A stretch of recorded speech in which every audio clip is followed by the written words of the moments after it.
This is Audible. No Middle Name by Lee Child. Read by Carrie Shale. Too much time. 60 seconds in a minute, 60 minutes in an hour, 24 hours in a day, 7 days in a week, 52 weeks in a year. Reacher ballparked the calculation in his head and came up with a little more than 30 million seconds in any 12-month span, during which time nearly 10 million significant crimes would be committed in the United States alone, roughly one every 3 seconds, not rare. To see one actually take place right in front of you, up close and personal, was not inherently unlikely. Location mattered, of course. Crime went where people went. Odds were better in the center of a city than the middle of a meadow. Reacher was in a hollowed-out town in Maine, not near a lake, not on the coast, nothing to do with lobsters. But once upon a time it had been good for something, that was clear. The streets were wide, and the buildings were brick. There was an air of long-gone prosperity. What might once have been grand boutiques were now dollar stores.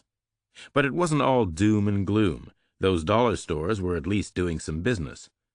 There was a coffee franchise. There were tables out. The streets were almost crowded. The weather helped. The first day of spring, and the sun was shining.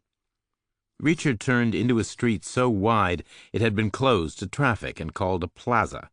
There were cafe tables in front of blunt red buildings either side, and maybe 30 people meandering in the space between. Reacher first saw the scene head-on, with the people in front of him, randomly scattered.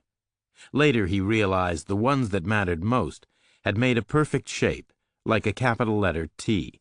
He was at its base, looking upward, and 40 yards in the distance, on the crossbar of the T, was a young woman walking at right angles through his field of view, from right to left ahead of him, across the wide street, direct from one sidewalk to the other. She had a canvas tote bag hooked over her shoulder. The canvas looked to be medium weight, and it was a natural color, pale, against her dark shirt. She was maybe 20 years old, or even younger. She could have been as young as 18. She was walking slow, looking up, liking the sun on her face. Then, from the left-hand end of the crossbar, and much faster, came a kid, running, head-on towards her. Same kind of age, sneakers on his feet, tight black pants, sweatshirt with a hood on it. He grabbed the woman's bag and tore it off her shoulder. She was sent sprawling, her mouth open in some kind of a breathless exclamation. The kid in the hood tucked the bag under his arm like a football, and he jinked to his right, and he set off running down the stem of the T, directly towards Reacher at its base. Then from the right-hand end of the crossbar came 2 men in suits, walking the same sidewalk-to-sidewalk direction the woman had used. They were about 20 yards behind her. The crime happened right in front of them. They reacted the same way most people do. They froze for the first split second, and then they turned and watched the guy run away, and they raised their arms in a spirited but incoherent fashion, and they shouted something that might have been, "Hey!" Then they set out in pursuit. Like a starting gun had gone off. They ran hard, knees pumping, coattails flapping. Cops, Reacher thought. Had to be. Because of the unspoken unison. They hadn't even glanced at each other. Who else would react like that? 40 yards in the distance, the young woman scrambled back to her feet and ran away. The cops kept on coming. But the kid in the black sweatshirt was 10 yards ahead of them, and running much faster. They were not going to catch him, no way. Their relative numbers were negative. Now the kid was 20 yards from Reacher, dipping left, dipping right, running through the broken field. About 3 seconds away, with one obvious gap ahead of him, one clear path. Now 2 seconds away. Reacher stepped right 1 pace. Now 1 second away. Another step. Reacher bounced the kid off his hip and sent him down in a sliding tangle of arms and legs.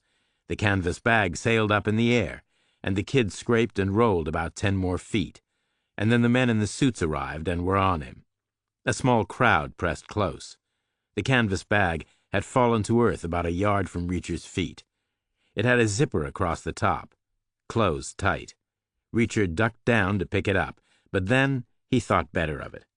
Better to leave the evidence undisturbed, such as it was. He backed away a step. More onlookers gathered at his shoulder. The cops got the kid sitting up, dazed, and they cuffed his hands behind him. One cop stood guard, and the other stepped over and picked up the canvas bag. It looked flat and weightless and empty, kind of collapsed, like there was nothing in it. The cop scanned the faces all around him and fixed on Reacher. He took a wallet from his hip pocket and opened it with a practiced flick. There was a photo ID behind a milky plastic window. Detective Ramsey Aaron, County Police Department. The picture was the same guy, a little younger and a lot less out of breath. Aaron said, "Thank you very much for helping us out with that." Reacher said, "You're welcome." "Did you see exactly what happened?" "Pretty much." "Then I'll need you to sign a witness statement." "Did you see the victim ran away afterwards?" "No, I didn't see that." "She seemed okay." "Good to know," Aaron said. "But we'll still need you to sign a statement." "You were closer to it all than I was," Reacher said. "It happened right in front of you. Sign your own statement." Frankly, sir, it would mean more coming from a regular person, a member of the public, I mean. Juries don't always like police testimony. Sign of the times." Reacher said, "I was a cop once." "Where?" "In the Army." "Then you're even better than a regular person." "I can't stick around for a trial," Reacher said. "I'm just passing through. I need to move on." "There won't be a trial," Aaron said. "If we have an eyewitness on the record who is also a military veteran with law enforcement experience, then the defense will plead it out. Simple arithmetic. Pluses and minuses, like your credit score. That's how it works now." Reacher said nothing. 10 minutes of your time," Aaron said. "You saw what you saw. What's the worst thing could happen?" "Okay," Reacher said. It was longer than 10 minutes, even at first. They hung around and waited for a black and white to come haul the kid to the police station, which showed up eventually, accompanied by an EMS truck from the firehouse to check the kid's vital signs, to pass him fit for processing, to avoid an unexplained death in custody, which all took time. But in the end, the kid went in the back seat, and the uniforms in the front, and the car drove away. The rubberneckers went back to meandering. Reacher and the two cops were left standing alone. The second cop said his name was Bush, no relation to the Bushes of Kennebunkport. Also a detective with the county. He said their car was parked on the street beyond the far corner of the plaza. He pointed, up where their intended stroll in the sun had begun. They all set out walking in that direction, up the stem of the T, then a right turn along the crossbar, the cops retracing their earlier steps, Reacher following the cops. Reacher said, "Why did the victim run?" Aaron said, "I guess that's something we'll have to figure out." Their car was an old Crown Vic, worn but not sagging, clean but not shiny. Reacher got in the back, which he didn't mind because it was a regular sedan. No bulletproof divider, no implications. And the best legroom of all, sitting sideways, with his back against the door, which he was happy to do because he figured the rear compartment of a cop car was very unlikely to spontaneously burst open from gentle internal pressure. He felt sure the designers would have thought of that consideration. The ride was short, to a dismal, low-built concrete structure on the edge of town. There were tall antennas and satellite dishes on its roof.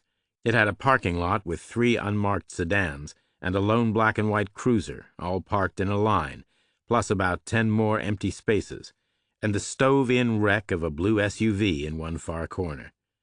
Detective Bush drove in and parked in a slot marked D2. They all got out. The weak spring sun was still hanging in there. "Just so you understand," Aaron said, "the less money we put in our buildings, the more we can put in catching the bad guys. It's about priorities." "You sound like the mayor," Reacher said. "Good guess. It was a selectman making a speech, word for word." They went inside. The place wasn't so bad. Reacher had been in and out of government buildings all his life, not the elegant marble palaces of D.C. necessarily, but the grimy, beat-up places where government actually happened, and the county cops were about halfway up the scale when it came to luxurious surroundings. Their main problem was a low ceiling, which was simple bad luck. Even government architects succumbed to fashion sometimes, and back when atomic was a big word, they briefly favored brutalist structures made of thick concrete, as if the 1950s public would feel reassured the forces of order were protected by apparently nuclear-resistant facilities. But whatever the reason, the bunker-like mentality too often spread inside, with cramped, airless spaces, which was the county police department's only real problem. The rest was pretty good. Basic, maybe, but a smart guy wouldn't want it much more complicated. It looked like an okay place to work. Aaron and Bush led Reacher to an interview room on a corridor parallel to the detective's pen. Reacher said, "We're not doing this at your desk." "Like on the TV shows?" Aaron said. "Not allowed. Not anymore. Not since 9/11. No unauthorized access to operational areas. You're not authorized until your name appears as a cooperating witness in an official printed file, which yours hasn't yet, obviously. Plus, our insurance works best in here. Sign of the times. If you were to slip and fall, we'd rather there was a camera in the room to prove we were nowhere near you at the time." "Understood," Reacher said. They went in. It was a standard facility, perhaps made even more oppressive by a compressed, hunkered-down feeling coming from the obvious thousands of tons of concrete all around. The inside face was unfinished, but painted so many times it was smooth and slick. The color was a pale government green, not helped by ecological bulbs in the fixtures. The air looked seasick. There was a large mirror on the end wall, without doubt a one-way window. Reacher sat down facing it, on the bad guy side of a crossways table, opposite Aaron and Bush, who had pads of paper and fistfuls of pens. First, Aaron warned Reacher that both audio and video recording was taking place. Then Aaron asked Reacher for his full name and his date of birth and his social security number, all of which Reacher supplied truthfully because why not? Then Aaron asked for his current address, which started a whole big debate. Reacher said, "No fixed abode." Aaron said, "What does that mean?" "What it says. It's a well-known form of words." "You don't live anywhere?" "I live plenty of places, one night at a time." "Like in an RV? Or are you retired?" "No RV," Reacher said. Aaron said, "In other words, you're homeless." "But voluntarily." "What does that mean?" "I move from place to place, a day here, a day there." "Why?" "Because I like to." "Like a tourist?" "I suppose." "Where's your luggage?" "I don't use any." You have no stuff?" "I saw a little book in a store at the airport. Apparently we're supposed to get rid of whatever doesn't bring us joy." "So you junked your stuff?" "I already had no stuff. I figured that part out years ago." Aaron stared down at his pad of paper, unsure. He said, "So what would be the best word for you? Vagrant?" Reacher said, "Itinerant, distributed, transient, episodic." "Were you discharged from the military with any kind of diagnosis?"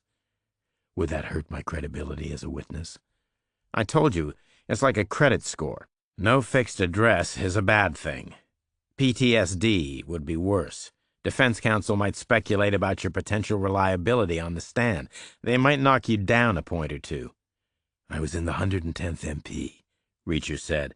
"I'm not scared of PTSD. PTSD is scared of me." "What was the 110th MP?" "An elite unit." "How long have you been out?" "Longer than I was in." "Okay," Aaron said, "but this is not my call. It's about the numbers now, pure and simple. Trials happen inside laptop computers. Special software, 10,000 simulations, the majority trend. A couple of points either way could be crucial. No fixed address isn't ideal, even without anything else."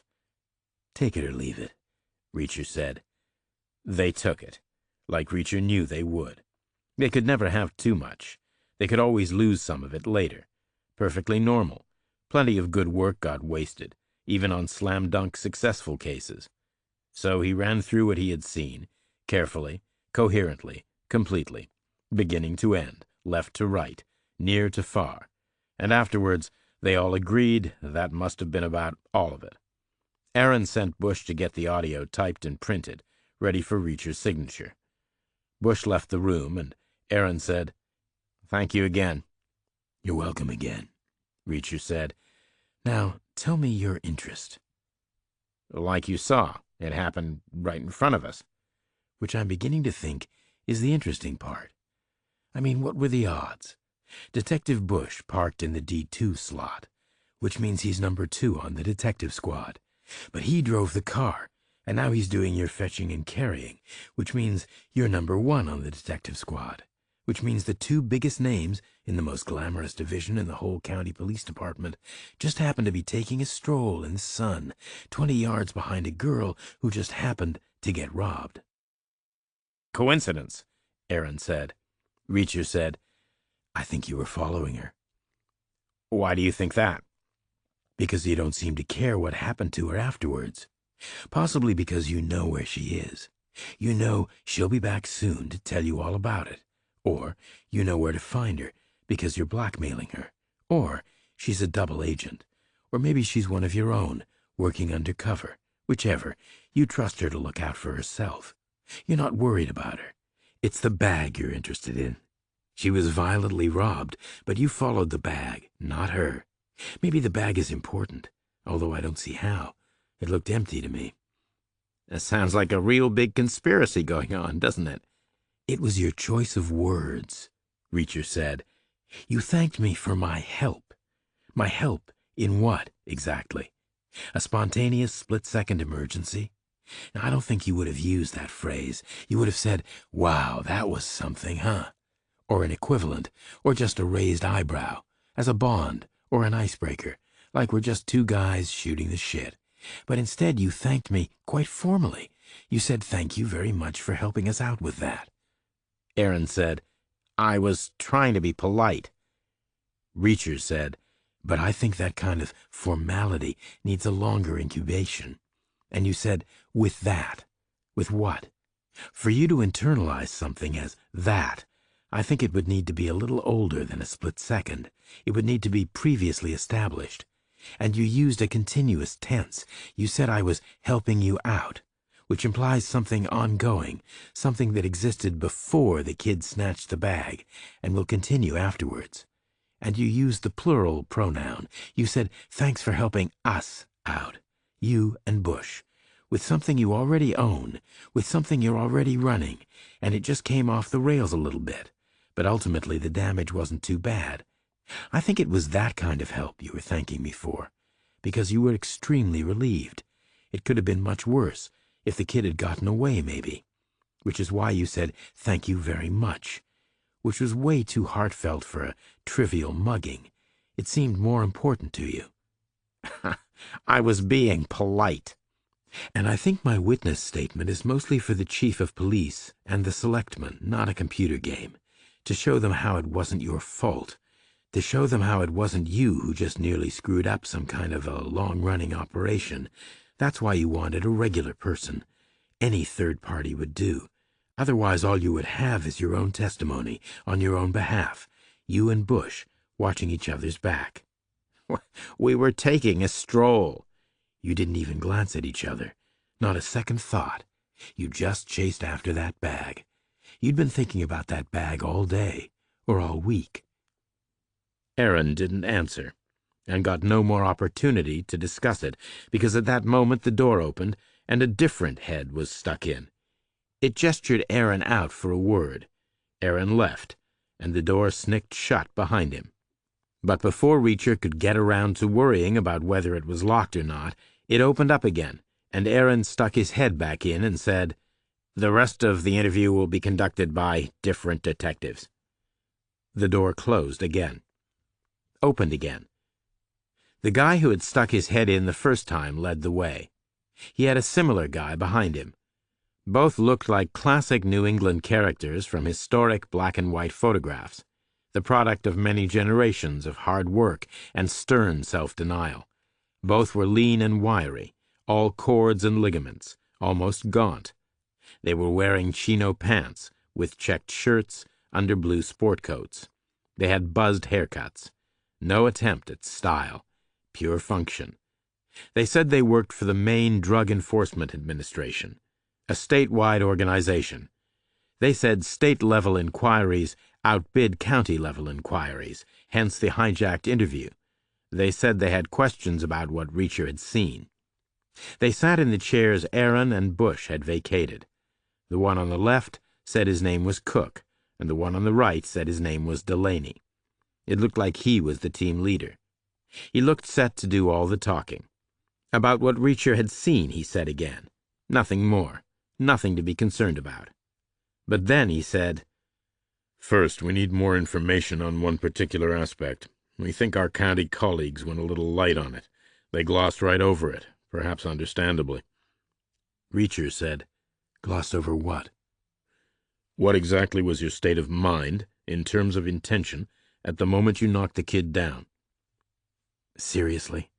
"In your own words." "How many?" "As many as you need."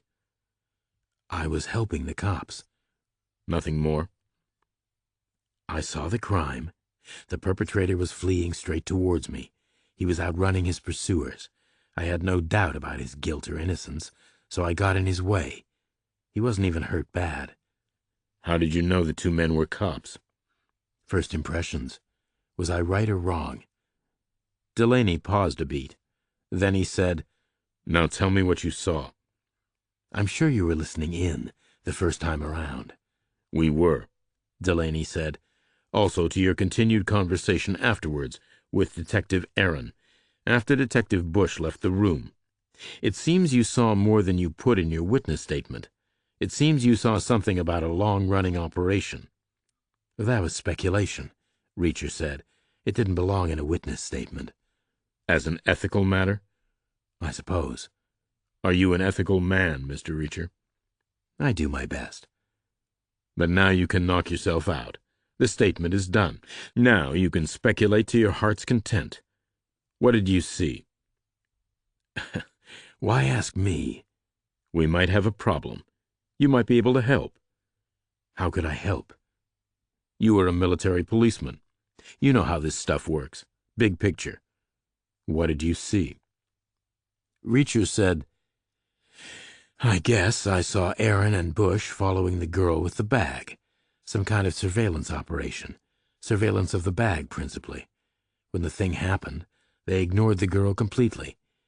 Best guess, maybe the girl was due to hand the bag off to an as-yet unknown suspect, at a later stage, in a different place, like a delivery or a payment. Maybe it was important to eyeball the exchange itself. Maybe the unknown suspect is the last link in the chain, hence the high-status eyewitnesses, or whatever. Except the plan failed because fate intervened in the form of a random purse snatcher. Sheer bad luck. Happens to the best of us.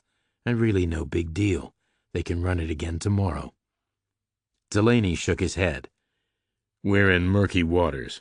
People like we're dealing with here, if you miss a rendezvous, you're dead to them. This thing is over." "Then I'm sorry," Reacher said, "but shit happens. Best bet would be get over it." "Easy for you to say." "Not my monkeys," Reacher said. "Not my circus. I'm just a guy passing by." "We need a word about that, too. How could we get a hold of you, if we needed to? Do you carry a cell phone?" "No." "Then how do folks get a hold of you?" "They don't." "Not even family and friends?" "No family left." "No friends either?" "Not the kind you call on the phone every 5 minutes." "So who even knows where you are?" "I do," Reacher said. "That's enough." "You sure?" "I haven't needed rescuing yet." Delaney nodded, said, "Let's go back to what you saw." "What part?" "All of it. Maybe it ain't over yet. Could there be another interpretation?" "Anything's possible," Reacher said. "What kind of thing would be possible?" I used to get paid for this kind of discussion. We could trade you a cup of county coffee. Deal, Reacher said. Black, no sugar. Cook went to get it, and when he got back, Reacher took a sip and said, Thank you. But on balance, I think it was probably just a random event. Delaney said, Use your imagination. Reacher said, Use yours. Okay, Delaney said. Let's assume Aaron and Bush didn't know where or when or who or how, but eventually they were expecting to see the bag transferred into someone else's custody. Reacher said, Okay, let's assume. And maybe that's exactly what they saw, just a little earlier than anticipated. Anything's possible, Reacher said again. We have to assume secrecy and clandestine measures on the bad guy's part. Maybe they gave a decoy rendezvous and planned to snatch the bag along the way, for the sake of surprise and unpredictability, which is always the best way to beat surveillance. Maybe it was even rehearsed. According to you, the girl gave it up pretty easily. You said she went down on her butt, and then she sprang back up and ran away. Reacher nodded, which means you would say the kid in the black sweatshirt was the unknown suspect. You would say he was due to receive the bag all along. Delaney nodded. And we got him, and therefore the operation was in fact a total success. Easy for you to say. Also very convenient. Delaney didn't answer. Reacher asked, Where's the kid now? Delaney pointed to the door. 2 rooms away. We're taking him to Bangor's soon. Is he talking? Not so far. He's being a good little soldier. Unless he isn't a soldier at all. We think he is, and we think he'll talk when he comes to appreciate the full extent of his jeopardy. One other major problem, Reacher said. Which is? The bag looked empty to me. What kind of a delivery or a payment would that be? You won't get a conviction for following an empty bag around. The bag wasn't empty, Delaney said. At least not originally. What was in it? We'll get to that. But first we need to loop back around to what I asked you at the very beginning to make sure about your state of mind. I was helping the cops. Were you? You worried about liability. If I was a civilian rendering assistance, I get the same immunity law enforcement gets. Plus the kid wasn't hurt anyway. Couple of bruises maybe a scrape on his knee. No problem. Unless you got some really weird judges here. Our judges are okay when they understand the context. What else could the context be? I witnessed a felony. There was a clear desire on the part of the police department to apprehend the perpetrator. I helped them. Are you saying you've got an issue with that? Delaney said, Would you excuse us for a moment? Reacher didn't answer. Cook and Delaney got up and shuffled out from behind the Crossways table. They stepped to the door and left the room. The door snicked shut behind them. This time, Reacher was pretty sure it locked. He glanced at the mirror, saw nothing but his reflection, gray tinged with green. 10 minutes of your time. What's the worst thing could happen? Nothing happened. Not for 3 long minutes. Then Cook and Delaney came back in. They sat down again, Cook on the left and Delaney on the right. Delaney said, You claim you were rendering assistance to law enforcement. Reacher said, Correct. Would you like to revisit that statement? No. Are you sure? Aren't you? No, Delaney said. Why not? We think the truth was very different. How so? We think you were taking the bag from the kid, the same way he took it from the girl. We think you were a second surprising and unpredictable cutout. The bag fell on the ground. We have witnesses who saw you bend down to pick it up. I thought better of it. I left it there. Aaron picked it up. Delaney nodded. And by then it was empty. Want to search my pockets? We think you extracted the contents of the bag and handed them off to someone in the crowd. What? If you were a second cutout, why wouldn't there be a third? Bullshit, Reacher said. Delaney said, Jack, none, Reacher. You are under arrest for felonious involvement with a racketeer-influenced corrupt organization. You have the right to remain silent. Anything you say can be used against you in a court of law. You have the right to the presence of an attorney before further questioning. If you cannot afford an attorney, then one will be appointed for you on the taxpayer's dime. 4 county cops came in, 3 with handguns drawn, and the 4th with a shotgun held at port arms across his body. Across the table, Cook and Delaney merely peeled back their lapels to show off Glock 17s in shoulder holsters. Reacher sat still. 6 against 1. Too many. Dumb odds. Plus nervous tension in the air. Plus trigger fingers. Plus a completely unknown level of training, expertise, and experience. Mistakes might be made. Reacher sat still. He said, "I want the public defender." After that, he said nothing at all. They handcuffed his wrists behind his back and led him out to the corridor and around 2 dogleg corners and through a locked steel door in a concrete frame into the station's holding area, which was a miniature cell block with 3 empty billets on a narrow corridor, all the far side of a booking table that was currently unoccupied. One of the county cops holstered his weapon and stepped around. Reacher's handcuffs were removed. He gave up his passport, his ATM card, his toothbrush, $70 in bills, 75 cents in quarters, and his shoelaces. In exchange, he got a shove in the back and sole occupancy of the first cell in line. The door clanged shut, and the lock tripped like a hammer hitting a railroad spike. The cops looked in for a second more, like people at the zoo, and then they about turned and walked back, past the booking table and out of the room, one after the other. Reacher heard the steel door close after the last of them. He heard it lock. He waited. He was good at waiting. He was a patient man. He had nowhere to go and all the time in the world to get there.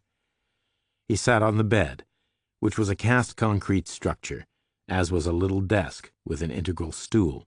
The stool had a little round pad, made of the same thin vinyl-covered foam as the mattress on the bed. The toilet was steel, with a dished-in top to act as a basin. Cold water only. Like the world's lousiest motel room, further stripped back to the unavoidable minimum requirements and then reduced in size to the barely bearable. The old-time architects had used even more concrete than elsewhere, as if prisoners trying to escape might exert more force than atom bombs. Reacher kept track of time in his head.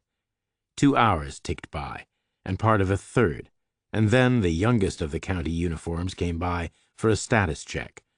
He looked in the bars and said, "You okay?" "I'm fine," Reacher said. "A little hungry, maybe. It's past lunchtime." "There's a problem with that." "Is the chef out sick?" "We don't have a chef. We send out. To the diner down the block. Lunch is authorized up to $4, but that's the county rate. You're a state prisoner. We don't know what they pay for lunch." "More, I hope." "But we need to know for sure. Otherwise, we could get stuck with it." "Doesn't Delaney know? Or Cook?" "They left. They took their other suspect back to their HQ in Bangor." "How much do you spend on dinner?" $6.50. "Breakfast?" "Oh, you won't be here for breakfast. You're a state prisoner, like the other guy. They'll come get you tonight." An hour later, the young cop came back again with a grilled cheese sandwich and a foam cup of Coke. $3 and change. Apparently, Detective Aaron had said if the state paid less than that, he would cover the difference personally. "Tell him thanks," Reacher said, "and tell him to be careful. One favor for another." "Careful about what?" "Which mast he nails his colors to." "What does that mean?" "Either he'll understand or he won't." "You're saying you didn't do it?" Reacher smiled. "I guess you heard that before." The young cop nodded. "Everyone says it. None of you ever did a damn thing. It's what we expect." Then the guy walked away, and Reacher ate his meal and went back to waiting. Another 2 hours later, the young cop came back for the third time. He said, "The public defender is here. She's going through the case on the phone with the state guys. They're still in Bangor. They're talking right now. She'll be with you soon. Reacher said, "What's she like?" Oh, she's okay. One time my car got stole, and she helped me out with the insurance company. She was in my sister's class in high school. How old is your sister? 3 years older than me. And how old are you? 24. Did you get your money back for your car? Some of it. Then the guy went and sat on the stool behind the booking table, to give the impression of proper prisoner care, Reacher supposed, while his lawyer was in the house. Reacher stayed where he was, on the bed, just waiting. 30 minutes later, the lawyer came in. She said hello to the cop at the desk, in a friendly way, like a person would to an old high school classmate's kid brother. Then she said something else, lawyer-like and quietly, about client confidentiality, and the guy got up and left the room. He closed the steel door behind him. The cell block went quiet. The lawyer looked in the bars at Reacher, like a person at the zoo, maybe at the gorilla house. She was medium height and medium weight, and she was wearing a black skirt suit. She had short brown hair with lighter streaks, and brown eyes and a round face with a downturned mouth, like an upside-down smile, as if she had suffered many disappointments in her life. She was carrying a leather briefcase too fat to zip. There was a yellow legal pad poking out the top. It was covered with handwritten notes. She left the briefcase on the floor and went back and dragged the stool out from behind the booking table. She positioned it outside Reacher's cage and climbed up on it, and got comfortable, with her knees pressed tight together and the heels of her shoes hooked over the rail. Like a regular client meeting, one person either side of a desk or a table, except there was no desk or table, just a wall of thick steel bars, closely spaced. She said, "My name is Kathy Clark." Reacher said nothing. She said, "I'm sorry I took so long to get here. I had a closing scheduled." Reacher said, "You do real estate, too?" "Most of the time." "How many criminal cases have you done?" "1 or 2. "There's a large percentage difference between 1 and 2. How many exactly?" 1. "Did you win?" "No." Reacher said nothing. She said, "You get who you get. That's how it works. There's a list. I was at the top today, like the cab line at the airport." "Why aren't we doing this in a conference room?" She didn't answer. Reacher got the impression she liked the bars. He got the impression she liked the separation, as if it made her safer. He said, "Do you think I'm guilty?" "Doesn't matter what I think. It matters what I can do." "Which is?" "Let's talk," she said. "You need to explain why you were there." "I have to be somewhere. They need to explain why I would have given up my co-conspirator. I delivered him right to them." "They think you were clumsy. You intended merely to grab the bag, and you knocked him over by mistake. They think he intended to keep on running." "Why were county detectives involved in a state operation?" "Budgets," she said, "also sharing the credit to keep everyone sweet." "I didn't grab the bag." "They have 4 witnesses who say you bent down to it." Reacher said nothing. She said, "Why were you there?" "There were 30 people in that plaza. Why were any of them there?" "The evidence shows the boy ran straight towards you, not towards them." "Didn't happen that way. I stepped into his path." "Exactly." "You think I'm guilty?" "Doesn't matter what I think," she said again. "What do they claim was in the bag?" "They're not saying yet." "Is that legal? Shouldn't I know what I'm accused of?" "I think it's legal for the time being." "You think?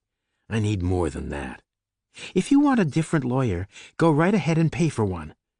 Reacher said, "Is the kid in the sweatshirt talking yet?" "He claims it was a simple robbery. He claims he thought the girl was using the bag as a purse. He claims he was hoping to get cash and credit cards, maybe a cell phone. The state agents see that as a rehearsed cover story just in case." "Why do they think I didn't run too? Why would I stick around afterwards? Same thing, she said. A rehearsed cover story. As soon as it all went wrong, you saw them grab your pal, so you both switched to plan B instantly. He was a mugger, you were helping law enforcement. He would get a trivial sentence, you would get a pat on the head. They anticipate a certain level of sophistication from both of you. Apparently this is a big deal. Reacher nodded. How big of a deal, do you think? It's a major investigation. It's been running a long time. Expensive, do you think? I imagine so. At a time when budgets seem to be an issue. Budgets are always an issue. As are egos and reputations and performance reviews. Think about Delaney and Cook. Put yourself in their shoes. A long-running and expensive investigation falls apart due to random chance. They're back to square one, maybe worse than that. Maybe there's no way back in. Lots of red faces all around. So what happens next? Well, I don't know. Human nature, Reacher said. First, they shouted and cussed and punched the wall. Then, their survival instinct kicked in. They looked for ways to cover their ass. They looked for ways to claim the operation was in fact a success all along. Agent Delaney said exactly that. They dreamed up the idea the kid was a part of the scam. Then, they listened in when Aaron was talking to me. They heard me say I don't live anywhere, I'm a vagrant, in Aaron's own words, which gave them an even better idea. They could make it a twofer. They could claim they bagged two guys and ripped the heart out of the whole damn thing. They could get pats on the back and letters of commendation after all. You're saying their case is invented? I know it is. That's a stretch. They double-checked with me. They made sure. They confirmed I don't carry a cell phone. They confirmed no one keeps track of where I am. They confirmed I'm the perfect patsy. You agreed with the idea the kid was more than a mugger. As a hypothetical, Reacher said, and not very enthusiastically, part of a professional discussion. They flattered me into it. They said I know how this stuff works. I was humoring them. They were making shit up to cover their ass. I was being polite, I guess. You said it was possible. Why would I say that if I was involved? They think it was a double bluff. I'm not that smart, Reacher said. They think you are. You were in an elite MP unit. Wouldn't that put me on their side? The lawyer said nothing, just squirmed on her stool a little. Uneasiness, Reacher figured. Lack of sympathy, distrust, even revulsion maybe. A desire to get away. Human nature. He knew how this stuff worked. He said, "Check the timing on the tape." They heard me say I have no address, and the mental cogs started turning, and pretty soon after that, they had hijacked the interview and were in the room with me. Then they left again later, just for a minute, for a private chat. They were confirming with each other whether they had enough, whether they could make it work. They decided to go for it. They came back in and arrested me. I can't take that to court. What can you take? Nothing, she said. Best I can do is try for a plea bargain. Are you serious? Completely. You're going to be charged with a very serious offense. They're going to present a working theory to the court, and they're going to back it up with eyewitness testimony from regular Maine folk, all of whom are either literally or figuratively friends and neighbors of the jury members. You're an outsider with an incomprehensible lifestyle. I mean, where are you even from? Nowhere in particular. Where were you born? West Berlin. Are you German? No. My father was a Marine, born in New Hampshire. West Berlin was his duty station at the time. So you've always been military? Man and boy. Not good. People thank you for your service, but deep down, they think you're all screwed up with trauma. There's a substantial risk you'll be convicted, and if you are, you'll get a long custodial sentence. It'll be far safer to plead guilty to a lesser offense. You'd be saving them the time and expense of a contested trial. That counts for a lot. It could be the difference between 5 years and 20.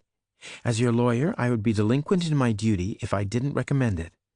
You're recommending I do 5 years for an offense I didn't commit. Everyone says they're innocent. Juries know that. And lawyers? Clients lie all the time. Reacher said nothing. His lawyer said, "They want to move you to Warren tonight." "What's in Warren?" "The state pen." Terrific. "I petitioned to have you kept here a day or two, more convenient for me." "And?" "They refused." Reacher said nothing. His lawyer said, "They'll bring you back tomorrow morning for the arraignment. The courthouse is in this building." "So I'm going there and back in less than 12 hours? That's not very efficient. I should stay here." "You're in the system now. That's how it works. Nothing will make sense ever again. Get used to it. We'll discuss your plea in the morning. I suggest you think about it very seriously overnight." "What about bail?" "How much can you pay?" "About $70 and change."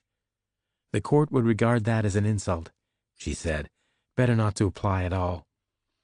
Then she slid down off her stool and picked up her overstuffed bag and walked out of the room. Reacher heard the steel door open and close. The cell block went quiet again. 10 minutes of your time. What's the worst thing could happen?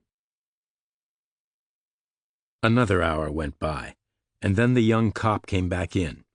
He said the state had authorized the same $6.50 for dinner that the county would have spent.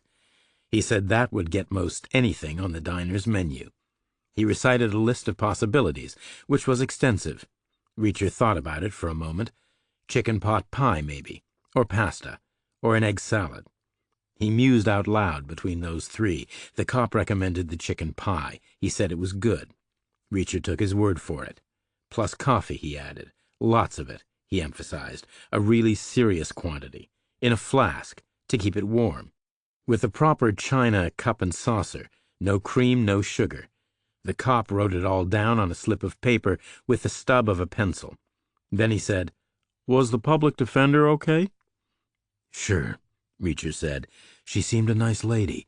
Smart, too. She figures it's all a bit of a misunderstanding. She figures those state guys get a bit overenthusiastic from time to time. Not like you county people. No common sense." The cop nodded. "I guess it can be like that sometimes." "She says I'll be out tomorrow, most likely. She says I should sit tight and trust the system." "That's usually the best way," the kid said. He tucked the slip of paper in his shirt pocket, and then he left the room. Reacher stayed on his bed. He waited. He sensed the building grow quieter as the day watch went home and the night watch came in. Fewer people, budgets, a rural county in an underpopulated part of the state. Then eventually the young cop came back with the food, his last duty of the day, almost certainly. He was carrying a tray with a china plate, with a metal cover, and a white fluted, fat-bellied plastic coffee flask, and a saucer topped with an upside-down cup, and a knife and a fork wrapped in a paper napkin.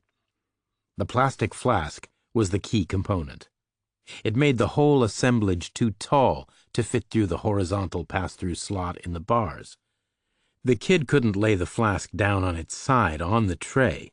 It would roll around, and the coffee would spill out all over the pie. He couldn't pass it upright on its own through a regular part of the bars, because they were too close together for its fat-bellied shape. The kid paused, unsure. 24 years old, a rookie. A guy who knew Reacher as nothing worse than a placid old man who spent all his time on his bed, apparently relaxed and resigned. No shouting, no yelling, no complaints, no bad temper. Trusting the system. No danger. He would balance the tray one-handed on steepled fingers, like a regular waiter. He would take his keys off his belt. He would unlock the gate and slide it open with his toe. His holster was empty, no gun. Standard practice everywhere in the world. No prison guard was ever armed. To carry a loaded weapon among locked-up prisoners would be just asking for trouble. He would step into the cell. He would hook his keys back on his belt and juggle the tray back into two hands. He would turn away, towards the concrete desk. Which relative positioning would offer a number of different opportunities. Reacher waited. But no. The kid was the kind of rookie who got his car stolen, but he wasn't totally dumb. He put the tray on the floor outside the cell, just temporarily, and he took the coffee pot off it, and the cup and saucer, and he placed them all on the tile the wrong side of the bars, and then he picked up the tray again and fed it through the slot. Reacher took it. To get a drink, he would have to put his wrists between the bars and pour on the outside. The cup would fit back through. Maybe not on its saucer, but then he wasn't dining at the Ritz. The kid said, "There you go." Not totally dumb. "Thanks," Reacher said anyway. "I appreciate it." The kid said, "Enjoy." Reacher didn't. The pie was bad, and the coffee was weak. An hour later, a different uniform came by to collect the empties. The night watch. Reacher said, "I need to see Detective Aaron." The new guy said, "He isn't here. He went home." "Get him back. Right now. It's important." The guy didn't answer. Reacher said, "If he finds out I asked but you didn't call him, he'll kick your ass or take your shield. I hear there are budget issues. My advice would be, don't give him an excuse." "What's this all about?" "A notch on his belt." "You gonna confess?" "Maybe." "You're a state prisoner. We're county. We don't care what you did." "Call him anyway." The guy didn't answer, just carried the tray away and closed the steel door behind him. The guy must have made the call, because Aaron showed up 90 minutes later, about halfway through the evening. He was wearing the same suit. He looked neither eager nor annoyed, just neutral, maybe a little curious. He looked in through the bars. He said, "What do you want?" Reacher said, "To talk about the case." "It's a state matter." "Not if it was a simple mugging." "It wasn't." "You believe that?" "It was a credible way to beat surveillance." "What about me as the second secret ingredient?" "That's credible, too." "It would have been a miracle of coordination, wouldn't it? Exactly the right place, at exactly the right time." "You could have been waiting there for hours." "But was I? What do your witnesses say?" Aaron didn't reply. Reacher said, "Check the timing on the tape. You and me talking. Picture the sequence. Delaney got a hard-on for me because of something he heard." Aaron nodded. "Your lawyer already passed that on. The homeless patsy. Didn't convince me then, doesn't convince me now." "Beyond a reasonable doubt?" Reacher asked. "I'm a detective. Reasonable doubt is for the jury." "You happy for an innocent man to go to prison?" "Guilt and innocence is for the jury." "Suppose I get acquitted. You happy to see your case go down in flames?" "Not my case. It's a state matter." Reacher said, "Listen to the tape again. Time it out." "I can't," Aaron said. "There is no tape." "You told me there was." "We're the county police. We can't record a state interview. Not our jurisdiction. So the recording was discontinued." "It was before that, when you and I were talking." "That part got screwed up. The previous stuff got erased when the recording was stopped." "It got... Accidents happen." Who pressed the stop button?" Aaron didn't answer. "Who was it?" Reacher said. "Delaney," Aaron said, "when he took over from me. He apologized. He said he wasn't familiar with our equipment." "You believed him?" "Why wouldn't I?" Reacher said nothing. "Accidents happen," Aaron said again. "You sure it was an accident? You sure they weren't making a silk purse out of a pig's ear? You sure they weren't covering their tracks?" Aaron said nothing. Reacher said, "You never saw such a thing happen." "Well, what do you want me to say? He's a fellow cop." "So am I." "You were once upon a time. Now you're just a guy passing by." "One day, you will be too. You want all these years to count for nothing?" Aaron didn't answer. Reacher said, "Right back at the beginning, you told me juries don't always like police testimony. Why would that be? Are those juries always wrong?" No response. Reacher said, "Can't you remember what we said on the tape?" "Well, even if I could, it would be my word against the state. And it ain't exactly a smoking gun, is it?" Reacher said nothing. Aaron gazed through the bars a minute more, and then he left again. Reacher lay on his back on the narrow bed with one elbow jammed against the wall and his head resting on his cupped hand. "Check the timing on the tape," he had said. He ran through what he remembered of his first conversation with Aaron, in the green bunker-like room, the witness statement, the preamble, name, date of birth, social security number, then his address, no fixed abode, and so on and so forth. He pictured Delaney listening in, a tinny loudspeaker in another room.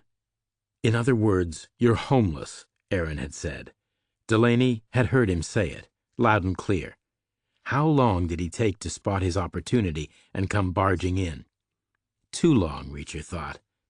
There had been the bravura bullshit about PTSD and the 110th, and some lengthy dickering from Aaron about whether his testimony would be helpful or hurtful, and then the testimony itself, careful, composed, coherent, detailed, clear, and slow. Then the private chat afterwards, after Bush had left the room, the speculation and the semantic analysis backing it up. "You said, thank you very much for helping us out with that," and so on. All that stuff. Altogether 7 minutes maybe, or 8 or 9, or 10. Too much time. Delaney had reacted to something else. Something he heard later. At 10 o'clock in Reacher's head, there was the heavy tramp of footsteps in the corridor outside the steel door. The door opened and people came in. 6 of them. Different uniforms. State police. Prisoner escorts. They had mace and pepper spray and tasers on their belts. Handcuffs and shackles and thin metal chains. They knew what they were doing. They made Reacher back up against the bars and stick his hands out behind him, through the meal slot. They cuffed his wrists and held tight to the link, and squatted down and put their hands in through the bars, the same way he had poured his coffee, but in reverse. They put shackles around his ankles, and linked them together, and ran a chain up to his handcuffs. Then they unlocked his gate and slid it open. He shuffled out, small clinking steps, and they stopped him at the booking desk, where they retrieved his possessions from a drawer. His passport, his ATM card, his toothbrush, his $70 in bills, his 75 cents in quarters, and his shoelaces. They put them all in a khaki envelope and sealed the flap. Then they escorted him out of the cell block, 3 ahead, 3 behind. They walked him around the dogleg corners, under the low concrete ceilings, and out to the lot. There was a gray-painted school bus with wire on the windows, parked next to the wrecked SUV in the far corner. They pushed him inside and planted him on a bench seat in back. There were no other passengers. 1 guy drove, and the other 5 sat close together up front. They got to Warren just before midnight. The prison was visible from a mile away, with bright pools of arc light showing through the mist.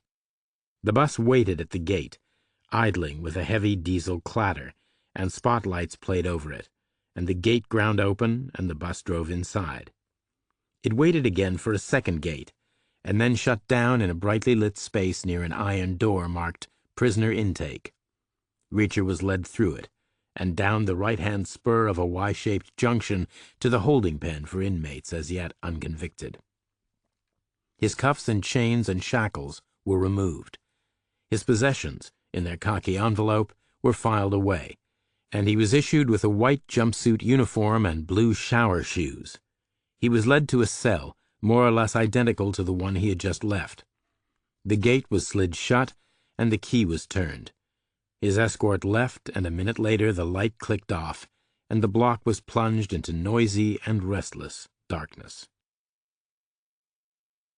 The lights came back on at 6 in the morning. Reacher heard a guard in the corridor, unlocking one gate after another. Eventually the guy showed up at Reacher's door. He was a mean-looking man, about 30. He said, "Go get your breakfast now." Breakfast was in a large, low room that smelled of boiled food and disinfectant. Reacher lined up with about 12 other guys. The kid in the black sweatshirt was not among them. Still in Bangor, Reacher figured, at the state DEA's HQ. Maybe talking, maybe not. Reacher arrived at the serving station and got a spoonful of bright yellow mush that might have been scrambled eggs, served on a slice of what might have been white bread, with a melamine mug half full of what might have been coffee, or the water left over from washing the previous night's dishes. He sat on a bench at an empty table and ate. The inmates all around him were a mixed bunch, mostly squirrely and furtive. The back part of Reacher's brain ran an automatic threat assessment and found nothing much to worry about, unless tooth decay was contagious. When breakfast was over, they were all corralled out for a compulsory hour of early morning exercise. The jail part of the installation was much smaller than the prison part, and therefore it had a correspondingly smaller yard, about the size of a basketball court, separated from the general population by a high wire fence. The fence had a gate with a bolt but no lock. The guard who had let them out took up station in front of it. Beyond him, a wan spring dawn was coming up in the sky. The bigger part of the yard was full of men in jumpsuits of a different color, hundreds of them. They were milling about in groups. Some of them looked like desperate characters. One of them was a huge guy, about 6'7" and 300 pounds, like a caricature of an old Maine lumberjack. All he needed was a plaid wool shirt and a two-headed axe. He was bigger than Reacher, which was a statistical rarity. He was 20 feet away, looking in through the wire, looking at Reacher. Reacher looked back, eye to eye. The guy came closer. Reacher kept on looking. Dangerous etiquette in prison, but looking away was a slippery slope. Too submissive. Better to get any kind of hierarchy issues straightened out right from the get-go. Human nature. Reacher knew how these things worked. The guy stepped close to the fence. He said, What are you looking at? A standard gambit, old as the hills. Reacher was supposed to get all intimidated and say, nothing, whereupon the guy would say, You calling me nothing? Whereupon things would go from bad to worse. Best avoided. So Reacher said, I'm looking at you, asshole. What did you call me? An asshole. You're dead. Not yet, Reacher said. Not the last time I checked. At which exact moment, a big commotion started up in the far corner of the big yard. Later, Reacher realized it was precisely timed. Whispers and signals had been passed through the population, diagonally, man to man. There was distant shouting and yelling and fighting. Searchlights sparked up in the towers and swung in that direction. Radios crackled. Everyone rushed over, including the guards, including the guard at the small yard's gate. He slipped through and ran into the crowd, whereupon the big guy moved the opposite way, in through the unattended gate, into the smaller yard, straight towards Reacher. Not a pretty sight. Black shower shoes, no socks, an orange jumpsuit stretched tight over bulging muscles. Then it got worse. The guy snapped his arm like a whip, and a weapon appeared in his hand, from up his sleeve. A prison shiv. Clear plastic. Maybe a toothbrush handle sharpened on a stone, maybe 6 inches long, like a stiletto.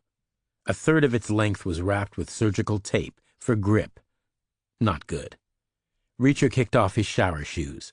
The big guy did the same. Reacher said, All my life I've had a rule. You pull a knife on me, I break your arms. The big guy said nothing.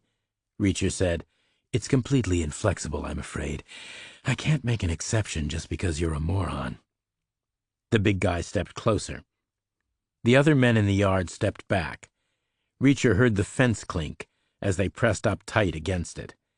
He heard the distant riots still happening, manufactured, therefore a little half-hearted, couldn't last forever. The searchlights would soon swing back, the guards would regroup and return.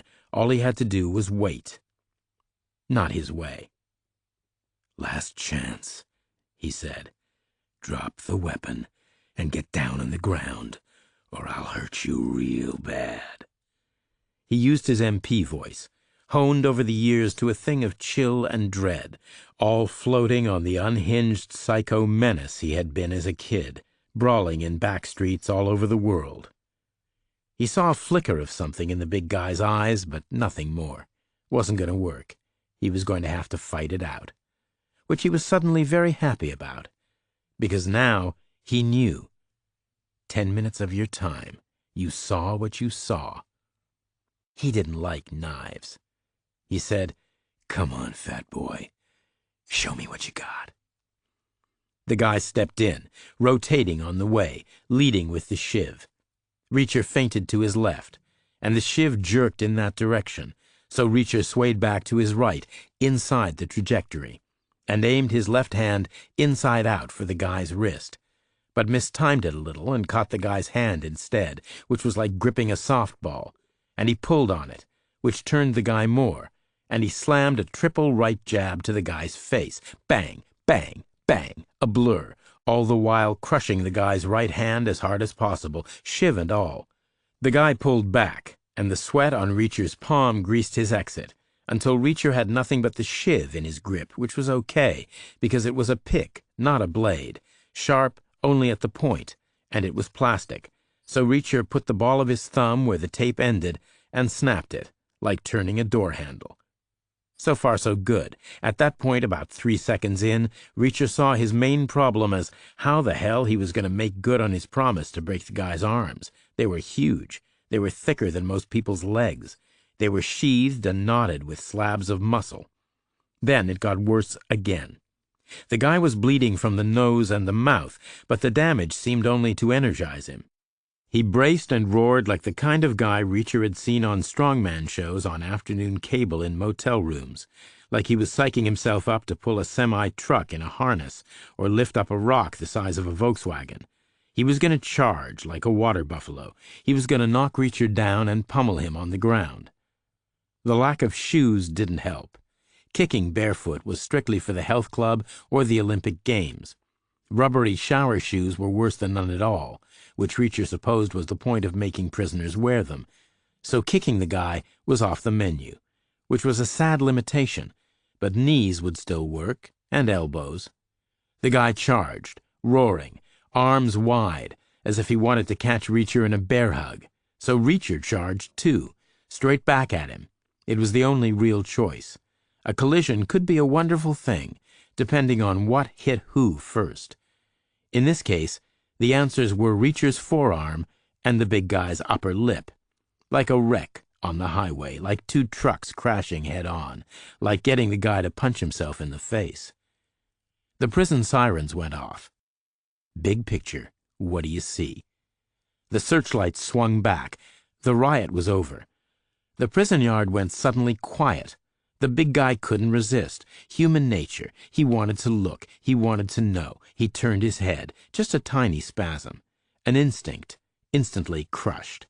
But enough. Reacher hit him on the ear. All the time in the world. Like hitting a speedball hanging down from a tree. And no one has muscles on his ear. All ears are pretty much equal. The smallest bones in the body are right there. Plus all kinds of mechanisms for maintaining balance, without which you fall over. The guy went down hard. The searchlights hit the fence. Reacher took the big guy's hand, as if to help him up, but no. Then, as if to shake respectfully, and congratulate him warmly on a valiant defeat. Not that either. Reacher drove the broken shiv through the guy's palm, and left it sticking out both sides. And then he stepped away and mingled with the others by the door. A second later, a searchlight beam came down to rest on the guy. The sirens changed their note to lockdown. Reacher waited in his cell. He expected the wait to be short. He was the obvious suspect. The others from the small yard were half the big guy's size, so the guards would come to him first, probably. Which could be a problem, because technically, a crime had been committed, some would say. Others would say offense was the best kind of self-defense, which was still mostly legal, purely a question of interpretation. It would be a delicate argument to make. What's the worst thing could happen? He waited. He heard boots in the corridor. 2 guards came straight to his cell, mace and pepper spray and tasers on their belts, handcuffs and shackles and thin metal chains. One said, "Stand by to turn around on command and stick your wrists out through the meal slot." Reacher said. "Where are we going?" "You'll find out." "I'd appreciate sooner rather than later." "And I'd appreciate half a chance to use my taser. Which one of us is going to get what he wants today?" Reacher said, "I guess neither would be best for both of us." "I agree," the guy said. "Let's work hard to keep it that way." "I still want to know." The guy said, "You're going back where you came from. You have your arraignment this morning. You have half an hour with your lawyer beforehand, so put your street clothes on. You're innocent until you're proven guilty. You're supposed to look the part, or we ain't being constitutional or some such thing. They say jail uniforms look like you're already guilty. That's where prejudice comes from, you know. The judicial system. It's right there in the word."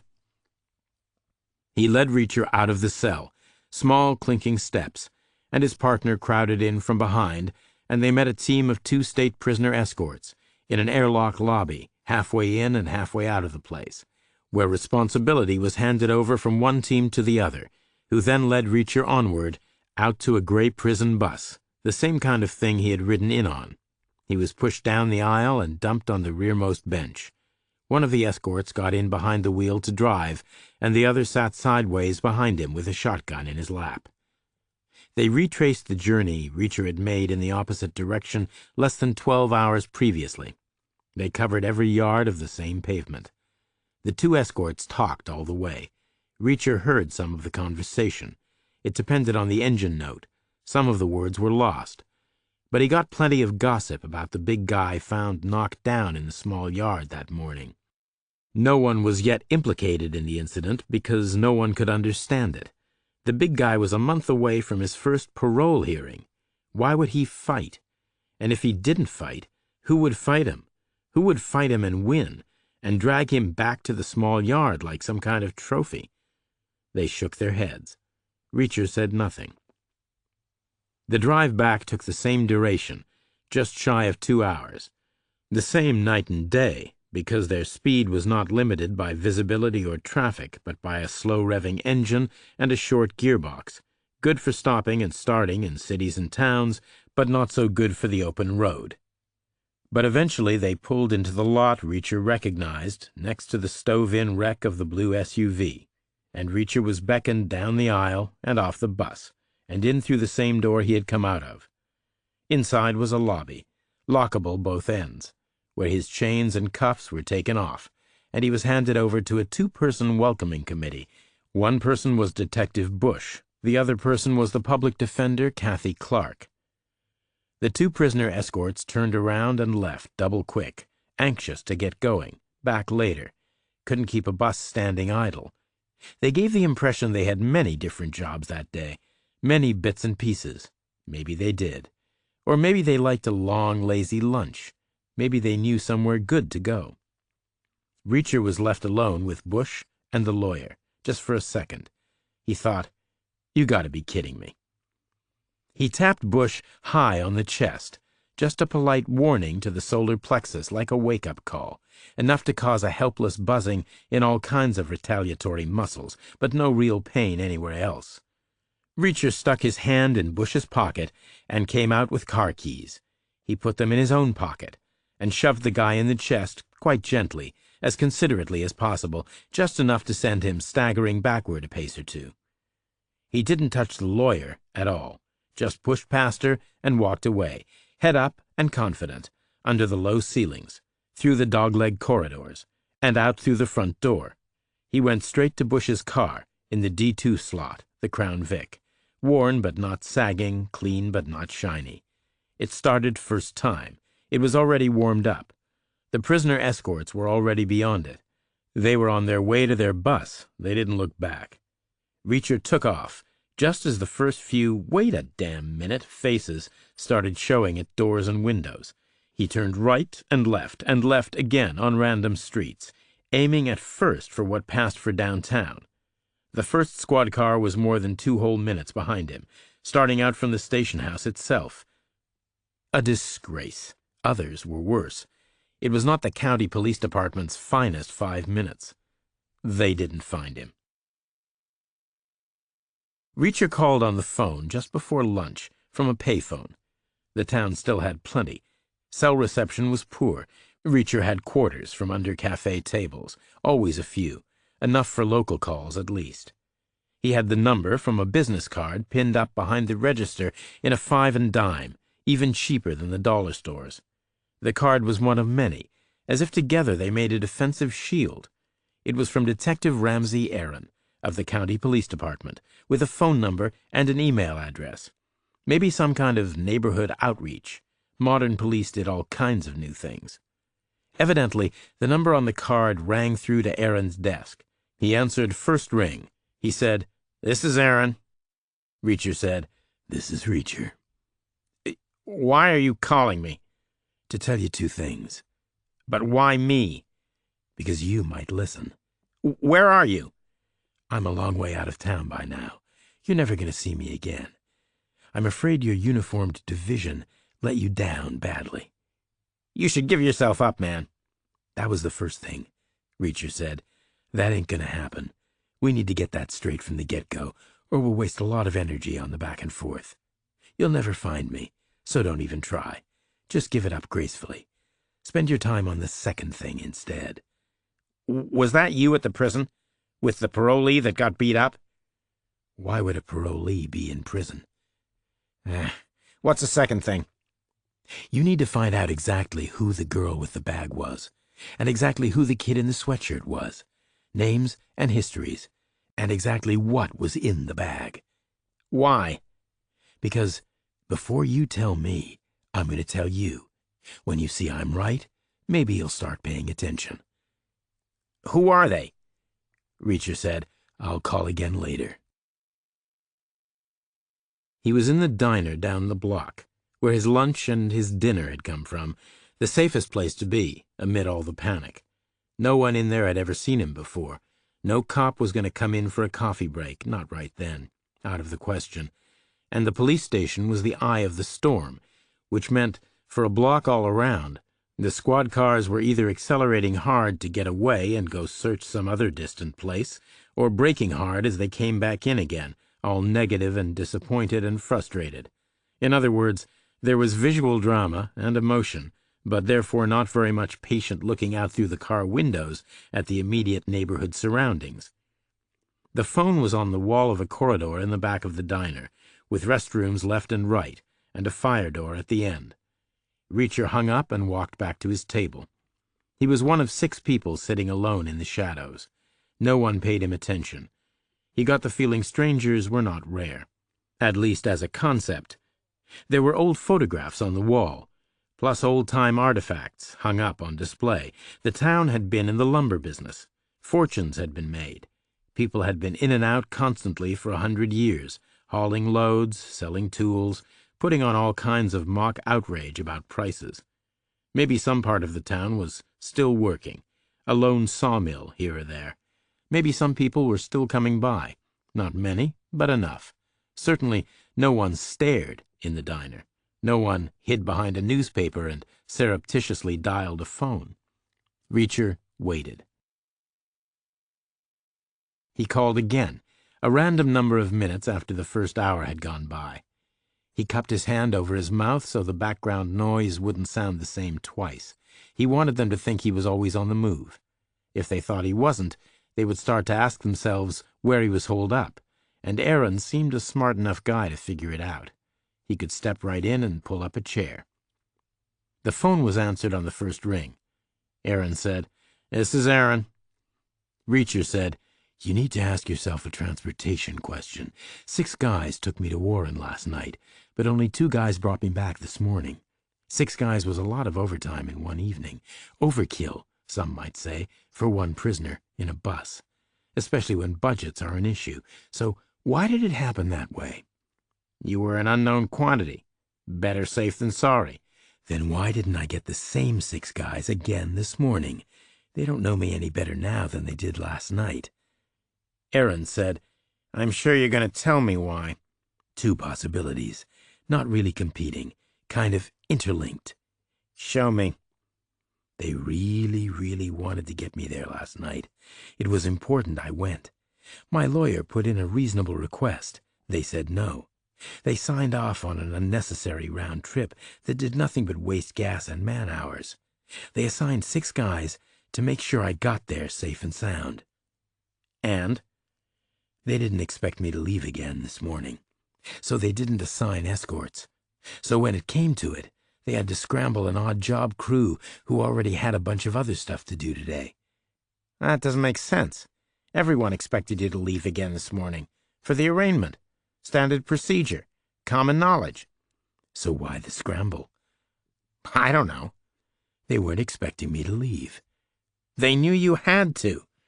Not if I was in a coma in the hospital, or dead in the morgue, which normally would be a surprise event, but they knew well in advance. They didn't arrange round-trip transportation. Aaron paused a beat. He said, "It was you, up at the prison." Reacher said, "The guy didn't even know me. We had never crossed paths before, yet he came straight for me, while his pals staged a diversion far away. He was coming up for parole. My guess is Delaney was the guy who busted him, way back in the day. Am I right?" Yes, as it happens. So they made a deal. If the big guy took care of me, under the radar, then Delaney would speak up for him at his parole board hearing. He would say he was a reformed character. Who better to know than the arresting officer? People assume some kind of a mystical connection. Parole boards love all that shit.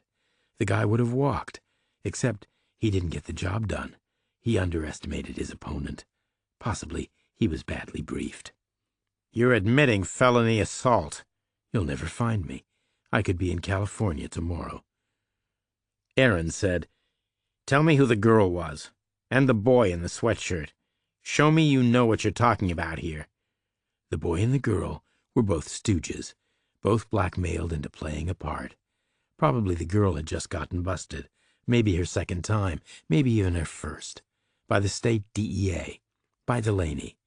She thinks he's making up his mind about whether to drop it. He proposes a deal. All she has to do is carry a bag. He proposes a similar deal to the boy. A minor bust could go away. He could get back to Yale or Harvard or wherever he's from, with his record unblemished. Daddy need never know. All he has to do is run a little and grab a bag. The boy and the girl don't know each other. They're from different cases. Am I right so far? Aaron said, "What was in the bag?" I'm sure the official report says it was either meth or OxyContin or money, one or the other, a delivery or a payment. "It was money," Aaron said. "It was a payment." How much? $30,000. Except it wasn't. Think about it. What makes me exactly the same as the boy and the girl, and what makes me completely different? I'm sure you're going to tell me. 3 people in the world could testify that bag was empty all along. The girl and the boy, because they had to carry it, so they knew it was light as a feather. And then, later, me, because it sailed up in the air a yard from my face, and I could see there was nothing in it. It was obvious. How are you different? He controls the boy and the girl, but he doesn't control me. I'm a wild card running around in public saying the bag was empty. That's what he heard on the tape. That's what he reacted to. He couldn't let me say that. No one else was supposed to know the bag was empty. It could ruin everything. So he deleted the tape, and then he tried to delete me. You're arguing ahead of the facts. That's why he asked how people get a hold of me. He found out he could put me in a potter's field, and no one would ever know. You're speculating.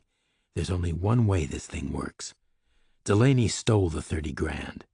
He knew it was coming through. He's DEA. He thought he could get away with it if he staged a freak accident. I mean, accidents happen, right? Like if your house sets on fire, and the money is all in the sofa. It's an operating loss. It's a rounding error. It's the cost of doing business for these guys. They don't trust their mothers, but they know that shit happens eventually. One time I read in the paper where some guy lost nearly $1 million, all eaten up by mice in his basement. So Delaney figured he could get away with it, without getting his legs broken. All he had to do was put on a bold face and stick to his story. Wait, Aaron said. None of that makes sense. Unless... That's ridiculous. Say it out loud. See how ridiculous it sounds. None of that makes sense because, okay, Delaney might know 30 grand is coming through, but how does he get access to it? How does he dictate who carries what in a bag? And when and where? And by which route?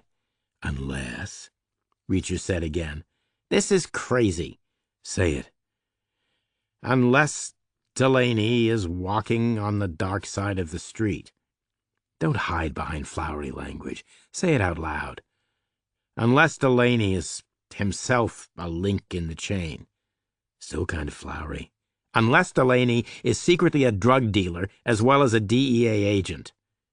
30 grand might be about right for the kind of franchise fee he has to pay, for the kind of dealer he is, which is not big, but not small-time either. Probably medium-sized, with a relatively civilized clientele. The work is easy. He's well-placed to help himself out with legal problems. He makes a decent living from it, better than his pension is going to be. It was all good. But even so, he started to get greedy. This time, he wanted to keep all the money for himself. He only pretended to pass along his boss's share. The bag was empty from the get-go. But no one would know that. The police report would list 30 grand missing. Any gossip about what eyewitnesses saw would make it sound exactly like a freak robbery. His boss might write it off as genuine. Maybe Delaney planned to do it once a year, kind of randomly, as an extra little margin. Still makes no sense, Aaron said. Why would the bag be empty? He would have used a wad of cut-up newspaper. I don't think so, Reacher said. Suppose the kid had blown it. Suppose he missed the tackle, or chickened out beforehand. The girl might have gotten all the way through. The real people might have taken the bag. Newspaper would be hard to explain. It's the kind of thing that could sour a relationship, whereas an empty bag could be claimed as reconnaissance, a dry run, looking for surveillance, an excess of caution. The bad guys couldn't complain about that. Maybe they even expect it, like Employee of the Month competitions. Aaron said nothing. Reacher said, I'll call again soon. And he hung up the phone. This time he moved on. He went out the back of the diner and across one exposed street corner and into an alley alongside what might once have been an elegant furniture showroom. He scouted out a phone on the back wall of a franchise tire shop. Maybe where you called a cab, if the shop didn't have the right tires. He backed into a doorway and waited. The police station was now 2 blocks away. He could still hear cars driving in and out, speed and urgency. He gave it 30 more minutes. Then he headed for the tire shop, for the phone on the wall. But before he got there, a guy came out the back of the building, from where the customers waited for their cars on mismatched chairs with a pay machine for coffee. The guy had buzzed hair and a blue sport coat over a checked shirt with tan chino pants below. The guy had a Glock in his hand, from his shoulder holster. Delaney, who pointed the gun and said, Stop walking. Reacher stopped walking. Delaney said, You're not as smart as you think. Reacher said nothing. Delaney said, You were in the police station. You saw how basic it was. You gambled they couldn't trace a payphone location in real time, so you talked as long as you wanted. Was I right? The county can't do it, but the state can. I knew where you were, from the start. You made a mistake. That's always a theoretical possibility. You made one mistake after another. Or did I? Because, think about it for a minute. From my point of view, first, I told you where I was, and then I gave you time to get here. I had to hang around for hours, but never mind, because here you are, finally. Maybe I'm exactly as smart as I think. You wanted me here? Face to face is always better. You know I'm going to shoot you, but not yet. First, you need to know what I said to Aaron, because I gambled again. I figured you would know where the phone was, but I figured you couldn't tap in and listen, not instantly and randomly, anywhere in the state, not without warrants and subpoenas. You don't have that kind of power, not yet. So you knew about the call, But you didn't hear the conversation. Now, you need to know how much more damage control will be necessary. You hope none at all, because getting rid of Aaron will be a lot harder than me. You'd rather not do it, but you need to know. Well, Reacher said, let's talk about county police technology just for a moment. I was safe as long as I was talking. They're basic, but it's not exactly the Stone Age in there. At least they can get the number after the call is over, surely. They can find out who owns it. Maybe they even recognize it. I know they call that diner from time to time. So my guess is Aaron knew where I was pretty early. But he's a smart guy. He knows why I'm yapping. He knows how long it takes to drive from Bangor. So he sits tight for an hour or two just to see what comes out of the woodwork. Why not? What's he got to lose? What's the worst thing could happen? And then you show up. A crazy theory is proved right. you saying you got reinforcements here? I don't see any. Aaron knew I was in the diner. Now he knows I'm a block or two away. It's all about where the payphones are. I'm sure he figured that out pretty early. My guess is he's watching us right now. His whole squad is watching us, probably. Lots of people. It's not just you and me, Delaney. There are lots of people here. What is this? Some kind of psyops bullshit? It's what you said. It's a gamble. Aaron is a smart guy. He could have picked me up hours ago, but he didn't, because he wanted to see what would happen next. He's been watching for hours. He's watching right now. Or maybe he isn't, because maybe he's actually a dumb guy all along. Except, did he look dumb to you? That's the gamble. I have to tell you personally, I'm betting on smart. My professional advice would be, close your mouth and lie down on the ground. There are witnesses everywhere. Delaney glanced left, at the back of the tire shop, then right, at the derelict showroom, ahead, at the narrow alley between, doors and windows all around and shadows. He said, "There's no one here." Reacher said, "Only one way to be sure." "Which is?" "Back up to one of the windows and see if someone grabs you." "I ain't doing that." "Why not? You said no one is here." Delaney didn't answer. "Time to cast your vote," Reacher said. "Is Aaron smart or dumb?" "He's gonna see me shoot a fugitive. Doesn't matter if he's smart or dumb. As long as he spells my name right, I'll get a medal." "I'm not a fugitive. He sent Bush and the lawyer to meet me. It was an invitation. No one chased after me. He wanted me gone. He wanted some bait in the water." Delaney paused a beat. He glanced left, glanced right. He said, "You're full of shit." "That's always a theoretical possibility." Reacher said nothing more. Delaney glanced all around. Old brick, gone rotten from soot and rain. Doorways and windows. Some glassed and whole, some punched out and ragged. Some just blind holes in the wall with no frames left at all. One such was on the ground floor of the nearby derelict showroom, chest high above the sidewalk, about 9 feet away, a little behind Delaney's right shoulder. It was a textbook position. The infantry would love it. It commanded most of the block. Delaney glanced back at it. He edged towards it, crabwise, his gun still on Reacher, but looking back over his shoulder. He got close, and he sidled the last short distance, diagonally, craning backward, trying to keep an eye on Reacher, trying to catch a glimpse inside the room, both at once. He arrived at the window, still facing Reacher, backing up, glancing over his shoulders left and right, seeing nothing. He turned around, fast, like the start of a quick there-and-back glance. For a second he was face-on to the building.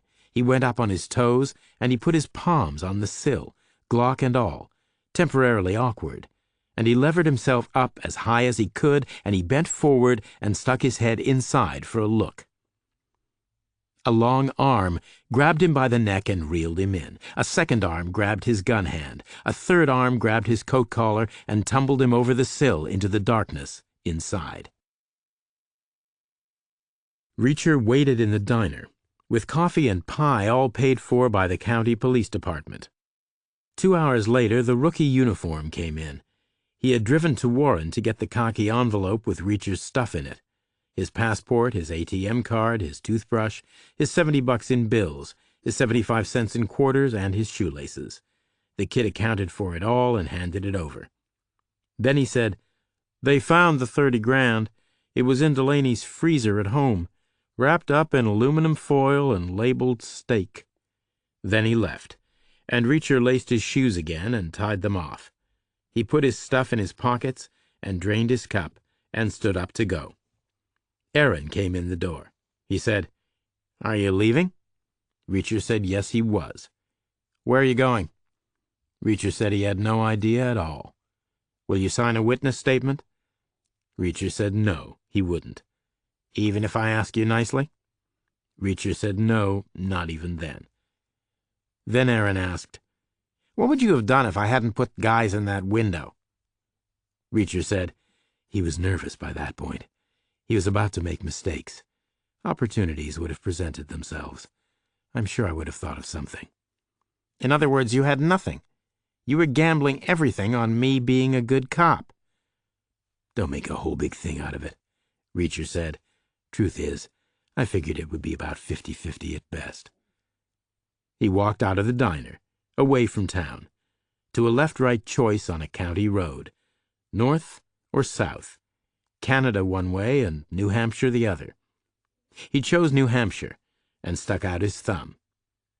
8 minutes later, he was in a Subaru listening to a guy talk about the pills he got to ease his back. Nothing like them.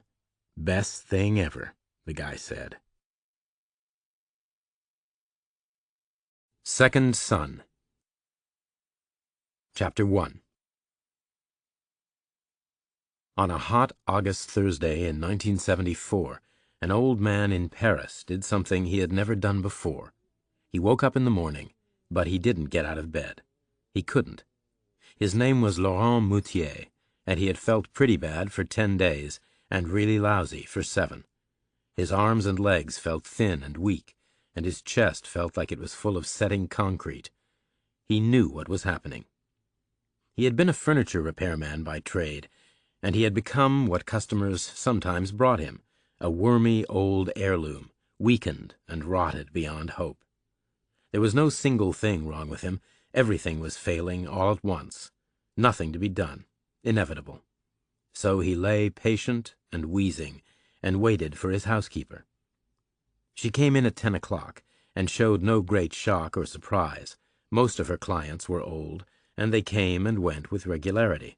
She called the doctor, and at one point, clearly in answer to a question about his age, Moutier heard her say 90 in a resigned yet satisfied way, a way that spoke volumes, as if it was a whole paragraph in one word.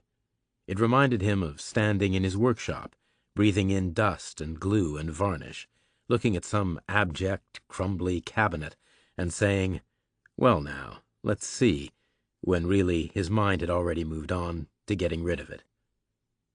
A house call was arranged for later in the day. But then, as if to confirm the unspoken diagnosis, the housekeeper asked Moutier for his address book so she could call his immediate family. Moutier had an address book, but no immediate family beyond his only daughter, Josephine. But even so, she filled most of the book by herself, because she moved a lot. Page after page was full of crossed-out box numbers and long, strange foreign phone numbers. The housekeeper dialed the last of them and heard the whine and echo of great distances, and then she heard a voice speaking English, a language she couldn't understand, so she hung up again.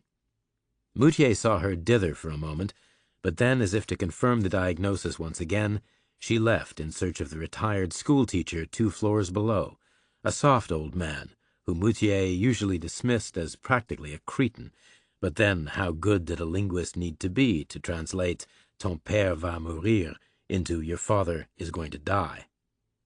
The housekeeper came back with the schoolteacher, both of them pink and flushed from the stairs, and the guy dialed the same long number over again and asked to speak to Josephine Moutier. "No, Richard, you idiot," Moutier said, in a voice that should have been a roar, but in fact came out as a breathy, tubercular plea. "Her married name is Richard. They won't know who Josephine Moutier is." The schoolteacher apologized and corrected himself, and asked for Josephine Reacher. He listened for a moment and covered the receiver with his palm, and looked at Moutier and asked, What's her husband's name? Your son-in-law?" "Stan," Moutier said. "Not Stanley either. Just Stan. Stan is on his birth certificate. I saw it. He's Captain Stan Reacher of the United States Marine Corps." The schoolteacher relayed that information and listened again. Then he hung up. He turned and said, "They just left. Really just days ago, apparently. The whole family. Captain Reacher has been posted elsewhere." Chapter 2. The retired schoolteacher in Paris had been talking to a duty lieutenant at the Navy base on Guam in the Pacific, where Stan Reacher had been deployed for 3 months as Marine Corps liaison. That pleasant posting had come to an end, and he had been sent to Okinawa. His family had followed 3 days later on a passenger plane via Manila. His wife, Josephine, and his 2 sons, 15-year-old Joe and 13-year-old Jack.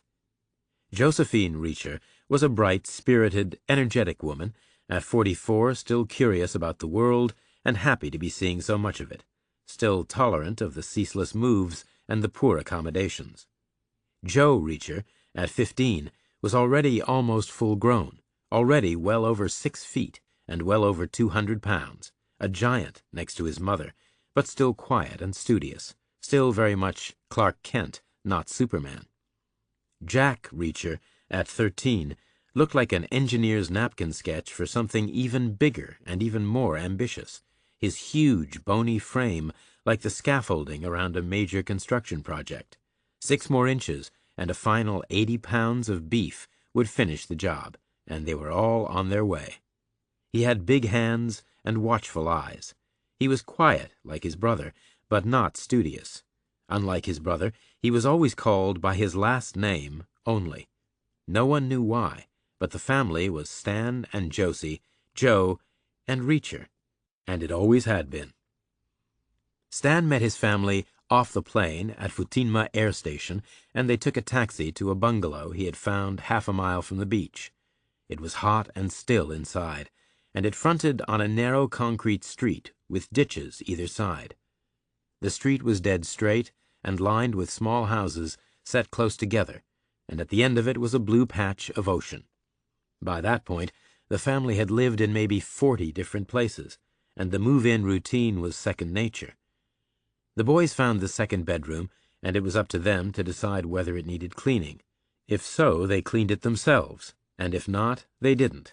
In this case, as usual, Joe found something to worry about, and Reacher found nothing. So he left Joe to it, and he headed for the kitchen, where first he got a drink of water, and then he got the bad news. Chapter 3. Reacher's parents were side by side at the kitchen counter, studying a letter his mother had carried all the way from Guam. Reacher had seen the envelope. It was something to do with the education system. His mother said, "You and Joe have to take a test before you start school here." Reacher said, "Why?" "Placement," his father said. "They need to know how well you're doing." "Tell them we're doing fine. Tell them thanks but no thanks." "For what?" "Well, I'm happy where I am. I don't need to skip a grade. I'm sure Joe feels the same." "You think this is about skipping a grade?" "Isn't it?" "No," his father said. "It's about holding you back a grade." "Why would they do that?" "New policy," his mother said. "You've had very fragmented schooling. They need to check you're ready to advance." "They never did that before." "That's why it's called a new policy, as opposed to an old policy." "They want Joe to take a test?" To prove he's ready for the next grade? He'll freak out. He'll do okay. He's good with tests. That's not the point, Mom. You know what he's like. He'll be insulted, so he'll make himself score 100% or 110. He'll drive himself nuts. Nobody can score 110%. It's not possible. Exactly. His head will explode. What about you? Me? I'll be okay. Will you try hard? What's the pass mark? 50%, probably. Then I'll aim for 51. No point wasting effort. When is it? 3 days from now, before the semester starts. Terrific, Reacher said. What kind of an education system doesn't know the meaning of a simple word like vacation? Chapter 4. Reacher went out to the concrete street and looked at the patch of ocean in the distance up ahead.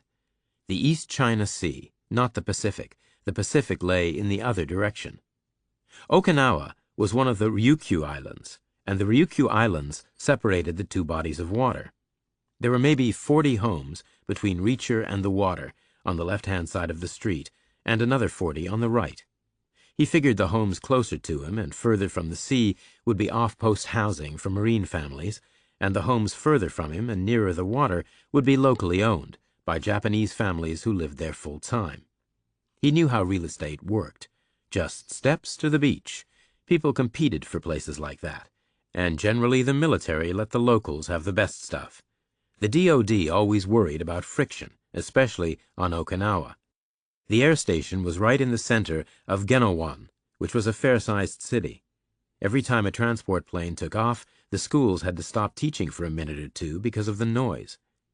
He turned his back on the East China Sea and walked inland, past identical little houses, across a four-way junction, into a perfect rectilinear matrix of yet more identical houses. They had been built quick and cheap, but they were in good order. They were meticulously maintained. He saw small, doll-like local ladies on some of the porches. He nodded to them politely, but they all looked away. He saw no local Japanese kids. Maybe they were in school already. Maybe their semester had already started.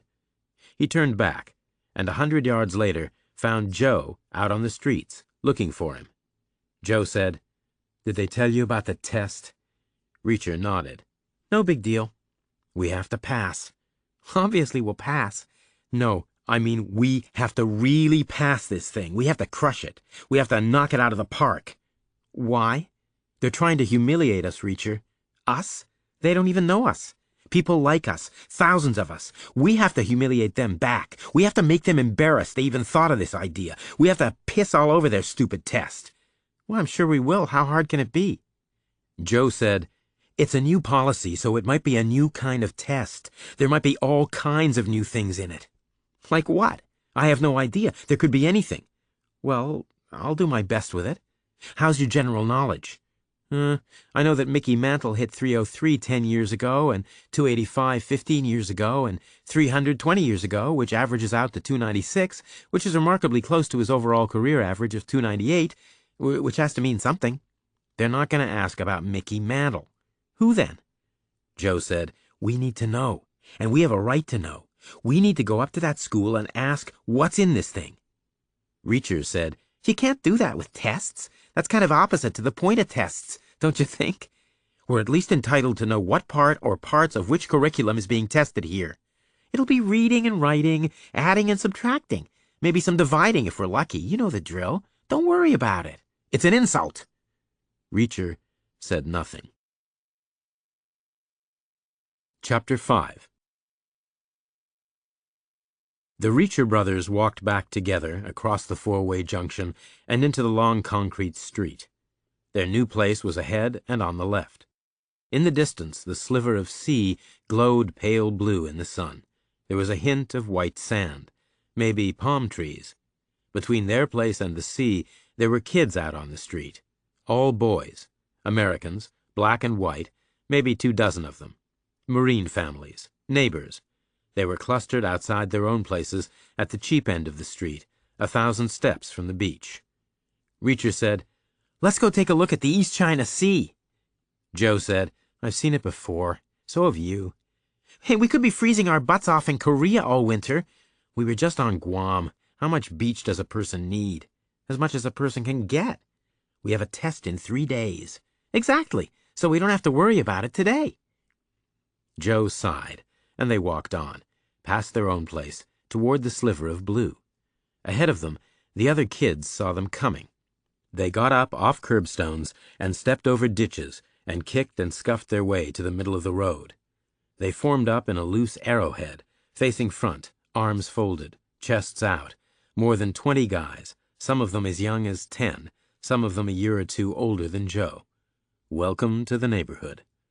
The point man was a thick-necked bruiser of about 16. He was smaller than Joe, but bigger than Reacher. He was wearing a Corps t-shirt and a ragged pair of khaki pants. He had fat hands, with knuckles that dipped in, not stuck out. He was 15 feet away, just waiting. Joe said quietly, "There are too many of them." Reacher said nothing. Joe said, "Don't start anything. I mean it. We'll deal with this later if we have to." Reacher smiled. You mean after the test? You need to get serious about that test. They walked on. 40 different places, 40 different welcomes to 40 different neighborhoods. Except that the welcomes had not been different. They had all been the same. Tribalism, testosterone, hierarchies, all kinds of crazy instincts, tests of a different kind. Joe and Reacher stopped 6 feet from the bruiser and waited. The guy had a boil on his neck, and he smelled pretty bad. He said, "You're the new kids." Joe said, "How did you figure that out?" "You weren't here yesterday." "Outstanding deduction. You ever thought of a career with the FBI?" The bruiser didn't answer that. Reacher smiled. He figured he could land a left hook right on the boil, which would hurt like hell, probably. The bruiser said, "You going to the beach?" Joe said, "Is there a beach?" "You know there's a beach." "And you know where we're going." "This is a toll road." Joe said, "What?" "You heard. You have to pay the toll." "What's the toll?" "I haven't decided yet," the bruiser said. "When I see what you've got, I'll know what to take." Joe didn't answer. The guy said, "Understand?" Joe said, "Not even a little bit." "That's because you're a retard. You two are the retard kids. We heard all about you. They're making you take the retard test because you're retards." Reacher said, "Joe, now that's an insult." The big guy said, "So, the little retard talks, does he?" Joe said, "You seen that new statue in the square in Luzon?" "What about it?"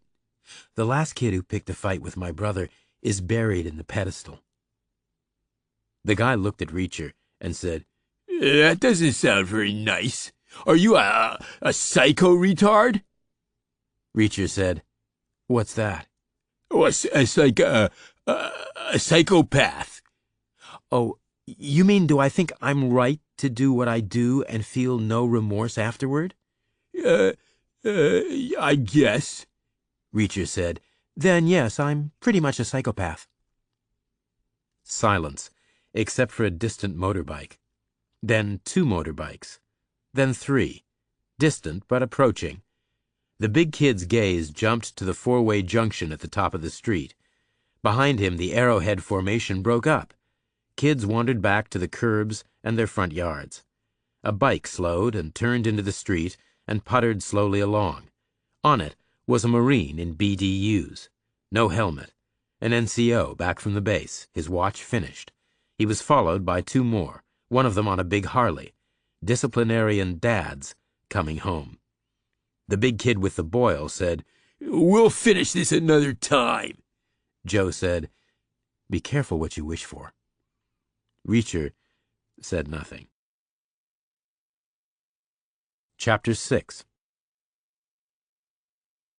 Stan Reacher was a quiet man by nature, and he was quieter than ever at breakfast on the 4th morning of his new command, which was turning out to be a tough gig. Back in the States, the presidency had changed hands a little prematurely, and the Joint Chiefs had scrambled to present the new guy with a full range of options for his review. Standard practice. The start of every new administration was the same. There were plans for every imaginable theoretical contingency, and they had all been dusted off. Vietnam was effectively over, Korea was a stalemate, Japan was an ally, the Soviet Union was the same as ever, so China was the new focus. There had been a lot of public hoo-ha about détente, but equally there had been a lot of private planning for war. The Chinese were going to have to be beaten sooner or later, and Stan Reacher was going to have to play his part. He had been told so on his second morning. He had been given command of 4 rifle companies, and he had been handed a top-secret file defining their mission, which was to act as the tip of an immense spear that would land just north of Hangzhou and then punch through clockwise to isolate Shanghai. Tough duty. Casualty estimates were frightening, but ultimately a little pessimistic, in Stan's opinion. He had met his men, and he had been impressed. On Okinawa, it was always hard to avoid mental comparisons with the ghosts of the freak Marine generation that had been there 30 years before, but the current crop was good, real good. They all shared Stan's personal allegiance to the famous old saying, "War is not about dying for your country. It's about making the other guy die for his." For the infantry, it all came down to simple arithmetic. If you could inflict 2 casualties for every 1 you took, you were ahead. If you could inflict 5, you were winning. 8 or 10, the prize was in the bag, and Stan felt his guys could do 8 or 10 easy. But China's population was immense and fanatical. They would keep on coming. Men, and then boys, women too, probably. Boys no older than his own sons, women like his wife.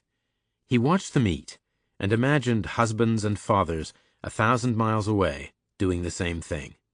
A communist army would draft a kid Joe's age without a second thought, Reacher's age even, especially a big kid like that. And then the women, and then the girls. Not that Stan was either sentimental or conflicted. He would put a round through anyone's head and sleep like a baby. But these were strange times, that was for damn sure. Having kids made you think about the future, but being a combat Marine made the future a theory, not a fact. He had no real plans for his sons. He wasn't that kind of a father. But he assumed they would stay military. What else did they know? In which case, Joe's brains would keep him safe. Not that there weren't plenty of smart guys on the front lines, but Joe wasn't a fighter. He was like a rifle built without a firing pin. He was all there physically, but there was no trigger in his head. He was like a nuclear launch console instead, full of "are you really sure" fail-safes and interlocks and sequenced buttons. He thought too much. He did it quickly, for sure, but any kind of delay or hesitation was fatal at the start of a fight, even a split second. So privately, Stan figured Joe would end up in intelligence, and he figured he would do a pretty good job there. His second son was a whole different can of worms. The kid was going to be huge. He was going to be 1/8 of a ton of muscle, which was a frightening prospect. The kid had come home bruised and bloodied plenty of times, but as far as Stan knew, he hadn't actually lost a fight since he was about 5 years old. Maybe he had never lost a fight. He had no trigger either, but not in the same way as his big brother. Joe was permanently set to safe, and Reacher was permanently jammed wide open on full auto. When he was grown, he was going to be unstoppable, a force of nature, a nightmare for somebody. Not that he ever started anything. His mother had trained him early and well. Josie was smart about things like that. She had seen the danger coming, so she had taught him never, ever, ever to start trouble, but that it was perfectly okay to react if someone else started it first, which was a sight to see. The smart money brings a gun to a knife fight. Reacher brought a hydrogen bomb. But the kid could think, too. He wasn't academic like Joe, but he was practical. His IQ was probably about the same, but it was a get-the-job-done type of street-smart IQ, not any kind of for-the-sake-of-it cerebral indulgence. Reacher liked facts, for sure, and information, too, but not theory. He was a real-world character. Stan had no idea what the future held for the guy. No idea at all, except he was going to be too big to fit inside a tank or an airplane cockpit, so it was going to have to be something else. But anyway, the future was still far off for both of them. They were still kids. They were still just his fair-haired boys. Stan knew that, right then, Joe's horizons stretched no further than the start of the new semester, and Reacher's stretched no further than the 4th cup of coffee for breakfast, which the kid got up and poured right on cue. And also right on cue, Joe said, "I'm going to walk up to the school today and ask them about this test." Negative on that, Stan said. "Why not?" 2 reasons. First, never let them see you sweat. Second, I put in a requisition form yesterday, and I'm expecting a delivery today. "Of what?" A telephone. "Mom will be here." I won't, Josie said. I have errands to run. "All day?" Probably. I have to find a store cheap enough to feed you the 8 pounds of protein you seem to need at every meal. Then I have to go have lunch with the other mothers at the officers' club, which will probably tie me up all afternoon, if Okinawa is still the same as it was last time we were here, which it probably is.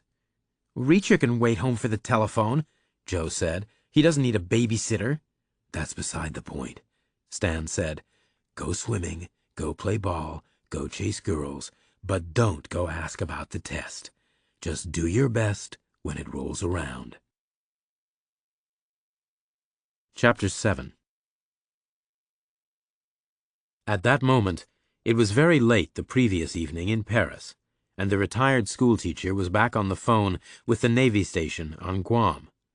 Laurent Moutier's housekeeper had whispered to him that they really ought to try to get hold of the old man's daughter, but the schoolteacher was getting nowhere.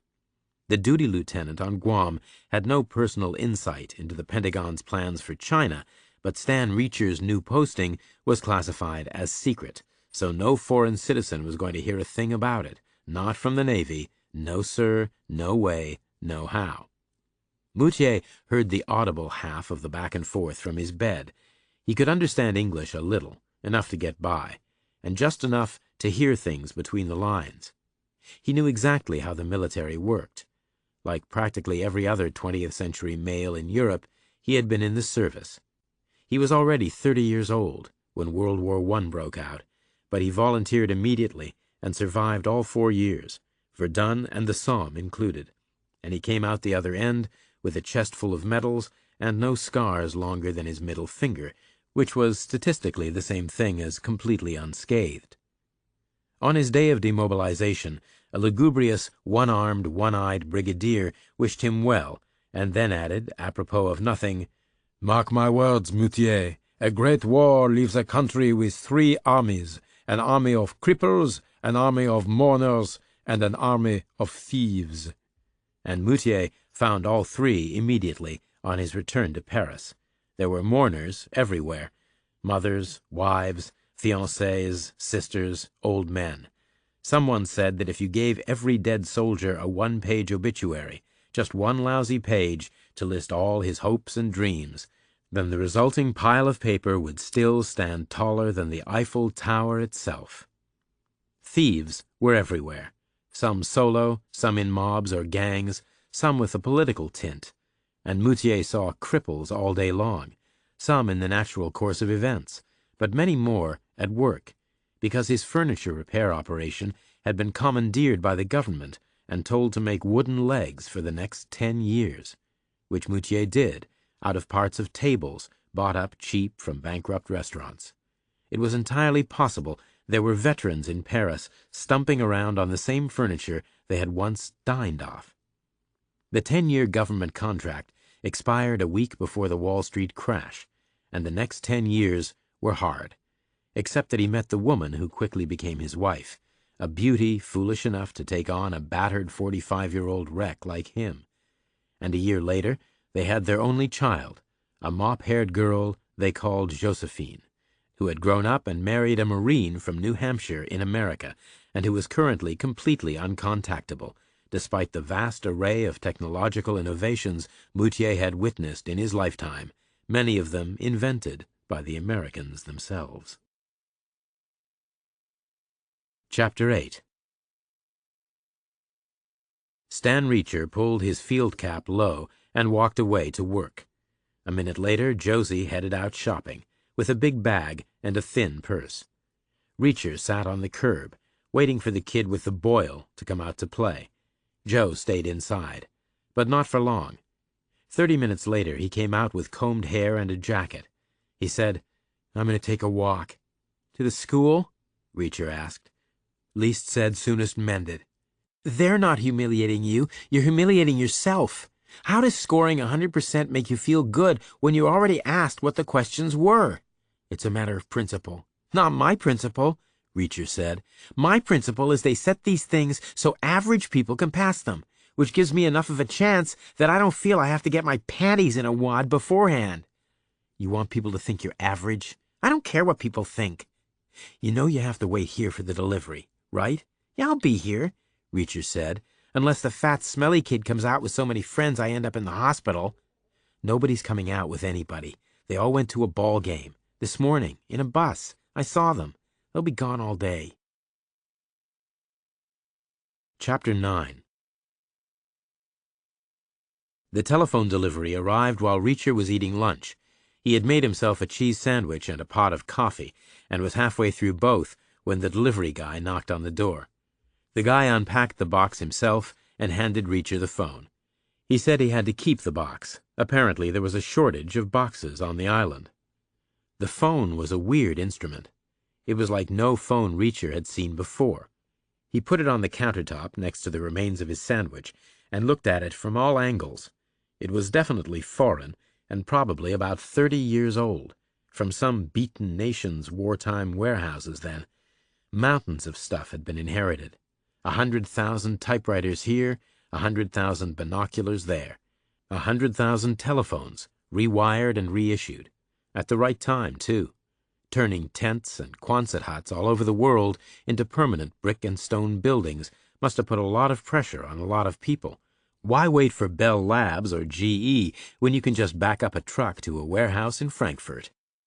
Reacher found the jack on the kitchen wall and plugged in the phone and checked for a dial tone. It was there, so he left the phone on the countertop and headed out to the beach. Chapter 10. It was a great beach, better than most Reacher had seen. He took off his shirt and his shoes and took a long swim in warm blue water, and then he closed his eyes and lay in the sun until he was dry again. He opened his eyes and saw nothing but whiteout and glare from the sky. Then he blinked and turned his head and saw he was not alone. 15 feet away, a girl was lying on a towel. She was in a one-piece bathing suit. She was maybe 13 or 14. Not all grown up, but not a kid either. She had beads of water on her skin, and her hair was slick and heavy. Reacher stood up, all crusted with sand. He had no towel. He used his shirt to brush himself off, and then he shook it out and put it on. The girl turned her head and asked, "Where do you live?" Reacher pointed. "Up the street," he said. "Would you let me walk back with you?" "Sure. Why?" "In case those boys are there." "They're not. They're gone all day. They might come back early." "Did they give you that toll road crap?" She nodded. "I wouldn't pay." "What did they want?" "I don't want to tell you." Reacher said nothing. The girl asked, "What's your name?" Reacher said, "Reacher." "Mine's Helen." "I'm pleased to meet you, Helen." "How long have you been here?" "Since yesterday," Reacher said. "You?" "A week or so." "Are you staying long?" "Looks like it. You?" "I'm not sure," Reacher said. The girl stood up and shook out her towel. She was a slender thing, small but long-legged. She had nail polish on her toes. They walked off the sand together and into the long concrete street. It was deserted up ahead. Reacher asked, "Where's your house?" Helen said, "On the left, near the top. Mine's on the right. We're practically neighbors." Reacher walked her all the way, but her mom was home by then, so he wasn't asked in. Helen smiled sweetly and said thanks, and Reacher crossed the street to his own place, where he found hot, still air and nobody home. So he just sat on the stoop and whiled away the time. 2 hours later, the 3 Marine NCOs came home on their motorbikes, followed by 2 more, then 2 more in cars. 30 minutes after that, a regular American school bus rolled in from the ball game, and a crowd of neighborhood kids spilled out and went inside their homes with nothing more than hard stares in Reacher's direction. Reacher stared back just as hard, but he didn't move, partly because he hadn't seen his target, which was strange. He looked all around, once, twice, and by the time the diesel smoke cleared, he was certain the fat, smelly kid with the boil had not been on the bus. Chapter 11. Eventually Joe came home, silent and preoccupied and uncommunicative. He didn't say where he had been. He didn't say anything. He just headed for the kitchen, washed his hands, checked the new phone for a dial tone, and then went to take a shower, which was unusual for Joe at that time of day. Next in, surprisingly, was their father, also silent and preoccupied and uncommunicative. He got a glass of water, checked the phone for a dial tone, and holed up in the living room. Last in was their mother, struggling under the weight of packages and a bouquet of flowers the Women's Welcoming Committee had produced at lunch. Reacher took the packages from her and carried them to the kitchen. She saw the new phone on the countertop and brightened a little. She never felt good until she had checked in with her dad and made sure he had her latest contact information. France was 7 hours behind Japan, which made it mid-morning there, which was a good time for a chat, so she dialed the long number and listened to it ring. She got the housekeeper, of course, and a minute later the hot little house on Okinawa was in an uproar. Chapter 12. Stan Reacher got straight on the new phone to his company clerk, who leaned on a guy, who leaned on another guy, like dominoes, and within 30 minutes, Josie had a seat on the last civilian flight of the evening to Tokyo, and within 40, she had an onward connection to Paris. Reacher asked, "Do you want company?" His mother said, "Of course I would like it, and I know your Grandpa Moutier would love to see you again, but I could be there a couple of weeks, more perhaps, and you have a test to take, and then school to start." "They'll understand. I don't mind missing a couple of weeks, and I could take the test when I get back, or maybe they'll forget all about it." His father said, "Your mother means we can't afford it, son. Plane tickets are expensive." And so were taxicabs, but 2 hours later they took one to the airport. An old Japanese guy showed up in a big boxy Datsun, and Stan got in the front, and Josie and the boys crowded together in the back. Josie had a small bag. Joe was clean from the shower, but his hair was no longer combed. It was back to its usual tousled mess. Reacher was still salty and sandy from the beach. No one said much of anything. Reacher remembered his grandfather pretty well. He had met him 3 times. He had a closet full of artificial limbs. Apparently the heirs of deceased veterans were still officially obliged to return the prostheses to the manufacturer for adjustment and eventual reissue, part of the deal from back in the day. Grandpa Moutier said every year or so another one would show up at his door, sometimes 2 or 3 a year. Some of them were made from table legs. They got out at the airport. It was dark and the air was going cold. Josie hugged Stan and kissed him, and she hugged Joe and kissed him, and she hugged Reacher and kissed him, and then she pulled him aside and whispered a long, urgent sentence in his ear. Then she went on alone to the check-in line. Stan and the boys went up a long outside staircase to the observation deck. There was a JAL 707 waiting on the tarmac, spotlit and whining and ringed with attendant vehicles. It had stairs rolled up to its forward door, and its engines were turning slowly. Beyond the runway was a nighttime view of the whole southern half of the island. Their long concrete street lay indistinguishable in the distance, miles away to the south and the west. There were 10,000 small fires burning in the neighborhood, backyard bonfires, each one flickering bright at its base, and sending thin plumes of smoke high in the air. "Trash night," Stan said. Reacher nodded. Every island he had ever been on had a garbage problem. Regulated once-a-week burning was the usual solution, for everything, including leftover food. Traditional in every culture. The word bonfire came from bone fire. General knowledge. He had seen a small wire incinerator behind the hot little house. "We missed it for this week," Stan said. "I wish we'd known." "Doesn't matter," Joe said. "We don't really have any trash yet." They waited, all 3 of them, leaning forward, elbows on a rail. And then Josie came out below them, one of about 30 passengers. She walked across the tarmac and turned at the bottom of the stairs and waved. Then she climbed up and into the plane, and she was lost to sight. Chapter 13. Stan and the boys watched the takeoff, watched the jet bank and climb, watched its tiny lights disappear, waited until its shattering noise was gone, and then they clattered down the long staircase, 3 abreast. They walked home, which was Stan's usual habit when Josie wasn't involved and the distance was less than 8 miles. 2 hours quick march, nothing at all to a Marine, and cheaper than the bus. He was a child of the Depression, not that his family's flinty New England parsimony would have been markedly different even in a time of plenty. Waste not, want not, make do and mend, don't make an exhibition of yourself. His own father had stopped buying new clothes at the age of 40, feeling that what he owned by that point would outlast him, and to gamble otherwise would be reckless extravagance. The bonfires were almost out when they arrived at their street. Layers of smoke hung in the air, and there was the smell of ash and scorched meat even inside the hot little house. They went straight to bed under thin sheets, and 10 minutes later, all was silent. Chapter 14. Reacher slept badly, first dreaming about his grandfather, the ferocious old Frenchman somehow limbless and equipped with 4 table legs, moving and rearing like a piece of mobile furniture.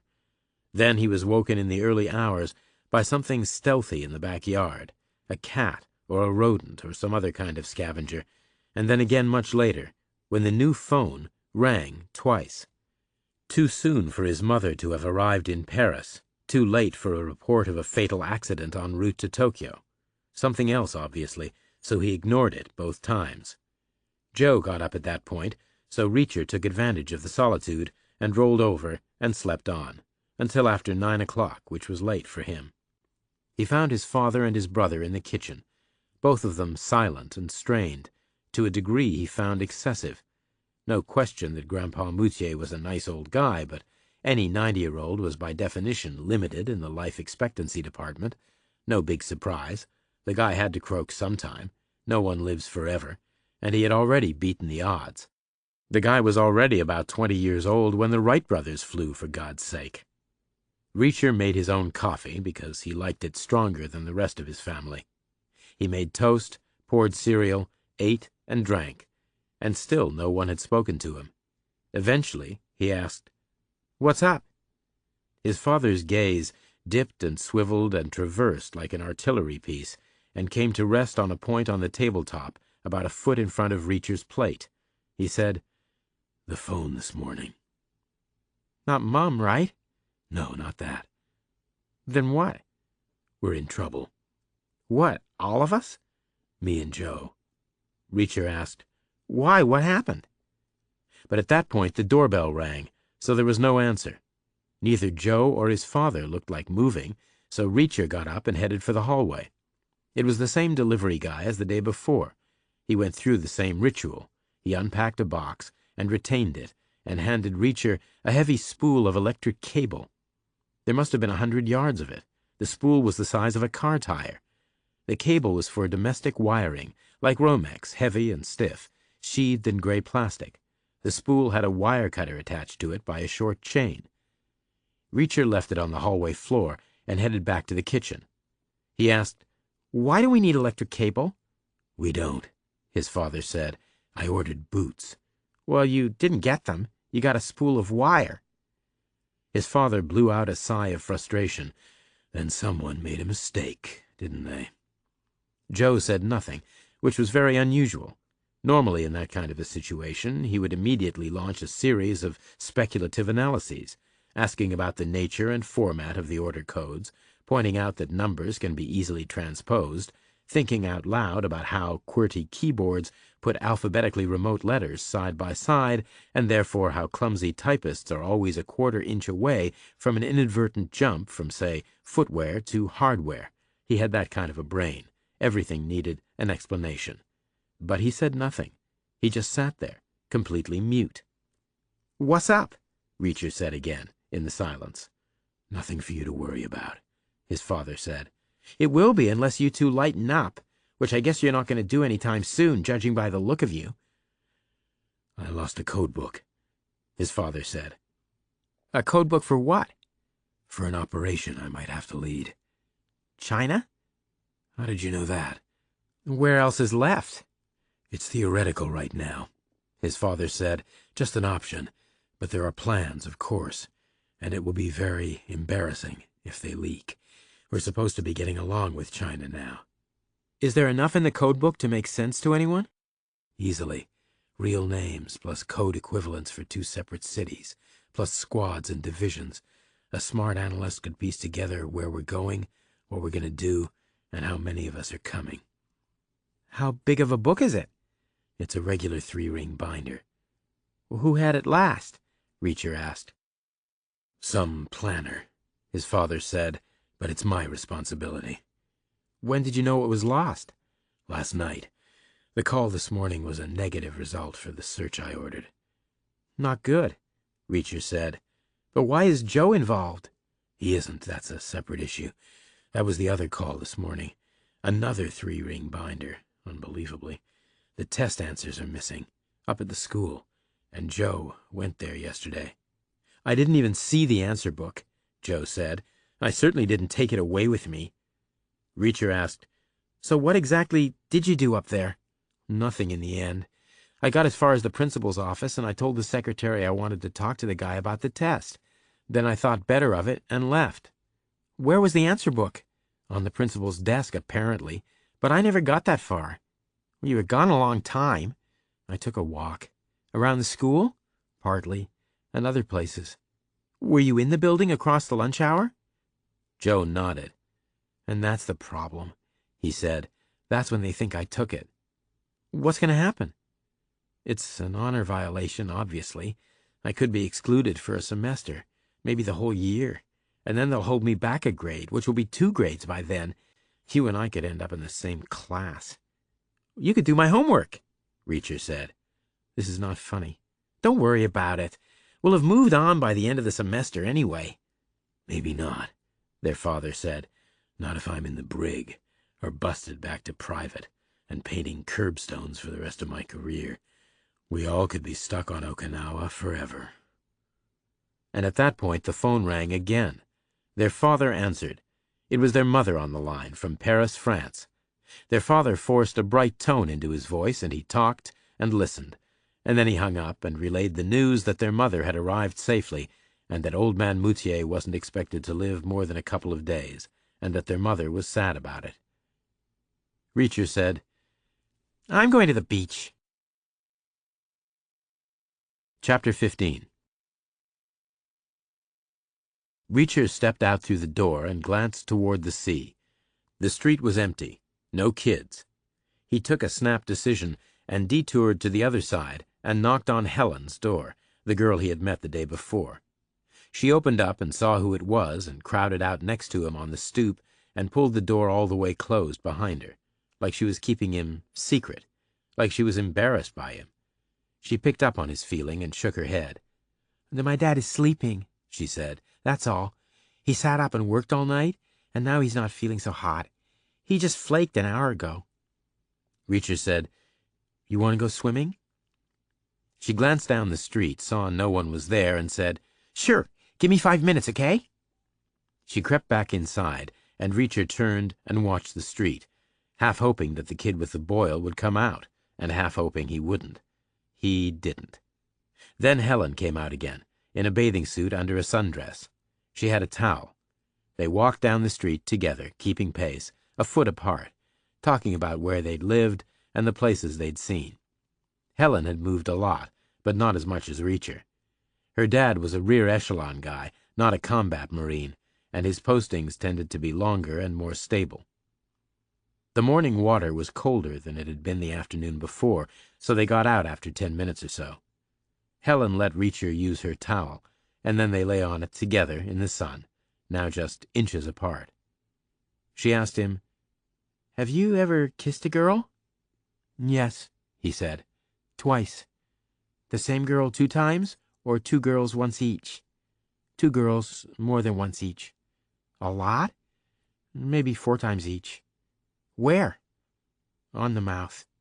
No, where? In the movies or what? One in the movies, one in a park. With tongues? Yes. She asked, Are you good at it? He said, I don't know. Will you show me how? I've never done it. So he leaned up on an elbow and kissed her on the mouth. Her lips were small and mobile, and her tongue was cool and wet. They kept it going for 15 or 20 seconds, and then they broke apart. He asked, Did you like it? She said, Kind of. Was I good at it? I don't know. I don't have anything to compare it with. Well, you were better than the other 2 I kissed, he said. Thank you, she said. But he didn't know what she was thanking him for, the compliment or the trial run. He wasn't sure. Chapter 16. Reacher and Helen walked back together, and they almost made it home. They got within 20 yards of their destination, and then the kid with the boil stepped out of his yard and took up a position in the middle of the road. He was wearing the same core t-shirt and the same pair of ragged pants, and he was alone for the time being. Reacher felt Helen go quiet beside him. She stopped walking, and Reacher stopped a pace ahead of her. The big kid was 6 feet away. The 3 of them were like the corners of a thin, sloping triangle. Reacher said, Stay there, Helen. I know you could kick this guy's ass all by yourself, but there's no reason why both of us should be exposed to the smell. The big kid just smiled. He said, You've been to the beach. Reacher said, And we thought Einstein was smart. How many times have you been? You can't count that high. Are you trying to make me mad? Reacher was, of course. For his age, he had always been a freakishly big kid, right from birth. His mother claimed he had been the biggest baby anyone had ever seen, although she had a well-known taste for the dramatic, so Reacher tended to discount that information. But even so, big or not, he had always fought 2 or 3 classes up, sometimes more, with the result that one-on-one, 99% of the time, he had been the small kid. So he had learned to fight like a small kid. All things being equal, size usually wins, but not always. Otherwise, the heavyweight championship of the world would be decided on the scales, not in the ring. Sometimes, if the small guy is faster and smarter, he can get a result. And one way of being smarter is to make the other guy dumber, which you can do by inducing a rage. An opponent's red mist is the smaller guy's best friend. So yes, Reacher was trying to make the smelly kid mad. But the smelly kid wasn't falling for it. He was just standing there taking it, tense but controlled. His feet were well placed, and his shoulders were bunched. His fists were ready to come up. Reacher took 1 pace forward, into the miasma of halitosis and body odor. Rule 1 with a guy like that, don't let him bite you. You could get an infection. Rule 2, watch his eyes. If they stayed up, he was going to swing. If they dropped down, he was going to kick. The guy's eyes stayed up. He said, There's a girl here. You're going to get your butt kicked in front of a girl. You won't be able to show your face. You'll be the neighborhood retard pussy. Maybe I'll charge the toll every time you come out of your house. Maybe I'll expand the zone all over the island, or maybe I'll charge a double toll from you and your retard brother. Rule 3 with a guy like that, upset the choreography. Don't wait, don't back off, don't be the challenger, don't be the underdog, don't think defensively. In other words, Rule 4, hit him first. And not with a predictable little left jab either, because Rule 5, there are no rules on the back streets of Okinawa. Reacher snapped a vicious straight right into the guy's face and caught him square on the cheek. That got his attention. The guy rocked back and shook his head and popped a straight right of his own, which Reacher had expected and was ready for. He leaned left and let the fat fist buzz past his ear, smarter and faster. Then the guy was all tangled up in the follow-through and could do nothing but step back and crouch and start over, which he got well into doing, until he heard the sound of a motorbike, which was like the bell at the end of a round to him, like Pavlov's dog. He hesitated for a fatal split second. Reacher hesitated too, but for a shorter time, purely because of geometry. He was facing up the street, toward the four-way junction. His eyes flicked up, and he saw a bike heading north to south, keeping straight on the main road, passing by, not turning in. He processed that information and deleted it even before the bike was gone, just as soon as its speed and position had made a turn impossible, whereupon his gaze came straight back to his opponent, who was at a geometric disadvantage. He was facing down the street, toward the sea.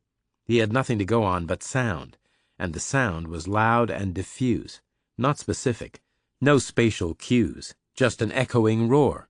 So, like every other animal on Earth with better sight than hearing, the guy yielded to a basic instinct. He started to turn his head to look behind him, irresistible. Then, a split second later, the auditory input went unambiguous when the roar got trapped behind buildings and the guy came to his conclusion and stopped his move and started to turn his head back again. But by then, it was far too late. By then, Reacher's left hook was halfway through its travel. It was scything in, hard and fast, every sinew and ropey muscle in his greyhound's frame unspooling in perfect coordination, with just one aim in sight, to land that big left fist on the guy's neck. Total success. The blow landed right on the boil, crushing it, crushing flesh, compressing bone, and the guy went down like he had run full speed into a clothesline. His legs came out from under him, and he thumped more or less horizontally on the concrete, just sprawling, tangled and stunned like a pratfall stunt in a silent movie. Next obvious move was for Reacher to start kicking him in the head, but he had an audience with feminine sensibilities, so he resisted the temptation.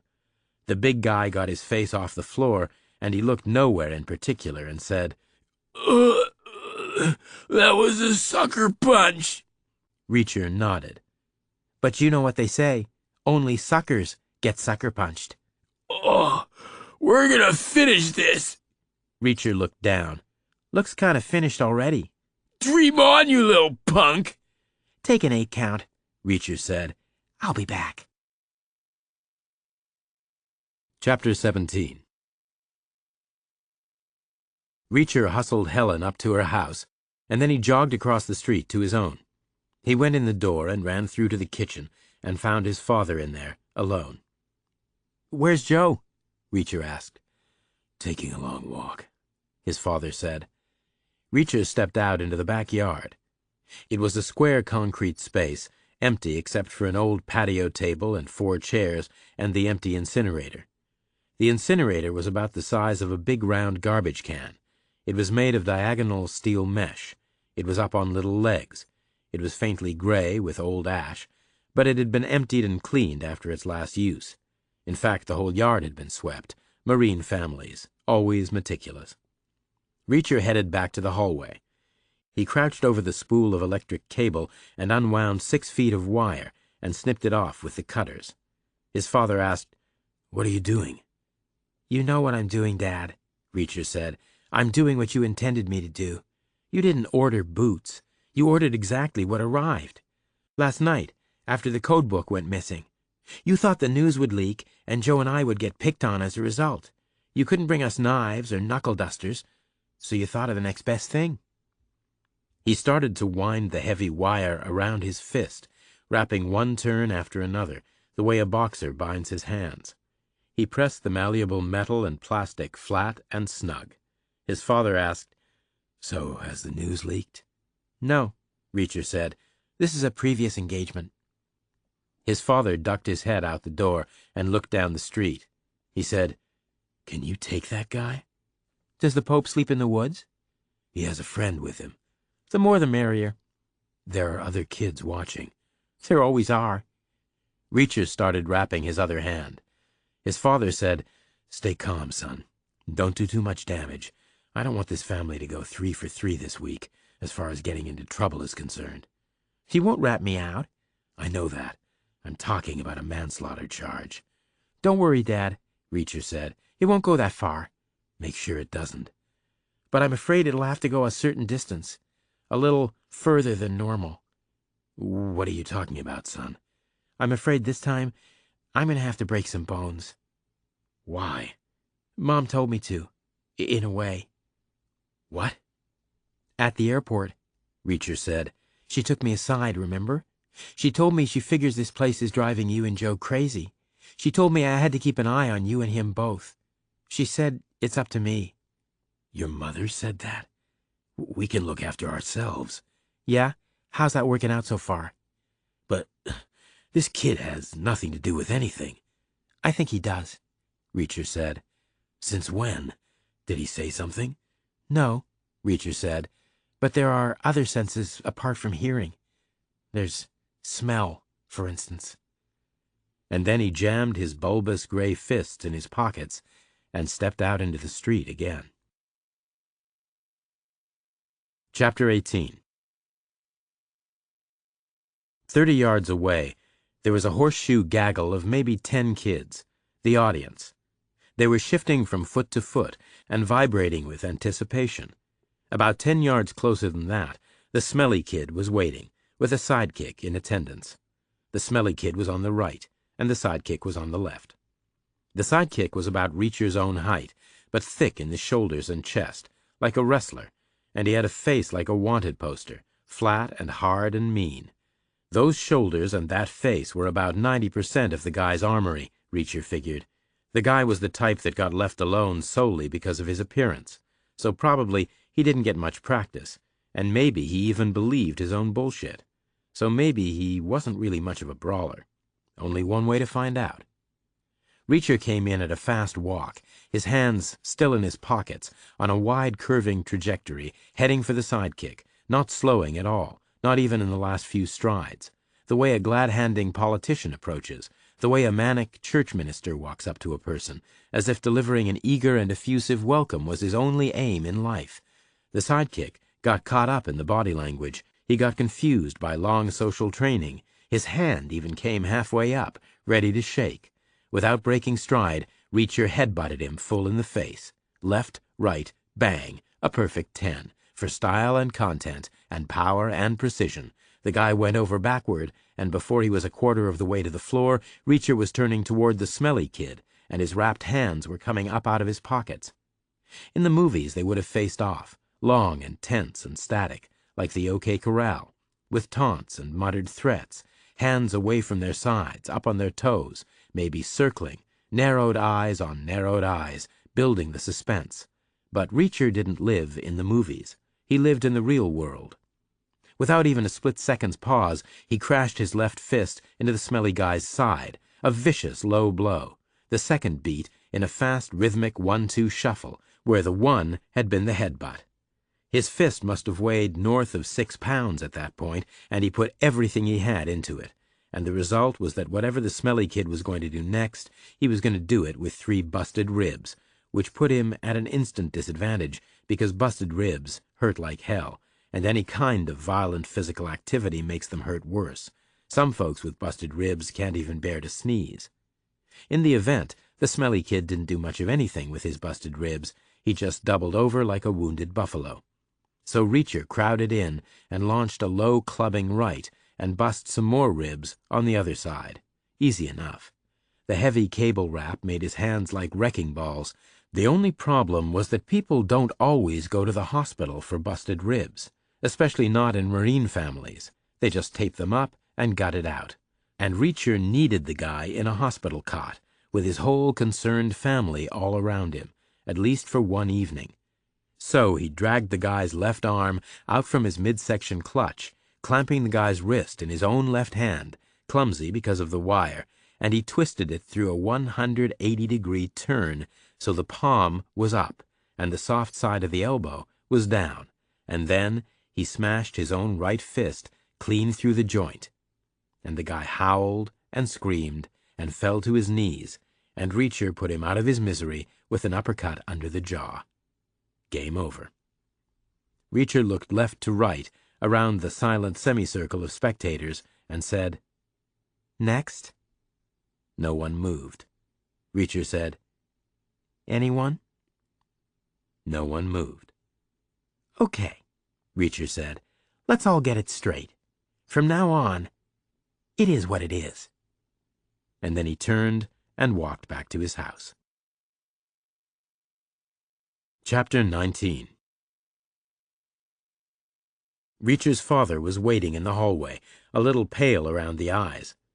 Reacher started unwrapping his hands, and he asked, "Who are you working with on this codebook thing?" His father said, "An intelligence guy and 2 MPs. Would you call them and ask them to come over? Why? All part of the plan, like Mom told me. They should come here? Yes. When? Right now would be good. Reacher saw he had the word Georgia stamped backward across one of his knuckles.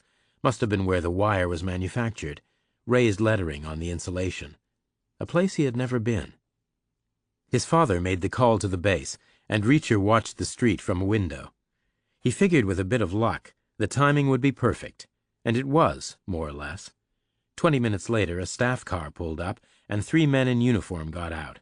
And immediately, an ambulance turned into the street behind them and maneuvered around their parked vehicle and headed on down to the smelly kid's house. The medics loaded the kid on board, and his mother and what looked like a younger brother rode along as passengers. Reacher figured the kid's father would head straight for the hospital on his motorbike at the end of his watch, or earlier, depending on what the doctors said. The intelligence guy was a major, and the MPs were warrant officers. All 3 of them were in BDUs. All 3 of them were still standing in the hallway. All 3 of them had the same expression on their faces. Why are we here? Reacher said, "That kid they just took away? You need to go search his house, which is now empty, by the way. It's ready and waiting for you."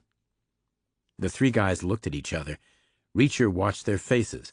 Clearly none of them had any real desire to nail a good Marine like Stan Reacher. Clearly all of them wanted a happy ending. They were prepared to clutch at straws. They were prepared to go the extra mile, even if that involved taking their cues from some weird 13-year-old kid. One of the MPs asked, "What are we looking for?" "You'll know it when you see it," Reacher said. 11 inches long, 1 inch wide, gray in color. The 3 guys stepped out into the street, and Reacher and his father sat down to wait. Chapter 20. It was a reasonably short wait, as Reacher had privately predicted. The smelly kid had demonstrated a degree of animal cunning, but he was no kind of a criminal mastermind. That was for damn sure. The 3 men came back less than 10 minutes later with a metal object that had been burned in a fire. It was ashy gray as a result. It was a once bright alloy fillet, 11 inches long and 1 inch wide, slightly curved across its shorter dimension, with 3 round appendages spaced along its length. It was what is left when you burn a regular 3-ring binder. No stiff covers, no pages, no contents, just scorched metal. Reacher asked, "Where did you find it?" One of the MPs said, "Under a bed in the 2nd bedroom, the boys' room." No kind of a criminal mastermind. The major from intelligence asked, "Is it the code book?" Reacher shook his head. "No," he said. "It's the test answers from the school." "Are you sure?" "Positive." "So why call us?" "This has to be handled by the Corps, not by the school. You need to go up to the hospital and talk to the kid and his father together. You need to get a confession. Then you need to tell the school. What you do to the kid after that is your business. A warning will do it probably. He won't trouble us again anyway." "What exactly happened here?" "Oh, it was my brother's fault," Reacher said. "In a way, anyway. The kid from down the street started hazing us, and Joe stepped up and did really well. Smart mouth, fast answers, the whole 9 yards. It was a great performance. Plus, Joe is huge. Gentle as a lamb, but the kid didn't know that, obviously. So he decided to duck the physical route in terms of revenge. He decided to go another way. He figured out that Joe was uptight about the test. Maybe he had heard us talking. But anyway, he followed Joe up to the school yesterday and stole the answers, to discredit him." "Can you prove that?" "Circumstantially," Reacher said. "The kid didn't go to the ball game. He wasn't on the bus. So he was in town all day. And Joe washed his hands and took a shower when he got back, which is unusual for Joe in the afternoon. He must have felt dirty. And my guess is he felt dirty because he had been smelling that kid's stink all day, from behind him and around corners. Very circumstantial, the major said. Ask the kid, Reacher said. Lean on him in front of his dad. Well, then what happened? The kid made up a scenario where Joe memorized the answers and then burned the book, which would be plausible for a guy who wanted to cheat on a test. And it was trash night, which was convenient. The plan was the kid would burn the book in his own backyard and then sneak into ours during the night and dump the metal part in our incinerator among our ashes, so the evidence would be right there. But we had no ashes. We missed trash night. We had to be up at the airport instead, so the kid had to abort the plan. He just snuck away again. And I heard him. Early hours of the morning.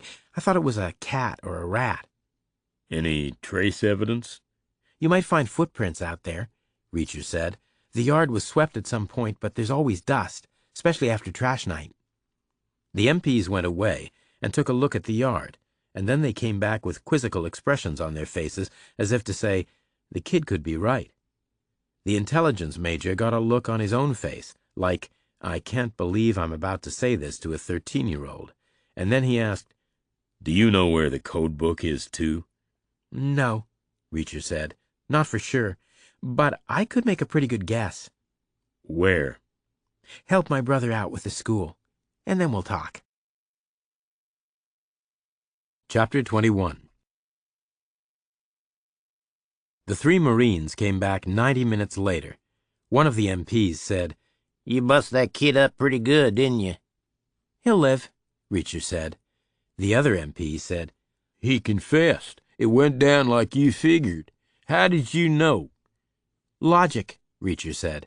I knew Joe wouldn't have done it, so clearly someone else did. It was just a question of who, and how, and why. The intelligence major said, We squared things away with the school. Your brother's in the clear. Then the guy smiled. He said, But there's one unfortunate consequence. Which is what? They don't have the answers anymore, so the test has been canceled. That's a shame. Every silver lining has a cloud. Did you see the questions? The major nodded. Reading, writing, adding, subtracting. Nothing out of the ordinary. No general knowledge? Nope. No baseball? Not even a hint. No statistics? Percentages, maybe, in the math section. Odds and probabilities, that sort of thing. Which are important, Reacher said. as in, what are the odds of a Marine officer losing a code book? Low. What are the odds of a good Marine officer like my dad losing a code book? Lower still. So the probability is the book isn't lost at all. The probability is there's another explanation. Therefore, time spent chasing the notion it's lost is time wasted. Time spent on other avenues would be more fruitful. What other avenues? When did President Ford take over from President Nixon? 10 days ago. Which must have been when the Joint Chiefs started dusting off all the options. And I'm guessing the only real live one is China, which is why we got the transfer here. But we're the combat phase. So, a little earlier than us, the planners must have been brought in. A week or so ago, maybe. They must have been told to nail everything down double quick, which is a lot of work, right? Always. And what's the last phase of that work? Revising the code books to match the updated plans. What's the deadline? Well, theoretically, we have to be ready to go at midnight tonight, should the president order it. So maybe somewhere there's a guy who worked on the codes all through the night. A rear echelon guy who got here about a week ago. I'm sure there is, but we already checked all over the base. That's the first thing we did. Maybe he worked off post. Well, that would be unauthorized. But it happens. I know, but even if it did in this case, he would have been back on the base hours ago, and the book would have been back in the safe hours ago. Suppose he wore himself out and fell asleep. Suppose he hasn't gotten up yet. Suppose the code book is still on his kitchen table. Where? Across the street, Reacher said. Knock on the door and ask for Helen. Chapter 22. Joe got back from his long walk an hour later, and he and his brother and his father headed for the beach and took a swim. The water was warm, the sand was white, and the palms were swaying. They loitered and strolled, until the sun dipped low, and then they headed home to the hot little house at the top of the concrete street, where an hour later the new phone rang again, and Josie told them that her father had died. Old Laurent Moutier was gone, at the age of 90, taking with him, like everyone does, a lifetime of unknown private hopes and dreams and fears and experiences, and leaving behind him, like most people do, a thin trace of himself in his living descendants. He had never had a clear idea of what would become of his beautiful mop-haired daughter and his 2 handsome grandsons, nor did he really want one, but, like every other 20th-century male human in Europe, he hoped they would live lives of peace, prosperity, and plenty, while simultaneously knowing they almost certainly wouldn't. So he hoped they would bear their burdens with grace and good humor, and he was comforted, in his final moments, by the knowledge that so far they always had, and probably always would. High heat. The man was over 30, Reacher thought, and solid, and hot, obviously. He had sweated through his suit. The woman face to face with him could have been younger, but not by much. She was hot, too, and scared, or tense, at least. That was clear.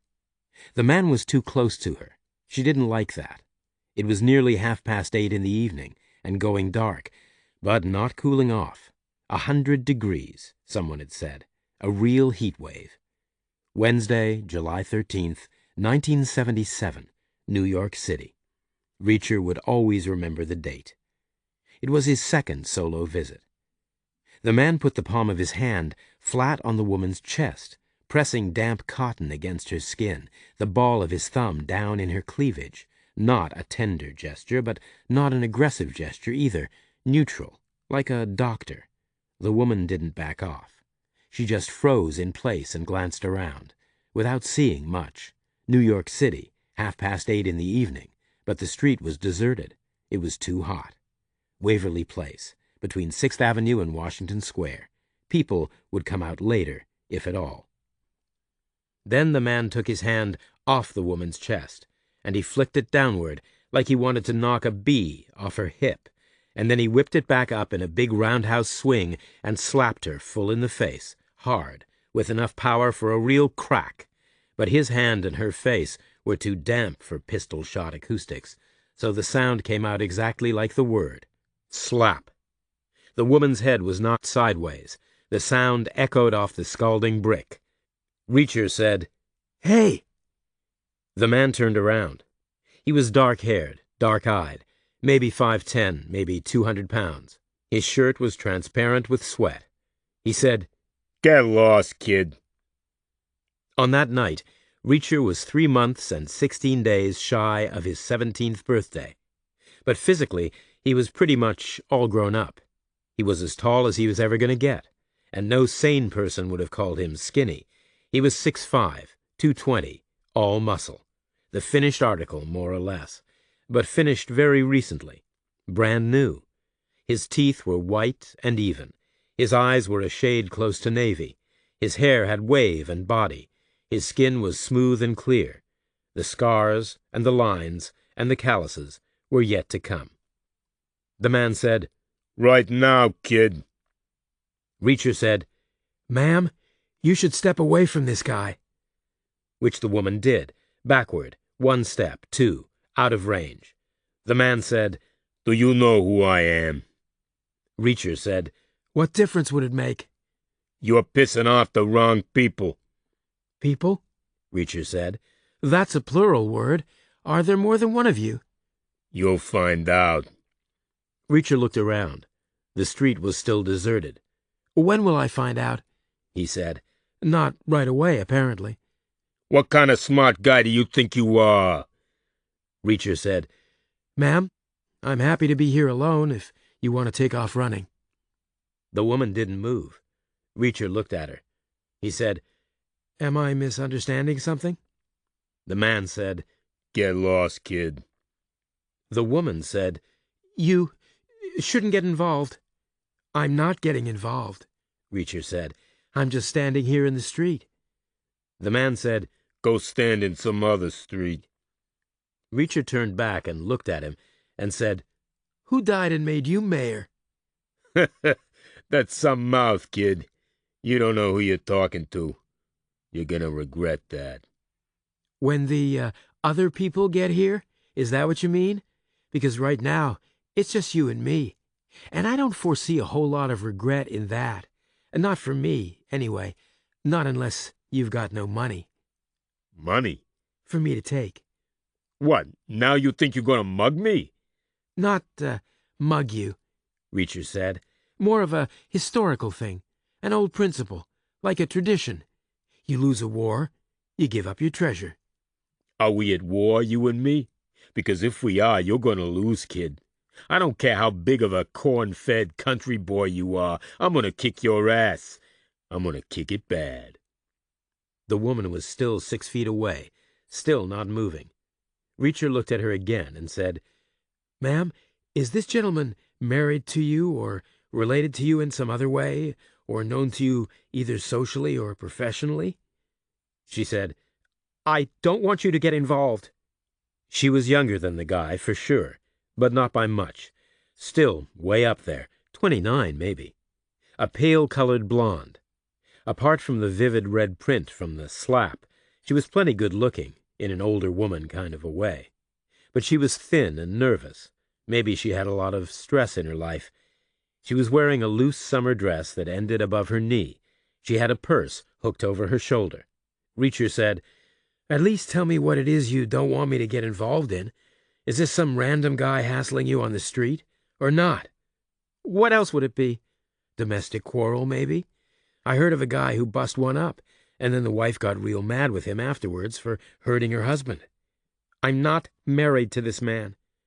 Do you have any interest in him at all? In his welfare? I suppose that's what we're talking about. None at all, but you can't get involved. So walk away. I'll deal with it.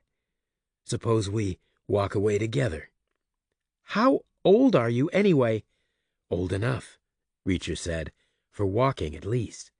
I don't want the responsibility. You're just a kid. You're an innocent bystander. Is this guy dangerous? Very. He doesn't look it. Looks can be deceptive. Is he armed? Not in this city. He can't afford to be. So, what's he gonna do? Sweat on me? Which did the trick. The guy hit boiling point, aggrieved at being talked about like he wasn't there, aggrieved at being called sweaty, even though he manifestly was, and he came in at a charge, his jacket flapping, his tie flailing, his shirt sticking to his skin. Reacher feinted one way and moved another, and the guy stumbled past, and Reacher tapped his ankles, and the guy tripped and fell. He got up again fast enough, but by then Reacher had backed off and turned around, and was ready for the second maneuver, which looked like it was going to be an exact repeat of the first, except Reacher helped it along a little by replacing the ankle tap with an elbow to the side of the head, which was very well delivered. At nearly 17, Reacher was like a brand-new machine, still gleaming and dewy with oil, flexible, supple, perfectly coordinated, like something developed by NASA and IBM on behalf of the Pentagon. The guy stayed down on his knees a little longer than the first time. The heat kept him there. Reacher figured the 100 degrees he had heard about must have been somewhere open, Central Park maybe, some little weather station. In the narrow brick canyons of the West Village, close to the huge stone sidewalk slabs, it must have been more like 120. And humid. Reacher was wearing old khakis and a blue T-shirt, and both items looked like he had fallen in a river. The guy stood up, panting and unsteady. He put his hands on his knees. Reacher said, Let it go, old man. Find someone else to hit. No answer. The guy looked like he was conducting an internal debate. It was a long one. Clearly there were points to consider on both sides of the argument, pros and cons, and pluses and minuses, and costs and benefits. Finally the guy said, Can you count to 3.5? Reacher said, I suppose. That's how many hours you got to get out of town. After midnight, you're a dead man. And before that, too, if I see you again. And then the guy straightened up and walked away, back towards 6th Avenue, fast, like his mind was made up, his heels ringing on the hot stone, like a brisk, purposeful person on a just-remembered errand. Reacher watched until he was lost to sight, and then he turned back to the woman and said, "Which way are you headed?" She pointed in the opposite direction, towards Washington Square, and Reacher said, "Then you should be okay." "You have 3.5 hours to get out of town." I don't think he was serious. He was hauling ass, trying to save face. He was serious, believe me. You hit him in the head. I mean, Jesus! Who is he? Who are you? Just a guy passing through. From where? Pohang, at the moment. Where the hell is that? South Korea. Camp Mujuk, the Marine Corps. You're a Marine? Son of a Marine. We go where we're posted, but school's out, so I'm traveling. On your own? How old are you? 17, in the fall. Don't worry about me. I'm not the one getting slapped in the street. The woman said nothing. Reacher said, "Who was that guy? How did you get here?" "A bus to Seoul, plane to Tokyo, plane to Hawaii, plane to L.A., plane to JFK, a bus to the Port Authority. Then I walked." The Yankees were out of town, in Boston, which had been a major disappointment. Reacher had a feeling it was going to be a special year. Reggie Jackson was making a difference. The long drought might be nearly over, but no luck. The stadium was dark. The alternative was Shea, the Cubs at the Mets. In principle, Reacher had no objection to Mets baseball, such as it was, but in the end the pull of downtown music had proven stronger. He had figured he would swing through Washington Square and check out the girls from NYU's summer school. One of them might be willing to go with him, or not. It was worth the detour. He was an optimist, and his plans were flexible. The woman said, "How long are you traveling?" "In theory, I'm free until September." "Where are you staying?" "I just got here. I haven't figured that out yet." "Your parents are okay with this?" "My mother is worried. She read about the son of Sam in the newspaper." "She should be worried. He's killing people." "Couples sitting in cars, mostly. That's what the papers say. Statistically unlikely to be me. I don't have a car, and so far I'm on my own." "This city has other problems, too." "I know. I'm supposed to visit with my brother." "Here in the city?" "Couple hours out." "You should go there right now." Reacher nodded. "I'm supposed to take the late bus." "Before midnight?" "Who was that guy?" The woman didn't answer. The heat wasn't letting up. The air was thick and heavy. There was thunder coming. Reacher could feel it, in the north and the west. Maybe they were going to get a real Hudson Valley thunderstorm, rolling and clattering over the slow water, between the high cliffs, like he had read about in books. The light was fading all the way to purple, as if the weather was getting ready for something big. The woman said, "Go see your brother. Thanks for helping out." The red handprint on her face was fading. Reacher said, "Are you going to be okay?" "I'll be fine." "What's your name?" "Jill." "Jill what?" "Hemingway." "Any relation?" "To who?" "Ernest Hemingway, the writer." "I don't think so." "You free tonight?" "No." "My name is Reacher. I'm pleased to meet you." He stuck out his hand and they shook. Her hand felt hot and slick, like she had a fever. Not that his didn't. 100 degrees, maybe more. No breeze, no evaporation. Summer in the city. Far away to the north, the sky flickered. Heat lightning, no rain. He said, "How long have you been with the FBI?" "Who says I am?" "That guy was a mobster, right? Organized crime. All that shit about his people and getting out of town or else. All those threats. And you were meeting with him.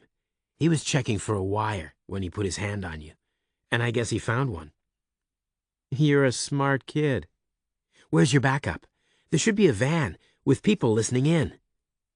"It's a budget thing." "I don't believe you.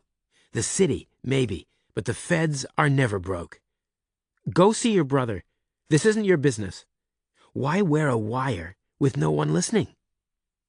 The woman put her hands behind her back, low down, and she fiddled and jiggled as if she was working something loose from the waistband of her underwear. A black plastic box fell out below the hem of her dress. A small cassette recorder, swinging knee-high, suspended on a wire. She put one hand down the front of her dress, and she pulled on the wire behind her knees with her other hand, and she squirmed and she wriggled, and the recorder lowered itself to the sidewalk, followed by a thin black cable with a little bud microphone on the end. She said, "The tape was listening." The little black box was dewed with perspiration from the small of her back. Reacher said, "Did I screw it up? I don't know how it would have gone. He assaulted a federal agent. That's a crime right there. I'm a witness." The woman said nothing. She picked up the cassette recorder and wound the cord around it. She slid her purse off her shoulder and put the recorder in it. The temperature felt hotter than ever, and steamy, like a hot, wet towel over Reacher's mouth and nose. There was more lightning in the north, winking slow, dulled by the thick air. No rain, no break. Reacher said, "Are you going to let him get away with that?" The woman said, "This really isn't your business. I'm happy to say what I saw. It wouldn't come to trial for a year. You'd have to come all the way back. You want to take 4 planes and 2 buses for a slap? A year from now, I'll be somewhere else. Maybe nearer. Or further away. The sound might be on the tape. I need more than a slap. Defense lawyers would laugh at me." Reacher shrugged, too hot to argue. He said, "Okay, have a pleasant evening, ma'am." She said, "Where are you going now?" "Bleecker Street, I think." "You can't. That's in his territory. Or nearby. Or the Bowery. There's music all over, right?" "Same thing. All his territory." "Who is he?" "His name is Cresselli. Everything north of Houston and south of 14th is his. And you hit him in the head." "He's one guy. He won't find me. He's a made man. He has soldiers." "How many?" "A dozen, maybe." "Not enough. Too big of an area. He'll put the word out. All the clubs and all the bars." "Really? He'll tell people he's frightened of a 16-year-old? I don't think so. He doesn't need to give a reason, and people will bust a gut to help. They all want brownie points in the bank. You wouldn't last 5 minutes. Go see your brother. I'm serious." "Free country," Reacher said. "That's what you're working for, right? I'll go where I want. I came a long way." The woman stayed quiet for a long moment. "Well, I warned you," she said. "I can't do more than that." And she walked away towards Washington Square. Reacher waited where he was, all alone on Waverly, head up, head down, searching for a breath of air. And then he followed after her, about 2 minutes behind, and he saw her drive away in a car that had been parked in a tow zone. A 1975 Ford Granada, he thought, mid-blue, vinyl roof, a big toothy grill. It took a corner like a land yacht and drove out of sight. Washington Square was much emptier than Reacher had expected because of the heat. There were a couple of unexplained black guys hanging around, probably dealers, and not much else. No chess players, no dog walkers. But, way over on the eastern edge of the square, he saw 3 girls go into a coffee shop. Co-eds, for sure. Long hair, tan, lithe, maybe 2 or 3 years older than him. He headed in their direction and looked for a payphone on the way. He found a working instrument on his 4th try. He used a hot, damp coin from his pocket and dialed the number he had memorized for West Point's main switchboard. A sing-song male voice said, "United States Military Academy, how may I direct your call?" Cadet Joe Reacher, please." "Hold the line," the voice said, which Reacher thought was appropriate. West Point was in the business of holding the line, against all kinds of things, including enemies, foreign and domestic, and progress, sometimes. West Point was Army, which was an unusual choice for the elder son of a Marine, but Joe's heart had been set on it, and he claimed to be enjoying it so far. Reacher himself had no idea where he would go, NYU possibly, with women. The 3 in the coffee shop had looked pretty good, but he didn't make plans. 16 years in the Corps had cured him of that. The phone clicked and buzzed, as the call was transferred from station to station. Reacher took another hot, wet coin from his pocket and held it ready. It was 8:45 and dark, and getting hotter, if such a thing was possible. Fifth Avenue was a long, narrow canyon running north ahead of him. There were flashes of light in the sky, low down on the horizon, way far in the distance. A different voice said, "Cadet Reacher is currently unavailable. Do you have a message?" Reacher said, "Please tell him his brother is delayed 24 hours. I'm spending the night in the city. I'll see him tomorrow evening." "Roger that," the new voice said with no interest at all, and the line went dead. Reacher put the second coin back in his pocket, and he hung up the phone, and he headed for the coffee shop on the eastern edge of the square. An air conditioner over the coffee shop's door was running so hard it was trembling and rattling, but it wasn't making much difference to the temperature of the air. The girls were together in a booth for 4, with tall soda glasses full of Coke and melting ice. 2 of them were blondes, and 1 was a brunette. All of them had long, smooth limbs and perfect white teeth. The brunette was in short shorts and a sleeveless button-front shirt, and the blondes were in short summer dresses. They all looked quick and intelligent and full of energy. Storybook Americans, literally. Reacher had seen girls just like them in greasy, old, out-of-date copies of Time and Life and Newsweek, at Mujuk and every other base he had lived on. They were the future, the stories had said. He had admired them from afar. Now he stood at the door under the roaring air conditioner and admired them from a whole lot closer, but he had no idea what to do next. Life as a corps kid taught a guy plenty, but absolutely nothing about bridging a 15-foot door-to-table distance in a New York City coffee shop.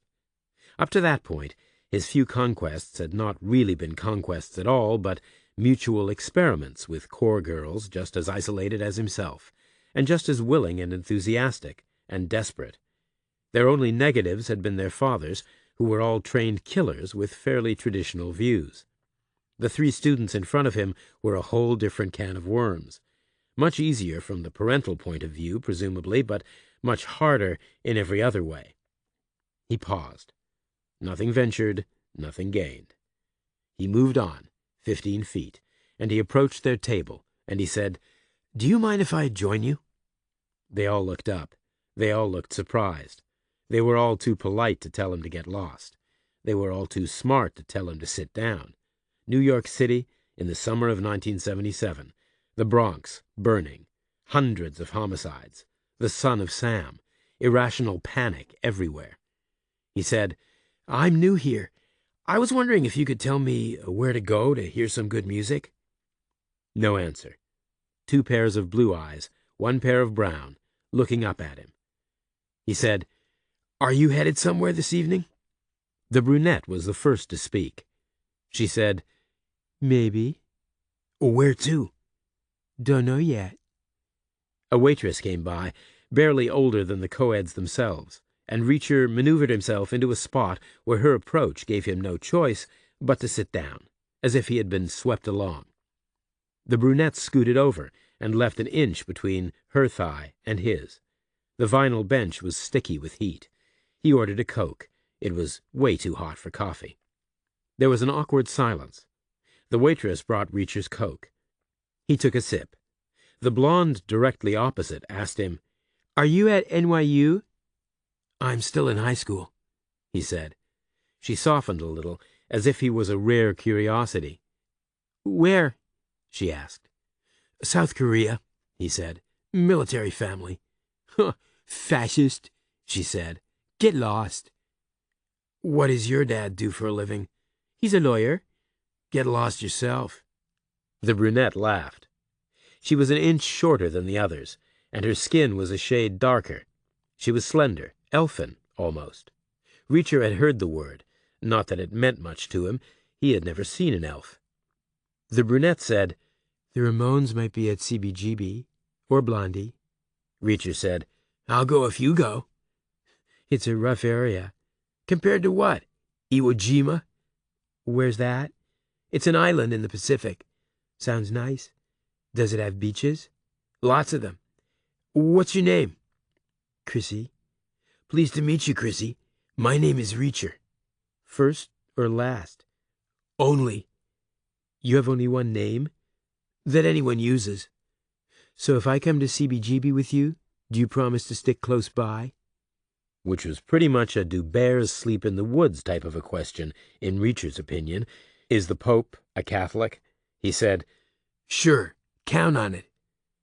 The blondes on the opposite side of the table started up, fidgeting with doubtful body language, and immediately Reacher knew they wouldn't come too, which was dead on A-OK with him, like a big green light.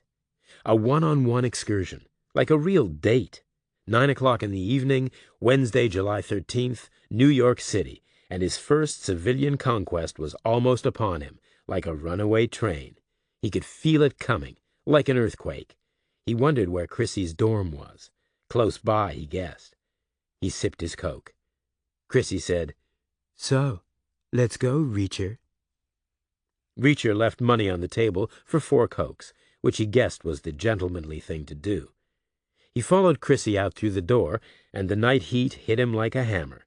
Chrissy, too. She held her hair away from her shoulders with the backs of her hands, and he saw a damp sheen on her neck. She said, How far is it? He said, You've never been?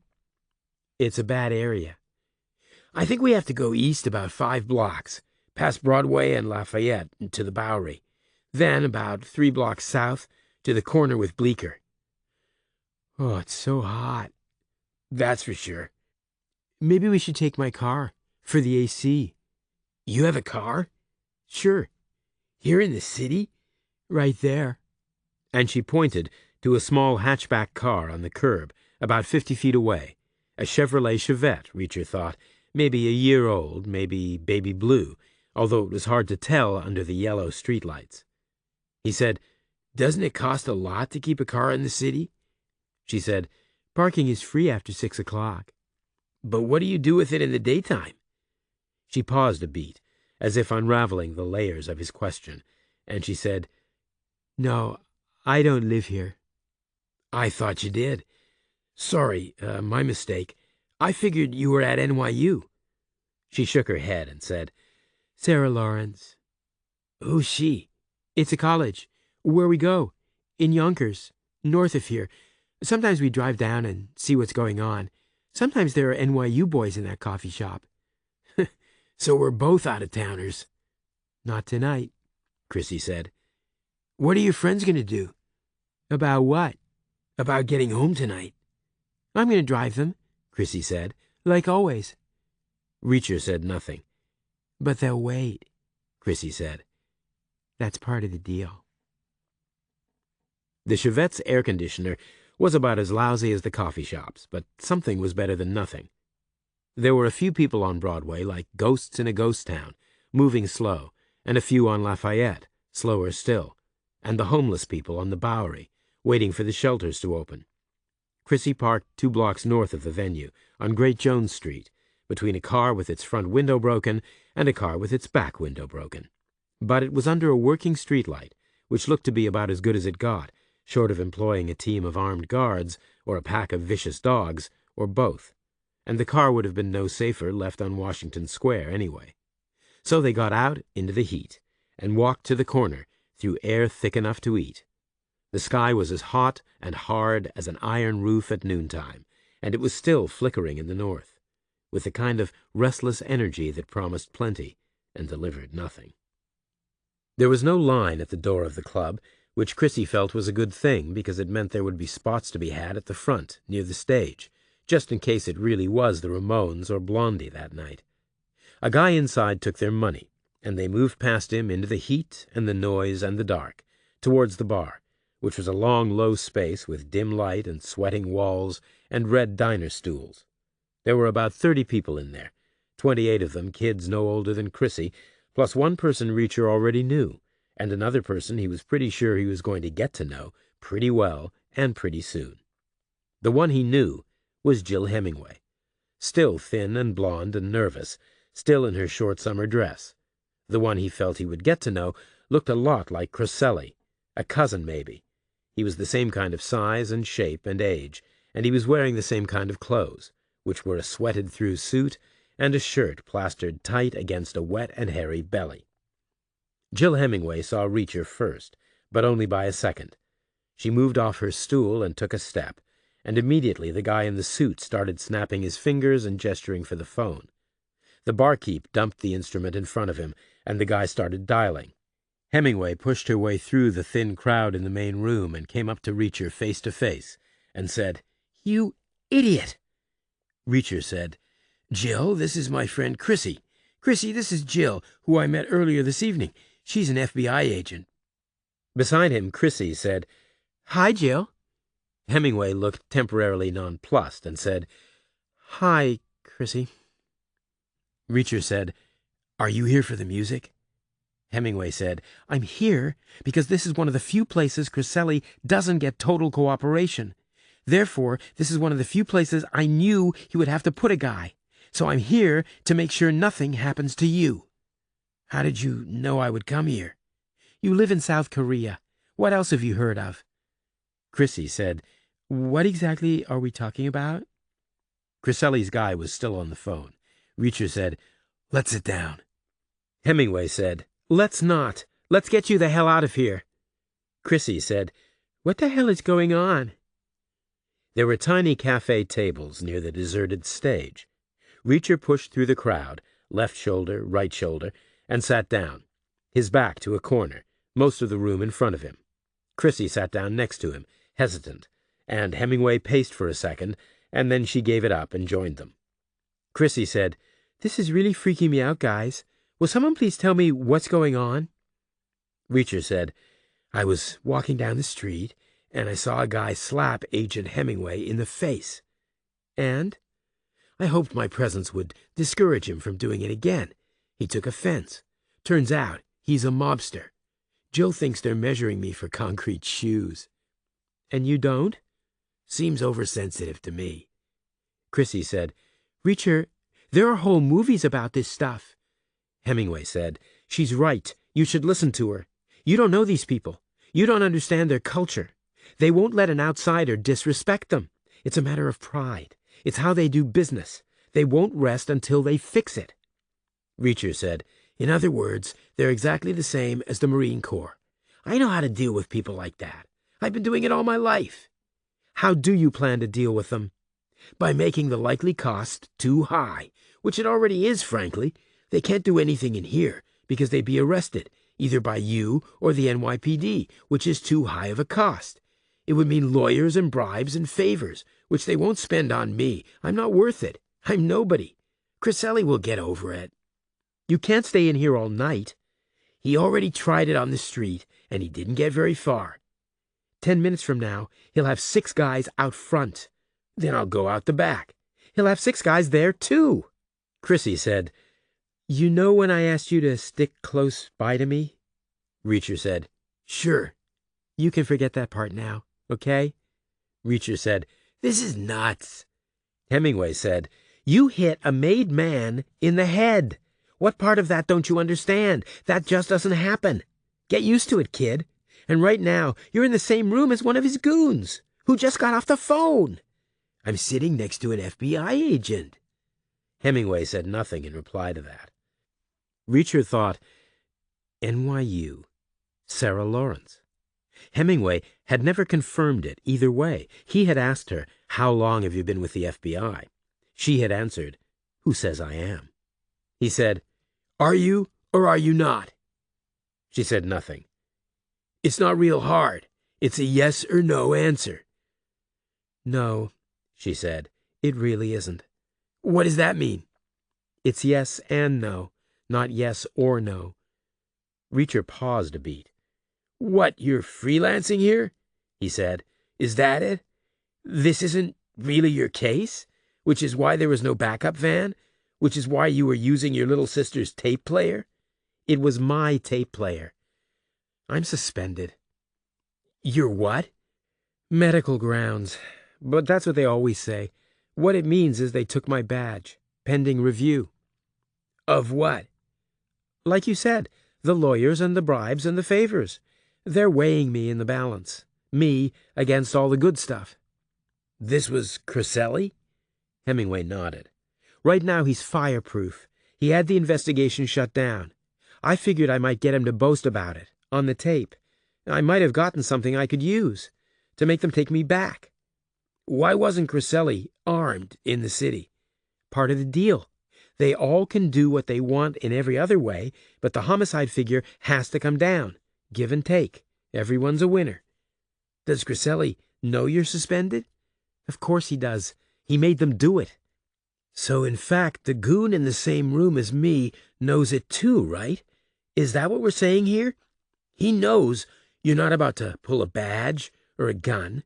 He knows you're just a member of the public, legally, that is, in terms of your powers of arrest and so on, and less than that in terms of your credibility, as a witness against Criselli's people, I mean. I told you to go see your brother. Don't get all defensive. I'm not blaming you. I need to make a new plan, that's all. I need to understand the parameters. Chrissy said, You shouldn't have gotten involved in the first place. Why not? At Sarah Lawrence, we would say it was uncomfortably gender-normative behavior. It was patriarchal. It spoke to the paternalistic shape of our society. You know what they would say in the Marine Corps? What? They would point out that you asked me to stick close by because you think the Bowery is dangerous. It is dangerous. 12 guys are about to show up and kick your butt. Reacher nodded. We should go, probably. You can't, Hemingway said. The goon won't let you, not until the others get here. Is he armed? No, like I said. You sure? 100%. Do we agree one opponent is better than 12? What are you talking about?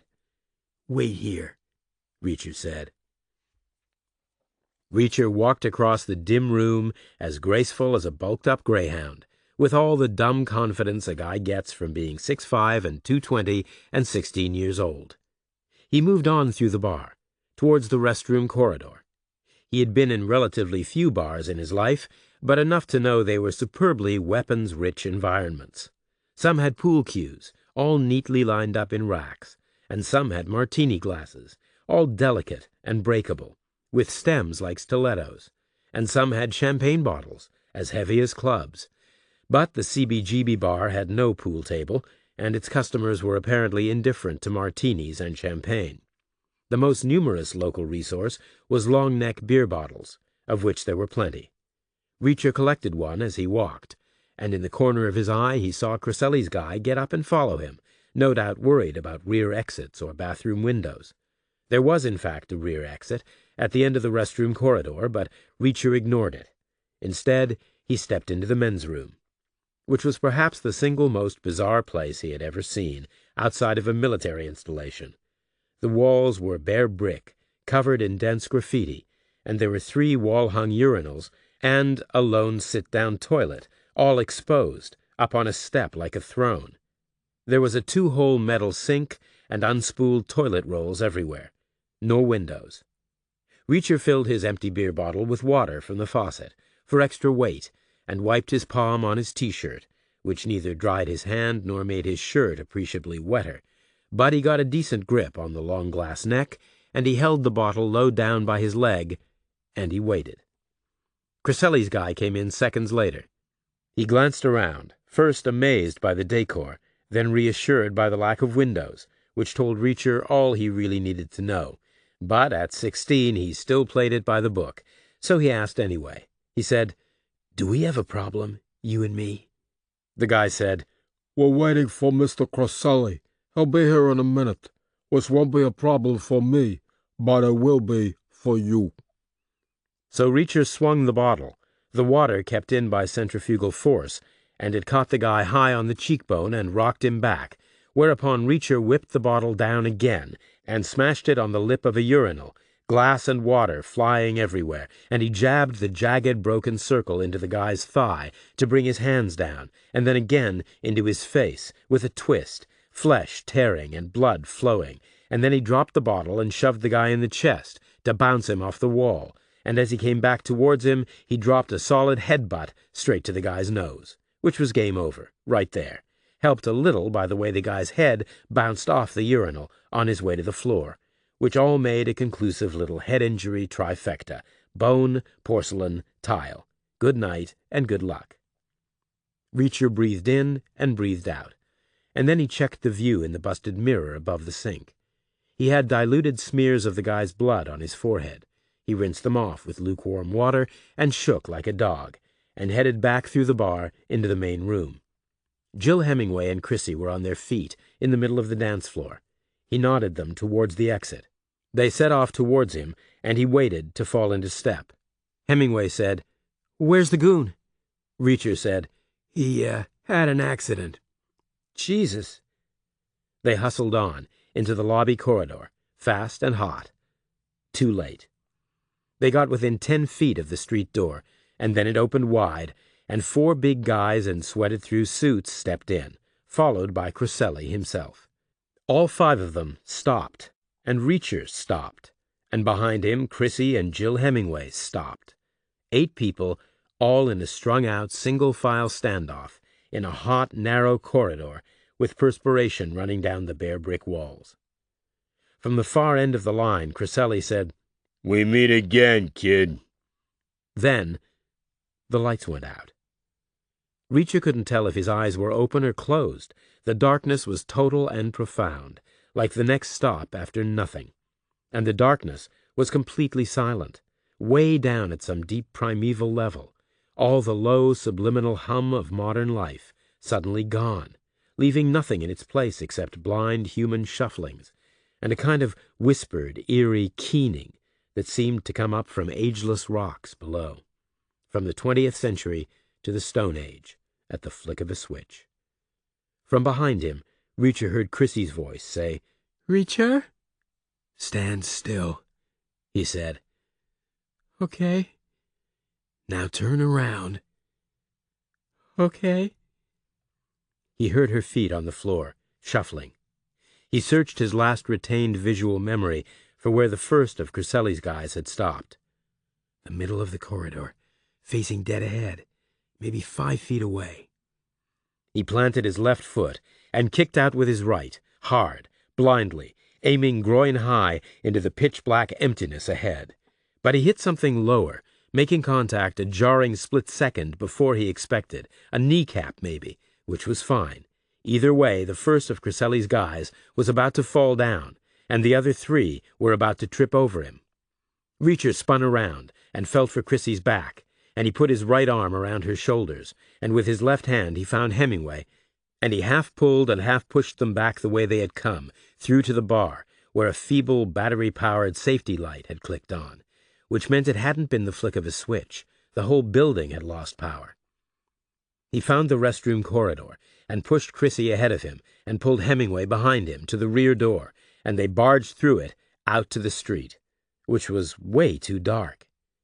They hustled onward anyway, fast, out in the heat again, muscle memory and instinct compelling them to put some distance between the door and themselves, compelling them to seek the shadows.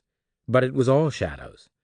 The Bowery was a pitch-dark and sullen ditch, long and straight both ways, bordered by pitch-dark and sullen buildings, uniformly massive and gloomy, their unlit bulk for once darker than the night sky. The skyline sentinels 40 blocks north and south weren't there at all, except in a negative sense, because at the bottom of the sky there were dead fingers where inert buildings were blocking the glow of starlight behind thin cloud. "The whole city is out," Hemingway said. "Listen," Reacher said. "To what?" "Exactly. "The sound of 1 billion electric motors not running, and 1 billion electric circuits switched off." Chrissy said, "This is unbelievable." Hemingway said, "There's going to be trouble. Give it an hour or so, and there's going to be rioting and arson, and a whole lot of looting. So you 2, right now, head north as far and as fast as you can. Do not go east or west. Do not use the tunnels. Do not stop until you're north of 14th Street. Reacher said, "What are you going to do?" "I'm going to work. You're suspended. I can't stand by and do nothing. And you have to get your friend back where you found her. I think those are our basic obligations." And then she ran south towards Houston Street and was lost in the dark within seconds.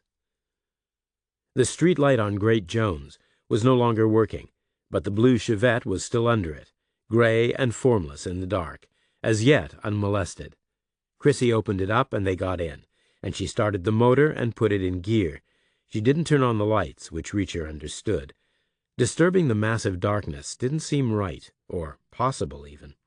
The great city felt stunned and passive, an immense organism laid low, implacable and indifferent to tiny, scurrying humans, of which there was a growing number within view.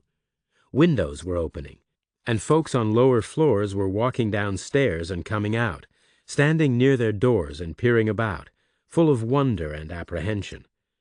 The heat was still way up there.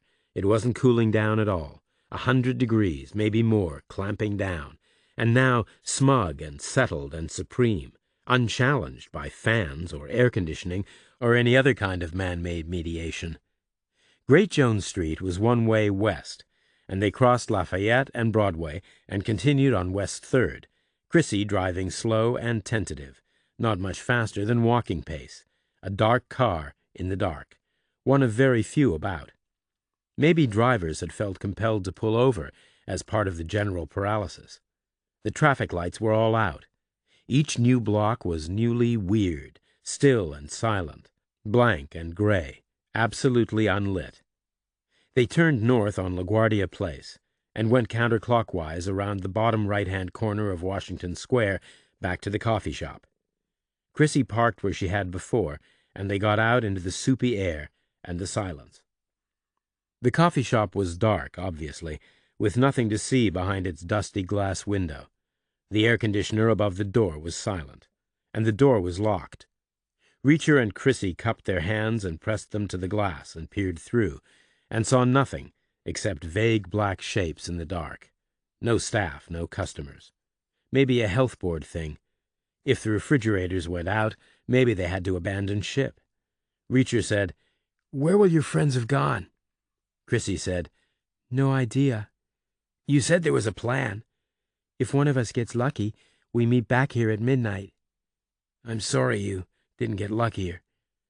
"I feel okay now." "We're still south of 14th Street. They won't find you in the dark, surely." "Will we find your friends in the dark?" "Why would we want to? They'll get back by midnight. Until then, we should hang out and experience this. Don't you think? This is pretty amazing." And it was. There was a hugeness to it. Not just a room, or a building, or a block, but the entire city, slumped, inert, and defeated, all around them. As if it was ruined, as if it was dead, like a relic from the past. And maybe it was more than just the city. There was no glow on any horizon. Nothing from across either river, nothing from the south, nothing from the north. Maybe the whole Northeast was out. Maybe all of America. Or the whole world. People were always talking about secret weapons. Maybe someone had pulled a trigger. Chrissy said, "Let's go look at the Empire State Building. We may never see it like this again." Reacher said, "Okay." In the car. "Okay." They went up University and used 9th Street across to 6th Avenue where they turned north. 6th Avenue was nothing at all, just a long black hole, and then a small rectangle of night sky where it ended at Central Park. There were a few cars on it. All were moving slow. Most had their lights off, like the Chevette. Instinctive somehow. A shared assumption. Crowd behavior. Reacher caught a sudden whiff of fear. Hide in the dark. Don't stand out. Don't be seen. Herald Square had people in it, where Broadway cut across at 34th Street. Most of them were out in the middle of the triangle, away from the buildings, trying to see the sky. Some of them were formed up in moving bunches, like sports fans leaving the stadium after a win, with the same kind of boisterous energy. But Macy's windows were all intact, so far. They kept going all the way to West 38th, crawling past the dead traffic lights and the cross streets, unsure every time whether they should yield or keep on going. But it turned out there was no real danger of either fender benders or confrontation, because everyone was moving slow and acting deferential, all after you, no, after you. Clearly the spirit so far was cooperation, on the roads at least. Reacher wondered how long it would last.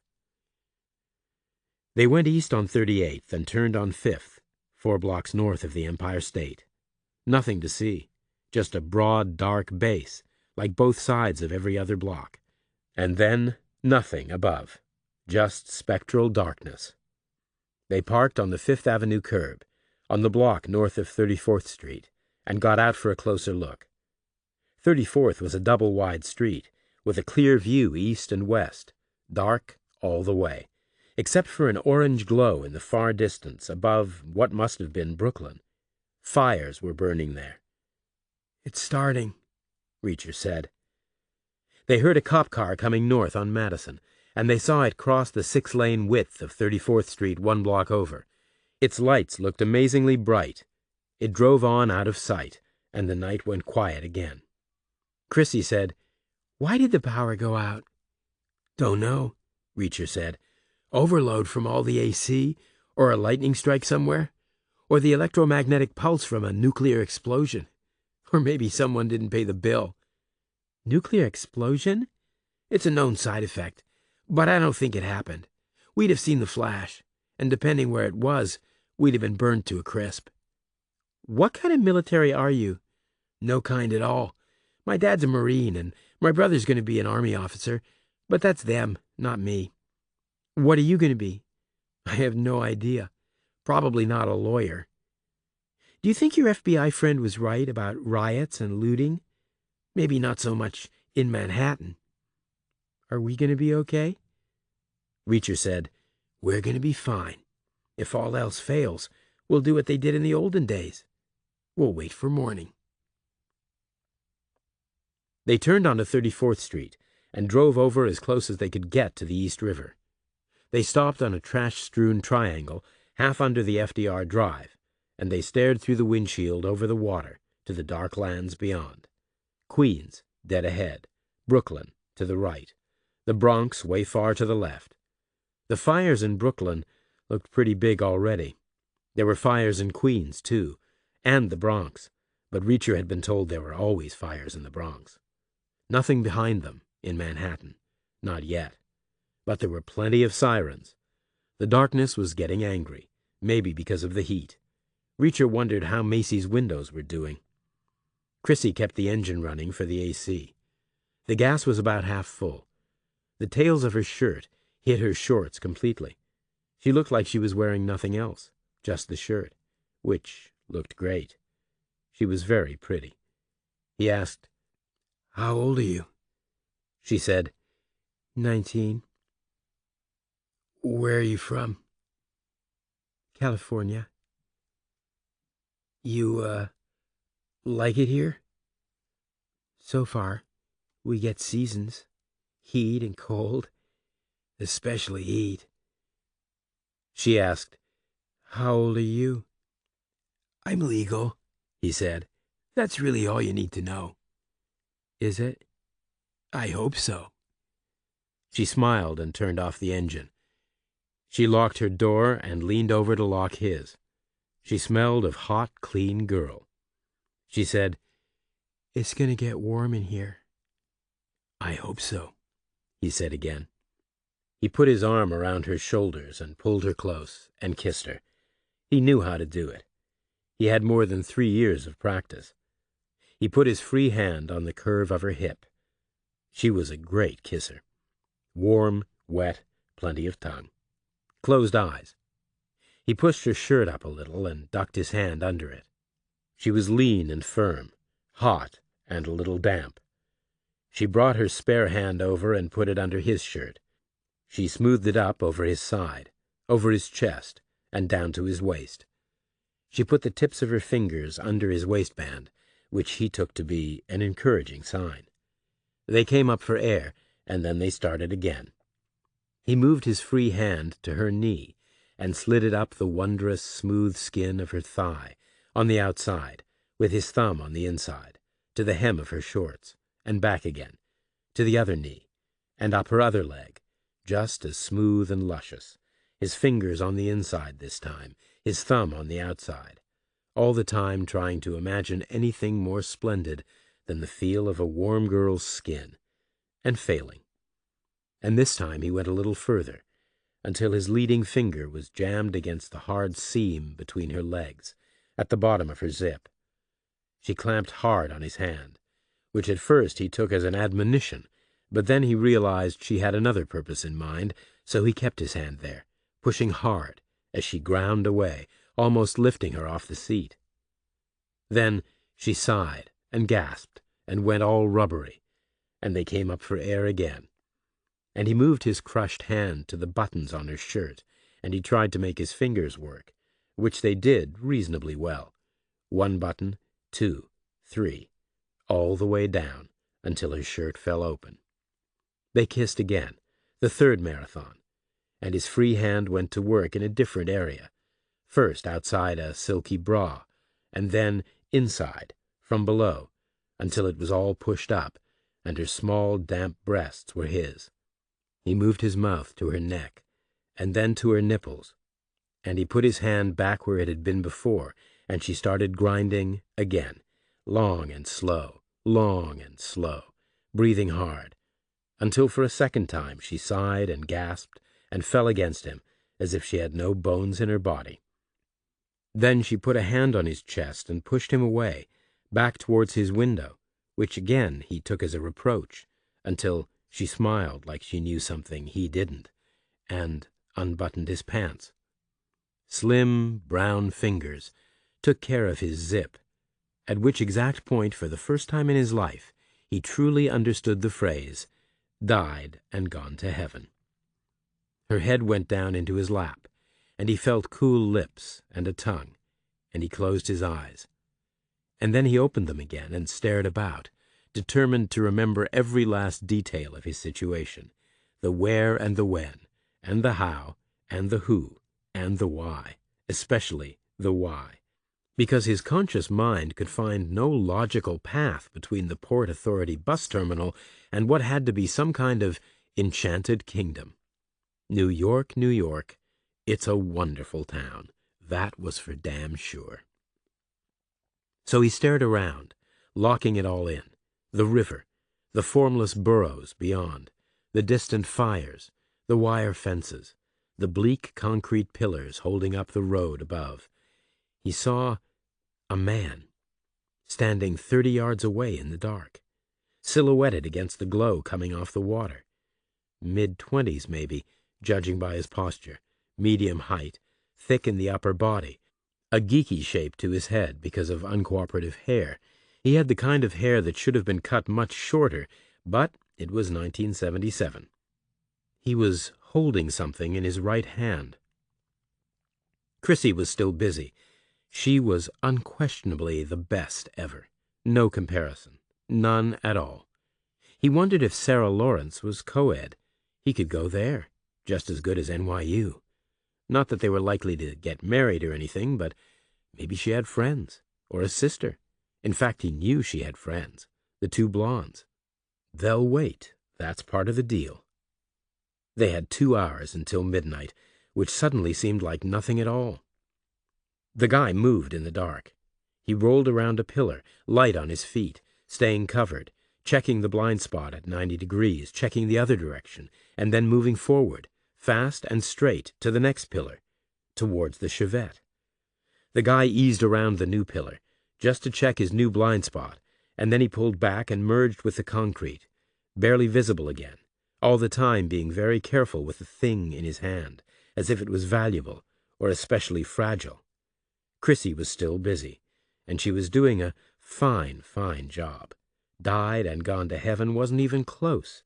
It was an underestimate of the most serious kind, egregious even. It was the kind of faint praise that could cause a diplomatic incident. The guy moved again. He went through the same routine, reflexively, glance, move, to the next pillar, closer still to the Chevette, and he blended in, bringing his right arm to rest last, solicitous of the thing he was holding, taking care not to bring it into contact with the concrete, thereby bringing it separately through the river's glow all by itself. Reacher knew what it was. It was an upside-down revolver, swinging by the trigger guard on the guy's right-hand index finger, a squat shape, thick in the upper body like the guy himself, rounded in the grips, a 2.5-inch barrel, smooth, with few projections, Could have been a Charter Arms bulldog, a 5-shooter, sturdy, most often chambered for the .44 Special, double action, easy to service, not a target shooter's gun, but good close up. Chrissy was still busy. The guy moved again, closer still to the Chevette. He stared right at it. Before he had gotten on the bus in Pohang, Reacher's mother had made him read her newspapers. New York City, a killing spree, the son of Sam. Named from his crazy letters, but before the letters came he had been called something else. He had been called the .44 caliber killer, because he used .44 caliber bullets from a revolver. Specifically, the NYPD said, from a Charter Arms bulldog. Chrissy was still busy, and this was no kind of a time to stop, no kind of a time at all. In fact, stopping was not a possibility. Physically, mentally, any other way, it was absolutely not on the agenda. It was in a whole different hemisphere from the agenda, maybe a whole different universe. It was a biological fact. It was not going to happen. The guy stared. Reacher stared back. He's killing people. Couples sitting in cars. Way to go, Reacher thought. Do it now. I'll go out on a high note, the highest possible note in the whole history of high notes. Jack Reacher, R.I.P. He died young, but he had a smile on his face. The guy made no move. He just stared.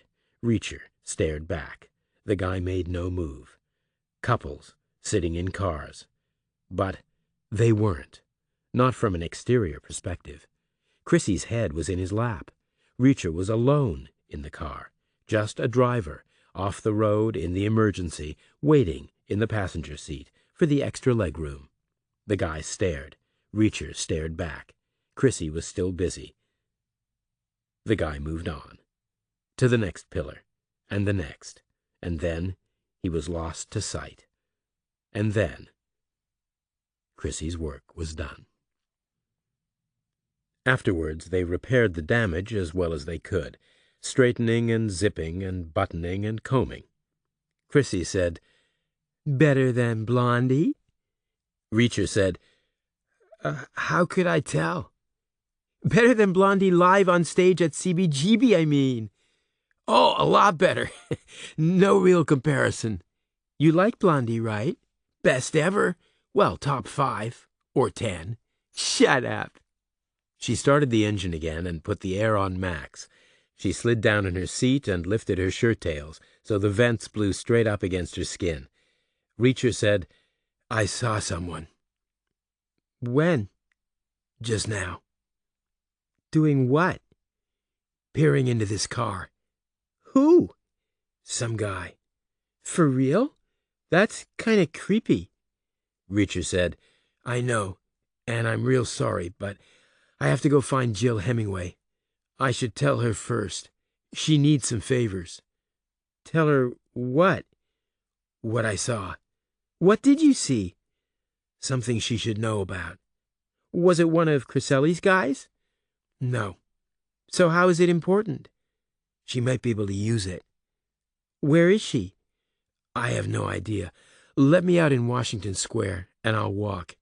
I bet she's north of Houston."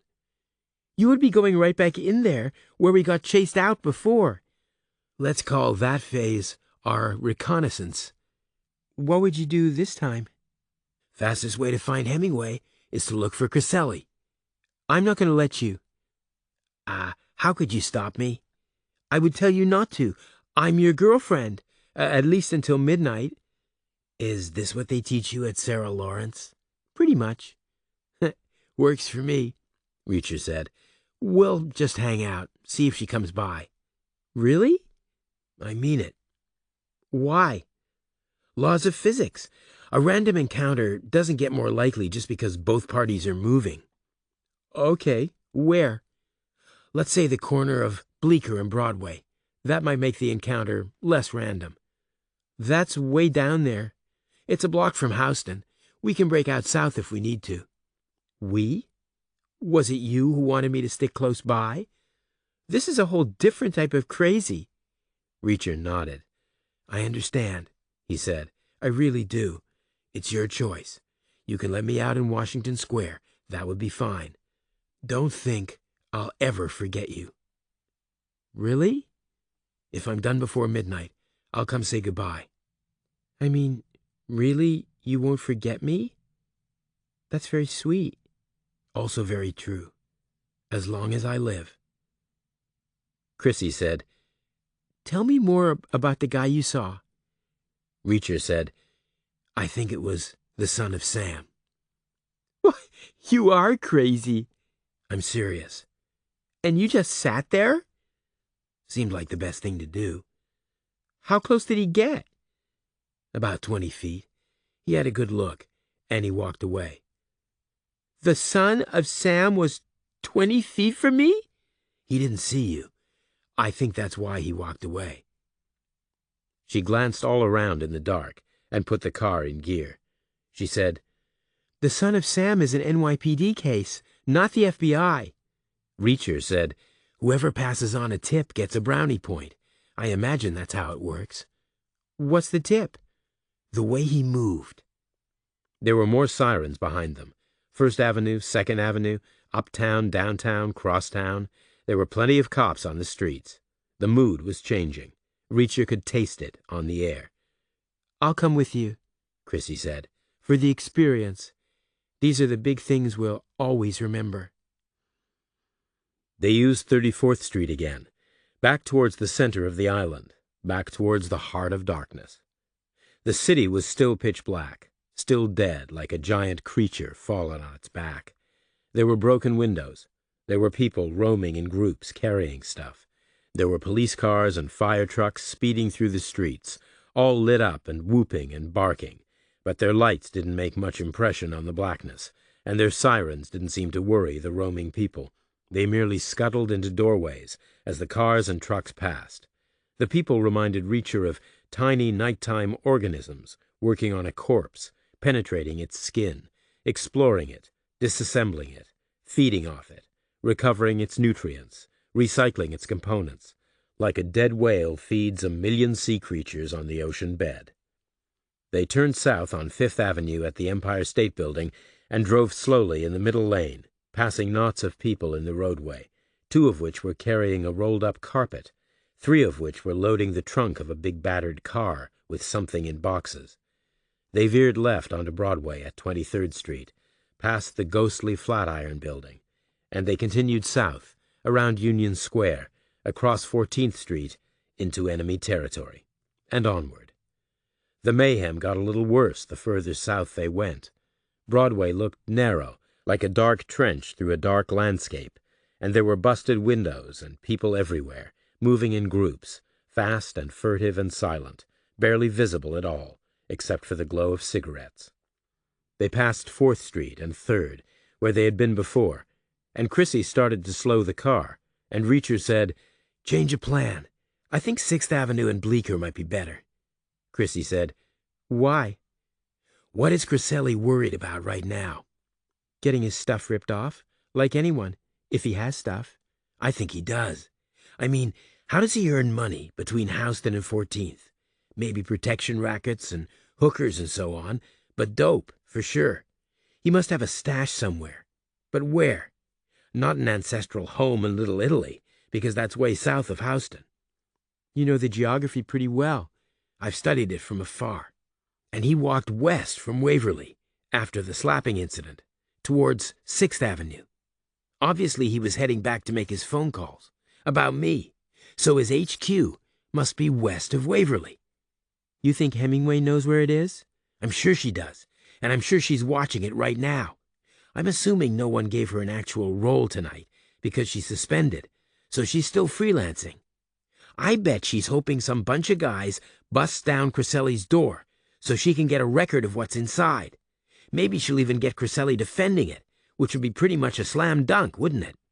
Doesn't matter what kind of deal he made. Some things can't be ignored. It'll be more than just Crisselli defending it. He's got 12 guys. 10 now, Reacher said. 2 of them are in hospital or trying to get there. But we'll keep out of their way. It's Hemingway we want. Hard to find one woman in the dark. All we can do is try.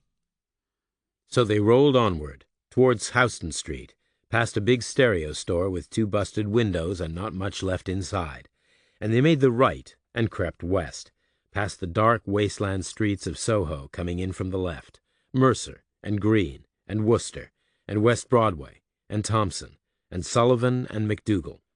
Then they turned right on 6th and headed north a block to where Bleecker and Downing and Minetta all met in an untidy little 6-way split. Retail was down market and scruffy in that location, some of it too scruffy even for looters, some of it already busted wide open and stripped. Looking north, 6th was the same long black hole it had been before, with the same slim upright rectangle of night sky at the end of it. Chrissy said, "Should I park here?" Reacher said, "Let's cruise a few blocks." "You said we would hang out and let her come to us." "Mission creep. Occupational hazard. Like the Navy transporting the Marines."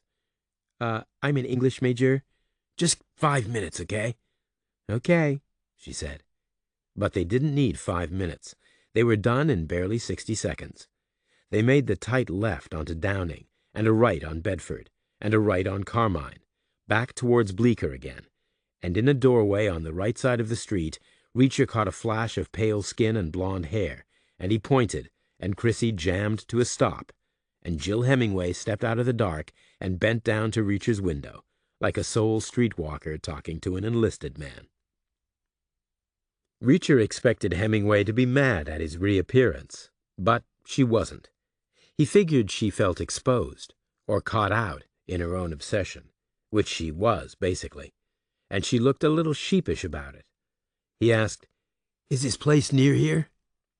She pointed through the car at a pair of large blank doors across the street. They were tall and wide, like a wagon entrance from long ago, big enough for a cart and a team of horses. In the daylight, the paint might have looked dark green. Set into the right-hand door was a Judas gate, big enough for a person. Presumably, the doors would lead to an interior ground-floor yard. It was a 2-story building. Offices above, possibly, or storerooms. Behind the building was a bigger building, blank and dark and massive. A brick church of some kind, maybe. Reacher asked, "Is he in there?" Hemingway nodded. Reacher asked, "With how many others?" "He's alone." "Really?" "He runs protection rackets, among other things, so now he has to deliver. His guys are all out, watching over his clients." "I didn't know protection rackets worked that way. I thought they were just extortion, plain and simple."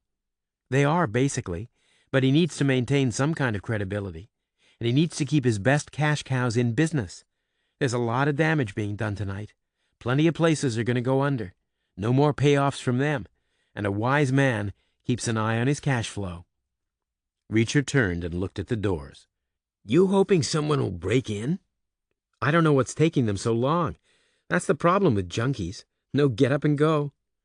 "What has he got in there?" "A little of everything. He keeps his inventory low because he's got the New Jersey Turnpike and the Holland Tunnel for rapid resupply, which is apparently what they teach you in business school now. But still, I bet there's a week's worth in there." "Are we in the way? Should we go park somewhere else?" "You should go home. This isn't your business." "I need to talk to you." "About what?" "The son of Sam." "Criselli isn't enough for you?" "I saw him." "Who?" "I saw a man carrying a Charter Arms bulldog and peering into cars." "Are you serious?" "It was our car he peered into." "Where?" "The East River, at 34th Street. Hemingway said, "You know guns, right? Being a Marine and all?" "Son of a Marine," Reacher said. "It was the right gun." "It's pitch dark. The moon and the stars, and the water." Hemingway ducked down another inch and looked across Reacher at Chrissy. "Did you see it too?"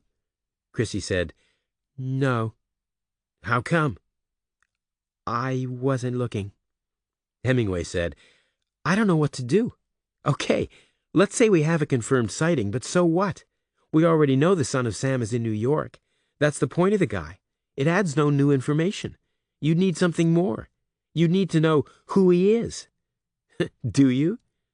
"No," Reacher said, "but I know what he used to be."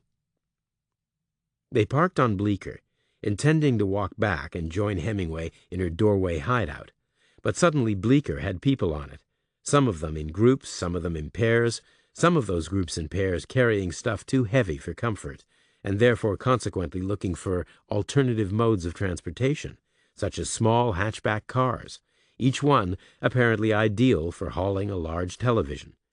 Reacher and Chrissy were a yard out of the Chevette, with the doors closed but not locked, when the staring match started. Two guys, staggering under an enormous box, with Sony written on it upside down.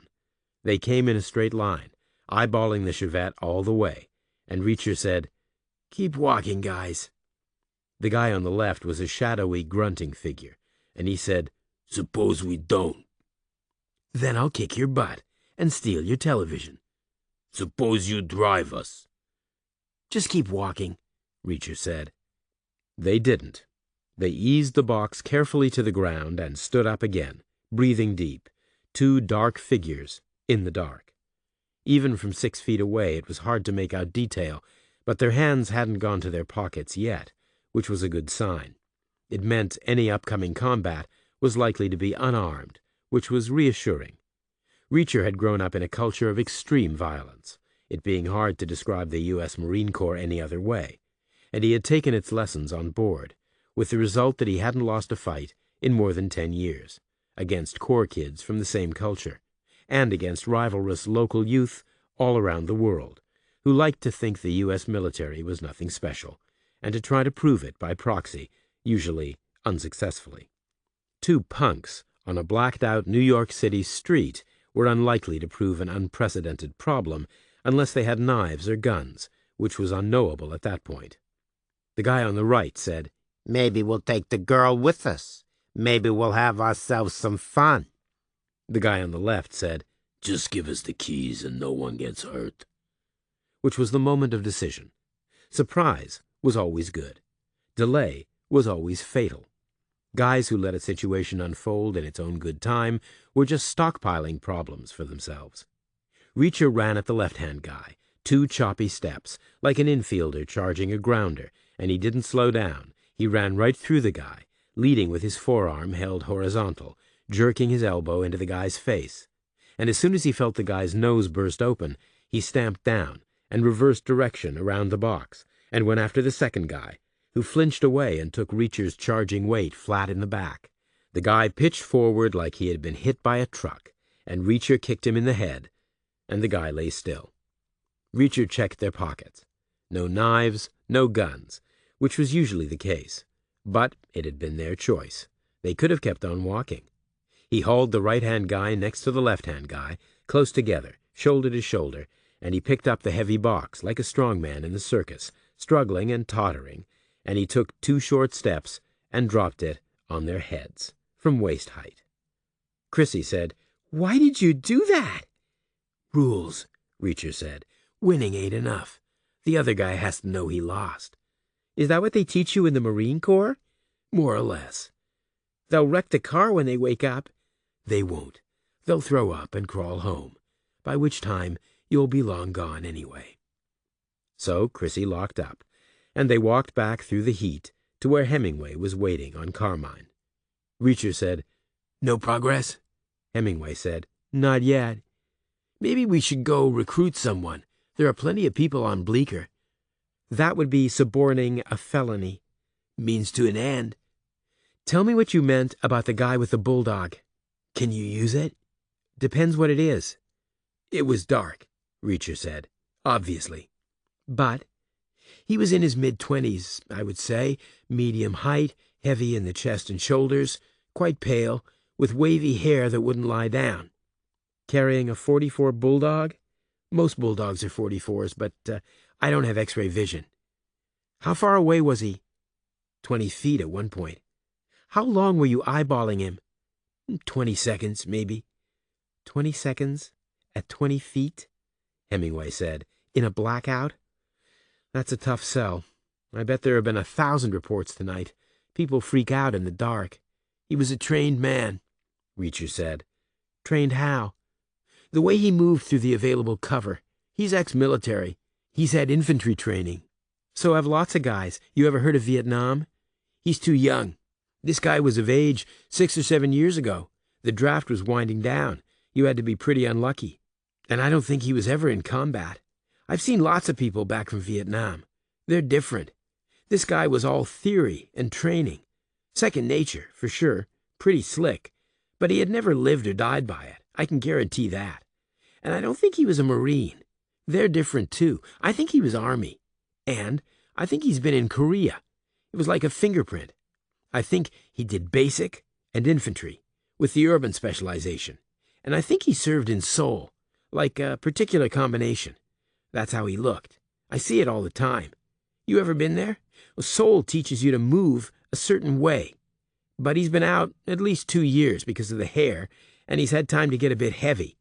I think he volunteered at 18 or 19, and I think he served a 3-year hitch. That was my impression anyway. That's one hell of a detailed impression. You could offer it as a filter. They could see if any persons of interest match up.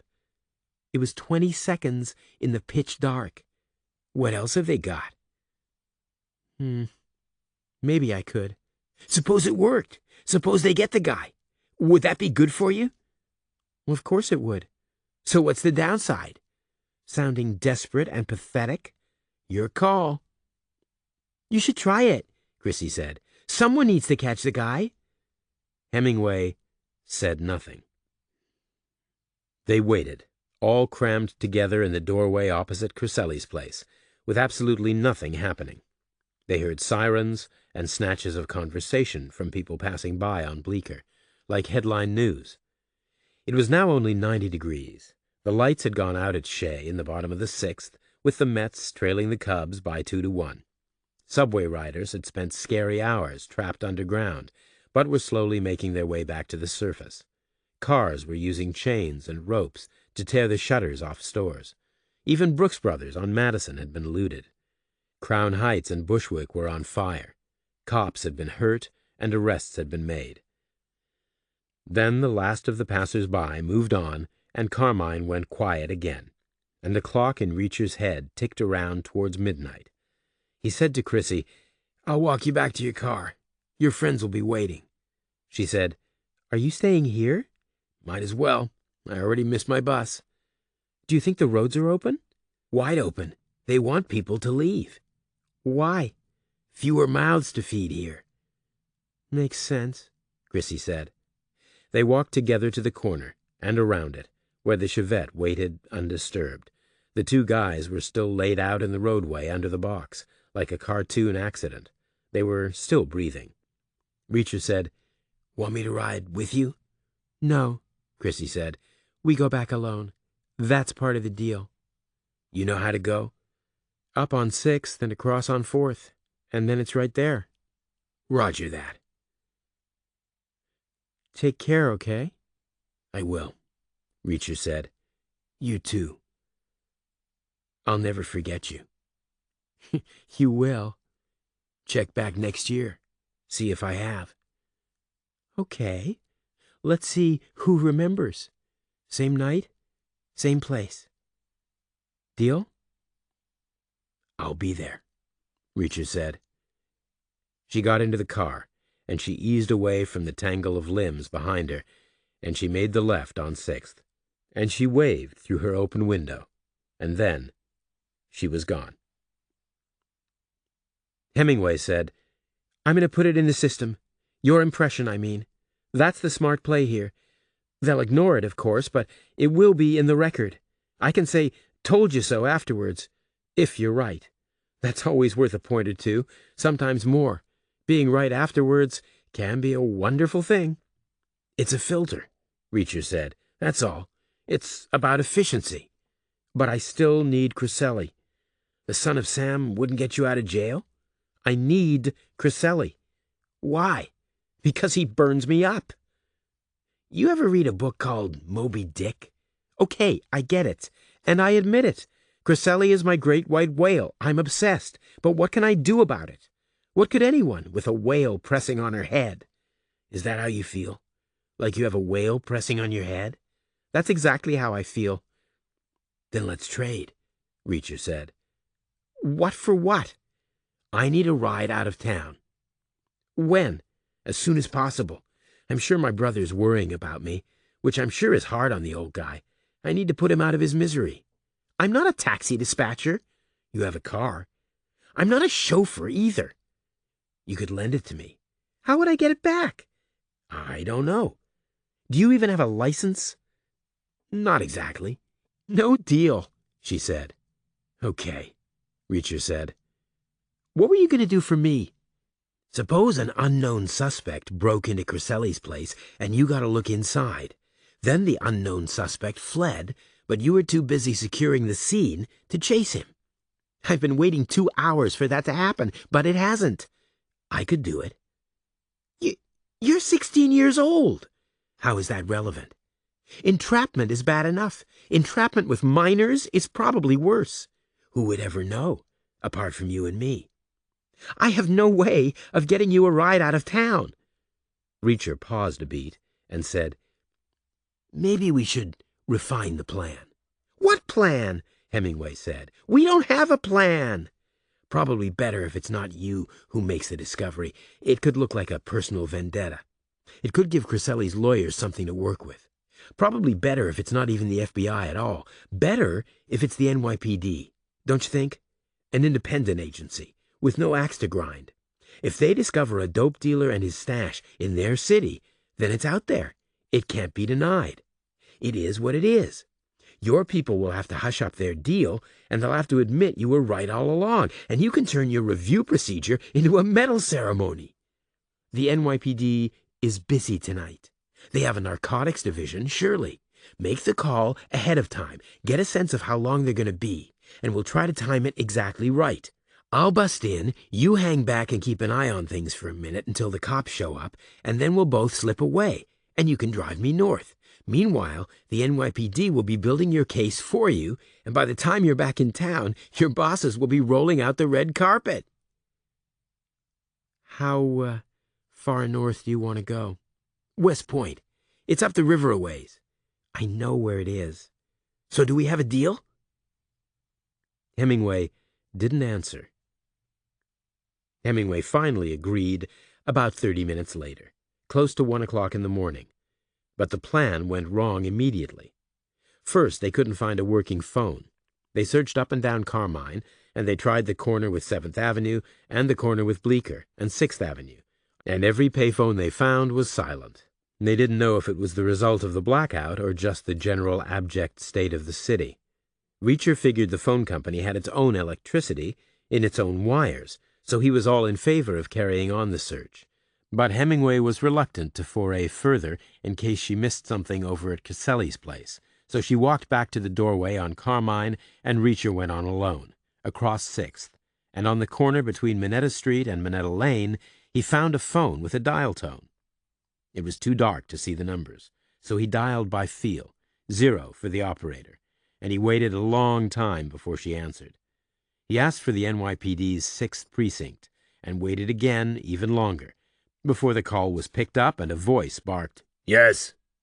Reacher said, "I want to report illegal narcotics in the West Village." The voice said, "What?" "There's a storeroom full of drugs on Carmine, just been bust open." "Any dead bodies?" No." "Anyone currently in the act of getting killed?" "No." "Fire?" "No." The voice said, "Then stop wasting my time." And the phone went dead. Reacher hung up and hustled back, sweating, 90 degrees at 1 in the morning, and relayed the news to Hemingway, who nodded in the dark and said, "We should have seen that coming. I guess they're all hands on deck right now." "We might have to use your own people." "Forget it. They wouldn't take my call." Reacher said, "Still got your little sister's cassette recorder?" "It's my cassette recorder." "Still got it? Why?" "Maybe I can get him to boast on the tape." "You? Same principle. You can't let this look like a vendetta." "I can't let you. You and him face to face? I have a conscience. What's he going to do to me?" "Beat you to death?" "He's a made man," Reacher said. "He has soldiers, which means he tells other people to do the heavy lifting, which means he's out of practice. He's all hat and no cattle. He's got nothing. We already saw that on Waverly. Any 12-year-old in the Philippines could eat his lunch." "Is this a Marine Corps thing?" I'm not a Marine. How would you get in? I assume the church behind him is locked. Tonight for sure, if not every night. I'll figure something out. How would the military do it? Marines or Army? Army. They'd call in artillery support or air to ground. Marines? They'd start a fire, probably. That usually brings them out real fast. You can't do that. I'm not a Marine, Reacher said again.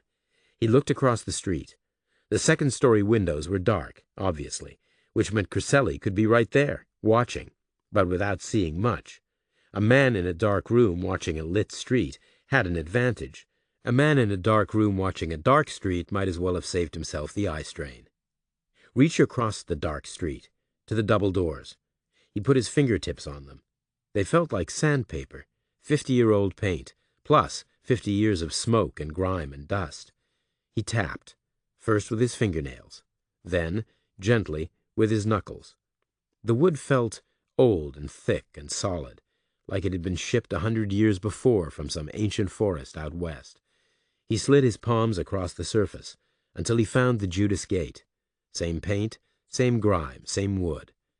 He felt for the hinges and didn't find any. He felt for the lock and rubbed it with his thumb.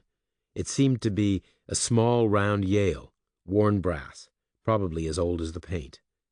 He headed back to Hemingway.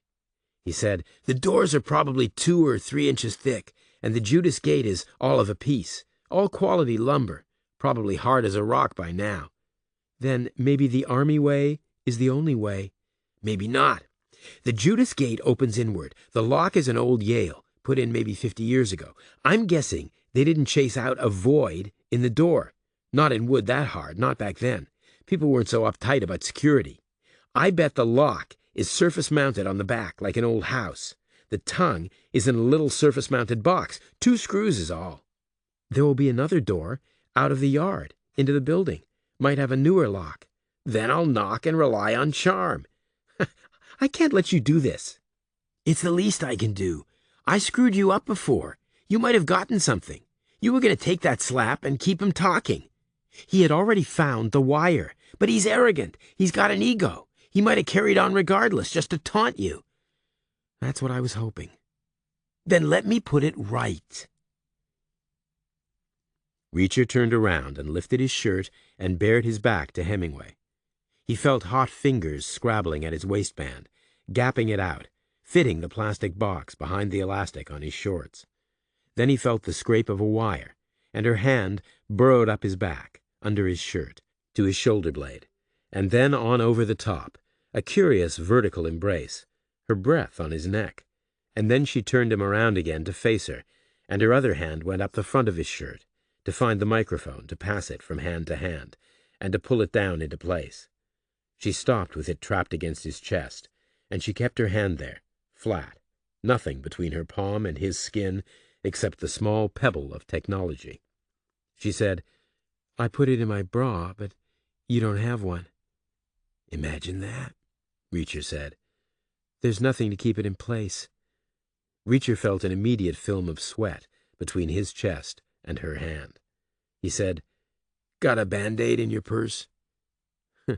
"You're a smart kid," she said, and she went into a one-hand, two-elbows contortion to root through her bag, and as she craned her neck to look downward into it, her forehead touched his lips, just briefly, like a kiss. Her hair was limp, but it smelled like strawberries. She jerked her bag back up on her shoulder and held up something that crackled slightly. A Band-Aid, he assumed, still in its hygienic wrapper. He took it from her and peeled it open in the space between their faces. Then, in turn, she took it back from him one-handed and used it to tape the microphone in the trench between his chest muscles. She smoothed the adhesive, once, twice, and then she took her hands out from under his shirt and pulled it down into place. She put her palm on his chest, like Cresselli had put his on hers, pressing hard on the damp cotton, and she said, "He'll find it." "Don't worry," Reacher said. "If he puts his hands on me, I'll beat him to death." Hemingway said nothing. Reacher said, "That's a Marine Corps thing." The darkness didn't help. It didn't help at all. Reacher lined up on the opposite curb, like a sprinter at the start of a race, but he couldn't exactly see where he was heading. Adjustments were going to be necessary as he ran. He took off, slow and clumsy, partly because of the dark, partly because he was a terrible runner, with long, lumbering strides. And 3 paces out he saw the doors, and 2 paces out he saw the Judas Gate, and with 1 pace to go he saw its lock, and he launched his leading foot in a scything kick, slightly across his body, and he smashed his heel as close to the small Yale circle as he could get with all his 220 pounds behind it, multiplied significantly by the final acceleration of his foot and by the fact that his whole bulk was moving briskly, if not exactly fast. But it was enough. The Judas Gate exploded inward, with what felt like no resistance at all, and Reacher hurtled through the resulting blank rectangle into a space so dark he could make out nothing at all. There was the feel of cobblestones under his feet, and the sour smell of garbage, and sheer dark walls rising on his left and his right and ahead. He felt his way along the right-hand wall to the back corner of the yard, where he found a door. Ridged glass above, a panel below, a smooth steel handle, and a lock that felt newer. The glass was probably tempered and reinforced with wire. The lock was probably chased into the door and the jamb, a whole different proposition. He waited to see if Cresselli would come down and open it himself, which he might. He must have heard the crash of the Judas Gate. But he didn't come down. Reacher waited 3 minutes, breathing hard, stretching his eyes wide open, willing them to see something. But they didn't. He stepped up to the door again and traced its shape with his hands. The panel below the glass would be the weak spot. Plywood, probably, maybe 3/8 thick, painted, retained in the frame by quarter-round moldings. Reacher was wearing shoes he had bought in the London airport 2 deployments ago, stout British things with welts and toe caps as hard as steel. They had bust heads and kneecaps already that night. Plywood wasn't going to be a major problem. He stepped back and poked forward with his toe to fix his target in his mind. Then he kicked out. Bang! Bang! Concentrating on the corners of the panel, viciously and noisily, until the wood splintered and the moldings came loose. Then he stopped and listened. No sound from inside the building. Which was a bitch. Reacher would have preferred to meet Cresselli face to face on the ground floor. He didn't relish heading up a flight of stairs towards an alert opponent at the top. He waited some more. No sound. He squatted down with his back against the doorframe and punched out the panel with his elbow until it folded inward like a miniature door itself, hinged on a few surviving nails. Then he twisted around and put his arm and his shoulder through the hole and reached up and scrabbled for the knob, which he found easily enough. He had arms like a gorilla. Every childhood photograph of him featured 6 inches of bare wrist at the end of every sleeve. The door opened, and he struggled upright and backed off a yard, just in case, but there was no sound inside. Cresselli didn't come out. There was nothing to see, just darkness. The inside air smelled hot and stale. Reacher stepped in, to what felt like a narrow lobby with a tiled floor. He slid his feet ahead, one after the other, and felt a bottom stair. There was a handrail on the left.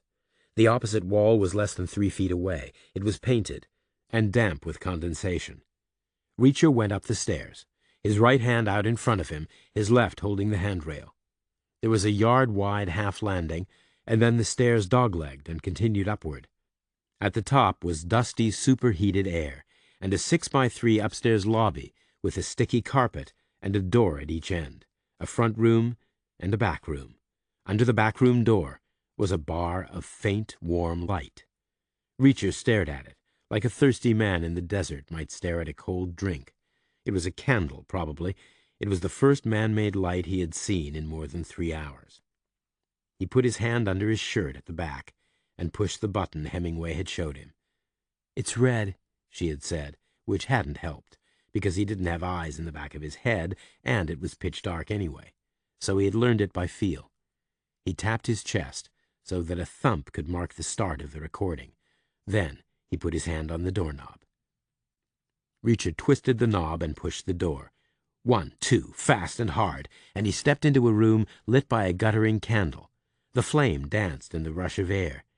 The room was a 20 by 20 space with a dark window in the back wall and a row of old-fashioned safes on the left, like something out of a black-and-white Western movie about bank robbers. And on the right, there was a row of file cabinets and a desk. And sitting at the desk, in a leather reclining chair, was Crisselli. The chair was pushed out and turned sideways, so that he was sitting face-on to the door. He had a gun in his hand. It was a Colt M1911, a .45 automatic, standard military issue for 66 years, hence the model number. It looked a little scratched and battered. It was all lit up by the candle which was on the desk, welded to a china plate by a pool of its own wax. A standard household item, a few cents at the hardware store, but it felt as bright as the sun. Crisselli said, "You." Reacher said nothing. Crisselli had shed his jacket and pulled down his tie, but his shirt was still wet. He said, "I was expecting Hemingway. What are you tonight, her knight in shining armor? Is she sending a boy to do a man's job?" "Is he armed?" Reacher had asked. "Not in the city," Hemingway had said. "He can't afford to be." Not applicable inside his own premises, apparently. Which was a bitch. Reacher looked at the row of safes. There were 6 of them, shoulder to shoulder, each one about a yard wide and 6 feet tall. They had keyholes, not combination locks. The door on the far end was wide open, and the void behind it was empty. Their armory, Reacher guessed, for dire emergencies, like that very night. Clearly, Crisselli's soldiers were all armed, all out on the street, all ensuring protection. "You have a gun," Reacher said, for the tape. "I'm defending my property," Crisselli said. "This is your place?" "I'm not a common burglar." Reacher took a step. The Colt's muzzle rose a degree to track him. Reacher asked, "Is your name on the title?" "I'm not that stupid." "Then this isn't your place." "Only technically. Believe me, kid, everything you see here is mine." "What's in the safes?" "Inventory." "Yours?" "I already told you." "I need to hear it in short, simple words." "Why?" "We could do business." "Business?" "That's what I said." "You and me." "If you're smart," Reacher said. "You broke down my door." "Would you have let me in if I had knocked?" "What kind of business could we do, you and I?" "You're using the New Jersey Turnpike and the Holland Tunnel, which means you're getting supplied out of Miami, all the way up I-95, which means you're paying over the odds, and you're losing some to unreliable mules, and you're losing some to routine New Jersey State Police patrols. I could help you with all of that." "How?" "I bring stuff in direct from the Far East, on military planes. No scrutiny. My dad's a Marine officer." "What kind of stuff?" "Anything you want." "What kind of price, kid?" "Show me what you got and tell me what you paid. Then I'll break your heart." "You hurt 2 of my men." Reacher said, "I hope so. I need you to understand, you do not mess with me." He took another step. The Colt's muzzle rose another degree. Reacher said, "Are you buying from Martinez?" "I never heard of Martinez." "Then you're way over the odds already. Who are you buying from?" "The Medellin boys." "I could save you 40%. Crisselli said, "I think you're full of shit. I think this is a Hemingway stunt." "You shut her down." "For which I paid good money, for which I expected a durable result. Anything else is liable to make me angry." "This has nothing to do with Hemingway." "Pull up your shirt." "Why?" "I want to see the wire before I shoot you." Reacher thought, unregistered guns, a deceptive real estate title, a straight-up reference to the Medellin cartel out of Colombia, and a straight-up reference to bribery. The tape had enough. He took a deep, deep breath and put his hands on the hem of his T-shirt. Then he jerked forward from the waist and blew out the candle. The room went from softly glowing to blacker than the Earl of Hell's winter coat, all in a split second, and Reacher blundered straight ahead, forcing passage between Crisselli's chair and the desk, and Crisselli whipped the Colt around in the same general direction and fired, but he missed by a mile, and the muzzle flash backlit him perfectly, like a photographer's strobe, so Reacher picked his spot and slammed a straight right into the back of his neck, right where soft turns to hard, and Crisselli pitched head first out of the chair and landed on his knees. Reacher groped for the chair and lifted it high by the armrests and slammed it down on Crisselli's back. He heard the sound of steel on linoleum as the Colt skittered away, and he brushed the chair aside and groped and patted blindly until he found the collar of Crisselli's shirt, which he bunched in his left hand while he pounded away with his right, short roundhouse punches to the side of Crisselli's head, his ear, his jaw, 1, 2, 3, 4 vicious clubbing blows, until he felt the steam go out of the guy, whereupon he reached forward and grabbed his wrists and yanked them up behind his back, high and painful, and he clamped them together in his left hand. Human handcuffs, a party trick perfected years before, enabled by the freakish strength in his fingers, from which no one had ever escaped, not even his brother, who was of equal size, or his father, who was smaller but stronger. He hauled Crisselli to his feet and slapped at his pants pockets until he heard the jingle of keys. Crisselli got his second wind and started struggling hard, so Reacher turned him a little sideways and quieted him down again with a pile-driver jab to the kidney. Then he fished out the keys and held them in his right hand, and asked, "Where's your book of matches?"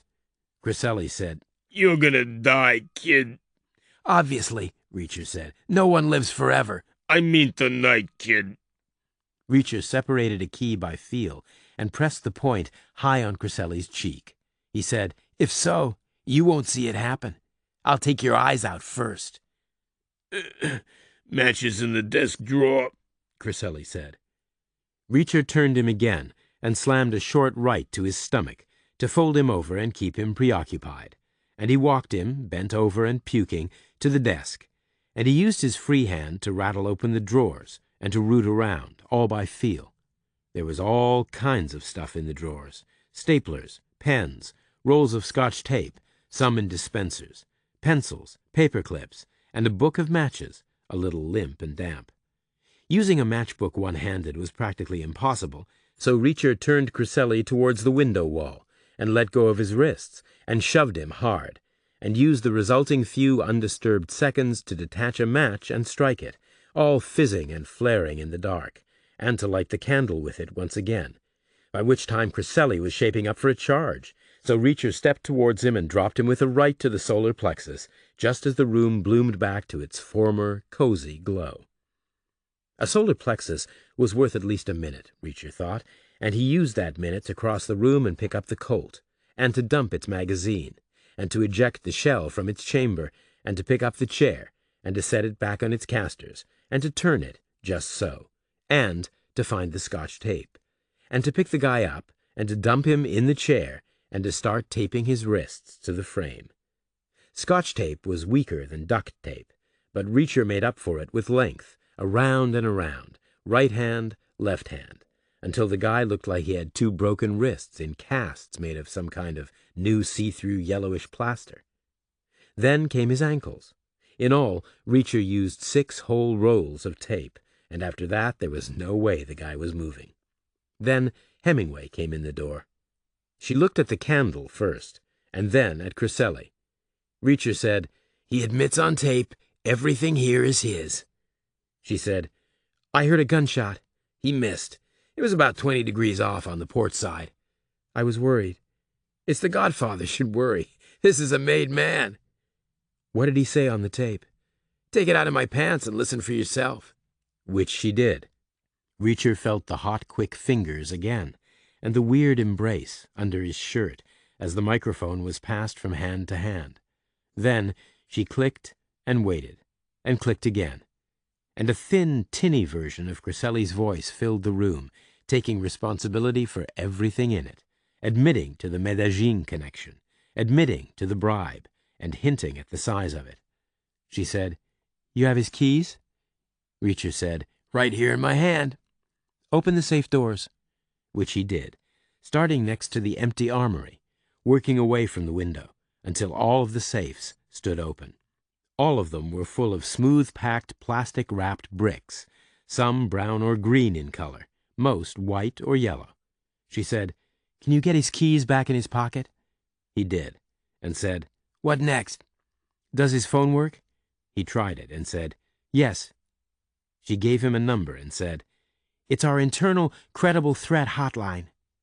He called it in, the exact address, without giving his name, and then the call ended, and she said, "Their response time will be more than 5 minutes, but less than 10. She put her plastic cassette recorder on the floor near Crisselli's feet. She said, "We should go. My car is not close." Reacher said, "Is this enough?" She said, "More than enough. Medellin is toxic, and the evidence is right here. It's a photograph, Reacher. This is a photogenic prosecution. It doesn't matter who he bribed. No one is ever going to say a word against this one. It's a tidal wave." "One last thing," Reacher said, and he turned back to Crisselli, and he said, "Slapping women is not permitted. You're supposed to be a man, not a pussy." Crisselli said nothing. Reacher raised his hand. "How would you like it?" Crisselli said, You wouldn't hit a guy tied to a chair.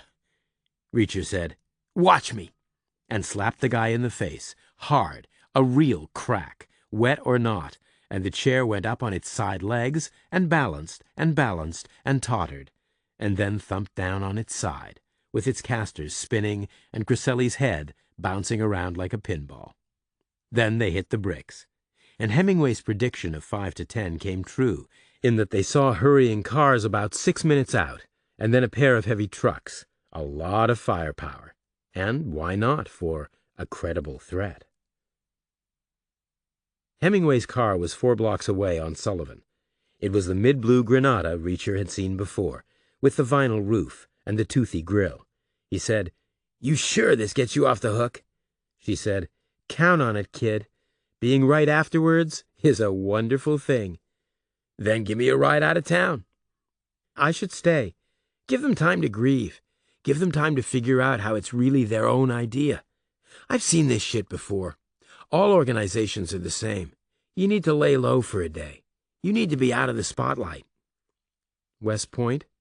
Take the Thruway and the Tappan Zee." "How long will I be gone?" "They're going to roll out the red carpet, Jill. Just give them time to find it first."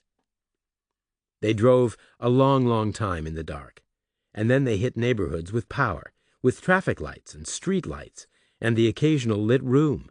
Billboards were bright, and the familiar nighttime background of orange diamonds on black velvet lay all around.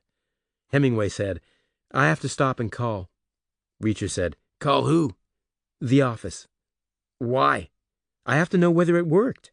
"I'm sure it did." "I have to know." "So stop. We could get a cup of coffee." "It's 100 degrees. Oh, it's got to be less than 90 now. Still too hot for coffee." She pulled over to the right-hand lane, and then she took an exit road to what Reacher imagined was a superpower version of the standard type of highway facility, with multiple restrooms and gas big enough for trucks, and motel rooms for weary drivers, and not just something to eat, but a restaurant big enough to feed Syracuse, and payphones. There was a long line right outside the restaurant's extensive and brightly lit windows. Hemingway used one and hung up smiling and said, "It's working. Crisselli has been arrested." He asked, "How's the whale?" She said, "The whale is gone." She looked dazed for a second, and then she got a big smile on her face, and they hugged, with some kind of relief and ecstasy in her tight embrace. Reacher felt bony ribs and the flutter of her heart. It was beating fast. Then she moved to another phone and dialed another number, and she gave her name, and she dictated a long report about a confirmed sighting of the son of Sam, made by what she called a confidential informant, who had what she called extensive military experience. Then she hung up again and said, "This will sound crazy, but I really want to rent a room just to take a shower." Reacher said, "Doesn't sound crazy to me." "Does it matter what time you get there?" "Not within a shower or two." "So let's do it." "Both of us?" "It's a mutual benefit." "Who goes first?" "I go first." "Okay," Reacher said. She paid at the motel office, a visible wad of bills, what Reacher figured must be the whole night rate, and she came back with a key to room 15, which was located way in back, the last cabin before the woods. Reacher said, "Do you want me to wait in the car?" Hemingway said, "You can wait in the room." So they went in together and found a hot, stale space with the usual features. Hemingway checked the bathroom and came out with a bunch of towels and said, "These are yours." And then she went back in and closed the door. Reacher waited on the bed until she came out again much later, all hot and pink and wrapped in towels. She said, "Your turn." And she crossed the room, a little unsteady on her feet, as if overcome by steam or exhaustion. He said, "You okay?" She said, "I'm fine." He paused a beat, and then he went in the bathroom, which was as steamy as a sauna, with the mirror all fogged up, showing the swipes and arcs where the maid had cleaned it. He stripped and hung his limp clothes on a hook, and he started the shower and set it warm, and he stepped into the tub and pulled the curtain. He soaped up and used the shampoo, and he scrubbed and rinsed, and he stood under the warm stream for an extra minute, and then he got out. Getting dry was not really an option, given the temperature and the humidity. He moved the moisture around his skin with a towel, and he put his old clothes back on, damp and snagging, and he combed his hair with his fingers. Then he stepped out in a billow of moisture. Jill Hemingway was flat on her back on the bed. At first he thought she was sleeping. Then he saw her eyes were open. He took her wrist and felt her pulse. Nothing there. He tried her neck. Nothing there. Her eyes stared up at him, blank and sightless. Medical reasons. Her heart, he thought. No doubt a cause of concern. He had felt it racing and fluttering. He had seen her stagger. He crossed the room and stared out the window. Still the dead of night. Through the trees, he could see lights from cars on the highway. He could hear their sound, faint and constant. He crossed back to the bed and checked again. Wrist, neck. Nothing. He stepped out to the lot and closed the door behind him and hiked over to the line of payphones outside the restaurant. He chose one at random and dialed the number she had given him for the internal hotline. He reported her death, said it looked natural, and gave the location. He didn't give his name. Jill Hemingway, R.I.P. She died young, but she had a smile on her face. He walked on to the gas plaza, past the car pumps, past the truck pumps, to the exit road. He kept one foot in the traffic lane and rested the other on the curb, and he stuck out his thumb. The second car to pass by picked him up. It was a Chevrolet Chevette, baby blue, but it wasn't Chrissy's. It was a whole different car altogether, driven by a guy in his 20s who was heading for Albany. He let Reacher out at an early exit, and a dairyman in a pickup truck took him onward, and then he walked a mile to the turn that led up to the academy. He ate in a roadhouse, and he walked another mile, and he saw West Point's lights up ahead, far in the distance. He figured no one would reveille before 0600, which was still 2 hours away, so he found a bus bench and lay down to sleep. The day after the blackout, power was restored in part of Queens at 7 in the morning, followed by part of Manhattan shortly afterwards. By lunchtime, half the city was back. By 11 in the evening, the whole city was back. The outage had been caused by a maintenance error. A lightning strike in Buchanan, New York, part of the long summer storm Reacher had seen in the distance, had tripped a circuit breaker, but a loose locking nut had prevented the breaker from closing again immediately, as it was designed to do. As a consequence, a cascade of trips and overloads had rolled south over the next hour until the whole city was out. By morning, more than 1,600 stores had been looted. More than 1,000 fires had been set. More than 500 cops had been injured, and more than 4,000 people had been arrested, all because of a loose nut. 28 days after the blackout, the son of Sam was captured outside his home on Pine Street, Yonkers, New York, less than 4 miles from Sarah Lawrence College. His year-long killing spree was over. His name was David Berkowitz, and he was 24 years old. He was carrying his Charter Arms bulldog in a paper sack. He confessed to his crimes immediately, and he confirmed he had volunteered for the U.S. Army at age 18 and had served 3 years, partly inside the continental U.S., but mostly in South Korea. Deep down. Reacher's designated handler told him it wasn't going to be easy. There were going to be difficulties, numerous and various, a real challenge. The guy had no kind of a bedside manner. Normally, handlers started with the good news. Maybe there isn't any, Reacher thought. The handler was an intelligence colonel named Cornelius Christopher, but that was the only thing wrong with him. He looked like a decent guy. Despite the fancy name, he seemed to have turned out fairly plain and pragmatic. Reacher would have liked him, except he had never met him before. Going undercover with a handler you never met before led to inefficiency, or worse. Christopher asked, "How much did they tell you yesterday?"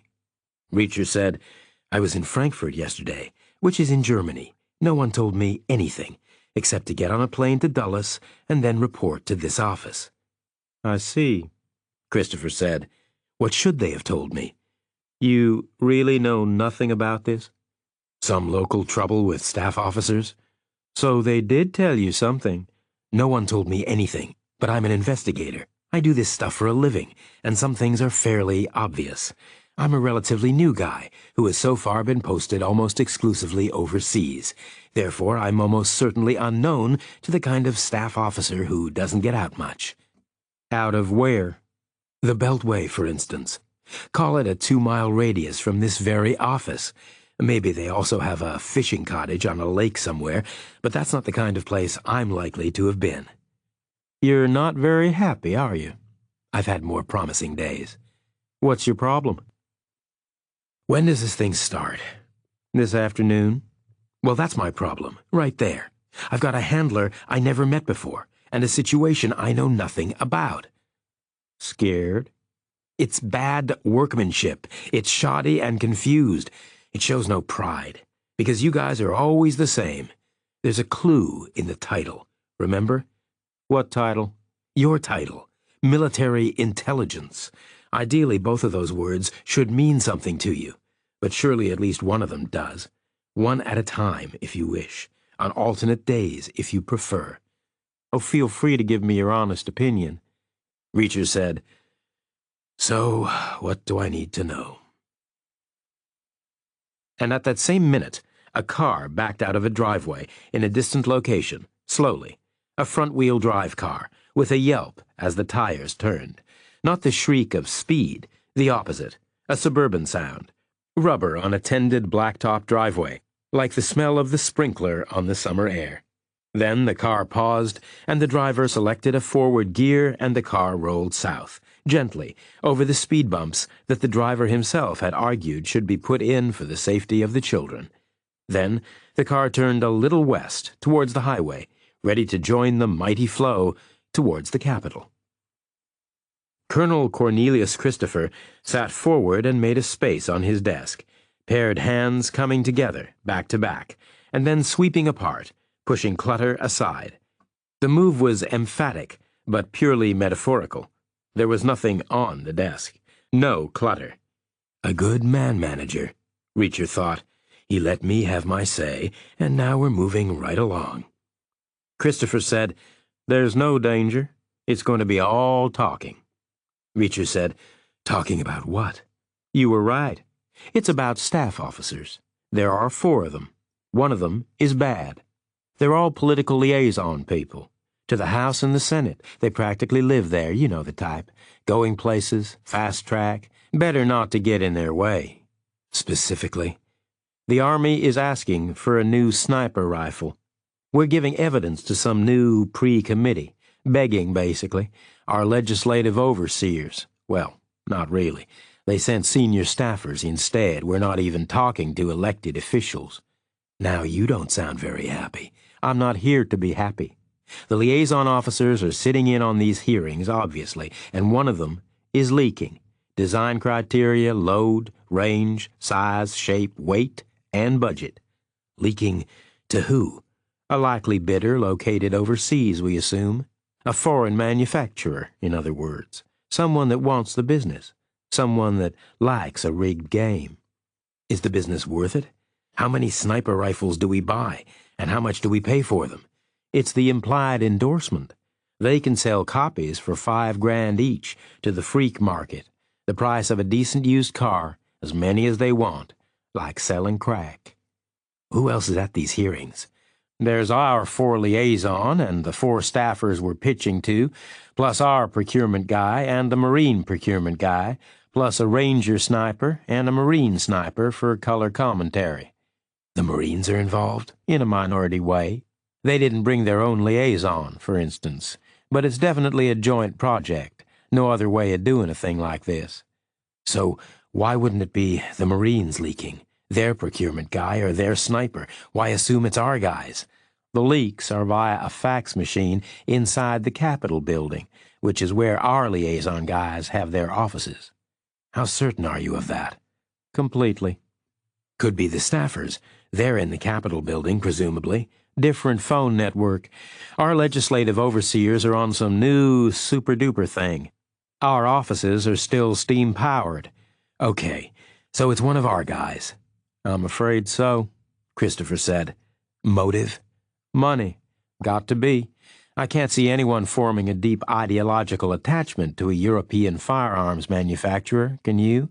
And money is always a factor for officers like these.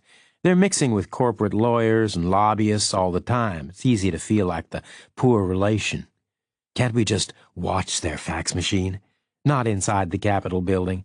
Our legislative overseers don't like surveillance. Too many unintended consequences. Are they sending to an overseas fax number? No, it's a local number, but these guys hire local people as agents and lobbyists. So, my job is what? To find out which one of our guys is the bad apple. By talking to them. Where? In the committee at first. The Ranger sniper has been recalled. Personal reasons. You're going to take his place. As what? Another Ranger sniper. With a real Marine sniper in the room? I'll be asked for opinions. He'll nail me in a second. So be Delta Force, not Rangers. Be mysterious. Don't say anything. Be all weird and silent. Grow a beard. Before this afternoon. Don't worry about it. We've seen your file. You know which end of a rifle is which. We have confidence in you. Thank you. Oh, there's one other thing. Which is? Our liaison guys are not guys. They're women. All of them? All 4. Does that make a difference? I sincerely hope so. Some of the talking is going to have to be social. That's easier with women. You can do it one-on-one. Men always want to drink in groups. So, I'm here to take women to bars and ask them what they want to drink. And, by the way, are they leaking military secrets overseas? Is that the idea? You'll have to be more subtle than that, but yes, it's a kind of interrogation. That's all, which you're supposed to be good at. You're supposed to do this stuff for a living. In which case, why not arrest them all and interrogate them properly? Because 3 of the 4 are innocent. Where there's smoke, there's fire, and so on. Their careers would be hurt. But that never stopped you before. We never had fast-track people before. Not like this. Going places. We wouldn't cripple them all. One of them would survive, and she'd get her revenge. Reacher said, I'm just trying to establish the rules of engagement. Anything that wouldn't get thrown out of court for blatant illegality. Blatant? Flashing red with a siren. That kind of blatant. That bad. We can't tolerate this kind of thing. Not with a foreign manufacturer. We have politicians to please, and they have donors to protect. American donors. Who like a rigged game. There's 2 different kinds of rigged. Our kind and their kind. Understood. Reacher said. There's no danger, Christopher said again. It's all just talking. So, what are the difficulties? What's not going to be easy? Now that's complicated, Christopher said.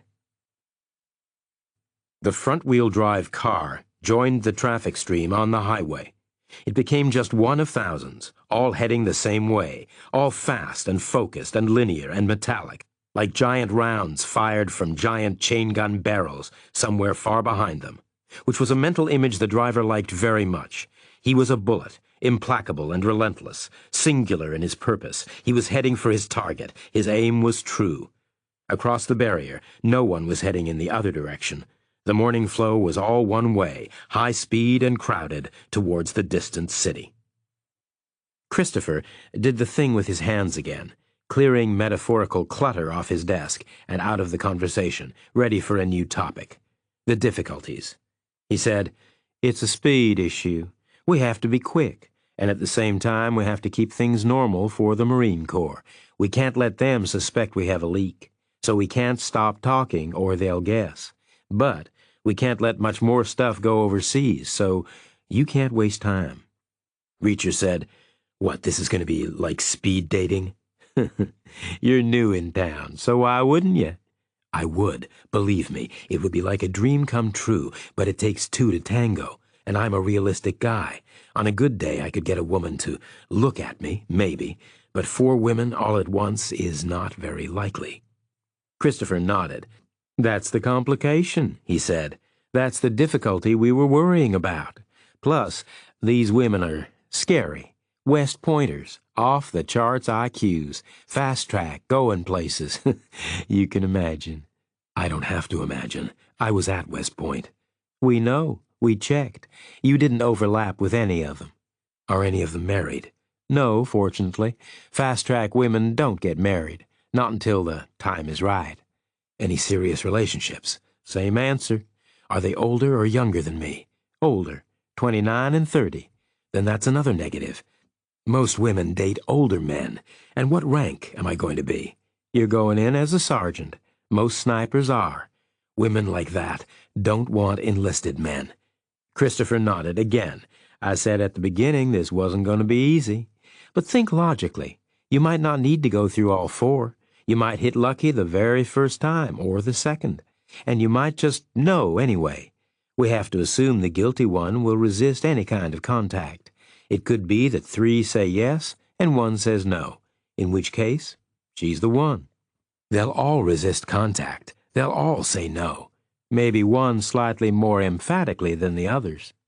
I'm not sure I could tell the difference. It always feels about the same to me. My social antenna must not be very well developed." "We don't see another way of doing this." Reacher nodded. He asked, "Did you get me a uniform?" "We got you a suit." "Why?" "Because you're going to be a Ranger, or Delta, and they like to show up in civvies. It makes them feel like secret agents." "It won't fit." "The suit? Oh, it'll fit. Your height and weight are in your file. It was easy. It was like ordering anything except bigger." "Have you got bios on these women?" "Detailed," Christopher said, "plus transcripts of everything said at the hearings so far. You should probably read those first. The way they talk will tell you more than the bios." 5 miles west, across the Potomac River, a 30-year-old woman belted a fanny pack low on her hips and moved it around until it was comfortable in its accustomed position. Then she bent forward and flipped her hair back and slid a toweling band in place, easing it back and back until it was seated just right. Then she kicked the hallway baseboard for luck, left toes, right toes, and then she opened her door and stepped out and ran in place for a moment, just gently, warming up, loosening, getting ready, facing it down. 5 miles, 30 minutes. Possible.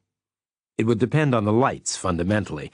If more than half of the crosswalks were green, she would make it. 51%. That was all she needed. Less than that, she wouldn't. Simple arithmetic. A fact of life. No disgrace. Except it was. Failure was always a disgrace. She took a breath, and another, and she hit her watch. And she ran down her path, and left onto the sidewalk, and she settled in for the first unbroken stretch. Long, easy strides, relaxed but pushing just a little, breathing well, moving well, her hair swinging behind her in a perfect circular rhythmic pattern, symmetrical, like a metronome. The first crosswalk was green. Reacher started with the transcripts, the pre-committee hearings. There were records of 2 separate sessions, the first 2 weeks ago, and the second 1 week ago. Hence the rush. The third session was due. The transcripts were exactly what transcripts should be. Every vocal sound uttered in the room had been transcribed onto paper. Every and and you know. Every false start, every repetition, every tail off, every stutter and stammer, every hopeless tangle and broken train of thought. Reading the pages was almost like hearing the voices, but not quite. There was a semi-real quality. Speech never hit paper just right, however good the transcriber. The first to speak was one of the Senate staffers. Reacher could picture the guy, not young. Disrespectful to send a kid, unless the kid was a hotshot, and hotshots didn't get sent to waste time listening for 16 hours before saying no to the Army. So it would be an older guy, solid and substantial and been there forever, but a clear B-lister all the same, because A-listers didn't get sent to waste time listening for 16 hours before saying no to the Army either. This particular example of a senior B-lister sounded puffed up and bossy. He started out by making himself chairman of the board. He just announced it. No one objected. Not that Reacher expected anyone to. Presumably the guy had a dynamic of his own going on with the other staffers, and why would the Army or the jarheads care which one of the assholes did what? So the guy went ahead and formally recited the purpose of the meeting, which he said was to examine available courses of action in the light of the perceived requirement for a new infantry weapon, namely a sniper rifle. Reacher didn't like that sentence at all, because of the word perceived. Clearly, that was how the argument was going to go. You don't really need this. Yes, we do. Why? Which was the big, bureaucratic elephant trap right there. The on-the-ground snipers would drift the wrong way. Had they ever missed a shot because of inferior equipment? Hell no, sir, we never miss our shots. Hell, we can use anything. Hell, we could make our own damn sniper rifles out of your granddaddy's old varmint gun and a length of rainwater gutter and a roll of goddamn duct tape, sir. And the procurement officers would drift too far the other way until they started sounding like gun nuts or NRA members writing a letter to Santa Claus. So it was a ritual dance. There was no way of winning. It was 1986, and it was all about planes and missiles and computers and laser-guided integrated systems. Firearms were boring. They were going to lose. But not until their wet dream sniper rifle specification leaked overseas. The foreign manufacturer could gear up ahead of the next attempt, or go right ahead and build the thing and sell it to the Soviets. Reacher turned the pages, and it went pretty much as he had guessed it would. The puffed-up, bossy guy asked why they needed the new rifle, and no one answered. The bossy guy asked them to pretend he was an idiot and knew nothing about the subject. Not a big ask, Reacher thought. Then the Army procurement guy spoke up, and the typist must have nearly worn out his M key. Pause.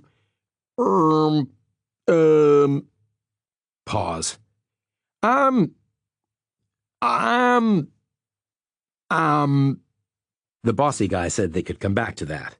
Then he asked what exactly they were looking for, and things got back on solid ground with long back and forths about what qualities a sniper rifle needed. Cold shot accuracy was head of the list, of course. Often a sniper just gets one chance, which by definition will be out of a cold barrel. It has to hit. So the barrel is all about perfectly uniform internal dimensions and heavy match-grade steel, with the right twist, and maybe some fluting for stiffness and reduced weight, the whole thing properly bedded into the stock, which shouldn't swell or shrink depending on the weather, or be too heavy to carry 20 miles, and so on. The liaison women spoke often and at length. The first up was identified by the initials C.R. She had said, "This is extremely high-tech metalwork we're talking about here, and we'll need groundbreaking optics. Maybe we could incorporate laser range-finding. This could be very exciting. It could be a great research opportunity for somebody." A smart woman, whole sentences and good sentences. She was trying to make it radical, not boring, and she was hinting at big dollars getting spent in someone's district, which would be an IOU any senator would be happy to tuck away in his vest pocket, a good tactical approach. But it didn't work. The chairman of the board asked, "Who's going to pay for all that?" At which point the transcriber had written, "Pause." Reacher switched to the bio stack and found that CR was Christine Richardson from Orange County, California, private prep school, private high school, West Point. She was 30 years old and already a lieutenant colonel, fast track, and the political shop was a greased rail anyway. Nice work if you could get it. The 30-year-old woman with the fanny pack and the headband made it through 3 crosswalks on green and got held up at the next 3 on red. The 7th turned green before she got there, but it was choked with walkers, and they were slow to get going, so she got hung up behind them, running on the spot for 2 whole seconds, then pushing through, dodging left, dodging right, refusing to cut away diagonally because then the distance would be less than the full 5 miles, which would be cheating, and she never cheated, at least not with running. She made it through the crowd to the opposite corner, and she turned right, and she logged the junction in her mind as half red and half green, which seemed fair to her, and which meant so far she was running exactly 50-50, 3.5 green, 3.5 red, which was not a catastrophe, but was not great either, because she liked to bank plenty of greens well before she got closer to the center, where things were always stickier. She ran on, another unbroken stretch, her strides still long and easy, still relaxed, but pushing now just a little more, picking up the pace, still breathing well, still moving well, her hair still swinging behind her in its perfect pattern, still symmetrical, still like a metronome. The next crosswalk was red. The man in the car got snarled up in traffic where 270 approached the Beltway, inevitable and expected. Orderly deceleration by all concerned, the flow hanging together, still like the 1,000-round burst from the distant chain gun, but fully subsonic now. Slow and fat and stealthy in the air. 355 to Wisconsin Avenue would be jammed, so he decided to stay on until 16th Street east of Rock Creek Park. It wouldn't be a racetrack, but it would be better, and it would drop him down all the way to Scott Circle, and then Mass Ave ran all the way to the Capitol. He was a bullet, and he was still on target. From the other side of the office, Cornelius Christopher said, "Okay, library hour is over. Go get your suit now. You can take the documents with you, but not out of the building."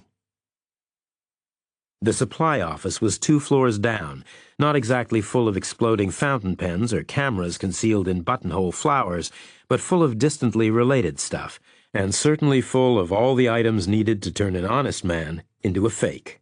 The suit was well chosen, not remotely expensive or up-to-date, but not tacky either. Some kind of gray sharkskin weave, probably some man-made fiber in there, or a lot. Wide lapels like 5 years ago. Exactly what an enlisted man would wear to a bank interview or a bail hearing. It was artfully creased here and there, from years in an imaginary closet, and there was even room dust on the collar. It looked like it was going to fit, except the arms and the shoulders. Reacher's file figures showed 6'5" and 250, and he was reasonably in proportion, like a regular guy enlarged, except for arms as long as a gorilla's and shoulders like basketballs stuffed in a sack. There was a button-down shirt that was going to be way too small in the neck, but that was okay, because soldiers in suits were supposed to look awkward and uncomfortable. The shirt was blue, and there was a red tie with it, with small blue crests on it. It could have come from a rifle club somewhere. It was a good choice.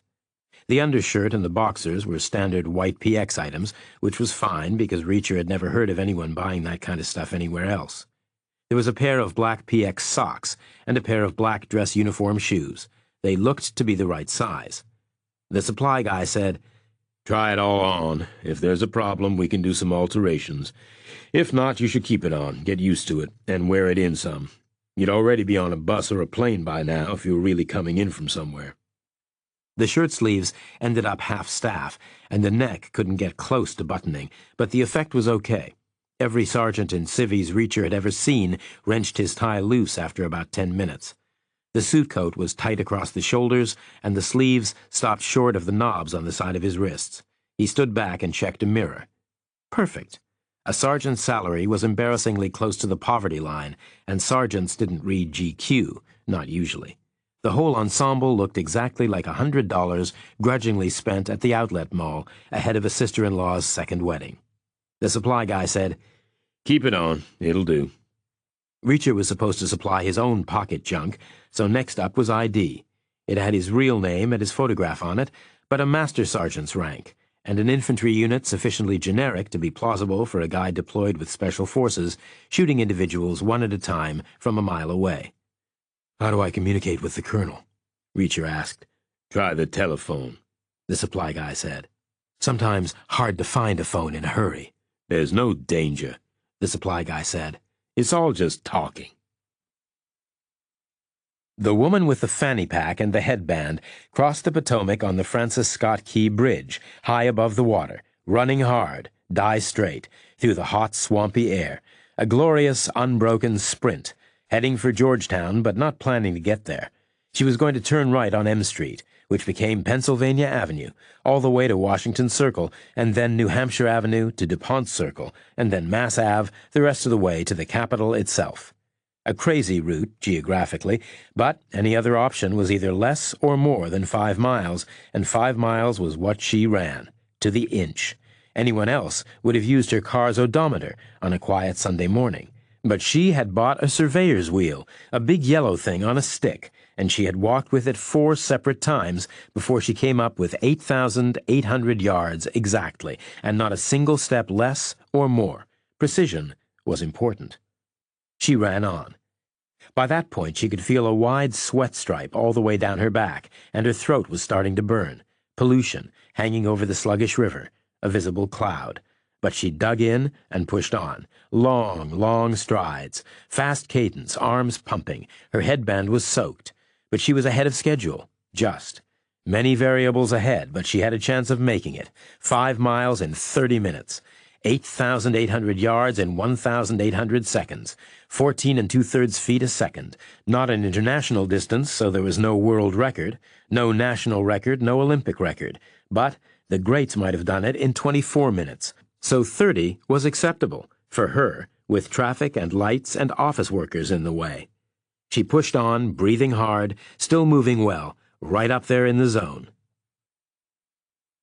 The traffic on 16th Street was stop-start heavy, frustration on every block, past Juniper Street, and Iris and Hemlock, and Holly and Geranium and Floral, then past Walter Reed, with the park green and serene on the right. The driver was no longer a bullet. He was shrapnel at best, subject to aerodynamic forces, jinking right and left between the lanes to win some fractional advantage on the dead-straight road. A southern town built for horses and buggies, perspiring gentlemen in hats and vests, flicking mosquitoes away, now sclerotic with jammed vehicles, superheated air shimmering above their hoods, expensive paint winking in the sun. He still had a long way to go. He was going to be late. Reacher walked the corridors until he smelled an office with a coffee machine going. He ducked in and helped himself to a cup, practicing a sergeant's manner, on the surface quiet and deferential, with ramrod competence showing underneath. But the office was empty, so his acting was wasted, and the coffee was burnt and stewed. But he took it with him anyway in one hand, the sheaf of documents in the other, all the way back to Cornelius Christopher's office. Christopher said, "You look the part."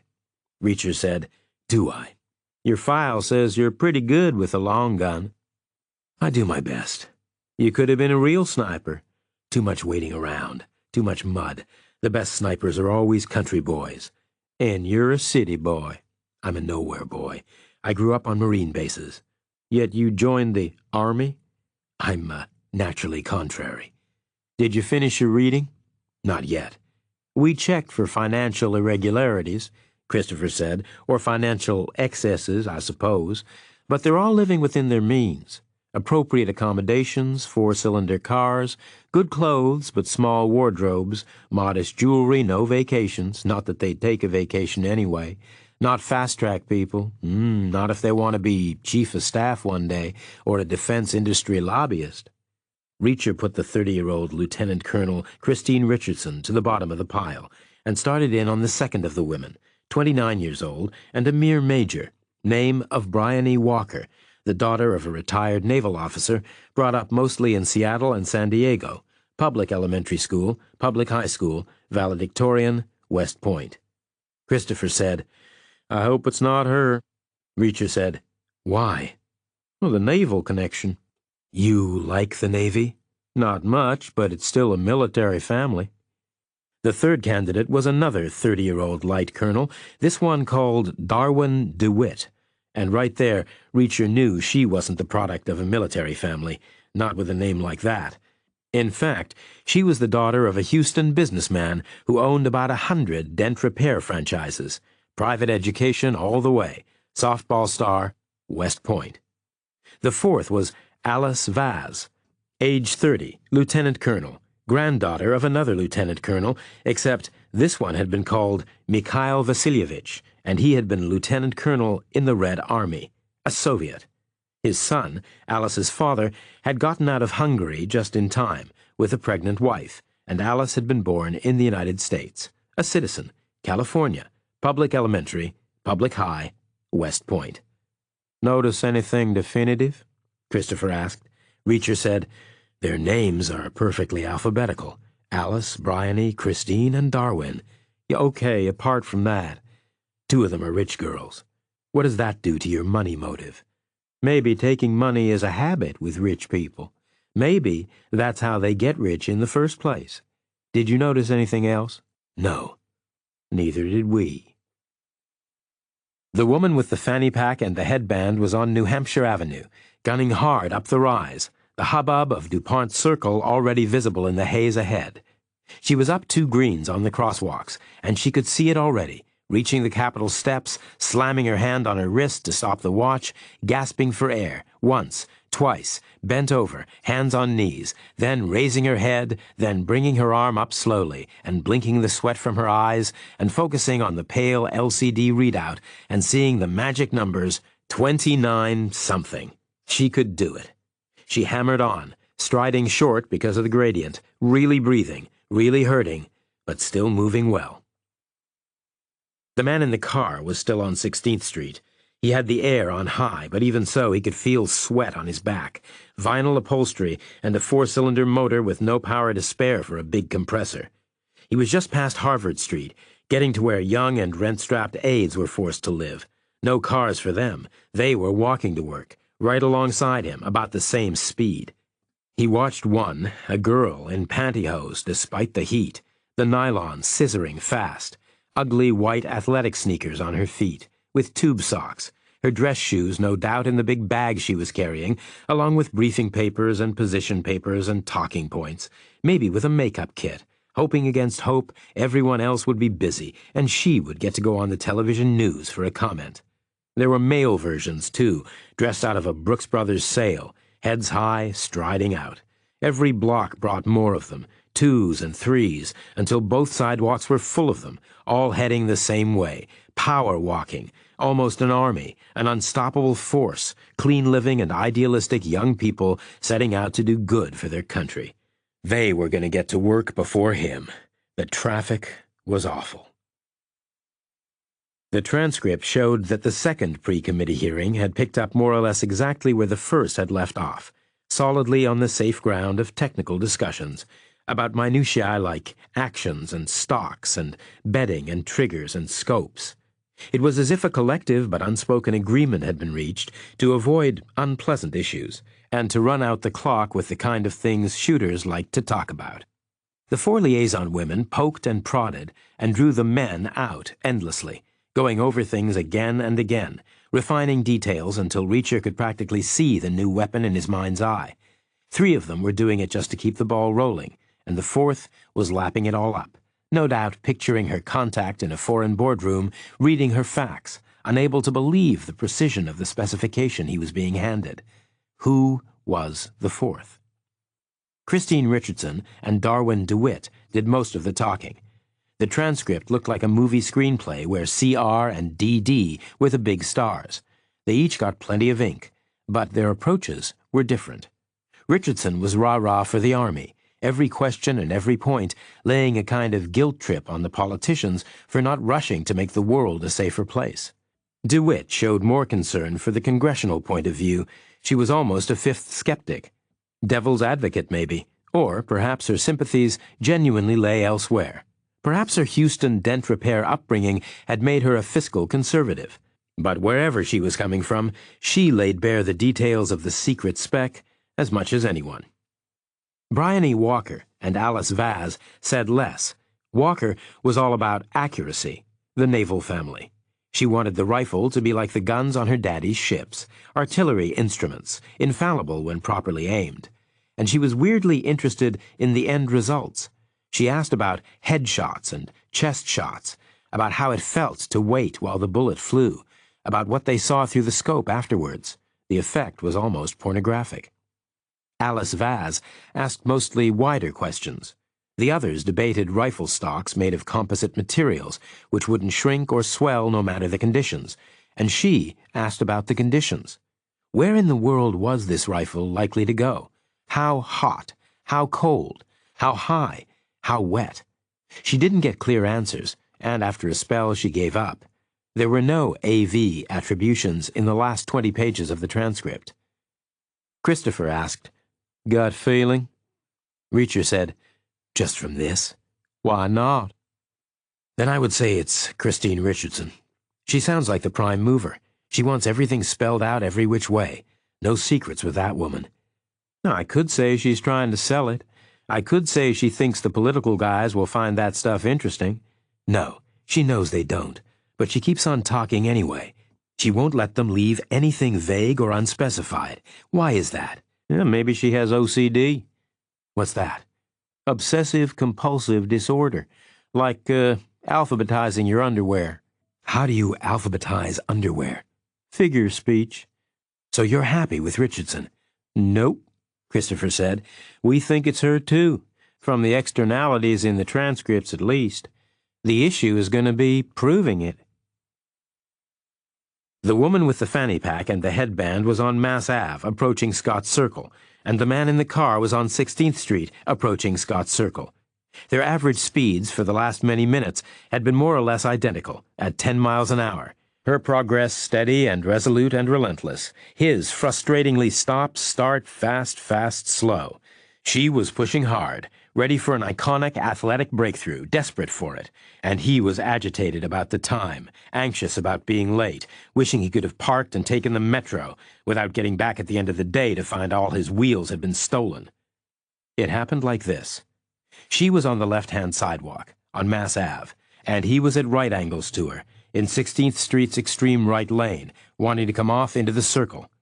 She was looking straight ahead, watching the traffic, watching the upcoming crosswalk lights, trying to time it, suddenly convinced that if she got held up there, her bid was over. He was looking beyond the 3 cars ahead, to the far left, diametrically away from her, watching the traffic coming into the Circle, which would have prior right-of-way. He was looking for an upcoming gap, trying to time it, hoping to roll up to the line and squirt on through, one unbroken move. She sprinted, hard, hard, hard, and he moved up, craning left, looking for the gap that would be his, seeing half a gap, rolling, the cars ahead of him clearing, the gap tightening, not really a gap at all, but his last chance, so he went for it, hitting the gas, wrenching the wheel, smashing into her. As she sprinted into the space she had been sure would remain, because surely no driver would try to use it. She went up in the air and down on his windshield rail. Impossibly loud metallic thumps and crashes, and he braked hard, and she spun on the shiny roof and clattered over the inclined tailgate and landed, head first, on the blacktop. Reacher butted all the paperwork into a neat stack and put it back on Christopher's desk. Christopher said, "Almost time to get down to business. Do you know the committee room number?" Reacher said, "Yes." "Do you know where it is?" "No." "Good. I'm not going to tell you. I want you wandering around like a little lost country boy. I want everything about this thing to be realistic from the get-go. Nothing about this thing is realistic, and nothing about this thing is going to work. Look on the bright side. You might get lucky. One of them might be into rough trade. All on the Army's dime, too." Reacher said nothing. He used the door on F Street and turned right and left onto New Jersey Avenue, and then the Capitol building was right there in front of him, half a mile ahead, big and white and shining in the sun. He looped around into the plaza and went up the steps. A Capitol cop looked at his ID and gave him a barrage of directions so confusing that Reacher knew he would need a couple of refreshers along the way, which he got, first from another guard and then from a page. The designated committee room had an impressive door made from polished mahogany, and inside it had an impressive table made from the same wood. Around the table were seated 4 people. One was the transcriber. He was in shirt sleeves and had a court reporter machine in front of him. The other 3 were clearly the Army procurement officer and the Marine Corps procurement officer and the Marine sniper. The 2 officers were in uniform and the sniper was in a cheap suit, probably a recon Marine, a Delta wannabe. The officers shook hands, and the sniper gave a millimetric nod, which Reacher returned equally briefly, which, for 2 alleged snipers, was effusive, and for a dogface and a jarhead, meeting for the first time, was practically like rolling around on the floor in an ecstatic bear hug. There was no one else in the room, no political staffers, none of the liaison women. The clock in Reacher's head said the meeting was due to start inside a minute. The clock on the wall was a minute fast, so the meeting was already underway according to Capital Time. But nothing was happening. No one seemed to care. The Marine sniper was mute, and the procurement guys were clearly as happy to waste time sitting quiet as to waste it talking up a storm about a lost cause. The clock ticked. No one spoke. The jarhead stared into space, infinitely still. The officers moved in their chairs and got comfortable. Reacher copied the jarhead. Then, eventually, the staffers came in, followed by 3 women in Army Class A uniform.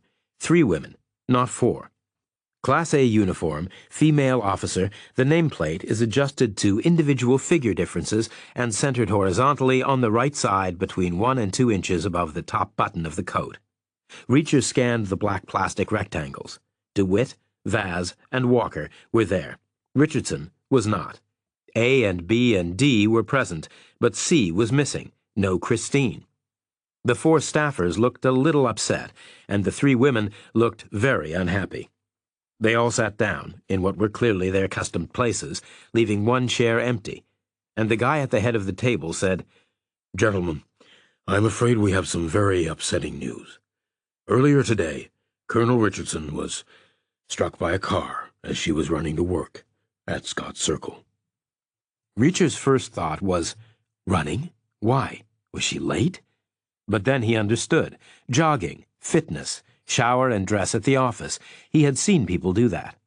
The guy at the head of the table said, "The driver of the car is a postal worker from the Capitol mailroom. Eyewitness accounts suggest risks were taken by both parties." The Army procurement officer asked, "But how is she? How's Christine?" The guy at the head of the table said, "She died at the scene." Silence in the room. The guy said, "Head trauma. From when she hit the windshield rail or from when she finally fell to the ground." Silence.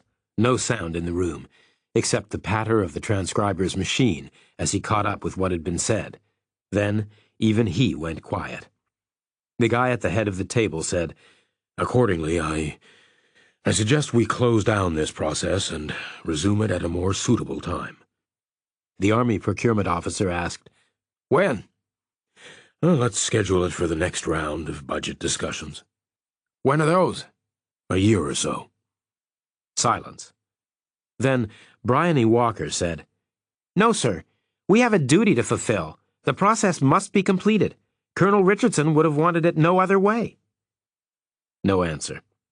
Walker said, "The Army deserves to have its case made properly and its needs and requirements placed in the record. People would quickly forget our reason for abandoning this process. They would assume we had not been truly interested.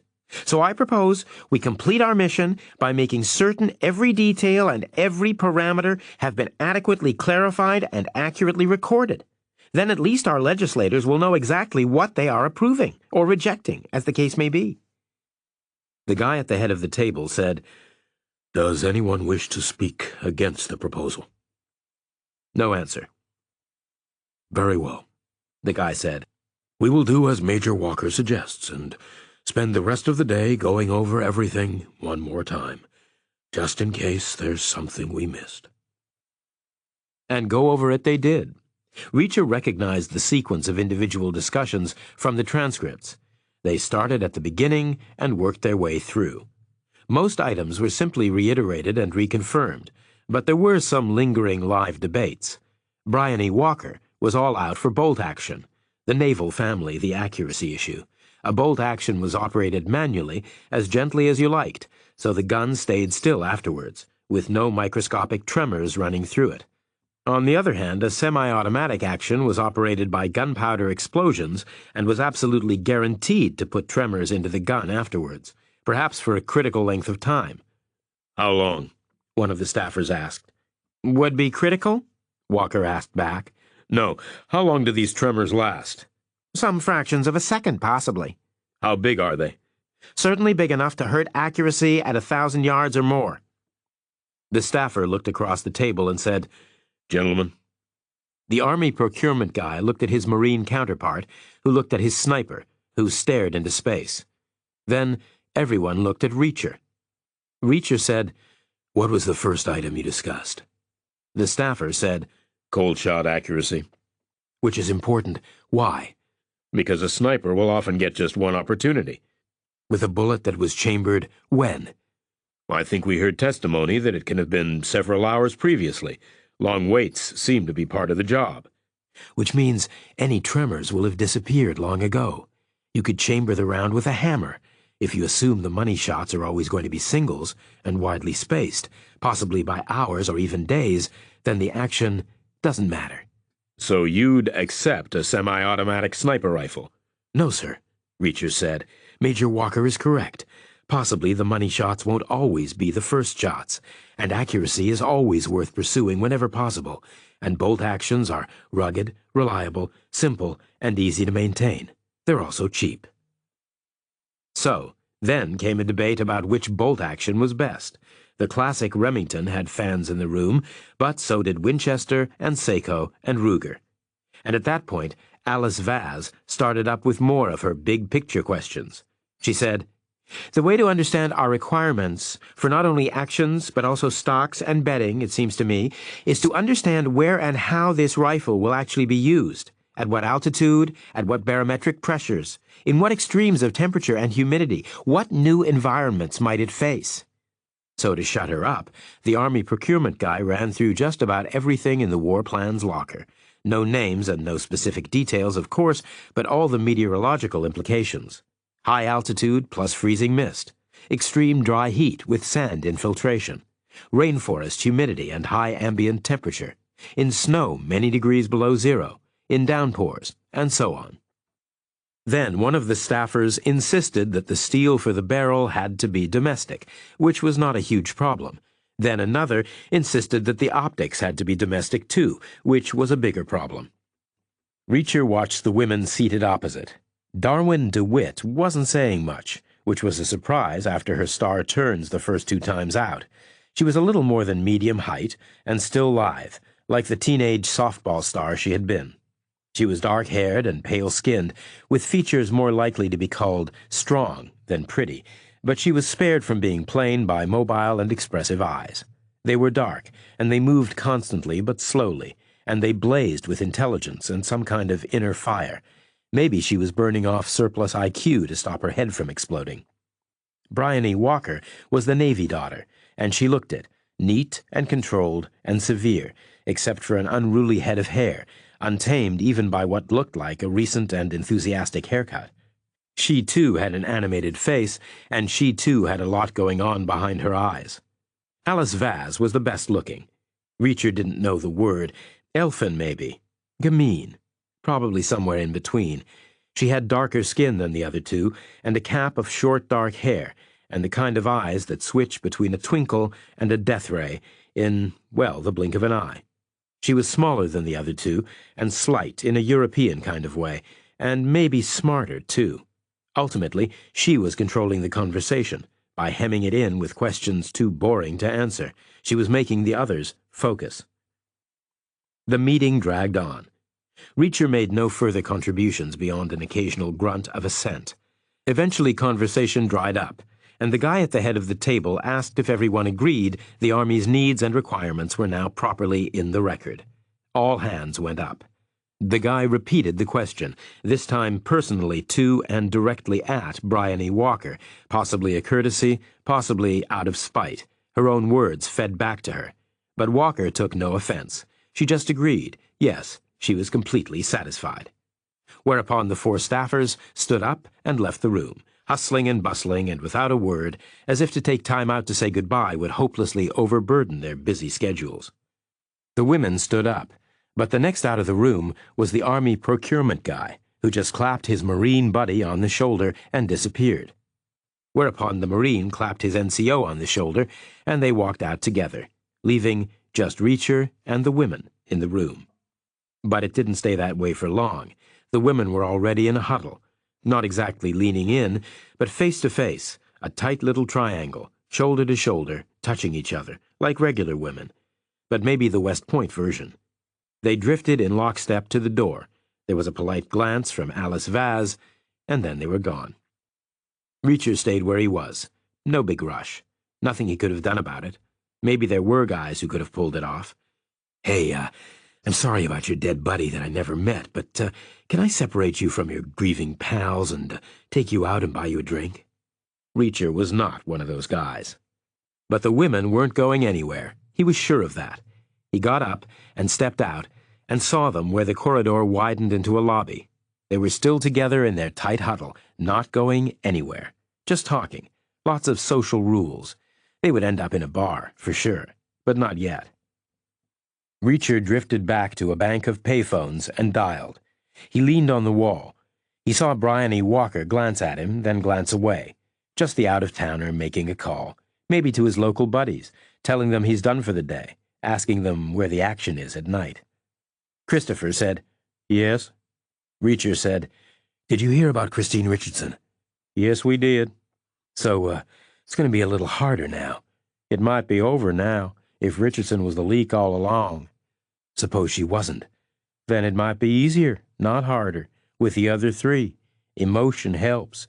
Loose lips sink ships." It wasn't a fun afternoon.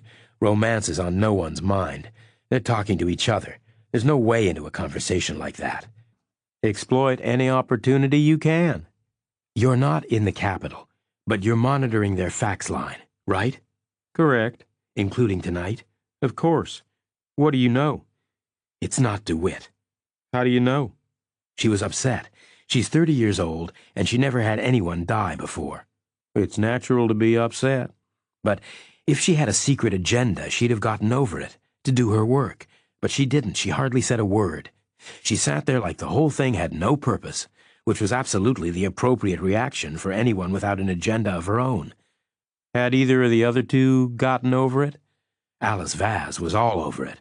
Bryony Walker likewise.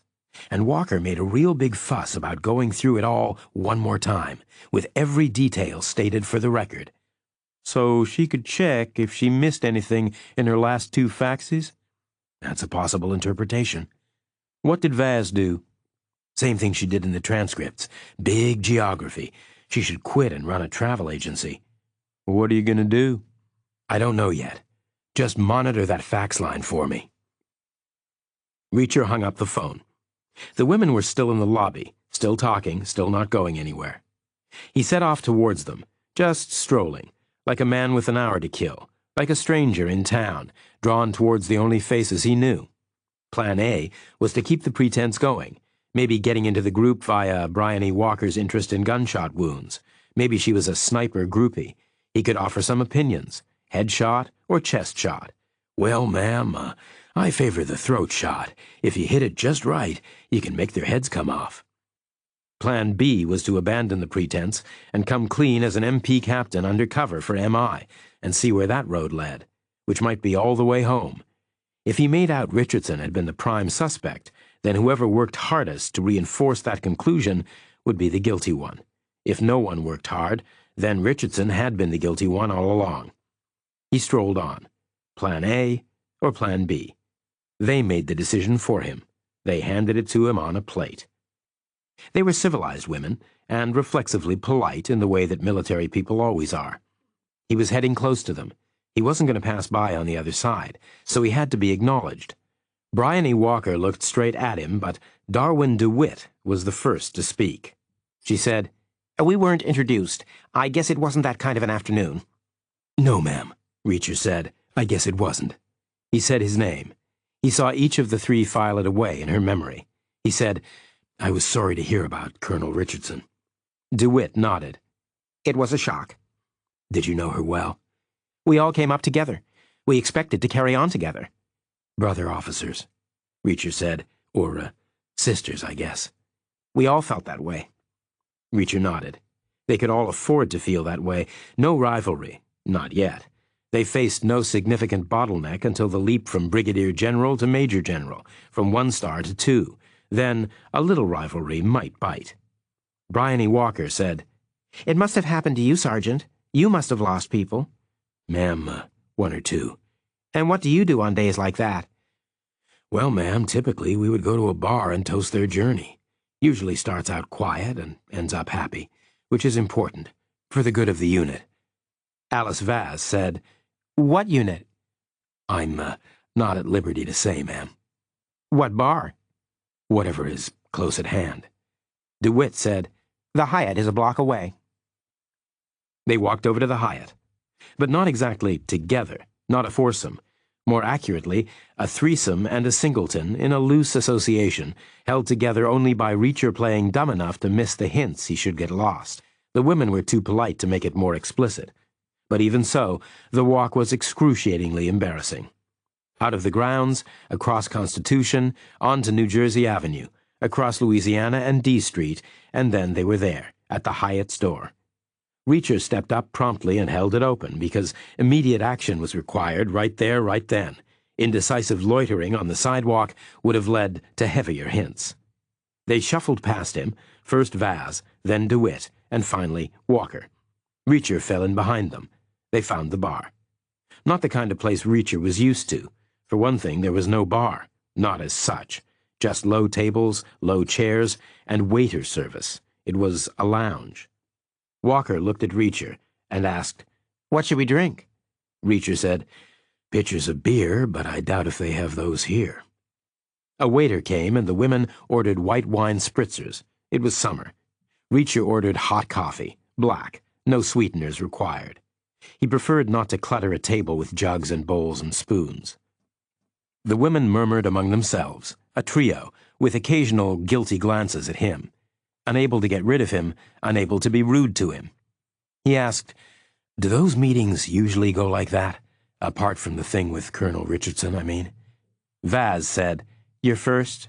Reacher said, And hopefully my last, ma'am. Walker said, No, it was worth it. It was a good at-bat.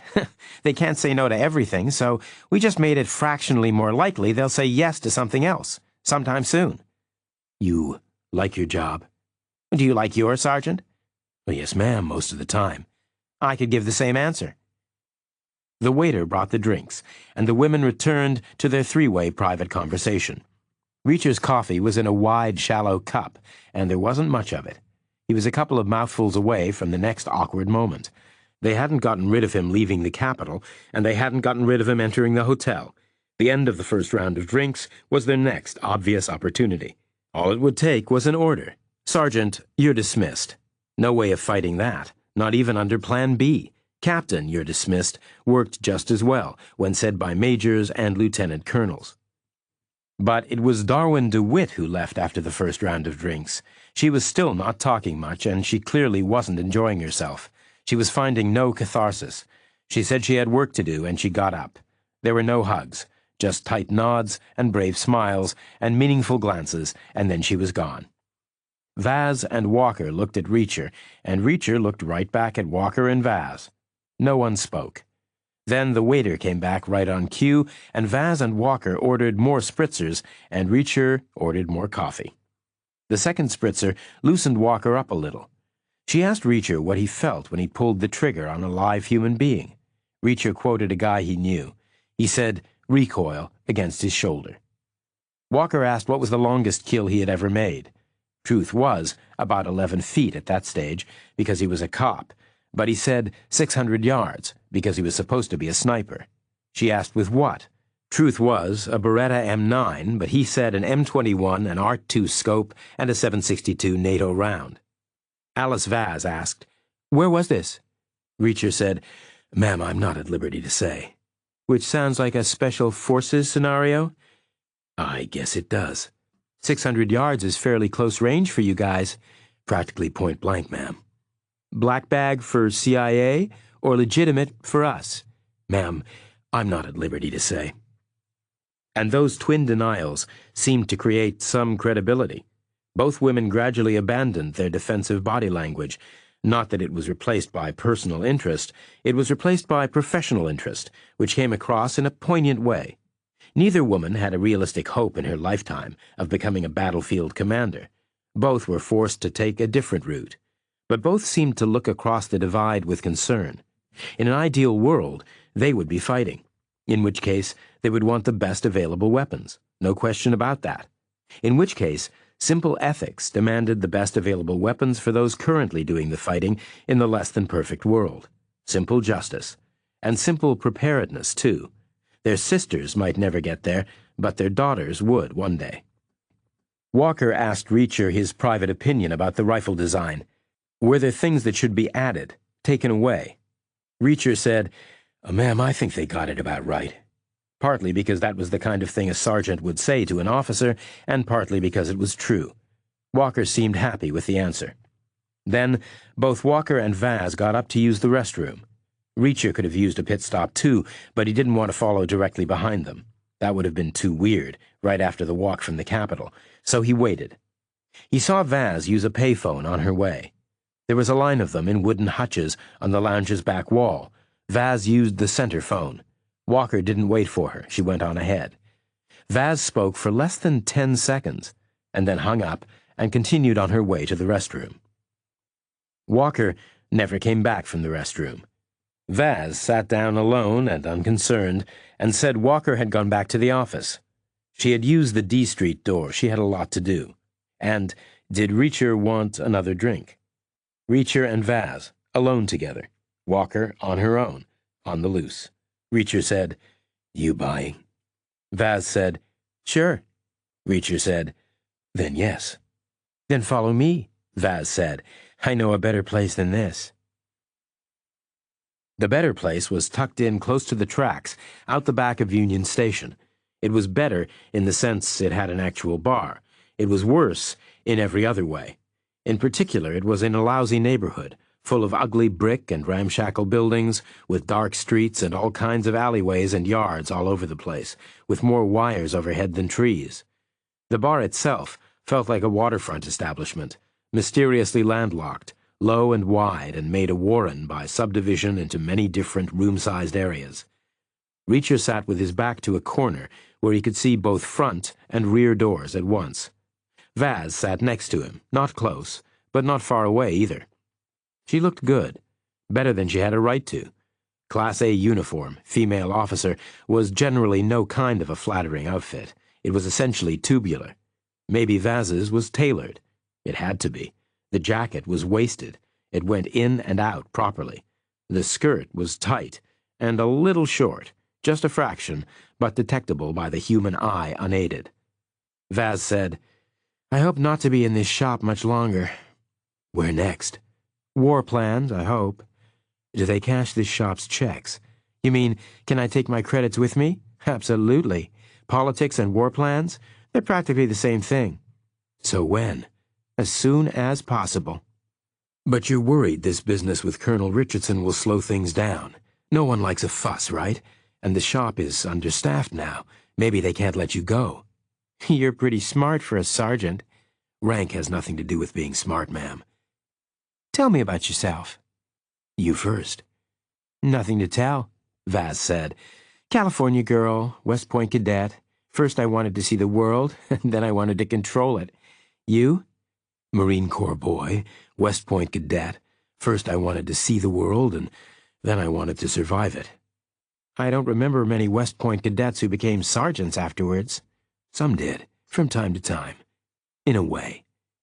"I see." "Do you?" "You're an undercover operator," Vaz said. "I always knew the day would come." When what? When you finally figured it out. As in, your procurement office is riddled with corruption and has been for years. As in, you don't need a new sniper rifle. You know that. But those guys have already sold stock in the new model. Maybe the money is already spent, so they have to make it happen, any way they can. I mean, did you hear some of the arguments they were making? Where is their office? Who? Procurement is a big department. The guy I saw today, for instance. His office is in the Capitol building. With a fax machine. Of course. Did any of the others know this? In the political shop? We all did. Why do you think Walker made them go through the whole thing again today? Because she wanted to generate a third fax. Why? An extra piece of evidence for you. We knew you'd catch up with it eventually. Why didn't one of you drop a dime before? Not our place. You mean the cost-benefit ratio wasn't right. One of you would have to step up, and it's conceivable she could lose, because anything can happen in a military court, in which case she's out of the running, right from that moment, because she was once on the losing side. You couldn't risk that kind of mistake, not having come so far. The running for what? For whatever it is you all plan to be. For a spell, we thought the previous sniper could be the undercover guy, the one you replaced, like entrapment.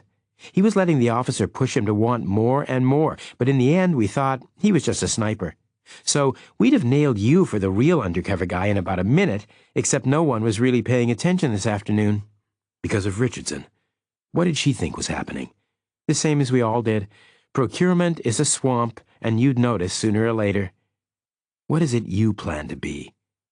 Respected, perhaps within a closed community, but by someone. Has your life lacked respect so far? You have no idea, Vaz said. She turned towards him, moving on the bench, her knees coming close to his, dark nylon over dark skin. She said, I'm proceeding on the assumption that I can trust my impression that you're younger than me, and in a branch with much less generous and accelerated promotion, and that therefore I outrank you. I'm a captain, Reacher said. Ma'am. Therefore, if our chains of command were in any way related, it would be inappropriate for us to have a close relationship. Therefore, the question is, are our chains of command in any way related? I think they're about as far apart as chains of command can be. Wait there, she said. I'll be right back. And she got up and threaded her way through the cluttered space, heading for the restroom corridor in back. 5 minutes minimum, Reacher thought. He followed her as far as a payphone on the wall. The phone was a scratched old item, and the wall behind it was dark with smoke and grime. He dialed and said his name. Cornelius Christopher said, Yes? Reacher said, I'm done. What does that mean? You're quitting? No, it means the job is done. What do you know? Walker must be back at the Capitol by now. Any faxes yet? No. You were wrong. No one is leaking to a foreign firearms manufacturer. No one ever was. Why would anyone need to? Everyone knows what a good sniper rifle should be. It's self-explanatory. It's obvious. The basic principles have been understood for a century. No one needs to gather secret intelligence, because they already know. So, what's the story? I'm waiting for the final proof. I should have it in 5 minutes or less. Proof of what? It's Alice Vaz, Reacher said. Think about the transcripts. Her big-picture questions. She asked a couple more this afternoon. She wanted it spelled out exactly where this new rifle will be used. She asked what new environments it might face. So, she was trying to get into war plans through the back door, and the procurement guy fell for it. No details, but he gave plenty of weather clues. Anyone could reverse engineer our entire slate of global intentions from what he said. Like what? He said high altitude plus freezing mist. Afghanistan, Christopher said. We're going to have to go there sooner or later. And extreme dry heat with sand infiltration. The Middle East, Iraq most likely. And rainforest humidity and high ambient temperature. South America, Colombia, and so on. The drug wars. And in snow many degrees below zero. If we have to go to the Soviet Union, you see. She got a summary of all our future plans from the guy. Exactly the kind of oblique data that enemy intelligence analysts love. Are you sure? I gave her 2 seconds to react, and she came up with blaming procurement for being corrupt. It was almost plausible. She's very smart. Which enemy? Which foreign intelligence? The Soviets, of course. A local fax number, probably in their embassy. She's their asset? In a big, big way. Think about it. She's on the fast track. She's going right to the top, which is what? The Joint Chiefs, at least. But maybe more. A woman like this could be President of the United States. But how did they recruit her? And when? Probably before she was born. Her granddaddy was some big Red Army hero, so maybe her daddy wasn't a real refugee. Maybe the KGB shuffled him to Hungary so he could get out and look like a dissident, whereupon his daughter could be born an American and become a real deep-down sleeper. She was probably groomed for the fast track from birth. These people play a long game. That's a lot of assumptions. The proof will be here in about 3 minutes. Or not. But why risk wasting a super high-value asset on this? Because if you're right, then this is useful, but it's not life-changing. This is not the hydrogen bomb. I think this was kind of accidental. I think it came up in the normal course of her duties. But she couldn't resist phoning it in. Habit or a sense of obligation, if she's a true believer. What's the proof you're getting in 5 minutes, or is it 3? It's 2 minutes now, probably, Reacher said. She made a brief call from the Hyatt Hotel. Think about it. She's a huge asset, maybe their biggest ever. She's headed all the way to the top, which could be anywhere. And right now, she's stopping in war plans next, which is a real big prize in itself. So she has to be protected, like no one has ever been protected before. And she was suspicious of me somehow. Maybe routine paranoia. I was new, I was hanging around. So she called for help. She told the embassy's wet boys where I'd be and when. And then she lured me into the trap. Right now, I'm supposed to believe I'm about to get in her pants. Soviet wet boys are coming for you? 1 minute now, probably. I'm about to be a mugging gone wrong. I'm going to be found dead on a street corner. Where are you? In the Badlands behind Union Station. I can't get anyone there in less than a minute. I didn't expect you would. Are you going to be okay? That depends on how many they send. Can you arrest Vaz before they get there? Oh, she's long gone. I'm sure she went straight out the bathroom window. You'll have to pick her up. She'll be heading for her office. Then a man stepped in through the bar's rear door. Gotta go, Reacher said. It's starting. Reacher hung up the phone. The guy at the rear door was compact and hard-edged, dressed in black, moving easily. He looked vaguely similar to Vaz in terms of ethnic background, but he was a decade older. Nothing in his hands. Not yet. Not inside a public bar. Reacher guessed the point of the guy coming in the back was to chase him out the front, where the main force would be gathered. Easier to set up a mugging gone wrong on a public street rather than in a private yard in back of a bar, because it wasn't a great street. Not a great neighborhood. Broken lighting, plenty of shadows, plenty of doorways, passers-by habituated by instinct and long experience to look away and say nothing. The guy was scanning the room. Vaz had spent very little time on the phone, very few words, probably not more than big guy, very tall, gray suit. Reacher felt the guy's eyes on him. He practically heard the check marks. Big guy, right there. Very tall, no question. Gray suit, here's our boy. The guy started away from the door. Reacher started towards it. A wise man asked, "What's the best time to plant a tree?" A wise man answered, 50 years ago. As in, what's the best time to make a decision? A wise man answers, 5 seconds before the first punch is thrown. The guy in black weighed maybe 190, and he was doing about 2 miles an hour. Reacher weighed 250, and he was doing about 3 miles an hour. Therefore, closing speed was 5 miles an hour, and impact, should it happen, would involve some multiple of 440 pounds a square inch. Impact did happen, but not at 5 miles an hour. Closing speed was dramatically increased by a sudden drive off Reacher's back foot and the vicious clubbing swing of his elbow, which therefore connected with a real big multiple of their combined body weights. Reacher caught the guy on the perfect cheekbone-nose-cheekbone line, and the cracking and splintering was clearly audible over the wooden thud of feet on the floor. The guy went down like a motorcycle rider hitting a clothesline. Reacher walked on by and stepped out the back door. Nobody or somebody? That was the only question. And there is no bigger difference than nothing or something. Had they posted all of the main force at the front, or had they left a lone guy as backup? They had left a guy. Dark hair, dark eyes, thicker coat than his pal. Smart as a whip, probably, but any human given instructions is at a disadvantage. Your target is a big guy, very tall, gray suit, and however smart you are, however quick, that lethal 1, 2, 3 question and answer drumbeat occupies precious mental milliseconds. At least, big guy, check, very tall, check, gray suit, check, like that. And the problem comes when the big guy in the gray suit occupies those same precious milliseconds by walking straight towards you and breaking your skull with his elbow. Reacher walked on, to where an arch led from the yard to the alley. The alley was wide enough for 2 horses and a beer cart axle. At the right-hand end was an arch to another private yard. At the left-hand end was the street. Reacher's shoes were quiet, Class A uniform shoes.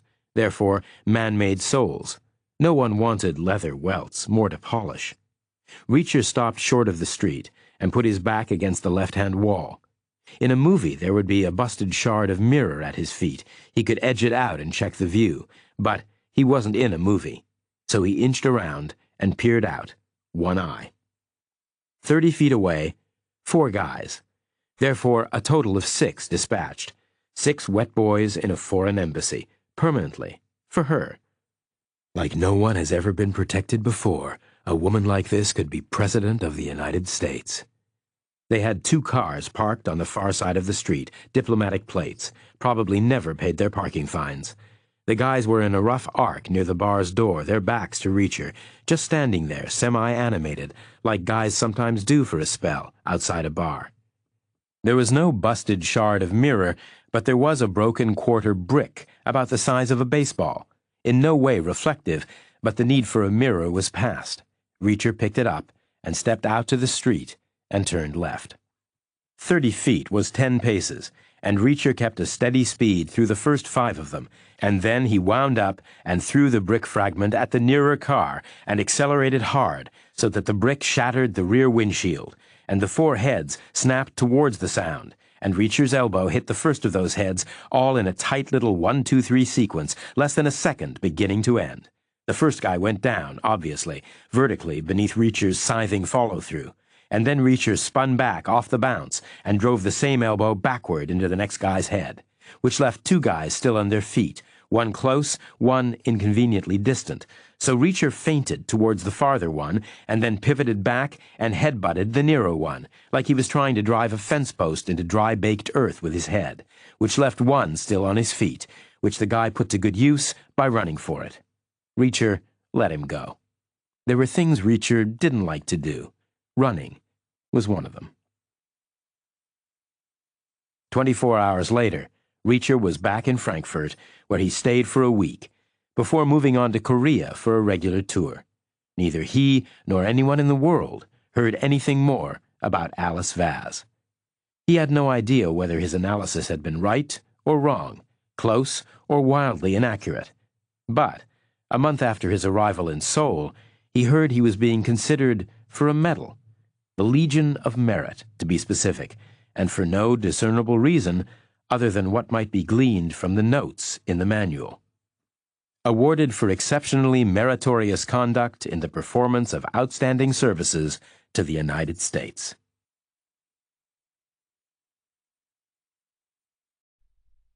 Small Wars. In the spring of 1989, Caroline Crawford was promoted to the rank of lieutenant colonel. She bought a silver Porsche to celebrate. She had family money, people said, and plenty of it. A trust fund, maybe, some eminent relative, maybe an inventor. Her uniforms were tailored in D.C. by the same shop that made suits for the president. She was held to be the richest woman in the army, not that the bar was high. With the new rank came a new posting, so the silver Porsche's first trip was south from War Plans in the Pentagon to Fort Smith in Georgia. All part of the War Plans method. There was no point making plans that couldn't be executed. High-level, on-the-ground liaison was crucial, with a little surreptitious, behind-the-scenes observation mixed in. Every new light colonel's first rotation.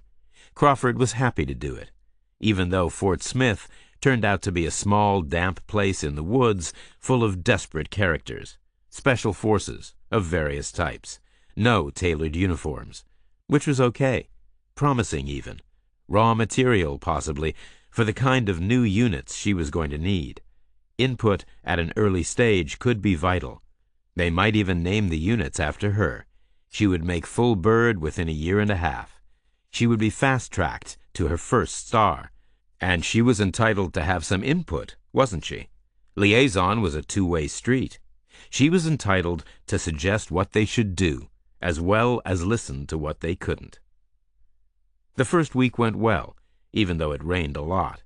The rumor mill had it straight within an hour. She was unmarried and available, but not cool to hit on, because War Plans was serious shit. So relationships were cordial, but with enough of a hint of a buzz to be interesting, too.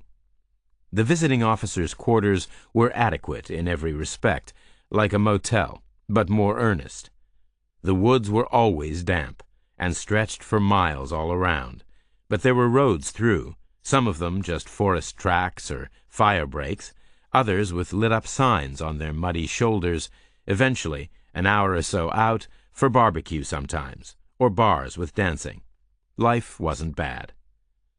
At the end of the first week, she left Fort Smith in her tailored Class A uniform, in her silver Porsche, and she turned off the county road at the first big fork, which eventually led to a hidden, not quite two-lane road to nowhere, through the trees, mostly straight and sunlit, perfect with the windows down, with the wet smell of the rich mud on the shoulders, and the woody echo of the exhaust coming back off the bark, part throaty, part whine, part howl. Then, a broken-down car up ahead. A sedan, stopped diagonally across the road, its front wheels turned all the way, its hood up. A guy peering in at the motor. A tall guy, obvious even from 100 yards away. Not lightly built. Big feet. She slowed, late and hard, just for the fun of it, changing down, the exhaust popping behind her like a fireworks show. The stalled sedan was a Detroit product, painted green. The guy under its hood straightened up and turned to look. He was tall indeed, maybe 6'6", in standard battle dress uniform, woodland pattern. He was all in proportion, and therefore far from delicate, but he held himself gracefully. He looked slender, except he wasn't. She stopped the car. She rested her elbow on the door and her chin on her elbow, just looking, part quizzical, part resigned, part ready to help, maybe after some teasing. All those things, and not suspicious at all. The raised hood triggered some kind of ancient early motorist instinct, helpful and sympathetic. That, and the familiar uniform. The tall guy walked closer. Big, clumsy feet, in battered tan boots, but otherwise an elegant, long-legged lope. No hat, cropped fair hair, receding. Blue eyes, an open gaze, somehow both naive and knowing. An otherwise unremarkable face, with features just the right side of blunt. He had a full colonel's eagle in his collar. Above his right pocket, his tape said U.S. Army. Above his left pocket, his tape said Reacher. He said, "Forgive me for interrupting your journey, but I can't push it out the way. Can't turn the wheel. I think the power steering broke." She said, "Colonel, I'm sorry." He said, "I'm guessing your car doesn't have a trailer hitch.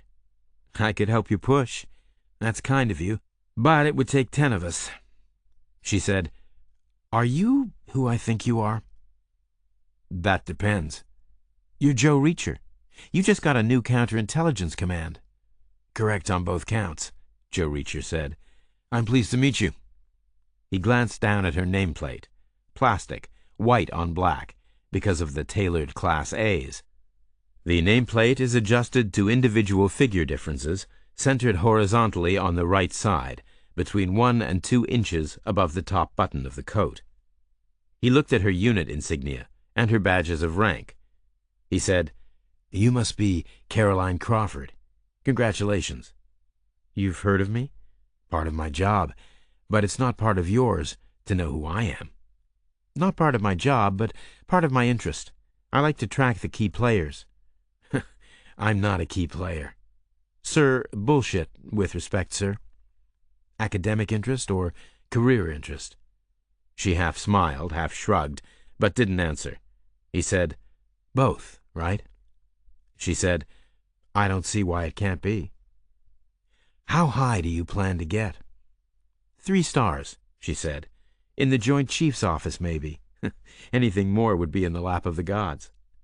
Joe Reacher said, "Well, good luck with all of that." And he put his hand in his battle-dress pocket, and he came out with a standard Army-issue Beretta M9 semi-automatic pistol, and he shot Caroline Crawford with it, twice in the chest and once in the head. Also with a new posting the same week as Caroline Crawford was a military police major named David Noble. He was detaching from his current command and heading to Fort Benning, Georgia, from where he would oversee criminal investigations throughout the southeastern military districts. A brand new reorganization, someone's baby, unlikely to last, but temporarily important work. Noble never got to do it. He was in a car wreck on the way. In South Carolina, an adjacent state. Nearly there. Not fatal, but he ended up at Walter Reed. He had a collapsed lung. He couldn't breathe right. So an emergency substitute was decided on and hunted down and pulled off his current maneuvers and hustled north to Benning. Just how it always was for the Army. Situation entirely normal. A big job, the second best guy, a week late. On the bright side, people said this new one was a fast study and a hard worker. He might catch up, if he got started right away. So it was that the same moment Joe Reacher said, "I'm not a key player," his younger brother, Jack Reacher, walked into a brand new office more than 100 miles away, and then out again in search of coffee, almost ready to begin overseeing criminal investigations throughout the southeastern military districts. The Porsche was found early the next morning by 4 soldiers in a Humvee who were trying to find a shortcut back to Smith after a night exercise had gone all kinds of wrong in terms of navigation. They recognized the car from a distance. It was already famous on the base. The new war plans lady. Hot, smart, and rich. Nothing wrong with any of that. Nothing at all. Maybe she had a flat tire. Maybe she was in need of assistance. As they pulled closer, they thought the car was empty. Then they saw it wasn't. They rolled by at walking speed, and their high seating positions let them look down inside the Porsche, where they saw a woman in Class A uniform flopped over backward across the seats, shot twice in the chest and once in the head. They parked nearby and called it in on the radio. Then they sat tight. Crime scenes were not their problem. Within 40 minutes, an MP crew got there from Fort Smith, with 2 Judge Advocate General lawyers, also from Fort Smith. They all took a look, and then they all stepped back. There was a question of jurisdiction. The road belonged to the county. Hence, the county police had been informed. No choice. They were on their way for a discussion. Fort Benning heard about it almost immediately, a brand new reorganization, too fresh to be screwed up yet. Reacher had spent until late in the evening studying the new unit manual and reviewing open cases and reading files and talking to people. Then he had grabbed a few hours of sleep and gotten up again with a plan in his head. He figured he had a lot of work to do. The place was drowning in paper, and the NCOs were badly chosen. In his experience, units ran either well or not, depending on the quality of their sergeants. He wanted expert bureaucrats, but he didn't want them to be in love with bureaucracy. There was a difference. He wanted people who treated tasks like an enemy, to be dispatched fast and efficiently and ruthlessly, or punitively even. They won't send me that form again. The new unit didn't have such people. They were all too comfortable, a little soft. Like the guy who brought the torn-off telex first thing in the morning. A soft, comfortable guy. Hard to put in words, but he didn't have the spirit Reacher wanted. He didn't have the edge. He didn't look dangerous. The telex said, 1, repeat 1 active duty personnel found shot to death, 10 miles north of Fort Smith. Circumstances unknown. Reacher pictured a bar fight, a private, or maybe a specialist in some kind of an altercation with a local. Maybe a Harley fell over in the parking lot, or a glass of beer got spilled. Bars near bases were always full of local civilian hotheads with guns in their pockets and points to prove. He said, "Bring me the details as and when they come in." The soft sergeant undertook so to do and left the room. Reacher picked up the phone and called his new CO. Among other things, he said, "I need a better sergeant here. I need you to send me Francis Neagley, before the end of the day, preferably." The county sheriff who showed up in the woods knew the value of mud as an evidentiary medium. He parked way short and skirted the scene a yard off the road, pausing often to crouch and study the marks in the fine black tilth, which covered the blacktop more or less side to side, like a scrim, molecules thin in the center and inches thick on the edges. There were a lot of marks, some of them crisp, some of them oozing black water, some of them overwritten by the 4 soldiers rolling by in their Humvee. The county guy made it all the way to the gaggle of Smith guys, and they all introduced themselves and shook hands, and then stood around mute, maybe taking the legal temperature, maybe rehearsing their arguments. The county guy spoke first. He said, "Was she based at Fort Smith?" A JAG lawyer said, "Yes." "Any indication this was blue on blue? Meaning, was there a professional dispute I don't need to know about? Is this all in the family?" The JAG lawyer said, "No."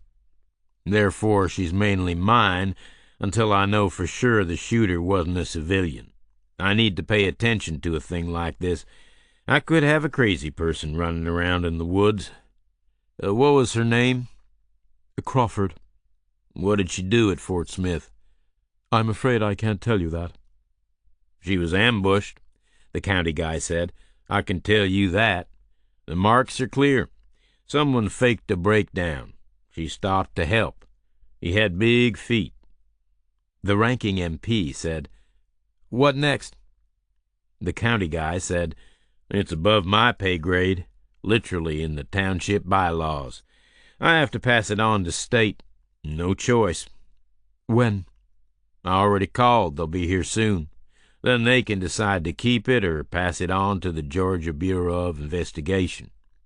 "We can't wait forever." "You won't have to. Half a day, maybe."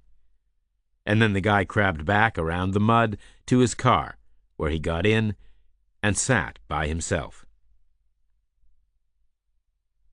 The next telex came in an hour later. The same soft sergeant tore it out of the machine and brought it to Reacher's desk. It said, "Gunshot victim previously reported was LTC Caroline C. Crawford, DOA inside POV, stationary on isolated Forest Road." POV meant personally owned vehicle. DOA meant dead on arrival. LTC meant lieutenant colonel. All of which together added up to an issue. Very few senior officers of Reacher's acquaintance fought to the death in bars, especially not senior officers named Caroline, and even if they did, they didn't wind up inside their own private cars on remote woodland tracks. How would they? Not a bar fight. He said, "Who was she?" The sergeant said, Sir, I don't know." which was a case in point. A decent NCO would have detoured to a book or a phone and brought with him at least a capsule biography and a copy of current orders. Francis Neagley would have had all of that 5 minutes ago, plus a photograph, plus a lock of baby hair if you wanted one. Reacher said, "Go find out who she was." The dispute over jurisdiction lasted longer than expected. The state cop who showed up let slip he wasn't sure if the woods were federal property. Fort Smith's acreage was, obviously. Maybe the undeveloped land all around was, too. The county guy said the road was maintained by the county, that was for sure, and the car was on the road, and the victim was in the car. The JAG lawyers said killing a federal employee was a federal crime, and a lieutenant colonel in the U.S. Army was assuredly a federal employee, and so on and so forth. Dark clouds gathered in the sky. More rain was on the way. The marks in the mud were about to get washed out. So a compromise was offered. The state police would be the lead agency, but the Army would be fully accommodated. Access would be guaranteed, acceptable to the men in green. The autopsy would be performed by the state in Atlanta, also acceptable because everyone already knew what the autopsy was going to say. Otherwise healthy, except shot twice in the chest and once in the head. The deal was agreed, whereupon, immediately, all three factions got into a flurry of crime scene photography. Then a hard rain started to fall, and a tarpaulin was draped over the Porsche, and they all waited in their cars for the meat wagon and the tow truck.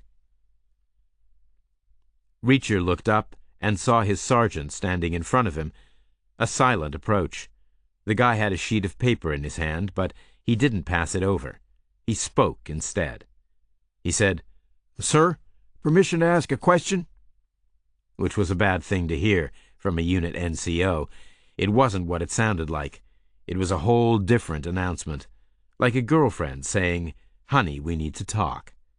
Reacher said, "Fire away." "I've heard you don't like my work, and you're having me posted elsewhere." Incorrect on both counts. "Really?" Likes and dislikes dwell in the realm of emotion. Are you accusing me of having feelings, Sergeant? No, sir. I assess your work coldly and rationally against a custom metric of my own design, which is, are you a guy I could call in the middle of the night with an emergency? Am I, sir? Not even close. So, I'm to be posted? Negative. Sir, not to challenge your answer in any way, but I already know Sergeant Neagley has orders to proceed here without delay. Reacher smiled. The NCO grapevine gets faster all the time. She comes, I go.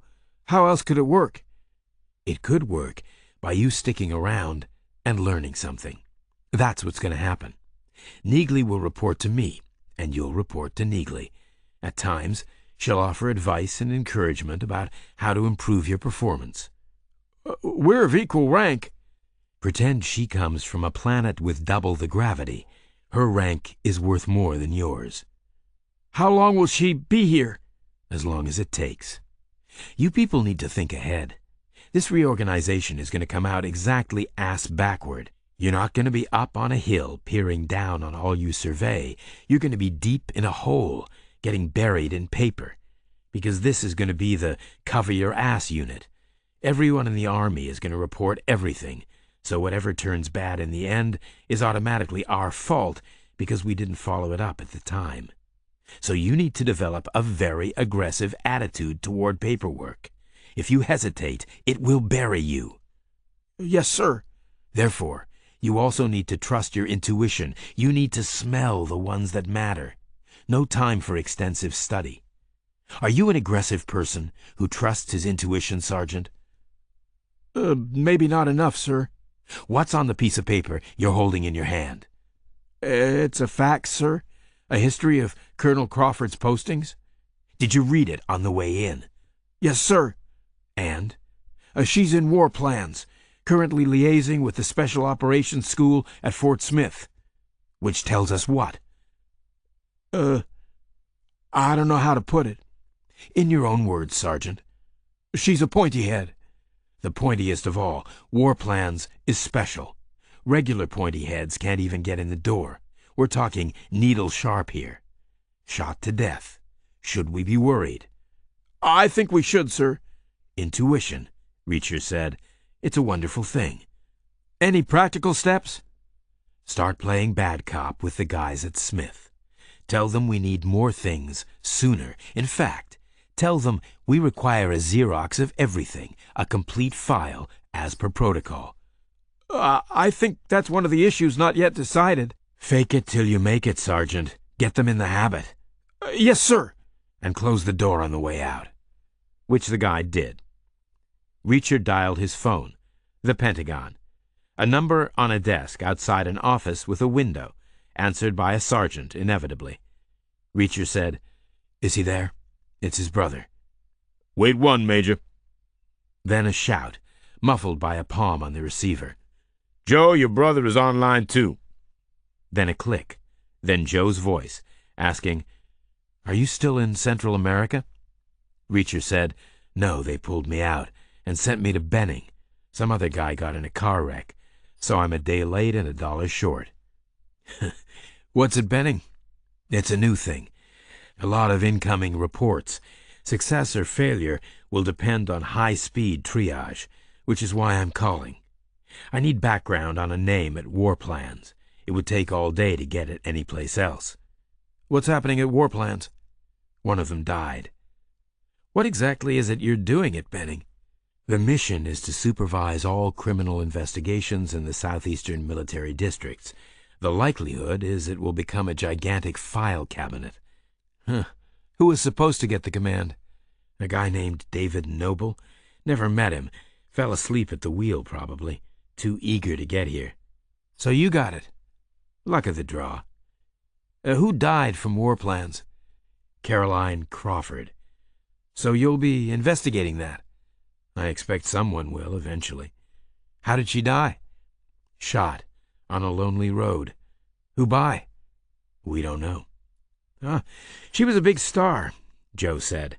"She was going all the way. Lieutenant General, at least. The Joint Chief's office, probably." "Doing what, exactly?"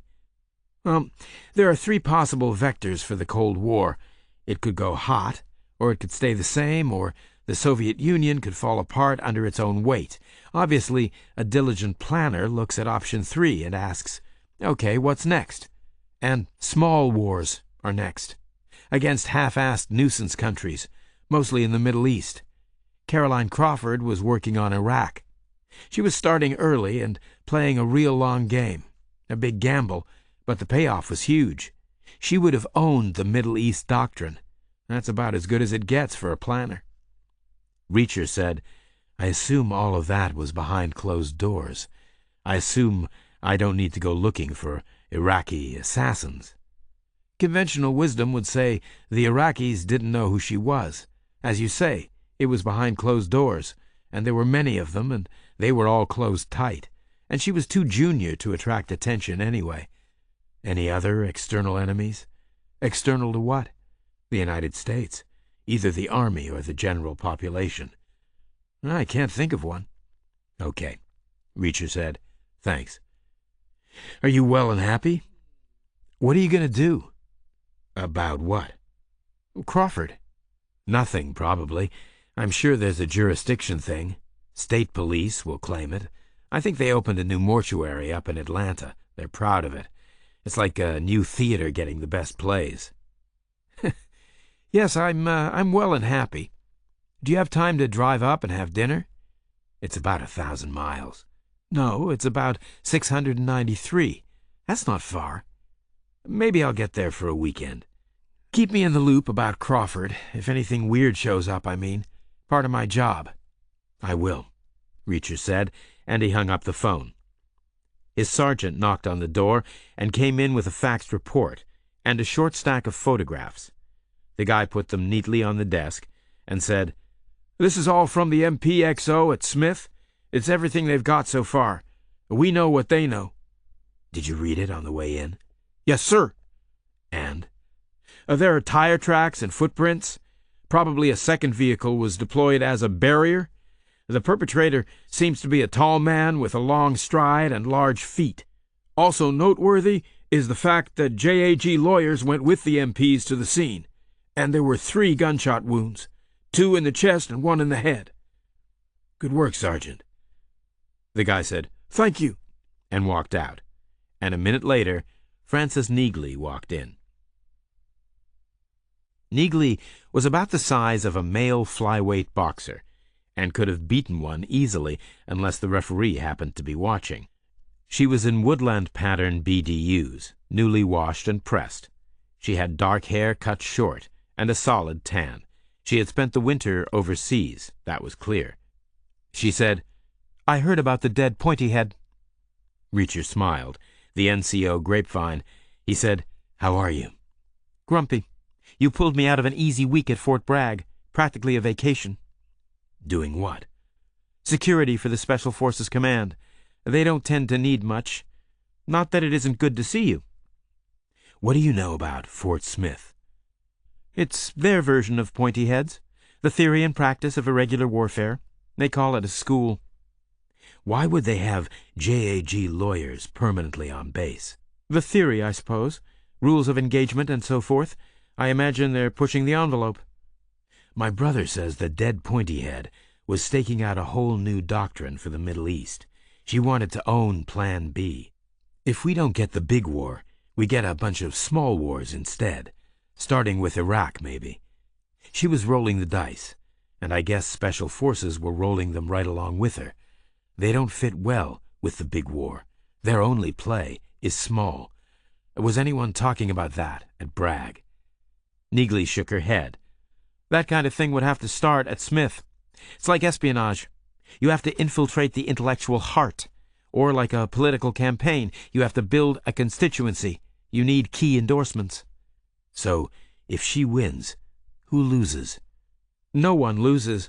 She wouldn't divert resources away from the big war. It would be extra spending. The president is a Republican."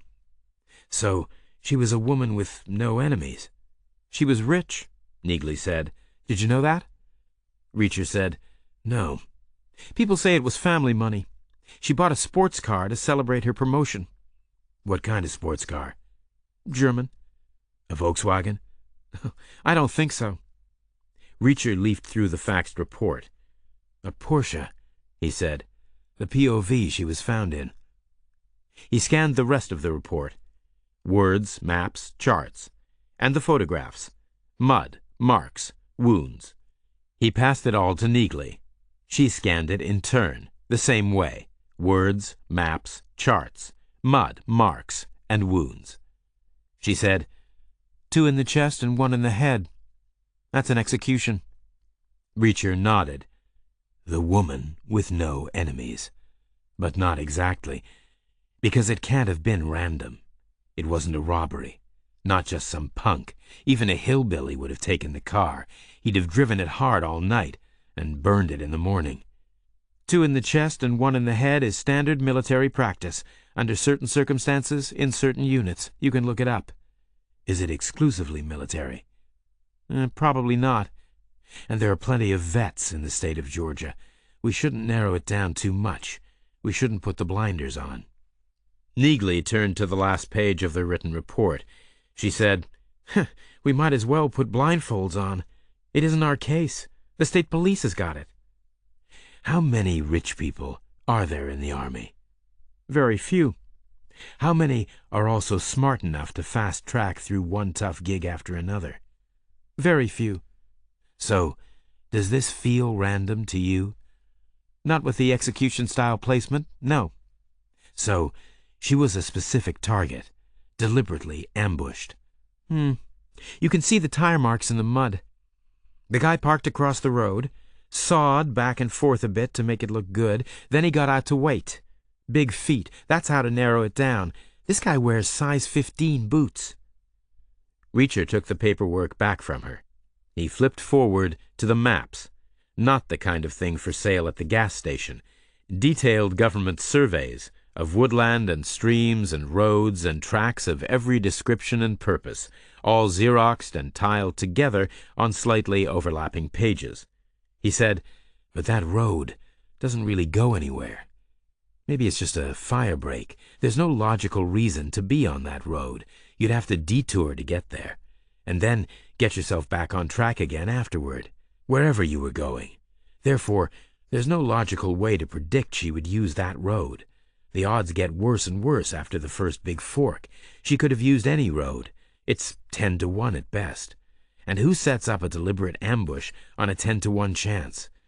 So it must have been random. So let the state police have it. They'll chase it through the shoe size. This guy must be a basketball player. I mean, what size are your feet?" 11. "Is that big or small?" "I don't know." "We need a larger sample. What about Joe, for instance?"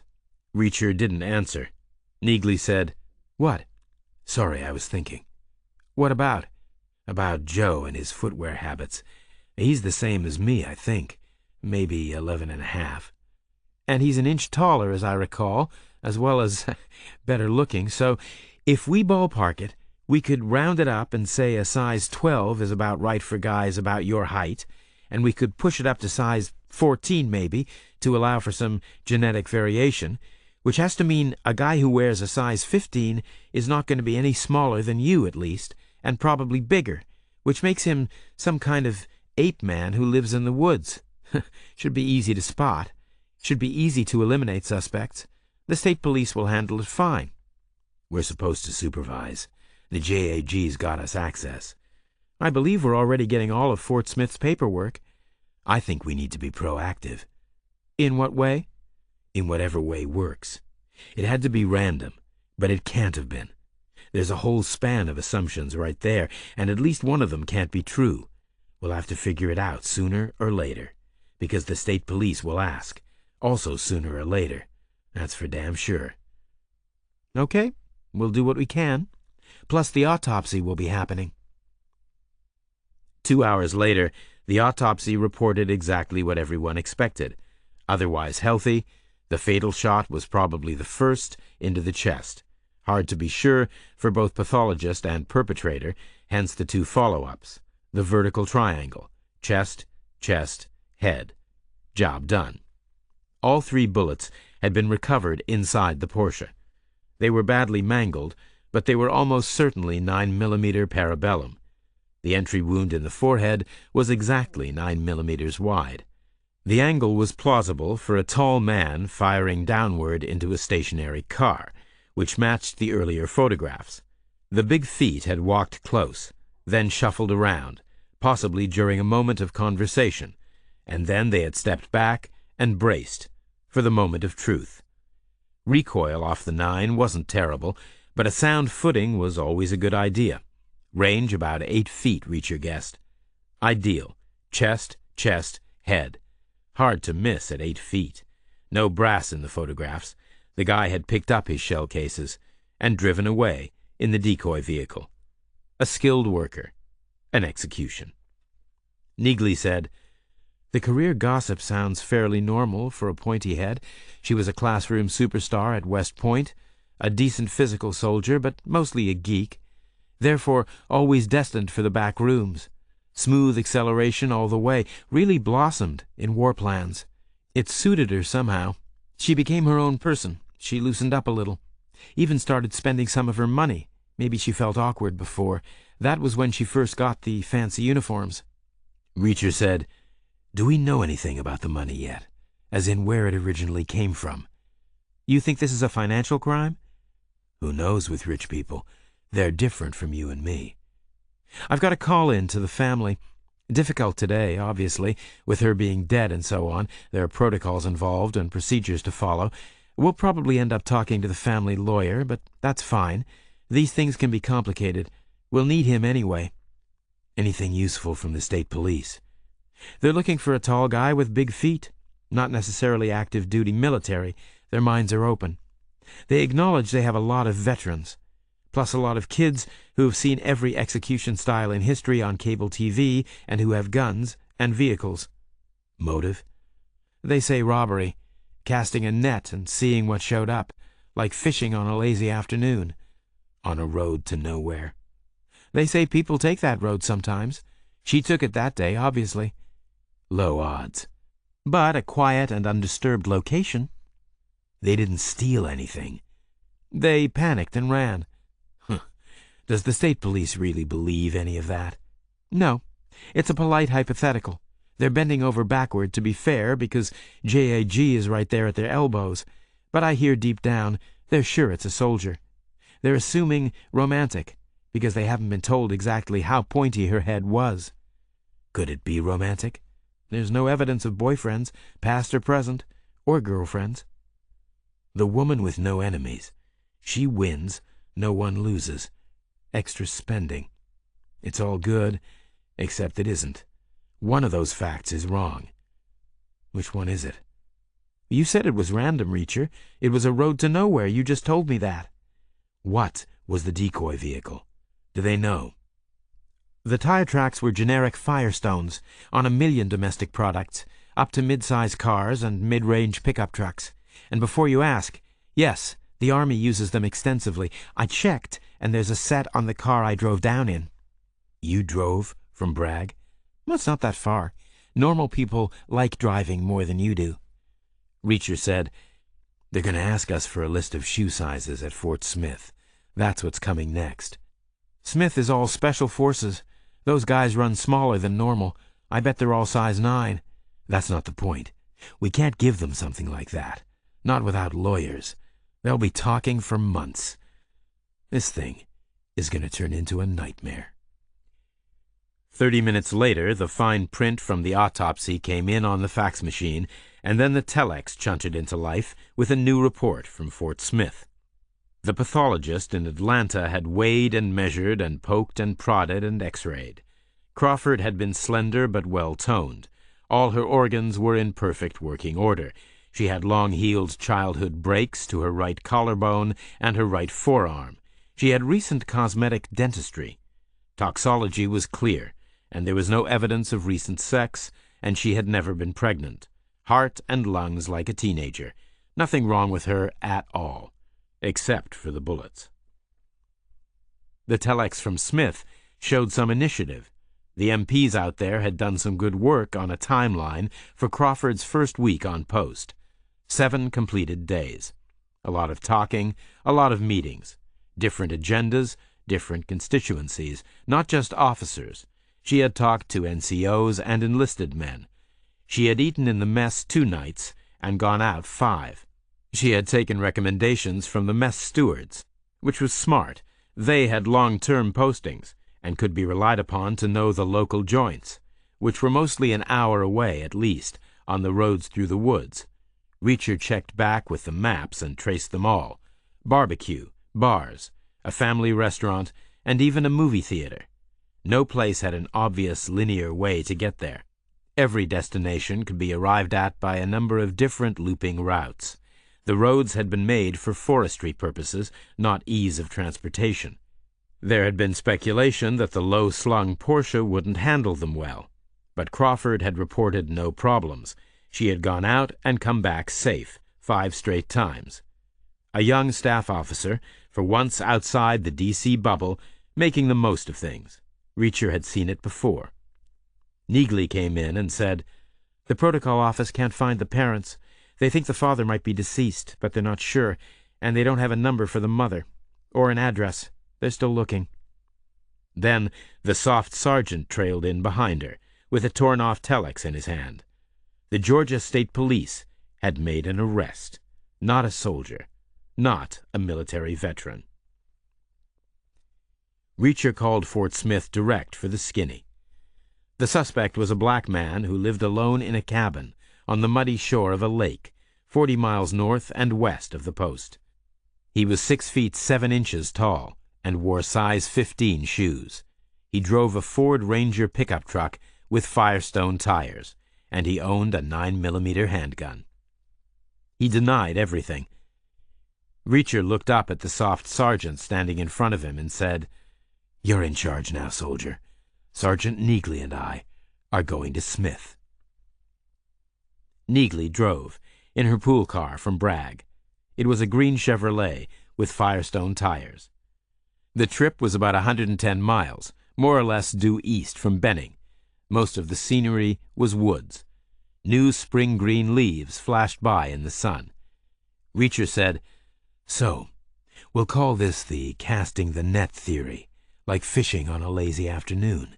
Once in a while, the guy comes down from the lake and sets up on a back road and catches something, like Robin Hood, or an ogre from under a bridge when the moon is full, or whenever he needs to eat, or something, like a fairy tale. Or maybe he comes down every day, but catches something only once in a while. Either way is possible. These are the Georgia woods. Think about carjacking in L.A. or getting mugged in New York City. Routine. Maybe this is the local version, adapted to the environment." Then why did the carjacker not jack her car? Why did he execute her very clinically instead? "I don't know." Why did she stop in the first place? Well, he was blocking the road. She didn't need to come close and talk to the guy. Being in war plans doesn't make her a total idiot. She went to West Point. She's a woman, driving alone. She should have stood back 100 yards and made a threat assessment. Maybe she did. Yes or no? Yes, she did. She was a woman driving alone. In which case, we conclude the guy was no threat. She drove right up to him, with her window open. Would she do that for a weird 6'7" stranger she had never seen before, with a broken-down pickup truck? I'm sure she saw all the movies, with the chainsaws and the banjo music. Okay, she felt safe with the guy. Maybe she knew him, or thought she knew him, or knew his type. Exactly, Reacher said, which would make him active-duty military. Probably in uniform, possibly even with a military vehicle, not too far below in rank, or maybe equal or even higher. For her to feel truly comfortable, this was a whole complicated performance. I want to get the right guy. Otherwise, what's the point? And I've always found a big part of getting the right guy is not getting the wrong guy. They're going to say this guy has the right tires. So do a million other people. He has the right bullets. So do a million other people. He has the right feet. Neagley had read a lot of research into first impressions, those merciless subliminal split seconds where one human judges another on a million different things, all at once like a computer, all leading to an instant and inevitable yes-no answer. Should I stay or should I go? Sadly, the state police's suspect scored very low on that test. Neagley knew her own sense of threat assessment was likely to be more robust than Crawford's by an order of magnitude, but even so, she would have kept her distance and approached warily, and only after locking her doors and getting her gun out. They saw the guy in a holding cell at the county police station, which was 10 minutes from Smith. He had some kind of growth disorder, pituitary maybe, a hormone imbalance. He should have been average size, but the long bones in his arms and legs had been racked out way longer than nature could have intended, and his hands and feet were equally huge, and his face was very long, with a chisel of a chin below it, and a narrow domed forehead above. Reacher asked, "Has he lawyered up?" The county sheriff said, "He waived. He believes innocent men don't need lawyers." That's groundwork for an insanity plea. Nope, I think he means it. Then it might be true. It sometimes is. He's got the feet and the gun and the tires. That's a rare combination. A guy with hands that big prefers a shotgun. He told us he owns a 9. He might, but does he use it? You think I should ask him? What else is he going to say? Did you match the footwear? It was raining again almost immediately. Photographs were all we got. No casts.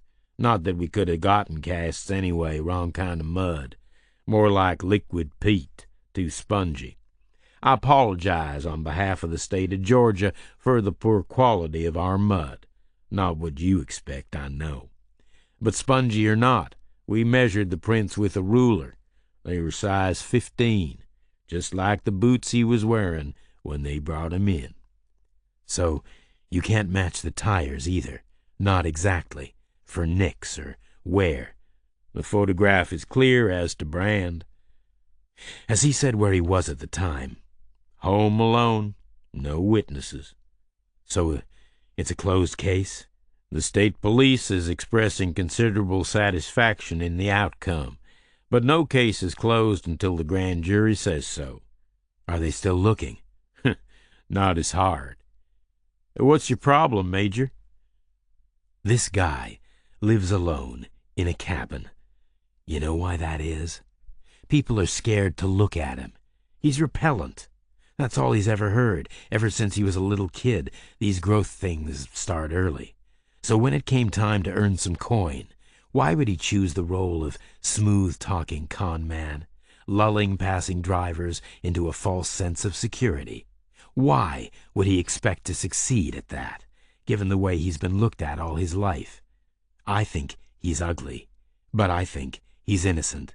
In fact, I think he's innocent because he's ugly. Oh, lots of people look a little funny. Doesn't stop them working. Does this happen often? Is it a big thing here, sticking people up by faking breakdowns? Well, I've never heard of it before. So this guy invented it, too? He's got the feet and the gun and the tires, the county guy said. That's a rare combination. They gave Reacher Caroline Crawford's room in the Fort Smith visiting officers' quarters. The MPs had taken all her possessions out as part of the investigation, and the stewards had cleaned the place up. Some of the surfaces were still damp. Neagley was in NCO accommodation. They met first thing the next morning in her mess for coffee and breakfast, and then they headed to the MP office to look at maps. The local commander was a captain named Ellsbury. He was a squared-away individual running a tight ship and rightly proud of it. He produced every kind of map there was, including the government surveys they had seen before, plus large-scale topographical sheets bound into an atlas, and even an AAA giveaway of the southern part of the state. Reacher started at the far end of a random potential journey at what the government survey labeled a bar, and what the much older topographical sheets called a Negro nightclub. It was about 30 miles out, an hour by car probably, given the prevailing conditions. There was no really direct way to get there. An intending patron departing Fort Smith would have to leave the county road at the first fork and then thread through the woods on any one of 10 potential routes, all looping and curving, none obviously better than another. The road Crawford had used had nothing to recommend it, not in terms of efficiency. It might even have added unnecessary distance, a mile or two. Reacher said, "Why would the guy with the big feet set up there? He could go days without seeing traffic, and 9 times out of 10, what traffic he saw would be soldiers, from here. What kind of a business plan is that? He decides to make a living by mugging Delta Force and Army Rangers. Good luck with that career choice." "Why would anyone set up there?" Ellsbury said. "But we know someone did." "You think the guy they got did it? 2 to the chest and 1 to the head. That's a learned technique. Center mass, skip left, center mass again, skip up, 1 to the head, just in case they get over the chest wounds. It's relatively precise. It's been practiced." "They practice it here.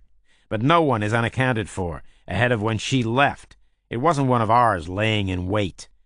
And I doubt it was the guy with the skeletal disorder that probably hurts his fine motor control either. "He's got the tires and the gun, and the feet. He's a weird black guy who lives alone in a hut. This is 1989. But it's Georgia. Sometimes it's still 1959. This guy will do. He won't be the first, and he won't be the last." "I want to see that road for myself," Reacher said. Neagley drove, with Reacher in the front and Ellsbury in the back. Off the county road at the first fork, and into the capillary network, and then finally onto a not-quite 2-lane blacktop ribbon through the trees, mostly straight and sunlit, bordered by fine black mud, washed smooth again by the rain. Ellsbury peered ahead between the seats and pointed neatly to a spot about 300 yards after a slight bend. He said, "That's the scene." There was plenty of scope for a threat assessment. Neagley pretended to see the broken-down vehicle and lifted off and coasted, and she could have stopped 200 yards out, or 100, or 50, or wherever she wanted. She came to rest right where Ellsbury said it happened. There was nothing to see. The mud was dull and flat and uniform, lightly pocked by rain spatter. But the marks in the photographs had told the story. A vehicle had been parked right there, across the not-quite-two traffic lanes, and a guy had gotten out and waited near the front, probably pretending to look under the hood. They all got out, making fresh marks in the mud, deep and oozing where it was thick, and spongy and blotted where it wasn't. The air smelled of rain and sun and earth and pine. Reacher looked back, and he looked ahead. He said, "Okay, I've seen enough." Then he looked ahead again. A car was coming, black and white, a cop car, state police, a spotlight on the pillar and a bubble on the roof, like a little red hat. One guy behind the wheel, otherwise empty.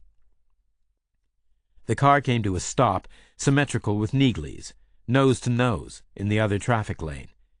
The trooper climbed out, a young guy with fair hair and a red face, built like a side of beef. He had small, deep-set eyes. They made him look mean. He said, "The Army is supposed to inform us before interfering with the crime scene." Reacher said, "Are you working this case?" "Just taking a look, out of curiosity." "Then get lost." "Get what?" "Lost." The guy stepped closer and looked at Reacher's chest. U.S. Army. Reacher.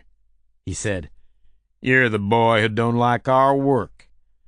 Reacher said, "I'm the boy." "You think we got the wrong guy." "You think you got the right guy." "Sure I do. It's scientific. Plenty of people have Firestone tires, and plenty have 9mm ammunition, but not many have size 15 feet. So when you put it all together, it's like 3 cherries on a slot machine." "Will the guy get a lawyer?" "Of course. The public defender." "Does the public defender have a pulse?" "Of course." "Doesn't that worry you? You think the 3 cherries argument will stand up to the slightest scrutiny? Were you out sick the day they taught thinking?" "Oh, now you're being unpleasant." "Not yet," Reacher said.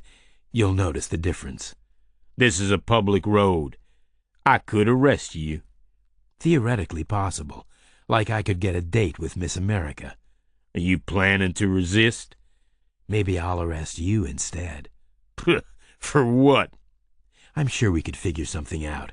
A bit of this and a bit of that. We could get 3 cherries of our own." The guy said, "Try it." He stepped up and squared his shoulders. Local civilian hotheads with guns in their pockets and points to prove. Reacher said, "Sergeant, arrest this man." Neagley stepped up, face to face with the trooper. She said, "Sir, I'm going to lean forward and take your weapon from its holster." The guy said, "Little lady, I don't think you are." Neagley said, "If you impede me in any way, you will be handcuffed." The guy shoved her in the chest, which was a mistake on several different levels. Military discipline could not allow assaults by detainees, and Neagley hated physical contact. No one knew why, but it was a recognized issue. She couldn't bear to be touched. She wouldn't even shake hands, not even with a friend. Thus, a glove laid on her in anger was beyond the pale, and liable to produce a reaction. For the trooper, the reaction resulted in a broken nose and a kick in the balls. She came off the back foot and drove the heel of her hand into the guy's face from below, an arching blow like a flyweight boxer thumping the heavy bag, and there was a puff of blood in the air, and the guy skittered back on his heels, and she punted him another 6 feet with the kick, and he went down on his ass with his back against the front wheel of his car, huffing and puffing and squealing. Reacher said, Feel free to make an official complaint. I'll swear out a witness statement about how you got your clock cleaned by a girl. You want that in the record?" The guy didn't, apparently. He just flapped his hands. Mute. Get lost. In the car on the way back to base, Neagley said, "I agree the guy was an idiot." Reacher said, "But?" "Why me? And why didn't you do it?" "Well, like they say in England, why buy a dog and bark yourself?" Back on the base, Ellsbury's sergeant had a phone message for Neagley. She returned the call and came out and said, "They found an address for Crawford's parents. Plural. Now they think the father is still alive, but the phone number doesn't get them past the servants' quarters. They can't even establish whether the Crawfords are home or not right now. I guess the butler is too discreet. They want someone to do a drive-by, to get the lay of the land." Reacher said, "Where is it?" "Myrtle Beach." "That's in South Carolina." "Which is an adjacent state. I think we should volunteer." "Why?" "Why not? It's a done deal here." Neagley drove. An adjacent state, but still hundreds of miles. They took I-16 to I-95 and headed north, and then jumped off cross-country for the final short distance in the middle of the afternoon. They had an address, but no street map, so they asked at gas stations until they got pointed in the right direction, which turned out to be a ritzy enclave between an inland waterway and the ocean. A manicured road ran through it, with little dead-end streets coming off it left and right like ribs. The Crawford street was on the ocean side. Their house was a big mansion facing the sea, on a deep lot, with a private beach. It looked closed up. The windows were shuttered from the inside, painted surfaces reflecting blindly through the glass. Neagley said, "They're obviously away, in which case we should go talk to the butler. We shouldn't take no for an answer. Evasion is easy on the phone. Face-to-face is harder." "Works for me," Reacher said. They drove in, on a long cobblestone driveway, their Firestone tires pattering, and they paused briefly at the front door. But it was blank and bolted, so they followed the cobblestones around to the back, where a back door was also blank and bolted, the servants' entrance, currently not in use. "So, where is the servant?" Reacher said. "How discreet can one man be?" There was a garage block. Most of the bays had doors, but one was a pass-through to a utility yard in back. There was a car parked in the pass-through, an old compact, all sun-faded and dinged up with age, a plausible POV for a butler. There was an apartment above the garage bays, all dormer windows and gingerbread trim, slimy from the salt air. There was an external staircase leading to the door. Reacher said, "This place is so upscale, even the downstairs people are upstairs." He went first, with Neagley at his shoulder, and he knocked on the door. The door was opened immediately, as if they were expected, which they were, Reacher supposed. Their car had made a certain amount of noise. A woman, maybe 60 years old, and careworn, a house dress, knuckles like walnuts, a hard worker. She said, "Yes?"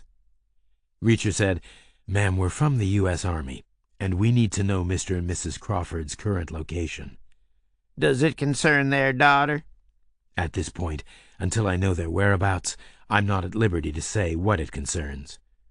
The woman said, "You better come in and speak to my husband." Who was not the butler. Not if the shows Reacher had seen on TV were true. This was a hangdog fellow, thin and bent over from labor, with big rough hands. A gardener, maybe. Reacher said, "What's your phone number?" They told him, and Neagley nodded. Reacher said, "Are you the only people here at the moment?" They said yes, and Reacher said, "So I believe the Army has already called you. For some reason, yours is the only number we have." The hangdog guy said, "The family is away." "Where?" The woman said, "We should know what this is about." "You can't filter their news. You don't have that right." "So it is about their daughter. It's bad news, isn't it?" The room was small and cramped. The ceiling was low because of the eaves. The furniture was plain and not generous in quantity. Storage was inadequate, clearly. Essential paperwork was stacked on the dining table. Bills and mail. The floor was bare board. There was a television set. There was a shelf with 3 books, and a toy frog, painted silver, or an armadillo, something humped, maybe 2 inches long, something crouching. "Excuse me," Reacher said. He stepped closer. Not a frog. Not an armadillo. A toy car. A sports coupe, painted silver. A Porsche. Reacher stepped over to the dining table, picked up a piece of opened mail, a bank statement, a savings account, almost $100 in it. It was addressed to H&R Crawford, at the address the Army had, and the phone number was the same. Not filtering the news.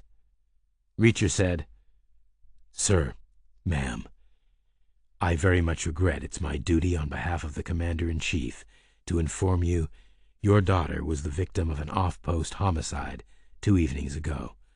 The circumstances are still being investigated, but we do know it must have been instantaneous, and she can have felt no pain." Like most MPs, Reacher and Neagley had delivered death messages before, and they knew the drill. Not touchy-feely, like neighbors. The Army way was appropriately grim, but with the stalwart radiation of wholesome sentiments such as courage and service and sacrifice. Eventually the parents started asking them questions, and they answered what they could. Career good, luck bad. Then Neagley said, "Tell us about her," which Reacher assumed was 100% professional interest, but which also played well in the psychological context. The woman told the story. The mother. It came right out of her. She was the cook. The hangdog guy was a groundskeeper, the father. Caroline was their daughter, an only child. She had grown up right there above the garages. She hadn't enjoyed it. She wanted what was in the big house. She was 10 times smarter than them. Wasn't fair. Reacher said, "She gave the impression she had family money." The hangdog guy said, "No, that was all hers. She gets paid a fortune. It's a government job. Those people look after each other. Pensions, too, I expect. All kinds of benefits." "No legacies. No inheritances." "We gave her $35 when she went to West Point. It was all we had saved. That's all she ever got. Anything else she earned." Reacher said, "May I use your phone?" They said yes, and he dialed the Pentagon, a number on a desk outside an office with a window, answered by a sergeant. Reacher said, "Is he there? It's his brother." Joe's voice came on the line. Reacher said, "Name a good steakhouse in Alexandria, open late." Joe did. Reacher said, "I'll meet you there at 9 o'clock tonight." "Why?" "To keep you in the loop." "With Crawford? Is there something weird?" "Many things. I need to run an idea by you." Neagley drove, back on I-95, hundreds of miles, as far as from Fort Smith to Myrtle Beach, all over again. They stayed on the left of the Potomac and got to Alexandria 90 minutes after dark. They were 5 minutes late to the restaurant. There was a guy near the door, doing nothing. Plain clothes. Almost convincing. Neagley went in and got a table for 1. Then Reacher went in and sat with Joe. White linen, dim candlelight, ruby wines, a hushed atmosphere. There was another guy in plain clothes, all alone at a table on the other side of the room from Neagley. Symmetrical. Joe said, "I see you brought your attack dog with you." Reacher said, "I see you brought 2 of yours." "Well, Crawford is serious shit. Immediate action might be required." "That's why Neagley is here." They ordered onion soup and a ribeye for Reacher, foie gras and a filet mignon for Joe, fries for both, red wine for Joe, coffee for Reacher, plus tap water. No small talk. Reacher said, "I was worried about the road from the beginning. It doesn't go anywhere. Stupid place to set a trap. Can't have been random. But deliberate makes no sense either. She had a choice of 3 or 4 destinations, and about 40 different ways of getting there. Then I figured it out. A truly smart guy would ignore the destinations. He wouldn't try to predict how she would get from A to B or C or D. He would figure all roads were equal, at least in terms of transportation, but not equal in other ways, not emotionally, for instance. Sometimes I forget that normal people like driving more than I do. So a smart guy would ask, which road would she use just for the hell of it? A young woman with a brand new sports car? No contest. That was a great road. Straightaways, nice bends, trees, sunshine, the smell of fresh air. Great noise, too, probably. A windows down kind of a road. A smart guy would be able to predict it. Joe said, a smart guy with military training. Because of the triple shot, I agree. It's a high-stress moment. That was automatic. Muscle memory. Years at the gun range. The guy was one of ours. But which one of ours, and why? This is where it gets highly speculative. She wasn't rich. I know that now. I should have known long ago. It was right there in the fine print from the autopsy. She had recent cosmetic dentistry. A rich girl would have had it years before, as a teenager. So, no family money. I met her parents. They had $35 in her college fund. There are no rich uncles. They think she earned it all. Government job, they think she earned a fortune. But we know she didn't. 10 light colonels couldn't afford a brand new Porsche, but she got one. With what? You tell me. She was in war plans. Suppose she was selling information to a foreign government. Iraq, maybe. They'd pay a fortune. She's writing the plan. They'd be getting it straight from the horse's mouth. Possible, Joe said, theoretically, as a worst-case scenario. Are we going to have a problem with Iraq? Likely, Joe said. He wants Kuwait. Next year or the year after, we'll have to throw him out. Probably stage in Saudi, put the Navy in the Gulf, the whole 9 yards. So, he wants that plan, and he pays for it, word for word, from a woman who maybe didn't want to be poor anymore. Scuttlebutt says she came out of her shell in war plans, finally started spending some of her money. Except maybe it wasn't finally. Maybe that was the first money she ever had. Joe said nothing. Reacher said counterintelligence must have been keeping an eye on such things, but for some reason they missed her, and so it went on for a long time. It became the legend. Family money, the richest woman. It was hiding in plain sight. Then something changed. Suddenly, they figured her out. Joe said, how? Reacher said, could be a number of reasons. Could be dumb luck. Or could be counterintelligence got a new commander. Maybe the new commander brought with him the missing piece of the jigsaw puzzle. Suddenly, 2 + 2 made 4, which would be dumb luck of a different kind. But it happens. Joe said nothing. Reacher said, but let's freeze the action right there. Let's look at it from the new commander's point of view. Right then, he's the only one with all the pieces. He's the only one who can see the whole picture. In the world. It's a lonely position. No one else knows. But it's all about who else knows, because no one else must know. It's only Iraq, but who will believe that? You'll have mass panic. Every plan will be called compromised. The Soviet strategy will fall apart. Nothing will be believed ever again. So it's vital no one else knows. Literally. Not ever. No one. 2 can't keep a secret. But she has to be stopped. And treason gets the death penalty. The new commander concludes he has to do it himself. It's the only way to contain it. Almost a historic moment. The world will be saved. That big of a deal. But the world will never know. So, it's ironic, and strategically astute, and noble, and ethical, like a patriotic duty. Joe said nothing. Reacher said, I imagine a new commander of such a unit would be smart enough to figure out the thing with the sports car and the road.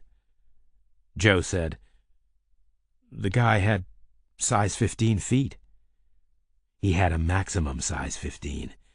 You can't make your footprints smaller, but you can make them bigger. I figure I could put on a tennis shoe, something tight, and get my whole foot inside a size 15 boot. Tight and solid.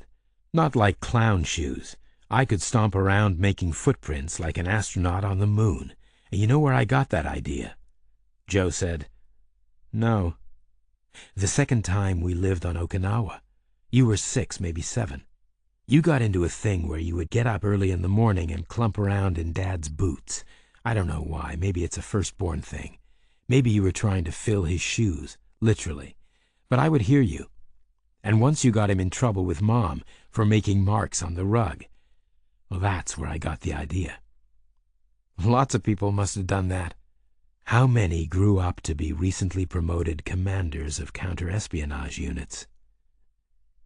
Joe said nothing. Reacher said, Thinking back, you did pretty well on the phone. You must have been very shocked, but you didn't forget to ask the obvious questions like, who died? And you asked how, which was good. And I said shot on a lonely road. But then you should have asked, shot on a lonely road how? Because a sniper in the trees was just as plausible as a stationary ambush on the back roads. But you didn't ask shot on a lonely road how? You could have scripted that part a little better. And you got nervous. You wouldn't let it go. You asked me what I was going to do about her. And you totally blew it with the 693 miles. You're a pedantic guy, Joe. You wouldn't get it wrong. And I'm sure you didn't. You figured Benning was on a level with a distance you knew for sure, the same radius. And the distance you knew for sure was your office to Fort Smith, because you'd just driven it. Twice. There and back. Joe said, Interesting hypothetical. Or what would a hypothetical policeman do about it? He would feel hypothetically better without a guy in the lobby and a guy in the room.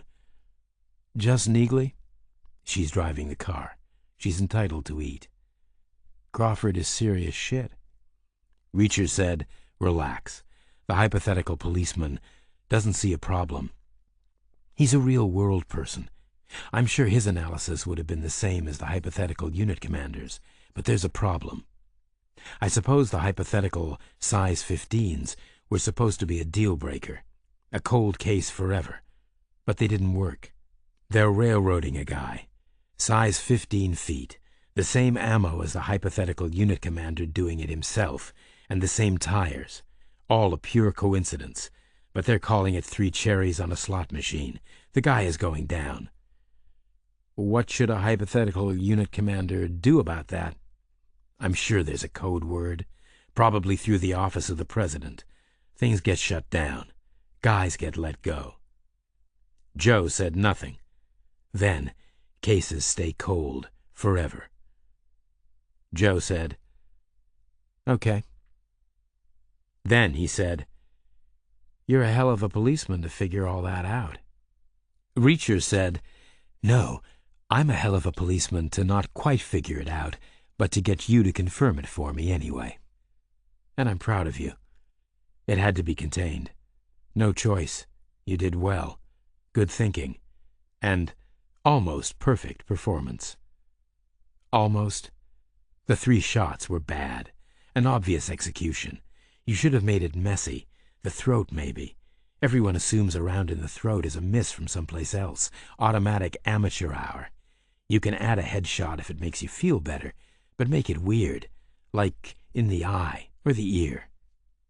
That sounds like the voice of experience. What do you think I've been doing in Central America? They talked about other things for the rest of the meal. Gossip, people they knew, things they had read, politics, and family. Joe was worried about their mother. She wasn't herself. Reacher and Neagley got back to Smith late the next day. Ellsbury's sergeant told them the state police's suspect had been released without charge that day at noon and driven home. The case itself had been withdrawn from all concerned and assigned as a bedding-in trial for a brand-new investigative unit deep inside the Pentagon. No one had ever heard of it.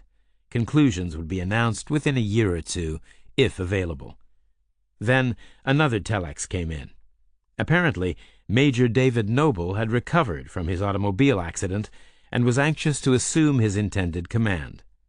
Reacher was posted back to Central America, and Neagley back to Bragg, because Noble was bringing his own sergeant. The reorganization lasted less than a year. No one ever heard of it again. Possibly the finest professional achievement of Joe Reacher's military career was to get the war plan for Iraq changed without ever revealing why. And a year and a half later, when boots hit the desert sand in Kuwait, it all worked out fine, all over in 100 hours. Plan B or not. James Penny's new identity. The process that turned James Penny into a completely different person began 10 years ago at 1 in the afternoon on a Monday in the middle of June in Laney, California. A hot time of day at a hot time of year in a hot part of the country.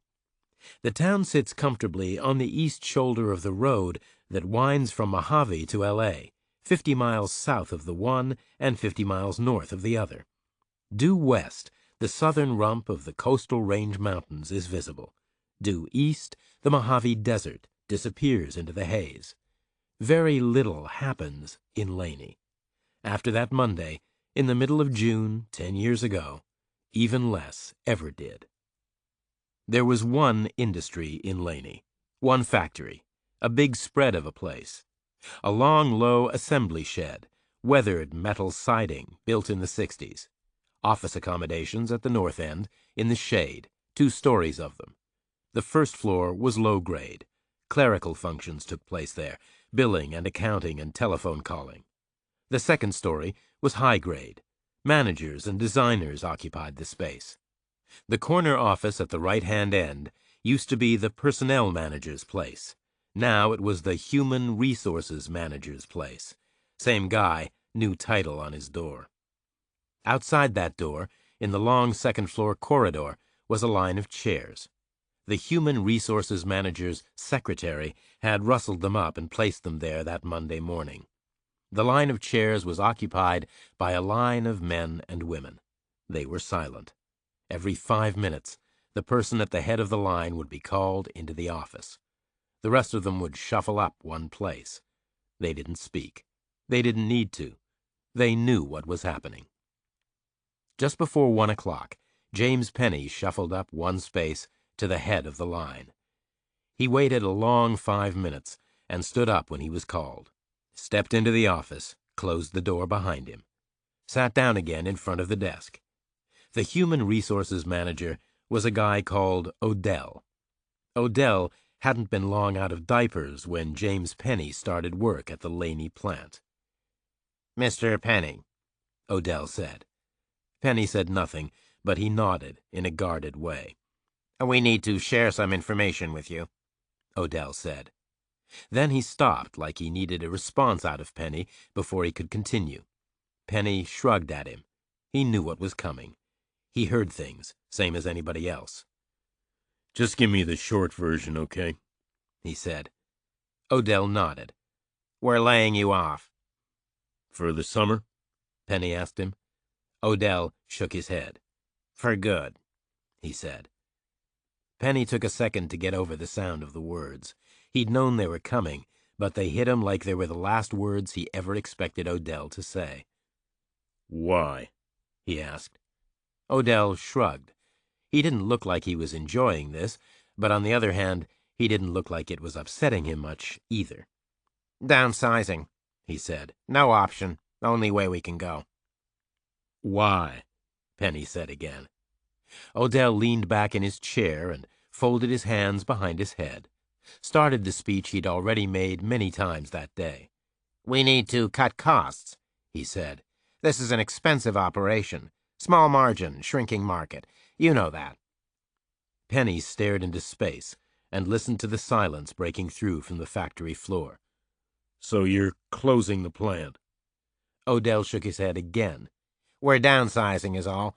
The plant will stay open. There'll be some maintenance business, some repairs, overhauls, but not like it used to be.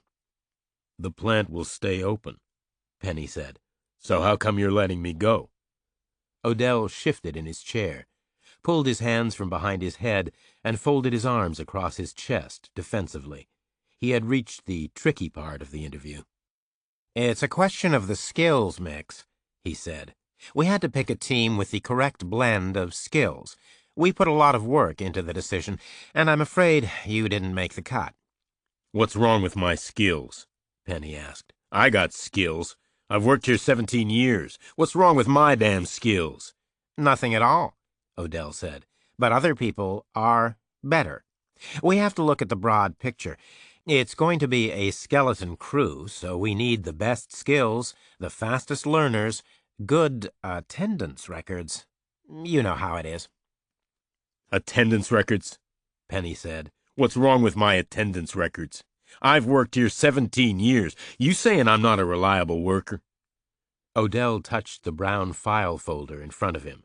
You've had a lot of time out sick, he said. Absentee rate just above 8%. Penny looked at him incredulously. Sick, he said. I wasn't sick. I was post-traumatic, from Vietnam. Odell shook his head again. He was too young. Whatever, he said. It's still a big absentee rate. James Penny just sat there, stunned. He felt like he'd been hit by a train. So who stays on? He asked.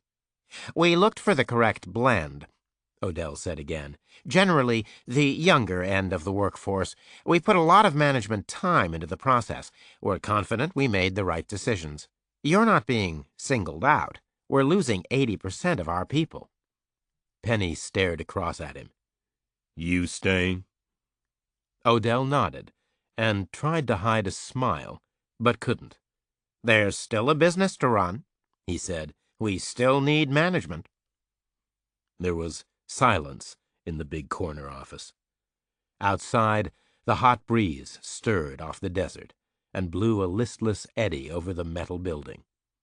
Odell opened the brown folder and pulled out a blue envelope, handed it across the desk. You're paid up to the end of July, he said.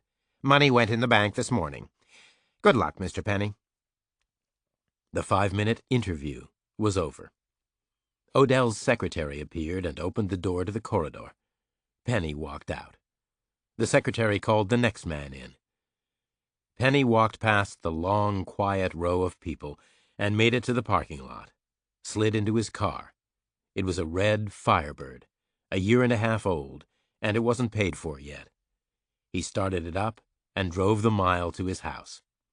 Eased to a stop in his driveway and sat there, thinking, in a daze, with the motor running. Then he heard the faint bell of his phone in his house. He made it inside before it stopped. It was a friend from the plant. They can you too? The friend asked him. Penny mumbled his answer, so he didn't have to say the exact words, but the tone of his voice told his friend what he needed to know. There's a problem, the guy said. Company informed the bank. I just got a call asking what I was going to do about the payments I got. The bank holding paper on you? Penny went cold, gripped the phone. Paper, he said. You bet they're holding paper on me. Just about every damn thing I got. House, car, furniture, they got paper on everything. What they say to you? What the hell do you think? The guy said. Their bank, right? I stopped making the payments. I'm out on the street. The repo man is coming for the car right now. Penny went quiet. He was thinking. He was thinking about his car. He didn't care about the house or the furniture. His wife had chosen all that stuff. She'd saddled him up with big payments on all that stuff just before she walked out. She'd called it the chance for a new start. It hadn't worked. She'd gone, and he was still paying for her damn house and furniture. But the car was his, the red Firebird. That automobile was the only thing he'd ever bought that he'd really wanted. He didn't feel like losing it, but he sure as hell couldn't keep on paying for it. "James," the guy on the phone said, "you still there?" Penny was imagining the repo man coming for his car. "James," his friend said again, "you there?" Penny closed his eyes tight. "Not for long," he said. "I'm out of here." "Where to?" the guy said. "Where the hell to?" Penny felt a desperate fury building inside him. He smashed the phone back into the cradle and moved away, and then turned back and tore the wire out of the wall. He stood in the middle of the room and decided he wouldn't take anything with him, and he wouldn't leave anything behind either.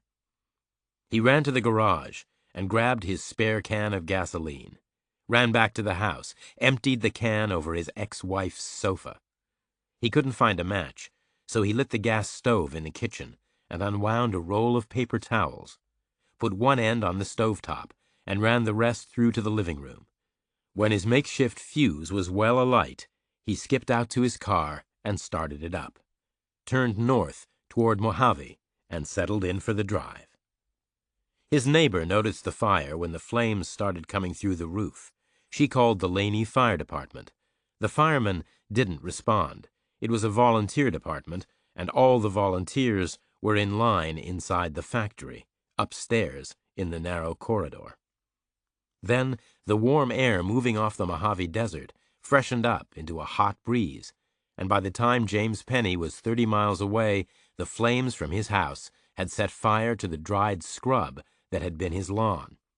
By the time he was in the town of Mojave itself, cashing his last paycheck at the bank, the flames had spread across his lawn and his neighbor's and were licking at the base of her back porch.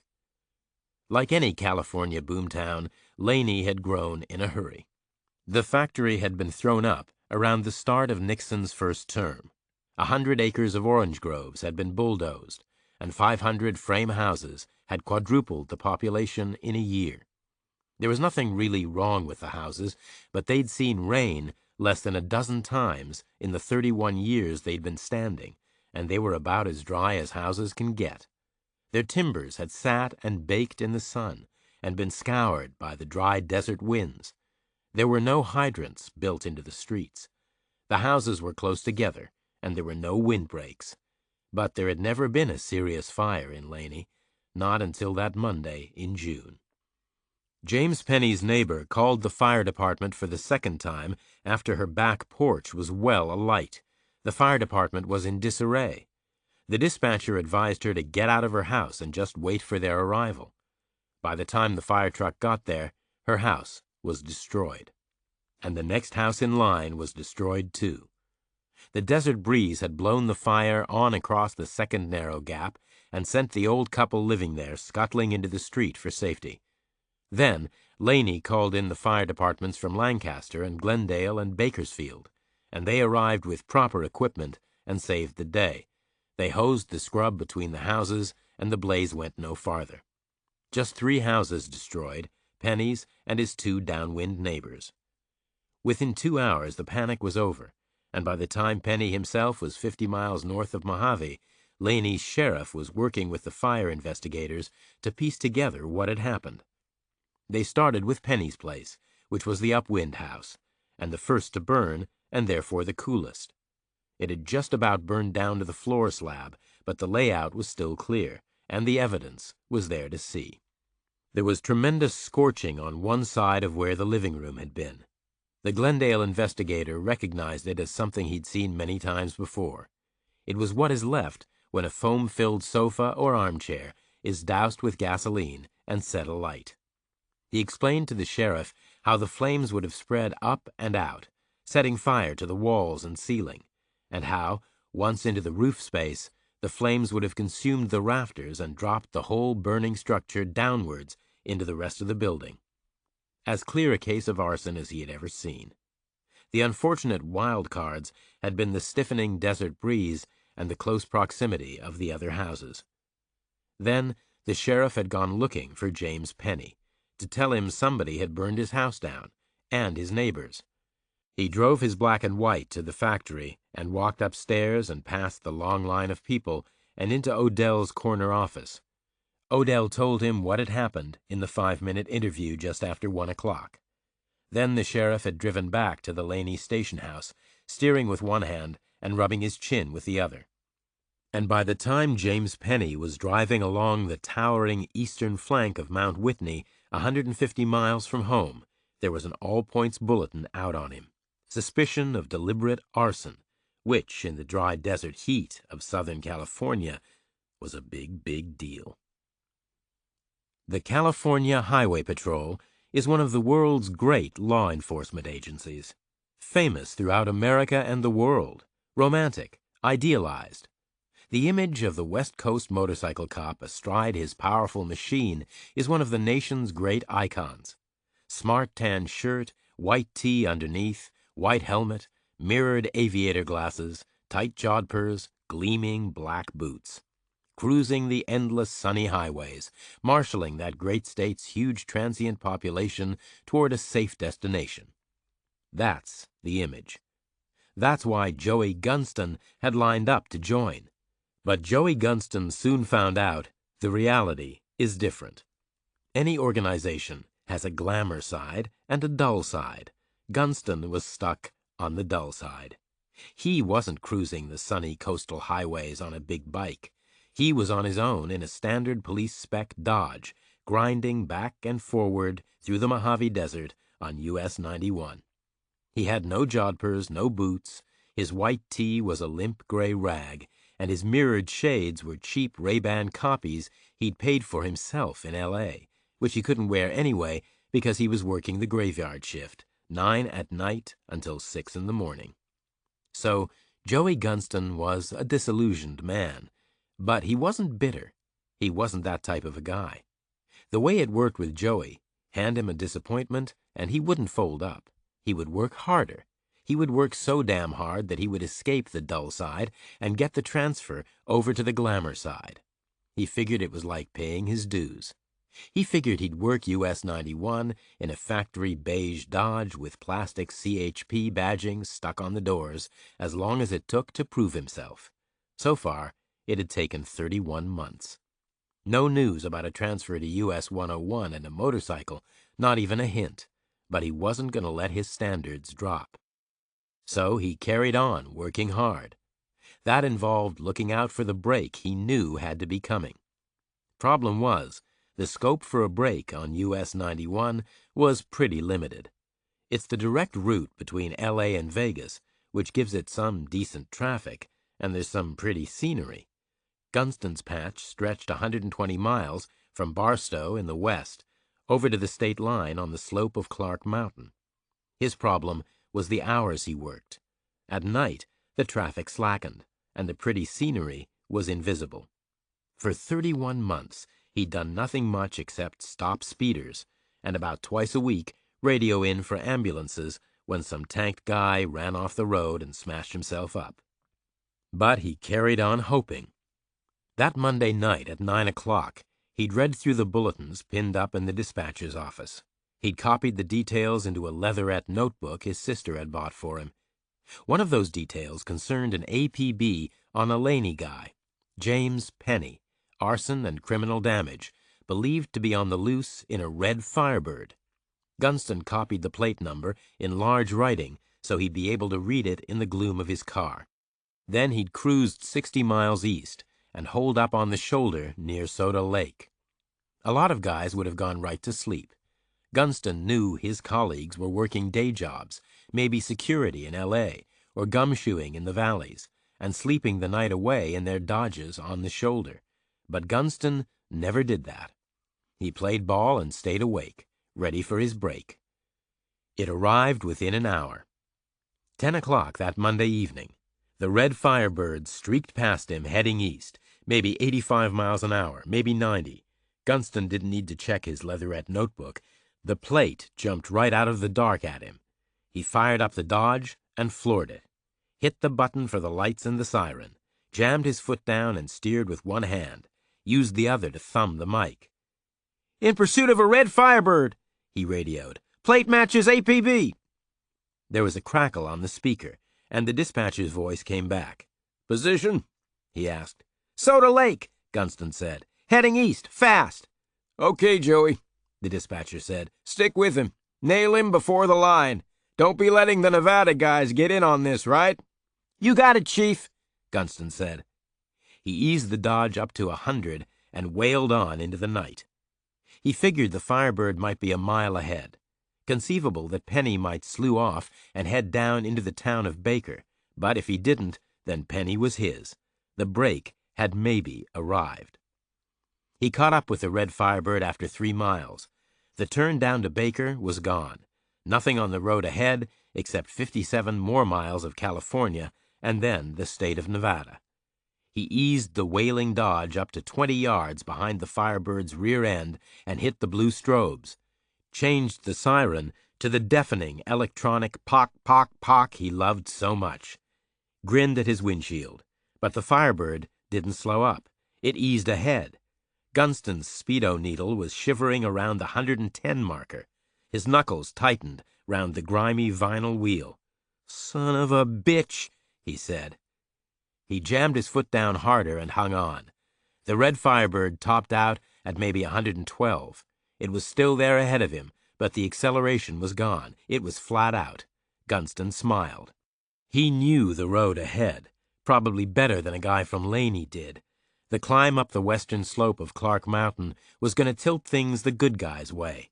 The upgrades would slow the Firebird, but the Dodge had plenty of good Detroit V8 torque, new police radials, a trained driver, 50 miles of opportunity ahead.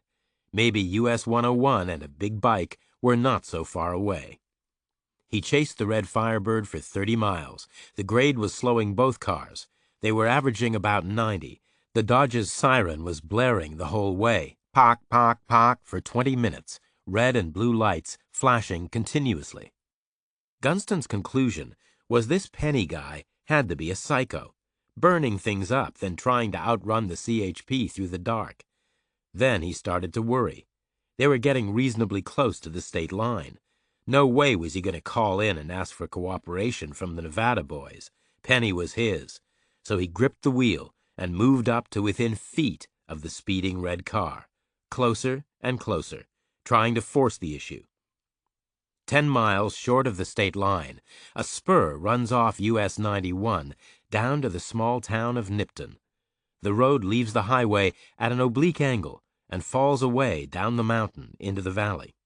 The red Firebird took that turn. With Gunston's police Dodge a foot off its rear fender, it slewed right and just disappeared straight out from in front of him. Gunston overshot and jammed to a stop, all 4 wheels locked and making smoke. He smashed the selector into reverse and howled backward up the shoulder, just in time to see the Firebird cartwheeling off the road and straight down the mountainside. The spur had a bad camber. Gunston knew that. Penny hadn't. He'd taken that desperate slew and lost it. The Firebird's rear end had come unglued and swung out over the void. The red car had windmilled like a golf club and hurled itself out into space. Gunston watched it smash and bounce on the rocks. An outcrop tore the underside out, and the spilling gasoline hit the hot muffler.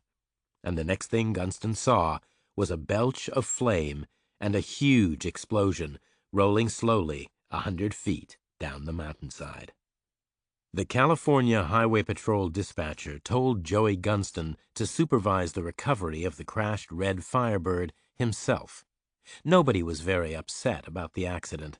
Nobody cared much about Penny. The radio conversations back and forward between the dispatcher's office and Gunston's Dodge about an arsonist dying in his burning car on the slope of Clark Mountain carried a certain amount of suppressed, ironic laughter. The only problem was the invoice that would come in next month from the tow truck company. The protocols about who should pay such an invoice were never very clear. Usually the CHP ended up writing them down to miscellaneous operating costs. Gunston knew a tow truck operator out in the wastelands near Soda Lake who usually monitored the police bands, so he put out a call and got a quick reply. Then he parked up on the shoulder near the turn down to Nipton, sitting right on top of the skid marks he'd made overshooting it, and sat waiting for the guy. He was there in an hour, and by midnight, Gunston and the trucker were clambering down the mountainside in the dark, pulling the truck's giant metal hook behind them against its ratchet. The red Firebird was about 200 yards down the slope, right at the end of the cable's reach. It wasn't red anymore. It was streaked a fantastic variety of scorched browns and purples. All the glass had melted, and the plastic had burned away. The tires were gone. Penny himself was a shriveled, carbonized shape, fused to the zigzag metal springs which were all that was left of the seat. Gunston and the wrecker didn't spend too long looking at him. They just ducked near and snapped the giant hook around the offside front suspension member. Then they turned back for the long climb up the slope. They were panting hard and sweating in the night air when they got back to the tow truck. It was parked sideways on the road, circled by Gunston's red danger flares. The steel cable snaked off the drum at the rear of the cab and disappeared down into the dark.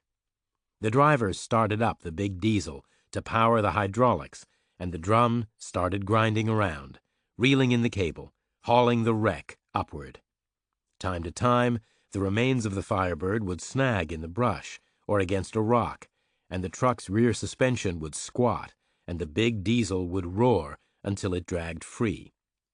It took the best part of an hour to haul the wreck the 200 yards up to the roadway. It scraped over the concrete shoulder, and the driver moved the truck to a better angle and sped the drum to haul the wreck up onto the flatbed. Gunston helped him tie it down with chains. Then he nodded to the driver, and the tow truck took off and lumbered back west. Gunston stepped over to his Dodge and killed the flashing lights and fired up the radio. "On its way," he said to the dispatcher. "Better send an ambulance over to meet it." "Why?" the dispatcher asked. "He's dead, right?" "Dead as can be," Gunston said. "But somebody needs to chisel him out of the seat, and I ain't gonna do it." The dispatcher laughed over the radio. "Is he real crispy?" Gunston laughed back. "Crispiest guy you ever saw." Middle of the night, and the sheriff was still in the station house in Laney. He figured a lot of overtime was called for. It had been a busy day, and tomorrow was going to be a busier day. There was a fair amount of fallout to deal with. The layoffs at the factory had produced unpredictable results. Evening time had seen a lot of drunkenness. A couple of pickups had been rolled, minor injuries. A few windows had been broken at the plant. Mr. Odell's windows had been the target. A few rocks had fallen short and hit the mailroom. One had smashed the windshield of a car in the lot. And Penny had burned 3 houses down. That was the problem. But then it wasn't a problem anymore. The silence in the station house was broken by the sound of the telex machine starting up. The sheriff wandered through to the booth and tore off a foot and a half of paper, read it and folded it, and slipped it into the file he'd just started. Then he picked up the phone and called the California Highway Patrol. "I'll take it from here," he told them. "This is Laney County business. Our coroner will see to the guy. I'll go out to Soda Lake with him right away." The Laney County coroner was a young medic out of Stanford called Kolek. Polish name, but the guy was from a family which had been in California longer than most. 40 years, maybe. The sheriff rode east with him in his official station wagon. Kolek wasn't upset by the late call. He didn't object to working at night. He was young, and he was new, and he needed the money. But he was pretty quiet the whole way. Medical guys in general are not keen on dealing with burned bodies. The sheriff didn't know why. He'd seen a few. A burned body was like something you left on the barbecue too long. Better than the damp, maggoty things you find in the woods. A whole lot better. "We gotta bring it back?" Kolek asked.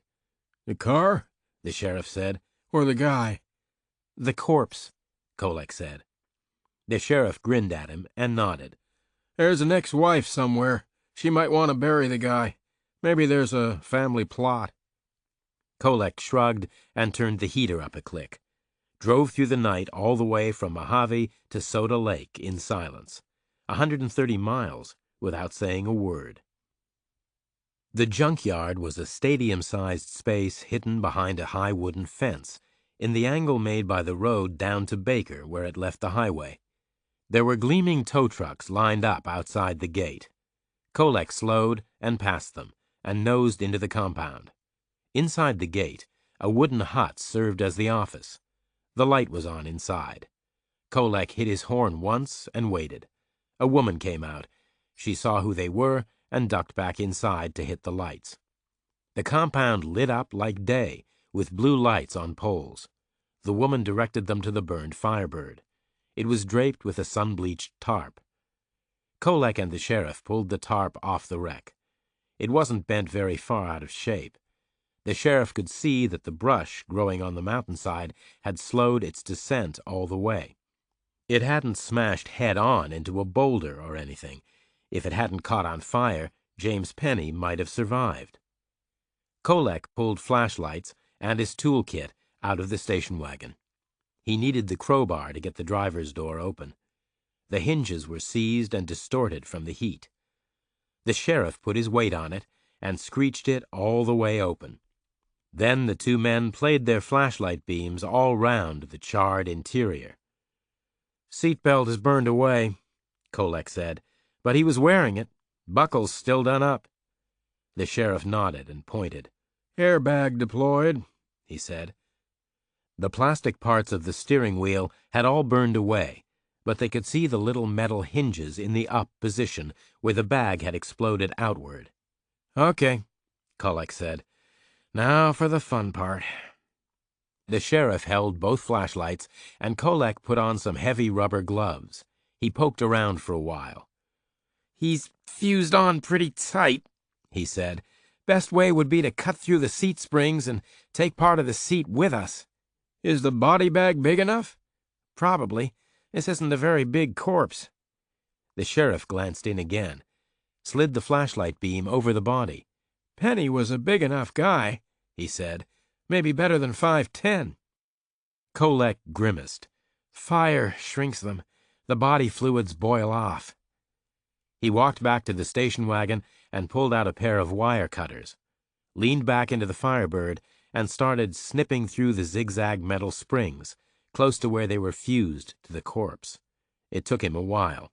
He had to lean right in, chest to chest with the body, to reach the far side. "Okay, give me a hand here," he said. The sheriff shoved his hands in under the charred legs and grabbed the springs where Kolek had cut them away from the frame. He pulled and twisted and hauled the body out feet first. Kolek grabbed the shoulders, and they carried the rigid assembly a few feet away and laid it carefully on the ground. They stood up together, and the body rolled backwards, stiff, with the bent legs pointing grotesquely upward. "Shit," Kolek said. "I hate this." The sheriff was crouched down, playing his flashlight beam over the contorted gap that had been Penny's mouth. "Teeth are still there," he said. "You should be able to make the ID." Kolek joined him. There was a distinctive overbite visible. "No problem," he agreed. "You in a hurry for it?" The sheriff shrugged. "Can't close the case without it." They struggled together to zip the body into the bag, and then loaded it into the back of the wagon. They put it on its side, wedged against the bulge of the wheel arch. Then they drove back west, with the morning sun rising behind them. That same morning sun woke James Penny by coming in through a hole in his motel room blind and playing a bright beam across his face.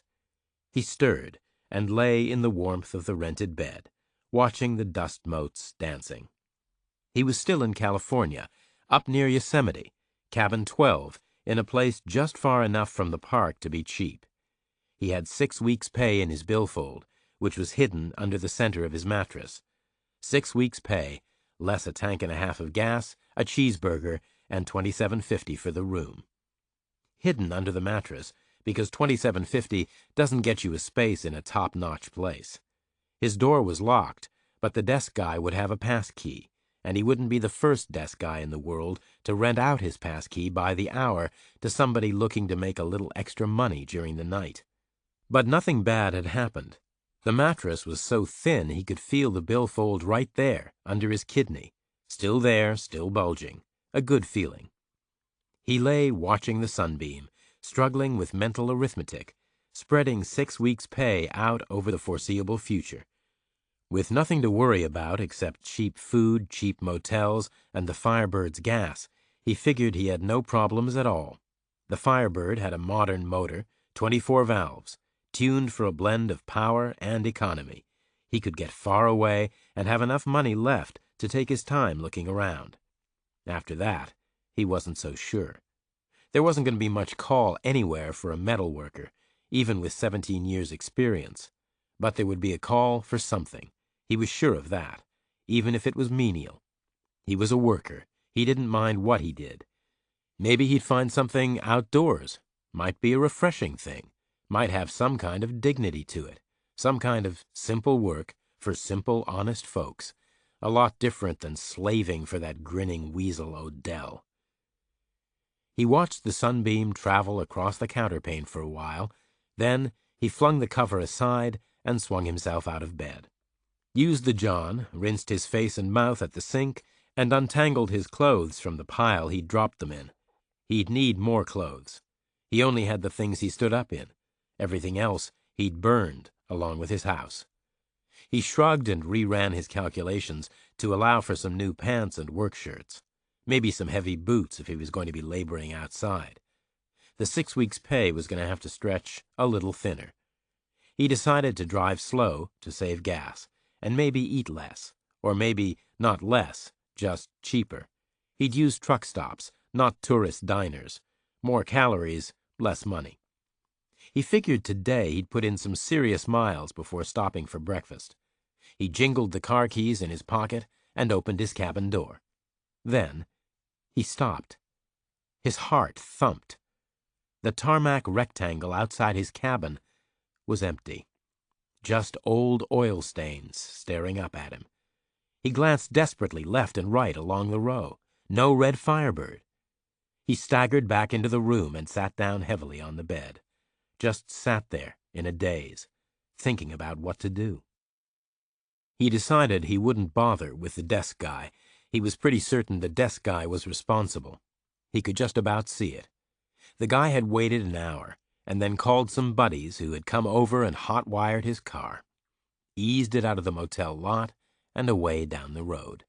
A conspiracy, feeding off unsuspecting motel traffic, feeding off suckers dumb enough to pay $27.50 for the privilege of getting their prized possession stolen. He was numb, suspended somewhere between sick and raging. His red Firebird, the only damn thing in his whole life he'd ever really wanted. Gone. Stolen. He remembered the exquisite joy of buying it after his divorce. Waking up and realizing he could just go to the dealer, sign the papers, and have it. No discussions, no arguing, no snidey contempt about boys' toys and how they needed this damn thing and that damn thing first. None of that. He'd gone down to the dealer and chopped in his old clunker and signed up for that Firebird and driven it home in a state of total joy. He'd washed and cleaned it every week. He'd watched the infomercials and tried every miracle polish on the market. The car had sat every day outside the Laney factory like a bright red badge of achievement, like a shiny consolation for the shit and the drudgery. Whatever else he didn't have, he had a Firebird. Until today. Now, along with everything else he used to have a Firebird. The nearest police were 10 miles south. He had seen the place the previous night, heading north past it. He set off walking, stamping out in rage and frustration. The sun climbed up and slowed him. After a couple of miles, he stuck out his thumb. A computer service engineer in a company Buick stopped for him. Car was stolen, Penny told him. Last night outside the damn motel. The engineer made a kind of all-purpose growling sound, like an expression of vague sympathy when the person doesn't really give a shit. Too bad, he said. You insured? Sure, AAA and everything. But I'm kind of hoping they'll get it back for me. The guy shook his head. Forget about it. He'll be in Mexico tomorrow. Some senor down there will have himself a brand new American motor. You'll never see it again, unless you take a vacation down there and he runs you over with it. Then the guy laughed about it, and James Penny felt like getting out right away. But the sun was hot, and James Penny was a practical guy. So he rode on in silence and got out in the dust next to the police parking lot. The Buick took off and left him there. The police station was small, but it was crowded. He stood in line behind 5 other people. There was an officer behind the front counter, taking details, taking complaints, writing slow, confirming everything twice. Penny felt like every minute was vital. He felt like his Firebird was racing down to the border. Maybe this guy could radio ahead and get it stopped. He hopped from foot to foot in frustration, gazed wildly around him. There were notices stuck on a board behind the officer's head, blurred Xeroxes of telexes and faxes, U.S. Marshal notices, a mass of stuff. His eyes flicked absently across it all. Then they snapped back. His photograph was staring out at him. The photograph from his own driver's license, Xeroxed in black and white, enlarged, grainy, his name underneath, in big printed letters, James Penny, from Laney, California. A description of his car, red Firebird, the plate number, James Penny, wanted for arson and criminal damage. He stared at the bulletin. It grew larger and larger. It grew life-size. His face stared back at him like he was looking in a mirror. James Penny, arson, criminal damage, all points bulletin. The woman in front of him finished her business, and he stepped forward to the head of the line. The desk sergeant looked up at him. "Can I help you, sir?" he said. Penny shook his head. He peeled off left and walked away, stepped calmly outside into the bright morning sun, and ran back north like a madman. He made about 100 yards before the heat slowed him to a gasping walk. Then he did the instinctive thing, which was to duck off the blacktop and take cover in a wild birch grove. He pushed through the brush until he was out of sight and collapsed into a sitting position, back against a thin, rough trunk, legs splayed out straight, chest heaving, hands clamped against his head like he was trying to stop it from exploding. Arson and criminal damage. He knew what the words meant, but he couldn't square them with what he had actually done. It was his own damn house to burn, like he was burning his trash. He was entitled. How could that be arson? A guy chooses to burn his own house down. How is that a crime? This is a free country, right? And he could explain anyway. He'd been upset. He sat slumped against the birch trunk and breathed easier, but only for a moment, because then he started thinking about lawyers. He'd had personal experience. His divorce had cost him plenty in lawyer bills. He knew what lawyers were like. Lawyers were the problem. Even if it wasn't arson, it was going to cost plenty in lawyer bills to start proving it. It was going to cost a steady torrent of dollars, pouring out for years, dollars he didn't have and never would have again. He sat there on the hard, dry ground and realized that absolutely everything he had in the whole world was right then in direct contact with his body. 1 pair of shoes, 1 pair of socks, 1 pair of boxers, Levi's, cotton shirt, leather jacket, and his billfold. He put his hand down and touched its bulk in his pocket. 6 weeks' pay, less yesterday's spending. 6 weeks' worth of his pay might buy about 6 hours of a lawyer's time. 6 hours, the guy might get as far as writing down his full name and address, maybe his date of birth. His Social Security number would take another 6. The actual nature of his problem, that would be in the 3rd 6-hour chunk, or the 4th. That was James Penny's experience with lawyers. He got to his feet in the clearing. His legs were weak with the lactic acid from the unaccustomed running. His heart was thumping. He leaned up against a birch trunk and took a deep breath, swallowed. He pushed back through the brush to the road, turned north, and started walking.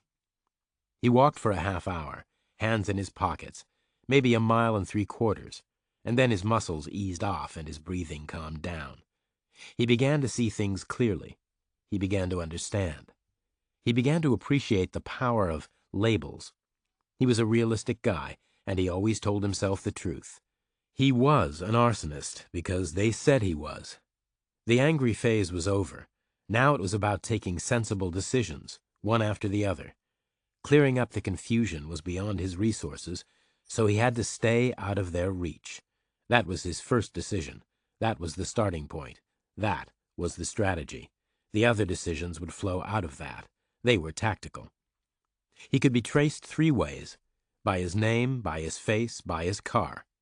He ducked sideways off the road again, into the trees, pushed 20 yards into the woods, kicked a shallow hole in the leaf mold, and stripped out of his billfold everything with his name on. He buried it all in the hole and stamped the earth flat. Then he took his beloved Firebird keys from his pocket and hurled them far into the trees. He didn't see where they fell.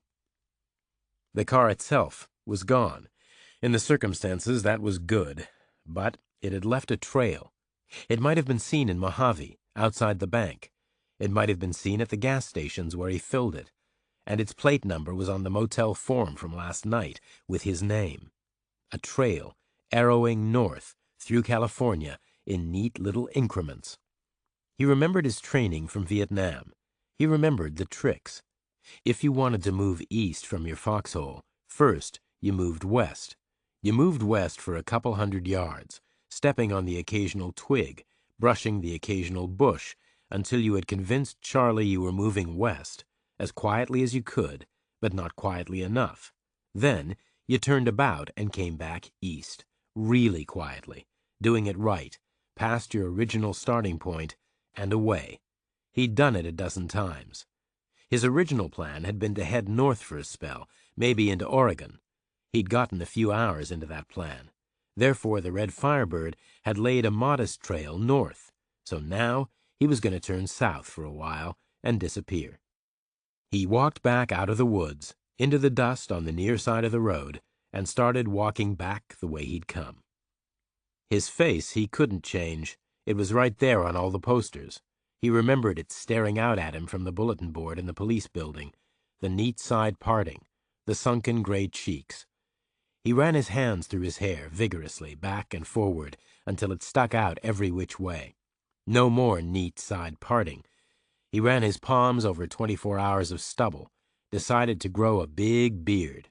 No option, really. He didn't have a razor, and he wasn't about to spend any money on one. He walked on through the dust, heading south, with Excelsior Mountain towering up on his right. Then he came to the turn, dodging west toward San Francisco, through Tioga Pass, before Mount Dana reared up even higher. He stopped in the dust on the side of the road and pondered. Keeping on south would take him nearly all the way back to Mojave, too close to home, way too close. He wasn't comfortable about that, not comfortable at all.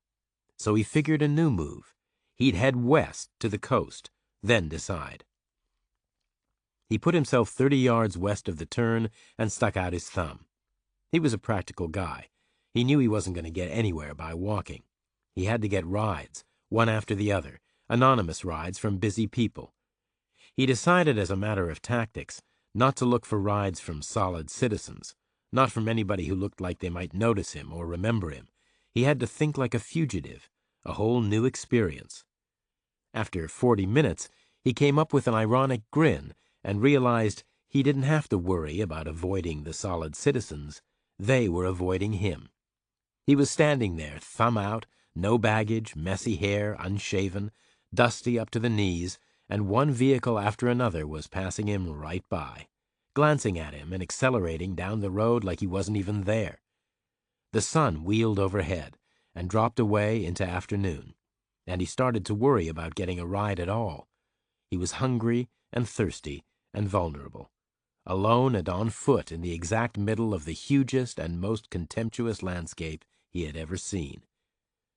Salvation arrived in the form of an open-topped Jeep, dusty and dented, a sandy color that really wasn't any color at all. A guy about 40 at the wheel, long graying hair, dirty tie-dye shirt, some kind of a leftover hippie.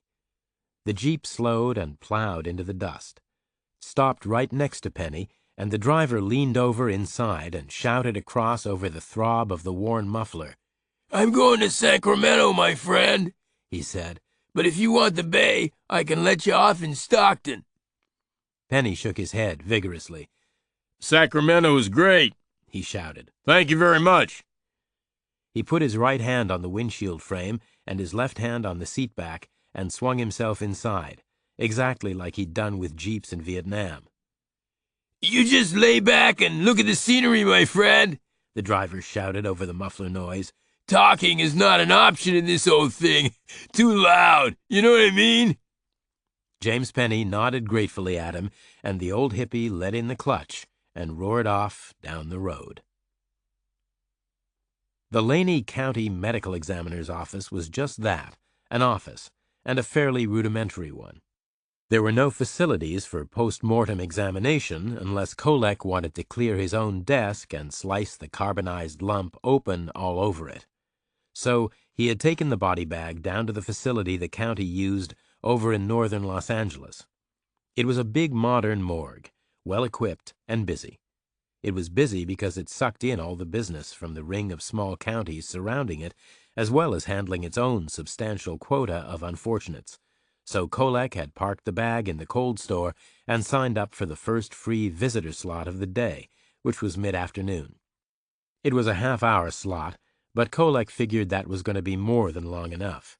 Not a hell of a lot of doubt about how Penny had died. All that was left was a routine ID through the dental data. Laney itself had one dentist, serving the population of 2,000 people. He had never seen Penny, but he was reasonably new, and the sheriff said it wasn't unusual for Laney people to forget about their teeth. The factory gave health insurance, of course, but not the best in the world, and dentistry required a contribution. But the surgery nurse was a stout old woman who had been there through 3 separate tenures. She went through the system and found the Penny file where it had been stored after his last visit 12 years before. It was a thin packet of notes and film in a buff envelope. Kolek signed for it and threw it into the back seat of his wagon, checked his watch, and headed south for the morgue. James Penny got out of the old hippie's Jeep right on the main drag into the southern edge of Sacramento, wind-blown, tired, ears ringing from the noise. He stood by the side of the road and waved and watched the guy go, waving back, long gray hair blowing in the slipstream. Then he looked around in the sudden silence and took his bearings. All the way up and down the drag, he could see a forest of signs, bright colors, neon, advertising motels, air and pool and cable, burger places, eateries of every description, supermarkets, auto parts. Looked like the kind of place a guy could get lost in, no trouble at all. Big choice of motels, all side by side, all competing, all offering the lowest prices in town. He walked down to level with 3 of them, figured he'd use the middle one, hole up and plan ahead. But then he decided to try something he'd read about once in a travel guide. Check in late and ask for an even lower price. Late in the day, the motel would be keen to rent another room. They'd figure something is better than nothing, right? That was the theory in the travel guide. It was a theory he'd never tried, but now was the time to start. So he went straight out for a late lunch, or an early dinner, or whatever it was time for. He chose a burger chain he'd never used before and sat in the window, idly watching the traffic. The waitress came over, and he ordered a cheeseburger and 2 Cokes. He was dry from the dust on the road. The 40-year-old leftover hippie with the long graying hair drove on downtown and parked the dusty and dented Jeep right up against a hydrant outside the Sacramento Police Department's main building. He pulled the keys and stepped out, stood and stretched in the warmth of the afternoon sun before ducking inside. The Drug Enforcement Agency's Sacramento office was located in a suite of rooms lent to them by the police department.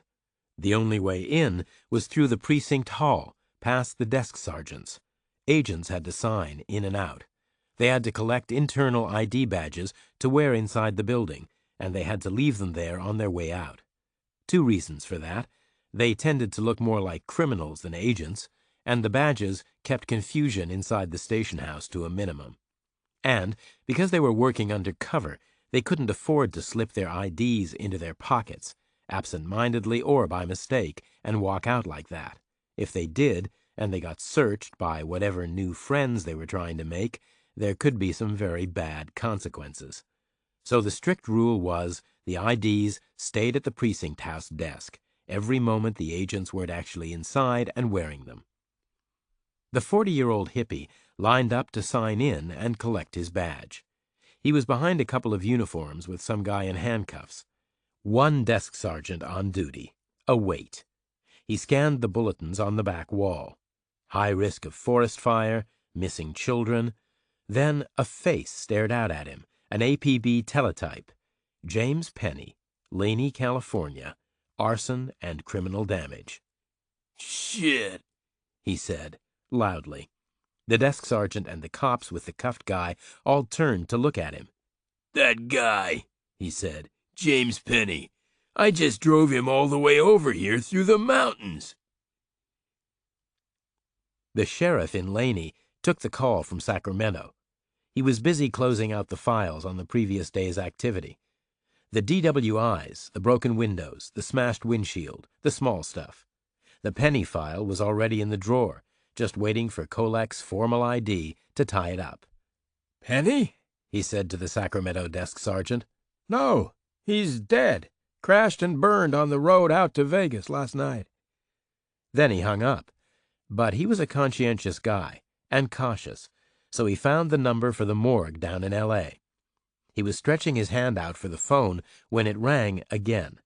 It was Kolek calling on his mobile, straight from the dissecting table. "What?" the sheriff asked, although he already knew what from Kolek's voice. "2 main problems," Kolek said. "The teeth are nowhere near. Penny had a bridge across the front, cheap dentures. These are real teeth." "And?" the sheriff asked. "What else?" "This is a woman," Kolek said. Penny had finished his meal in the Sacramento Burger Shack when he saw the 4 police cruisers arrive. He had $1 on the table for the waitress and was getting up ready to leave. He had actually lifted off the sticky vinyl bench and was sliding out sideways when he caught sight of them. 4 cruisers, playing leapfrog along the strip of motels. The cops were going into each office in turn, a sheaf of papers in their hands, coming out, sliding along to the next office. Penny sat back down, stared out at them through the window, watched them leapfrog south until they were out of sight. Then he stood up and left, turned up the collar on his leather jacket, and walked north, not quickly, not slowly, holding his breath. The Laney sheriff was on the phone. He had tracked Penny to his bank. He was aware of the big cash withdrawal yesterday. He had looked at the road on the map, Laney to Mojave, and he'd guessed correctly about the northward dash along the flank of Mount Whitney. He'd called gas stations, one after the other, working north through the phone book, until he found a pump jockey who remembered a red Firebird whose driver had paid from a thick wad of cash. Then he'd done some mental arithmetic, speed and distance and time, and started calling a thin cluster of motels in the area he figured Penny had reached at the end of the day. Second number, he'd found the right place, the Pine Park Holiday Motel up near Yosemite. Penny had checked in at about 9 o'clock, car and all, name and plate number right there on the desk guy's carbon. Beyond that, there was no further information. The sheriff called the nearest police department 10 miles south of the motel. No report of a stolen Firebird, no other missing automobiles, no knowledge of a woman car thief in the locality. So the sheriff called the Mojave General Motors dealership and asked for the value of an 18-month-old Firebird, clean, low mileage. He added that amount to the bank's figure for the cash withdrawal. Penny had rendezvoused at the motel and sold his car to the dead woman, and was on the run with nearly 15 grand in his pants pocket, A lot of money. It was clear, obvious. Penny had planned and prepared. The sheriff opened his map again. The Sacramento sighting had been just plain luck, so now was the time to capitalize on it. He wouldn't be aiming to stay there. Too small, state capital, too well policed. So he'd be moving on, probably up to the wilds of Oregon or Washington State or Idaho or Montana. But not by plane, not with cash. Paying cash for an air ticket out of a California city is the same thing as begging to be arrested for narcotics trafficking, so he'd be aiming to get out by road. But Sacramento was a city with an ocean not too far away to the left and high mountains to the right. Fundamentally 6 roads out was all. So 6 roadblocks would do it, maybe on a 10-mile radius so the local commuters wouldn't get snarled up. The sheriff nodded to himself and picked up the phone to call the highway patrol. It started raining in Sacramento at dusk. Steady, wetting rain. Northern California, near the mountains. Very different from what Penny was used to. He was hunched in his jacket, head down, walking north, trying to decide if he dared hitch a ride. The police cruisers at the motel strip had unsettled him. He was tired and demoralized and alone and wet and conspicuous. Nobody walked anywhere in California. He glanced over his shoulder at the traffic stream and saw a dull olive Chevrolet sedan slowing behind him. It came to a stop, and a long arm stretched across and opened the passenger door. The dome light clicked on and shone on the soaked roadway. "Want a ride?" the driver called. Penny ducked down and glanced inside. The driver was a very tall man, about 30, muscular, built like a regular weightlifter, short fair hair, rugged open face, dressed in uniform, army uniform. Penny read the insignia and registered military police captain. He glanced at the dull olive paint on the car and saw a white serial number stenciled on the flank. I don't know, he said. "Get in out of the rain," the driver said. "A vet like you knows better than to walk in the rain, right?" Penny slid inside, closed the door. How do you know I'm a vet? He asked. "The way you walk," the driver said. "and your age, and the way you look. Guy your age looking like you look and walking in the rain didn't beat the draft for college, that's for damn sure." Penny nodded. No, I didn't, he said. I did a jungle tour 17 years ago. "So let me give you a ride," the driver said. "A favor, one soldier to another. Consider it a veteran's benefit." Okay, Penny said. "Where you headed?" the driver asked. I don't know, Penny said. North, I guess. "Okay, north it is," the driver said. "I'm Jack Reacher. Pleased to make your acquaintance." Penny said nothing. "You got a name?" the guy called Reacher asked. Penny hesitated. I don't know, he said. Reacher put the car in drive and glanced over his shoulder, eased back into the traffic stream, clicked the switch, and locked the doors. "What did you do?" he asked. Do?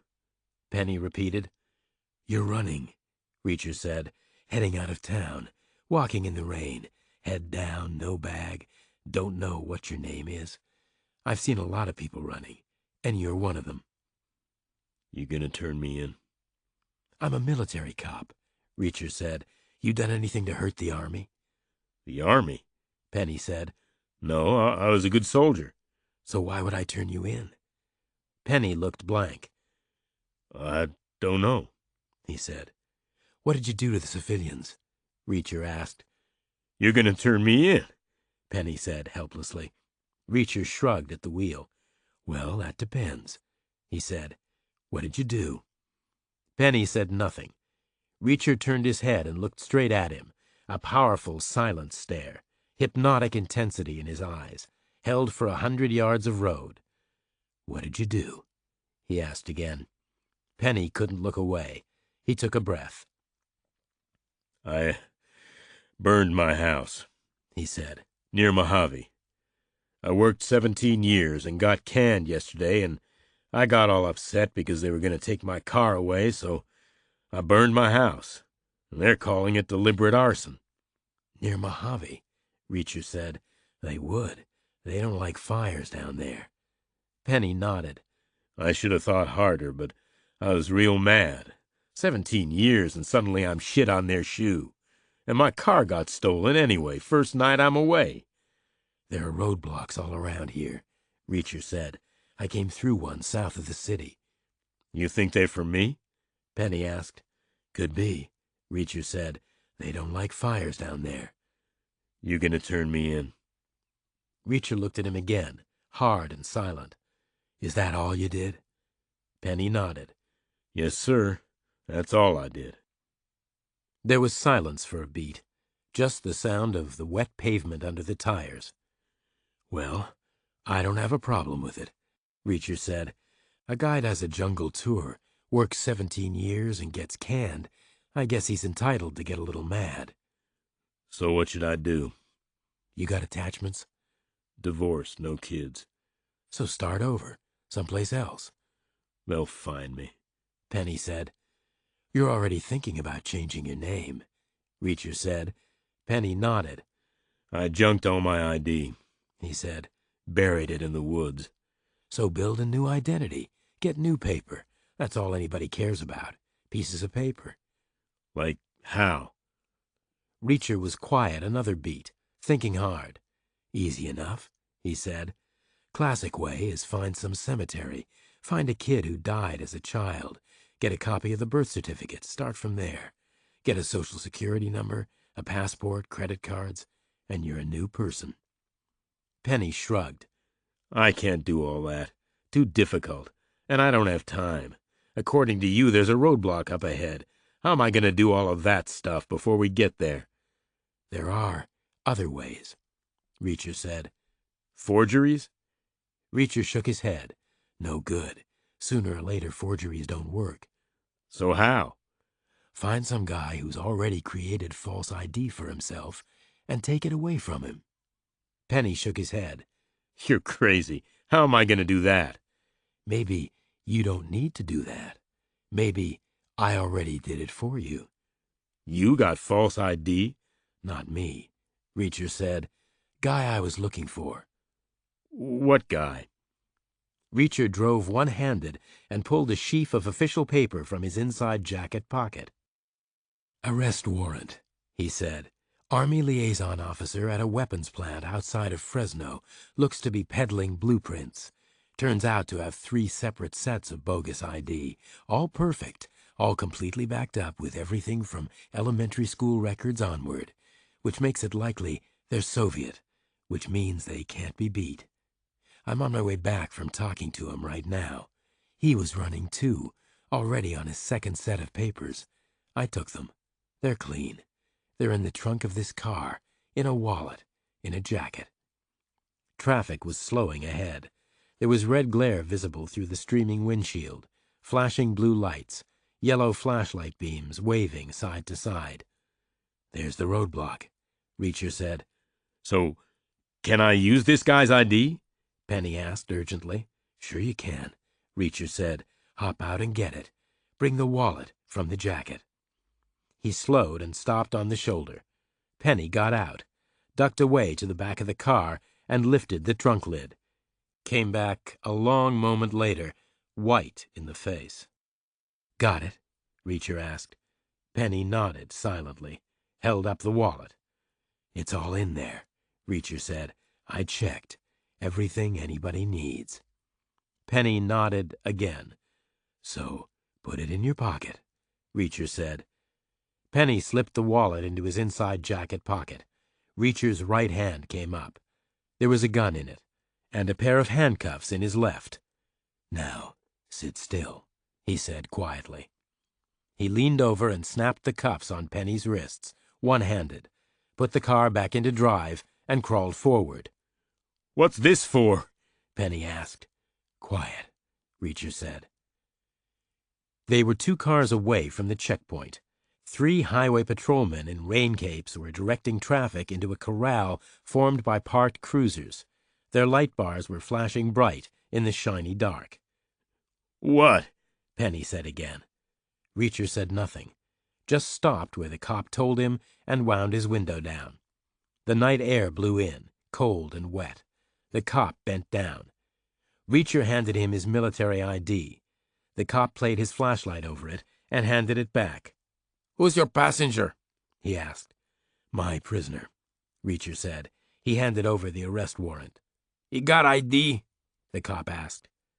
Reacher leaned over and slipped the wallet out from inside Penny's jacket, two-fingered like a pickpocket, flipped it open and passed it through the window. A second cop stood in Reacher's headlight beams and copied the plate number onto a clipboard, stepped around the hood and joined the first guy. Captain Reacher of the military police, the first cop said. The second cop wrote it down. With a prisoner name of Edward Hendricks, the first cop said. The second cop wrote it down. Thank you, sir, the first cop said. You drive safe now. Reacher eased out from between the cruisers, accelerated away into the rain. A mile later, he stopped again on the shoulder, leaned over and unlocked Penny's handcuffs, put them back in his pocket. Penny rubbed his wrists. I thought you were going to turn me in, he said. Reacher shook his head. Looked better for me that way. I've got an arrest warrant. I want a prisoner in the car for everybody to see, right? Penny nodded. I guess, he said quietly. Reacher handed the wallet back. Keep it, he said. Really? Edward Hendricks, Reacher said. That's who you are now, rest of your life. It's clean ID, and it'll work. Think of it like a veteran's benefit. One soldier to another, okay? Edward Hendricks looked at him and nodded and opened his door, got out into the rain and turned up the collar of his leather jacket and started walking north. Reacher watched him until he was out of sight and then pulled away and took the next turn west, turned north past a town called Eureka and stopped again where the road was lonely and ran close to the ocean. There was a wide gravel shoulder and a low barrier and a steep cliff with the Pacific high tide boiling and foaming 50 feet below it. He got out of the car and opened the trunk and grasped the lapels of the jacket he had told his passenger about, took a deep breath, and heaved. The corpse was heavy. He wrestled it up out of the trunk and jacked it onto his shoulder and staggered with it to the barrier, bent his knees and dropped it over the edge. The rocky cliff caught it, and it spun, and the arms and the legs flailed limply. Then it hit the surf with a faint splash, and it was gone. Everyone talks. There are written rules and unwritten rules, and I hit one of each on my first day in the department. The unwritten rule said the new detective got the worst job, which on that morning was to follow a written rule. City hospitals were required to report gunshot victims, and the department was required to investigate. Boring work, and likely fruitless. But rules were rules. ×2 for a woman in a man's world. So off I went. I got the worst car, obviously, with no GPS on the dash and no maps in the glove box, but I found the hospital easily enough. It was a large beige building southeast of downtown. I showed my shiny new shield and was directed to the 5th floor. Not exactly the ICU, they said, but the same kind of thing. A big enough deal that I had to turn off my phone. A nurse met me there and took me to a doctor who had threads of silver in her hair and looked like brains and money. She said I had wasted a trip. The victim was asleep and wasn't going to wake up any time soon because he was sedated with a custom mix that sounded pretty good to me.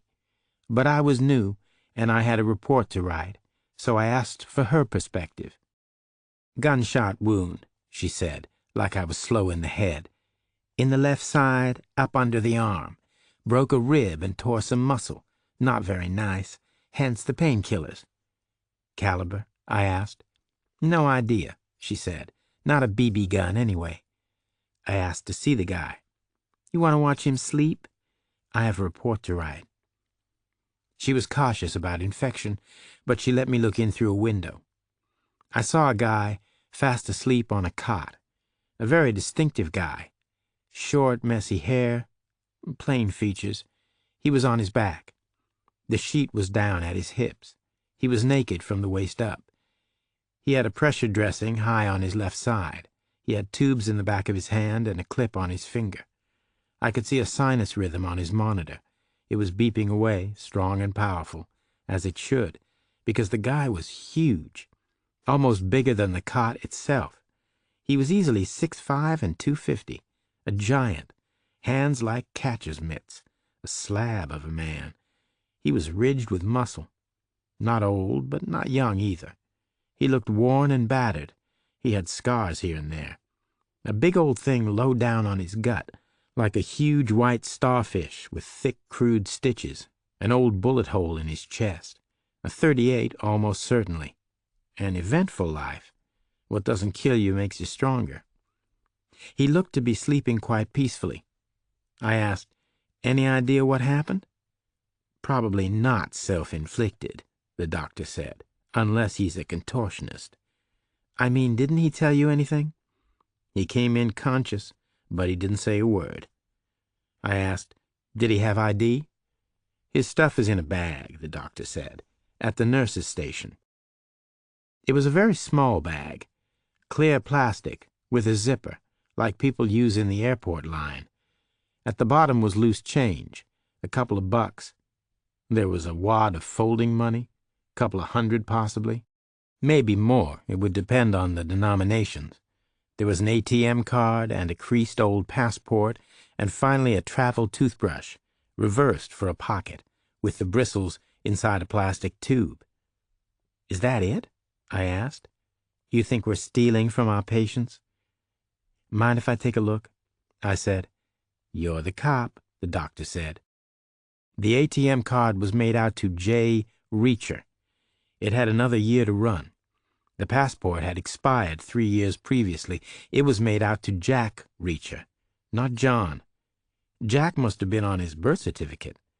No middle name, which was unusual in America. The photograph showed an approximate version of the face on the pillow. It was 13 years younger, and animated with an expression halfway between patient and impatient, as if the guy was prepared to give the photographer the time he needed, but not a second longer. No driver's license, no credit cards, no cell phone. I asked, "What was he wearing?" "Cheap things," the doctor said. "We burned them." "Why?" "Biohazard. I've seen better clothes on bums in the park." "Is he a transient?" "I told you he didn't say a word. He could be an eccentric billionaire for all I know." "He looks in good shape." "You mean apart from being bandaged up in a hospital bed?" "I mean generally. Healthy as a horse. Strong as a horse." "When will he wake up?" "Tonight, maybe. I dosed him like a horse, too." I went back at the end of my shift. Unpaid, but I was new and I wanted to make a good impression. There had been nothing on the wires about a shooting incident. No rumors, no other victims, no witnesses, no 911 calls, which I gathered was not unusual. The city was like that. The underbelly had a life of its own. Like Vegas. What happened there stayed there. I spent some time with the databases, too. Reacher was not a common name, and I figured the Jack-Nunn-Reacher combination was likely to be much less common, but there was no real data. Or to put it the other way, all the data was negative. The guy had no phone, no car, no boat, no trailer, no credit history, no home, and no insurance. No nothing. There were some military records from way back. He had been an Army cop, mostly in the Criminal Investigation Division. An officer, decorated multiple times, which at first gave me a warm fellow feeling, and then it worried me. 13 years honorable service, and now he was homeless, getting shot in the side, wearing clothes so toxic the hospital had to incinerate them. Not what a new detective wants to hear on her first day on the job. It was dark when I got back to the hospital, but up on the 5th floor I found the big guy awake. I knew his name, so I introduced myself to balance things up, to be polite. I told him I had a report to write.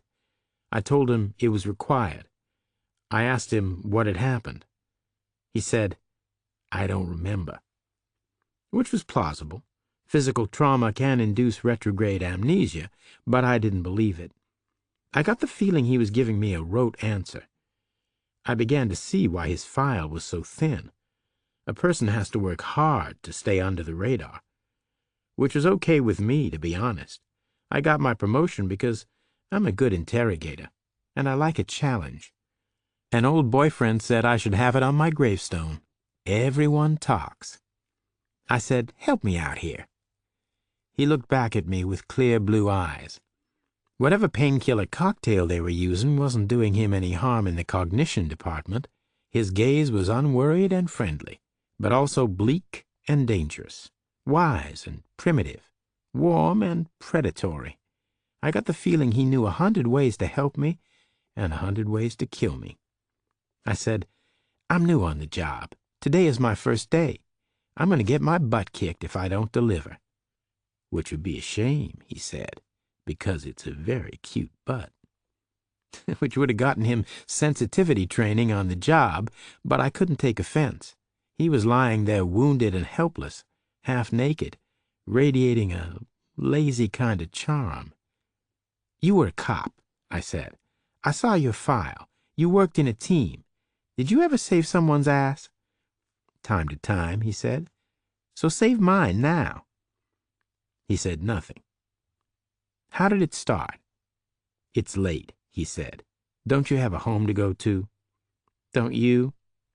He didn't answer. "How did it start?" I asked again.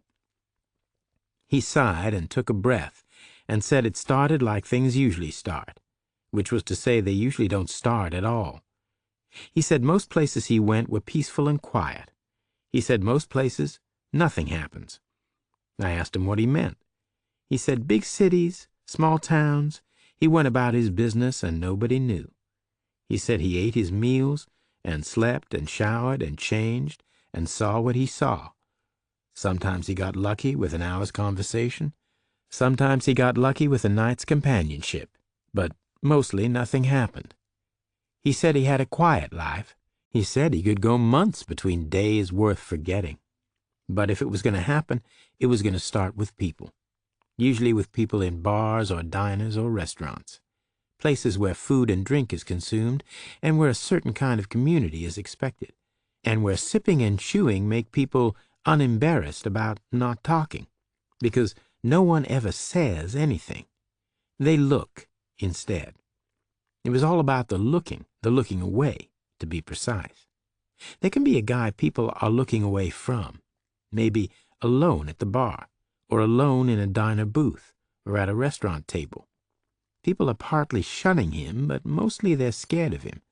Some kind of a bully, unpopular, and he knows it. He knows people go quiet around him, and he knows they look away, and he loves it. He loves the power. "Is that how it started?" I asked. "Yesterday?" Reacher nodded. There was a guy in a bar. Reacher didn't know the bar. He wasn't part of that community. He had never been in the city before. He had ridden the big dog all day and gotten out at the depot 2 blocks from First Street. He had walked over and found the bar. Not hard. That close to the depot, it was about the only game in town.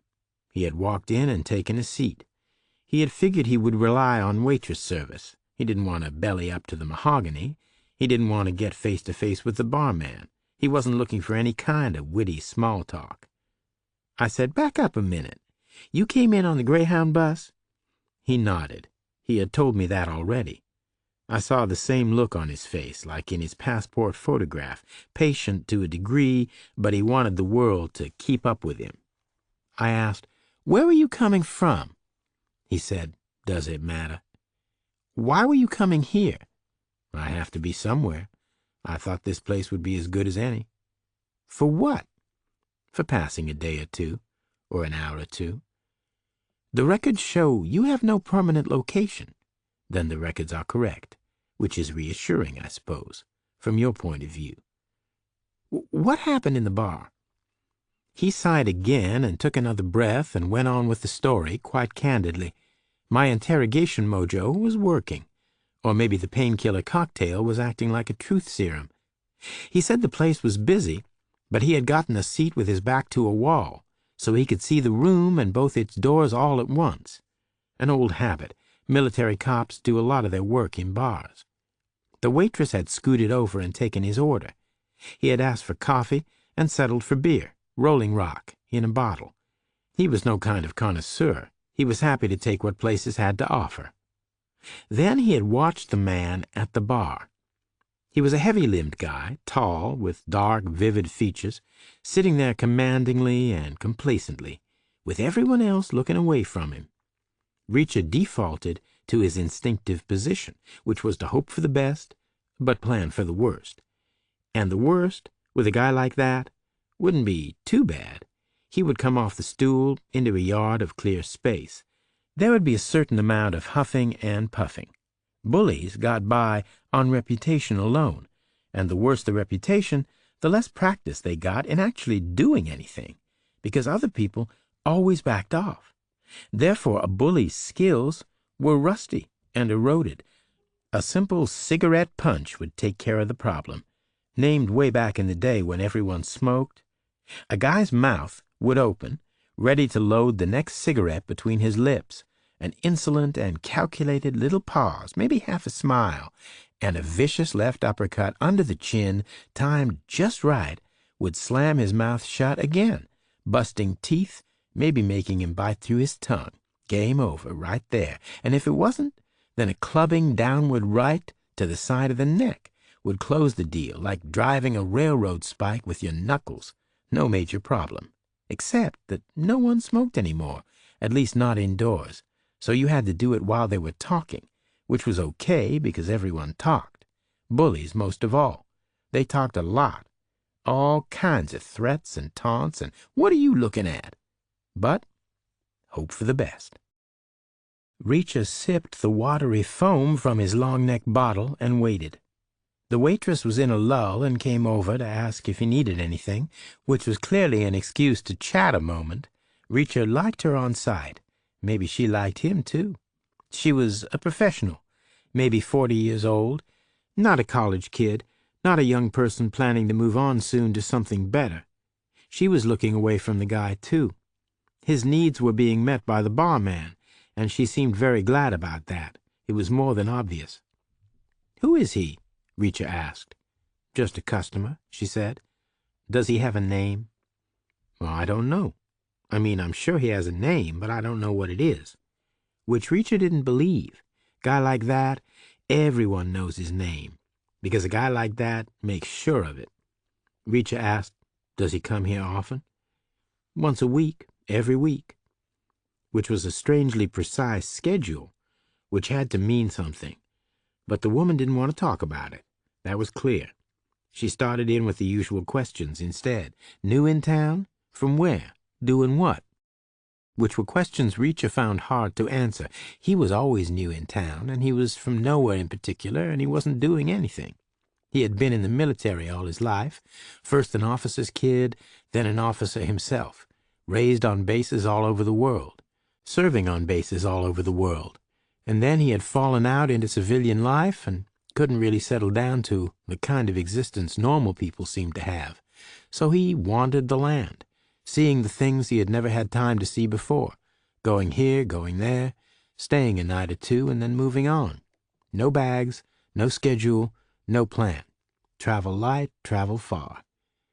At first he had expected to work it out of his system, but he had long ago given up on that ambition. He said, "Anyway, how's business here?" The waitress shrugged and made a shape with her mouth, and said business was okay, but she didn't sound convinced. And waitresses knew. They had a close-up view, better than accountants or auditors or analysts. They saw the sad expression on the owner's face exactly once a week, on payday, which had to mean something, too. The only bar near the bus depot should have been doing a roaring trade. Location was everything. And the place was crowded. All the tables were taken, and people were shoulder to shoulder at the bar. except for a quarantine yard around the big guy on the stool. Bottles and glasses were slamming back and forth with regularity, and 5s and 10s and 20s were heading for the register like a raging river. So Reacher watched a little longer, over the first beer, into a second, taking them slow, and he saw another guy step into the room, and he felt the atmosphere change, like a moment of truth had arrived, like the whole purpose of the evening had snapped into focus. The new guy was dressed one grade better than anyone else, and he moved in from the door with a proprietorial air, his place, the owner. He greeted people as he walked, a little vaguely, a little preoccupied, and then he ducked behind the bar and went in through a small door in back, the office presumably, his domain. He came out again 2 minutes later, carrying something in his hand. He stayed in the well behind the bar and squeezed past the bartender and stepped over to where the big guy was sitting on his stool. They faced each other with nothing more than the mahogany slab between them. Everyone looked away, except Reacher. He saw the owner hand over the thing he was carrying. He did it fast and unobtrusive, like a magic trick. The guy on the stool took it and slipped it into his pocket. It was there, and then it was gone. But Reacher had seen what it was. It was a white office envelope, fat with cash, protection money, presumably. The guy on the stool stayed where he was and finished his drink, ostentatiously slowly, rubbing it in. He had the power. He was the man. Except he wasn't. He was an underling. He was muscle, that was all. Reacher knew how these things worked. He had seen them before. He knew the envelope would go straight to some shadowy figure at the top of the chain, and the guy on the stool would get a cut, like a wage. The waitress came back and asked if Reacher wanted a third go-round with the rolling rock. Reacher said no, and asked, "What happens now?" "About what?" "You know about what." The woman shrugged, like a secret shame had been exposed, and she said, "We stay in business another week. We don't get smashed up or burned out." "How long has this been going on?" "A year." "Has anything been done about it?" "Not by me. I like my face the way it is." "Me too," Reacher said. She smiled at him. Reacher said, "The owner could do something. There are laws." "Not unless something happens.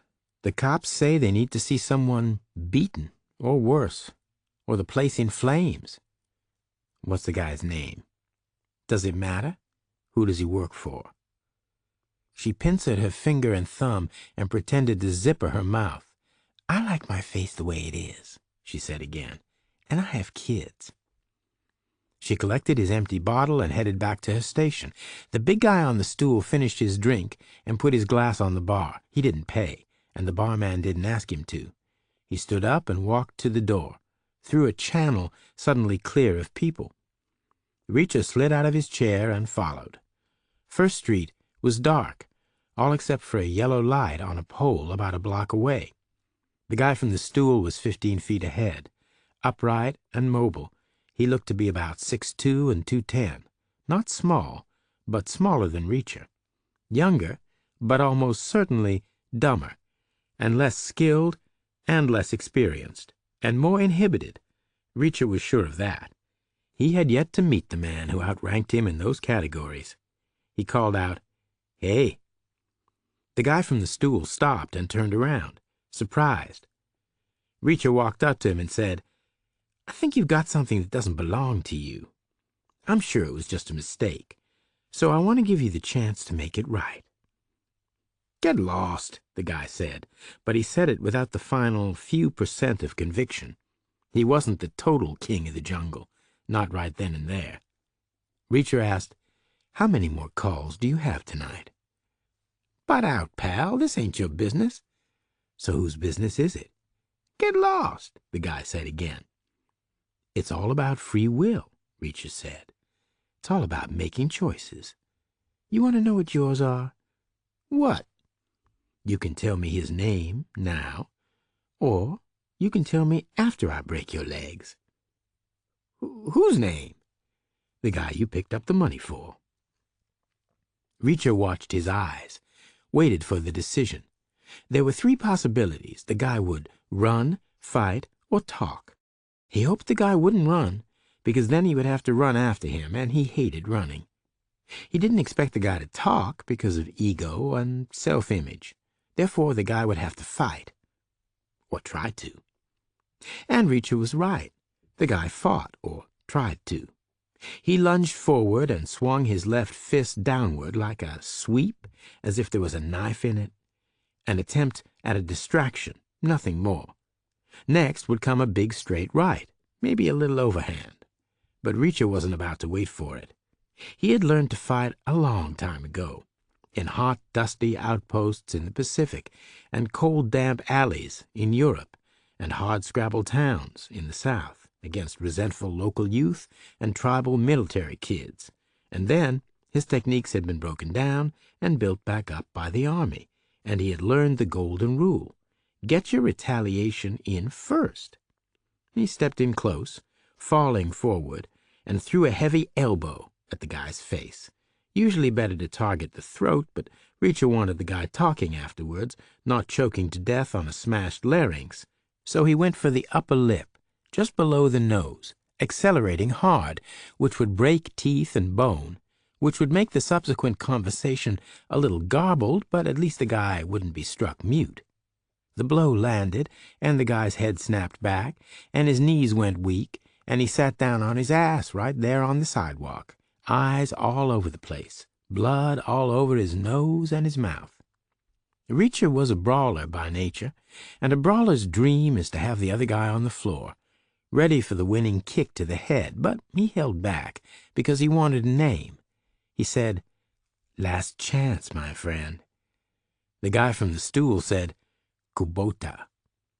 Garbled, missing teeth and blood and swellings, Reacher said, "Spell it for me," which the guy did, fast and obedient, not the king of the jungle anymore, which Reacher was happy about, because human legs are hard to break. Big physical efforts are required. He asked, "Where will I find Mr. Kubota?" And the guy told him. At that point, Reacher stopped talking and took a breath and put his head back on the hospital pillow. I said, "And then what?" He said, "Enough for tonight. I'm tired. I need to know. Come back tomorrow." "Did you find Kubota?" No answer. I said, "Was there a confrontation?" No answer. "Did Kubota shoot you?" Reacher said nothing. And then the doctor came in, the same woman, with the threads of silver in her hair. She told me she was terminating the interview immediately on medical grounds, which was frustrating but not fatal. I had plenty of valuable data. I left the building with visions of a major score in my head, a protection racket, busted on my very first day in the department. Priceless. Women have to work twice as hard to get half the credit. I went straight back to the station house. Unpaid, but I would have paid them. I found a thick file on Kubota. Lots of leads, lots of hours, but we never had enough to get a warrant. Well, now we did, big time. We had gun crime. We had his victim right there in the hospital, eyewitness testimony, and possibly even the bullet itself in a stainless steel dish somewhere. Solid gold. The night judge agreed with me. He signed off on a big boilerplate warrant, and I put a team together. Plenty of uniforms, cars, heavy weapons, 3 other detectives, all senior to me. But I was leading them. My case. An unwritten rule. We executed the warrant at midnight, which was legal speak for busting down Kubota's door and knocking him over, and bouncing his head off the tile a couple times. We found the guy from the bar in a back room, in a bad way, like he'd been run over by a truck. I had him taken to a different hospital, under guard. Then the uniforms hauled Kubota away to a holding cell, and I and my 3 detective partners spent most of the rest of the night going through his place like we were looking for a tiny flake of chrome off the world's smallest needle in the world's biggest haystack. But his place was a treasure trove. We found grocery sacks full of unexplained cash and 30 different bank accounts, and notebooks and ledgers and diaries and maps. It was clear from our first glance the guy was making serious money from 100 different establishments. According to his notes, in the last 6 months, 3 places had tried to resist, and we called in the dates and matched them to 3 unexplained arson attacks. We found temporary interruptions in 2 sets of payments, and when we checked the dates with the city's hospitals, we found 1 broken leg and 1 slashed face. We had everything, except the gun. But that made sense, in its way. He had used it, and he had ditched it. Standard practice. It would be in the river, thrown from a bridge. Like his old cell phones, presumably. Pay-as-you-go burners. He had ditched the packaging and the paperwork, but for some dumb reason, not the charges. We found nearly 50 in a drawer. At dawn, I was face to face with him in an interview room. He had a lawyer with him, a slick guy in a suit, but I could tell by the guy's face he knew a defense was hopeless. On our side, it was just me, all alone, but I guessed there was a crowd behind the one-way glass to watch the mojo working, and it worked very well at first. I like to get a suspect in the habit of saying yes, one confession after the other, so I started with the easy stuff. I went through one bar after another, all the restaurants and diners, and I told him we had the notebooks and the ledgers and the diaries and the cash and the bank statements, and he admitted them all. 10 minutes after I started, we had enough on tape to put him away for a long, long time. But I kept him going, not because we really needed it, but because I wanted him warmed up for the big moment, which didn't happen. He denied the shooting. He denied meeting Reacher the night before. He said he had been out of town. He denied owning a gun. He said he had never used one. I kept at him until the clock ticked around, and my second day in the department officially began. Then my lieutenant came in, fresh from a night's sleep and a shower, and he told me to quit. He said, "No harm, no foul. You've done great. We have enough. He's going down for a long time. The goal has been achieved." Which was the general opinion in the department. There was no sense of failure. Quite the reverse. The new girl had busted a racket on her first day on the job. A major score. But it rankled with me. I didn't do the work I was supposed to do, and I dug deeper. I knew I would find something, and I did, but not what I was expecting.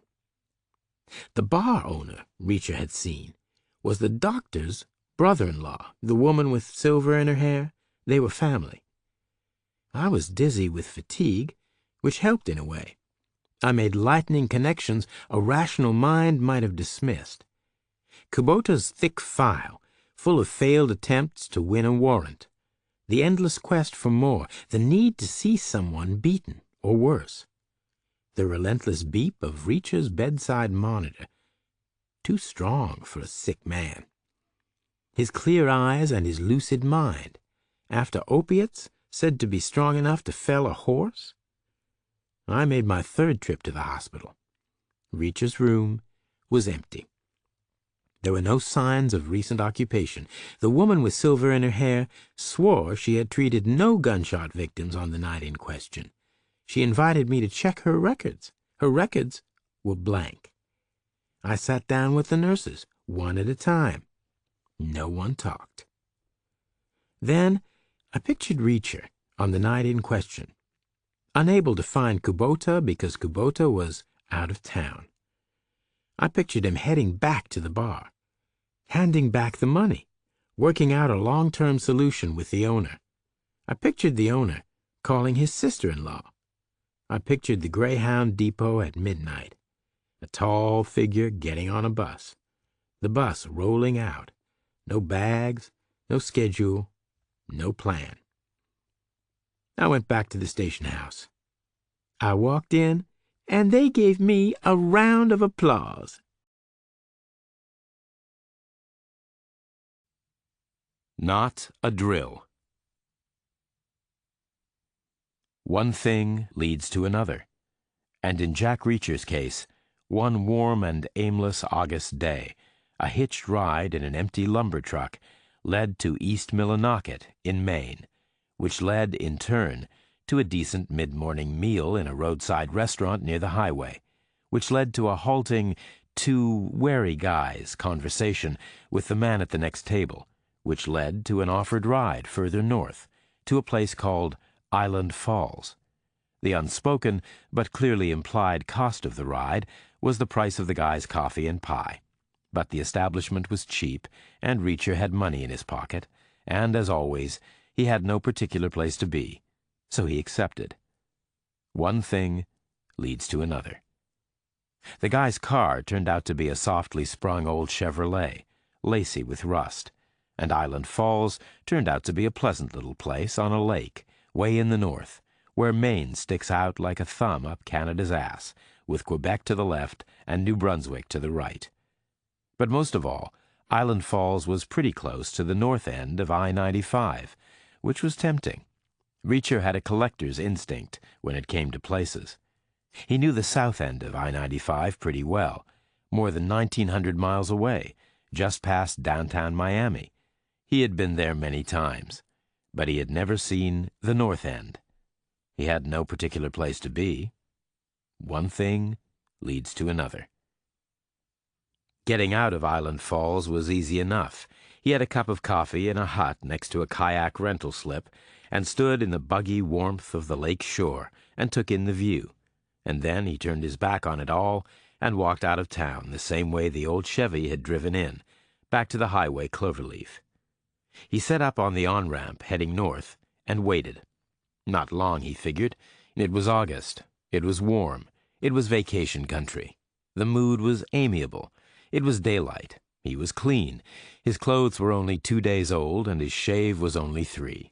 Ideal conditions overall.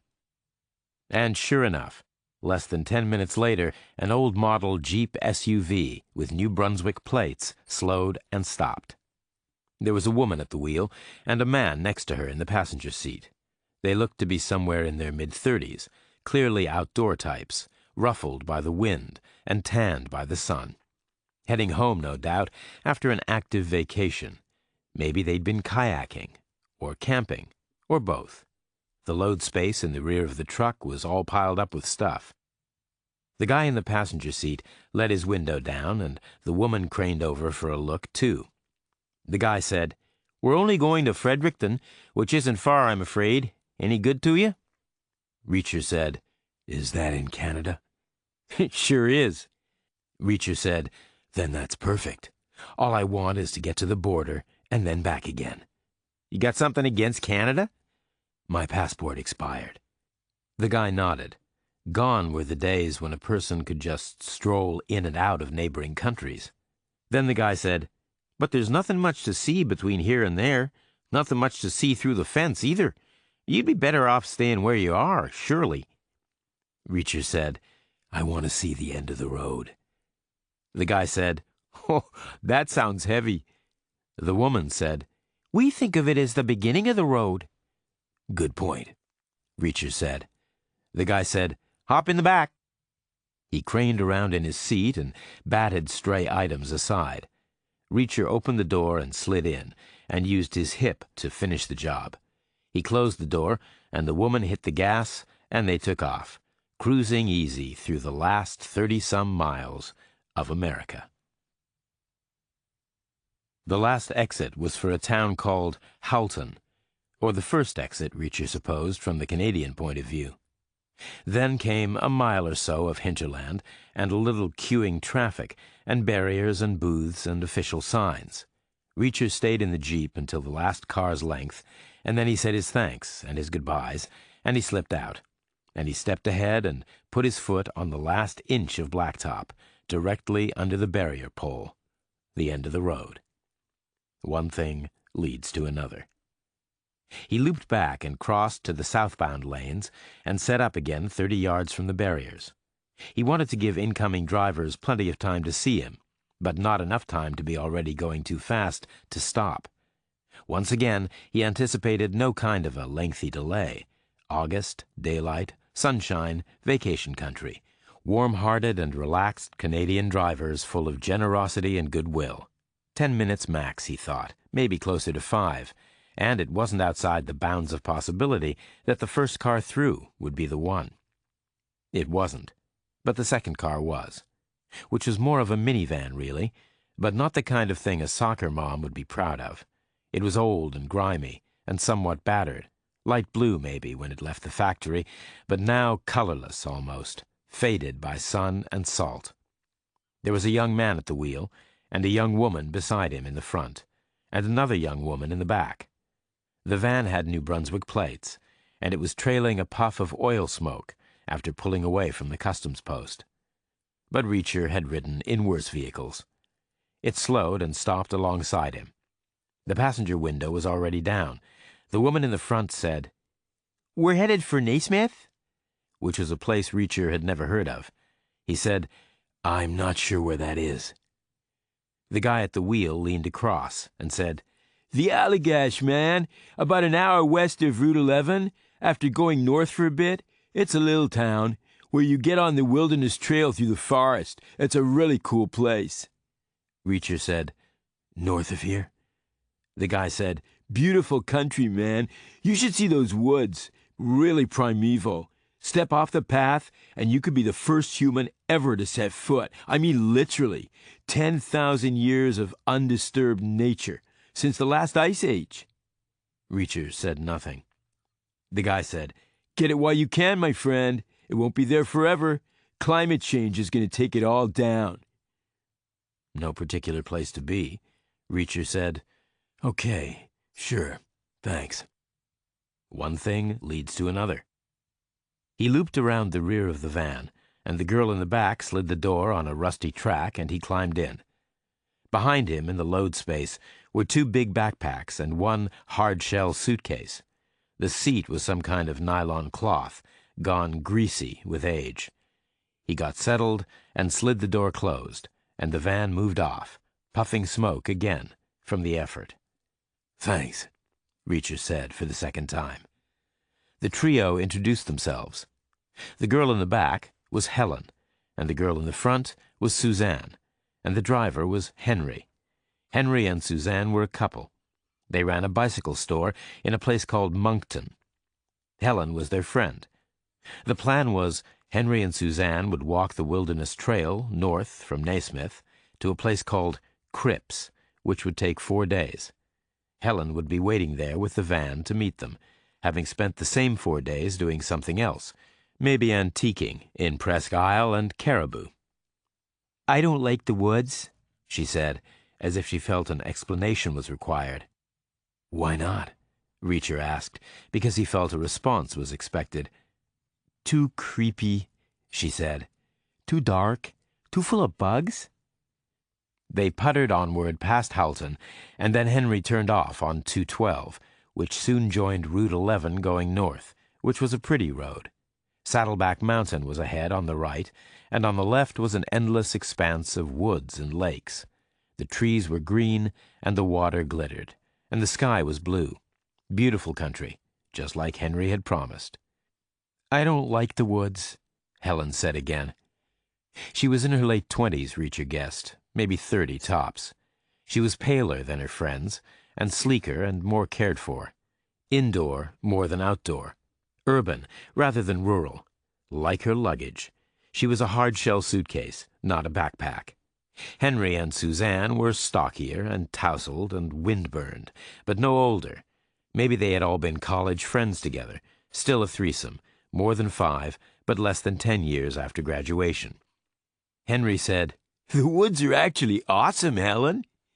He said it kindly, full of enthusiasm, no hint of confrontation or scolding, just a guy who loved the woods, unable to understand why his friend didn't. He seemed genuinely intrigued by the possibility that he could walk where no other human had ever trod in all of history. Reacher asked where they were all from originally, and it turned out that Henry and Suzanne were from the suburbs of Toronto and Vancouver, respectively, and it was Helen who was the real country girl, from what she called the trackless wastes of northern Ontario province, in which case he figured she was entitled to her opinion. She had earned it, presumably.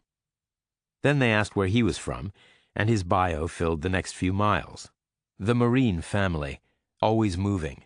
The dozen elementary schools, the dozen high schools, then West Point, then the U.S. Army, the military police, always moving all over again, some of the same countries, some new, never in one place long enough to notice. Then the drawdown and the discharge and the wandering, the hitched rides, the walking, the motels, the aimlessness. No particular place to be. Henry thought it was all very cool. Suzanne less so, Reacher thought, and he figured Helen didn't think it was cool at all. They slowed and turned left onto a narrow rural two-lane that speared straight west through the trees. There was a rusted enamel sign that said, Naismith, 40 miles. It was possible the road had once had shoulders, but they were long overgrown with underbrush and broadleaf trees that reached 40 feet tall. In places, their branches met overhead, so that for hundreds of yards at a time, it was like driving through a green tunnel. Reacher watched out the windows, left and right. Either side he could see not more than 5 or 6 feet into the vegetation. He wondered how much more primeval woods could get. Brambles and brush were tangled thigh-high, and the air looked dank and still.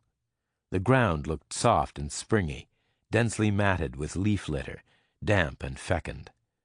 The blacktop ribbon ahead had turned gray with age, and the heat it was holding made the air above it thick with tiny insects. After 5 miles, the windshield was soupy with slime from a million separate impacts. Reacher asked, "Have you been here before?" "Once," Henry said. "We walked south to Center Mountain, which was boring, man. I like to stay below the tree line. I guess I'm a forest dweller." "Are there animals in there?" "Oh, bears for sure. Plenty of small stuff, obviously, but the underbrush never gets eaten, so there's no deer, which is interesting as to why. Predation, most likely, but by what?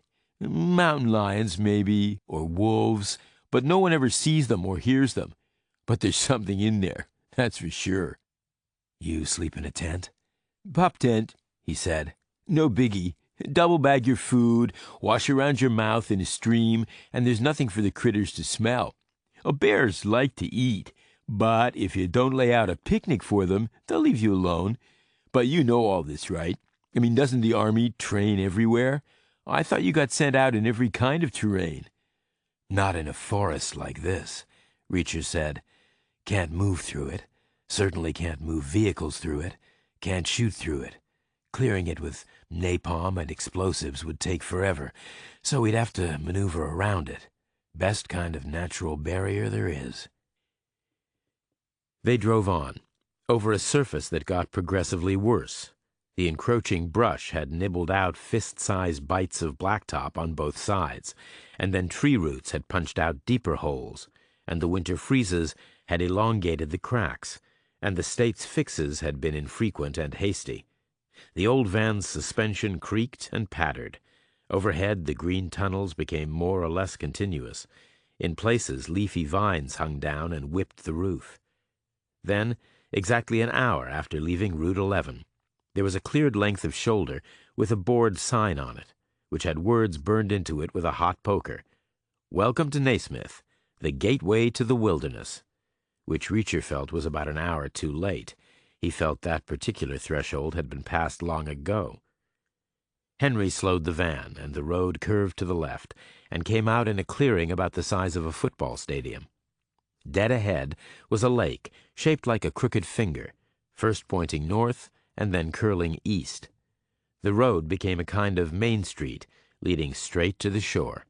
At the far end was a kayak pier, and left and right were low wooden buildings, with vacation cabins near the water, and a general store and a diner, and small residences further from it.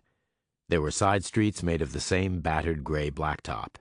Naismith, Maine, a miniature town in the middle of nowhere. Suzanne said, "I'm hungry." "I'll buy lunch," Reacher said. "That's the least I can do." Henry parked the van in front of the diner and shut down the motor. The world went silent.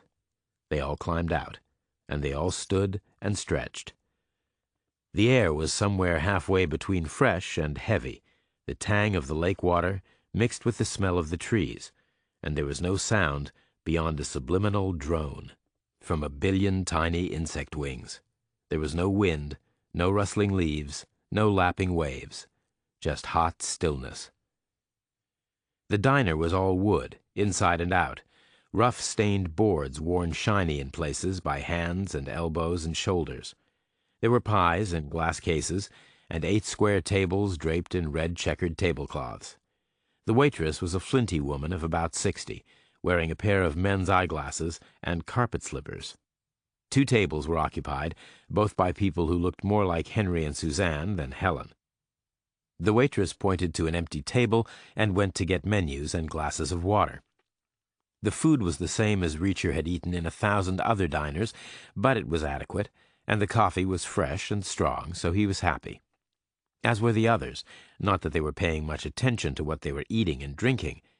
They were talking amongst themselves, running through their plans, which sounded straightforward enough. They were all going to spend the night in pre-booked cabins, and at first light, Henry and Suzanne were going to set out walking, and Helen was going to drive back to Route 11 and look for whatever she could find. 4 days later, they were all going to meet again at the far end of the trail. Simple as that. Reacher paid the check, said his goodbyes, and left them there. He didn't expect to see them again. From the diner, he strolled down to the kayak pier and walked out to the end of it, and stood with his toes above open water. The lake was a bright blue spear pointing north and then turning east into the distance, more than 10 miles long probably, but not more than a couple 100 yards across at its widest bulge. Overhead was a vast high bowl of summer sky, completely cloudless, unmarked, except for wispy contrails 8 miles up, from transatlantic jet planes heading to and from Europe, in and out of Boston and New York and Washington, D.C. Great circle routes, way up over Canada and Greenland, and then dropping down again to London and Paris and Rome. Straight lines on a spherical planet, but not on a flat paper map.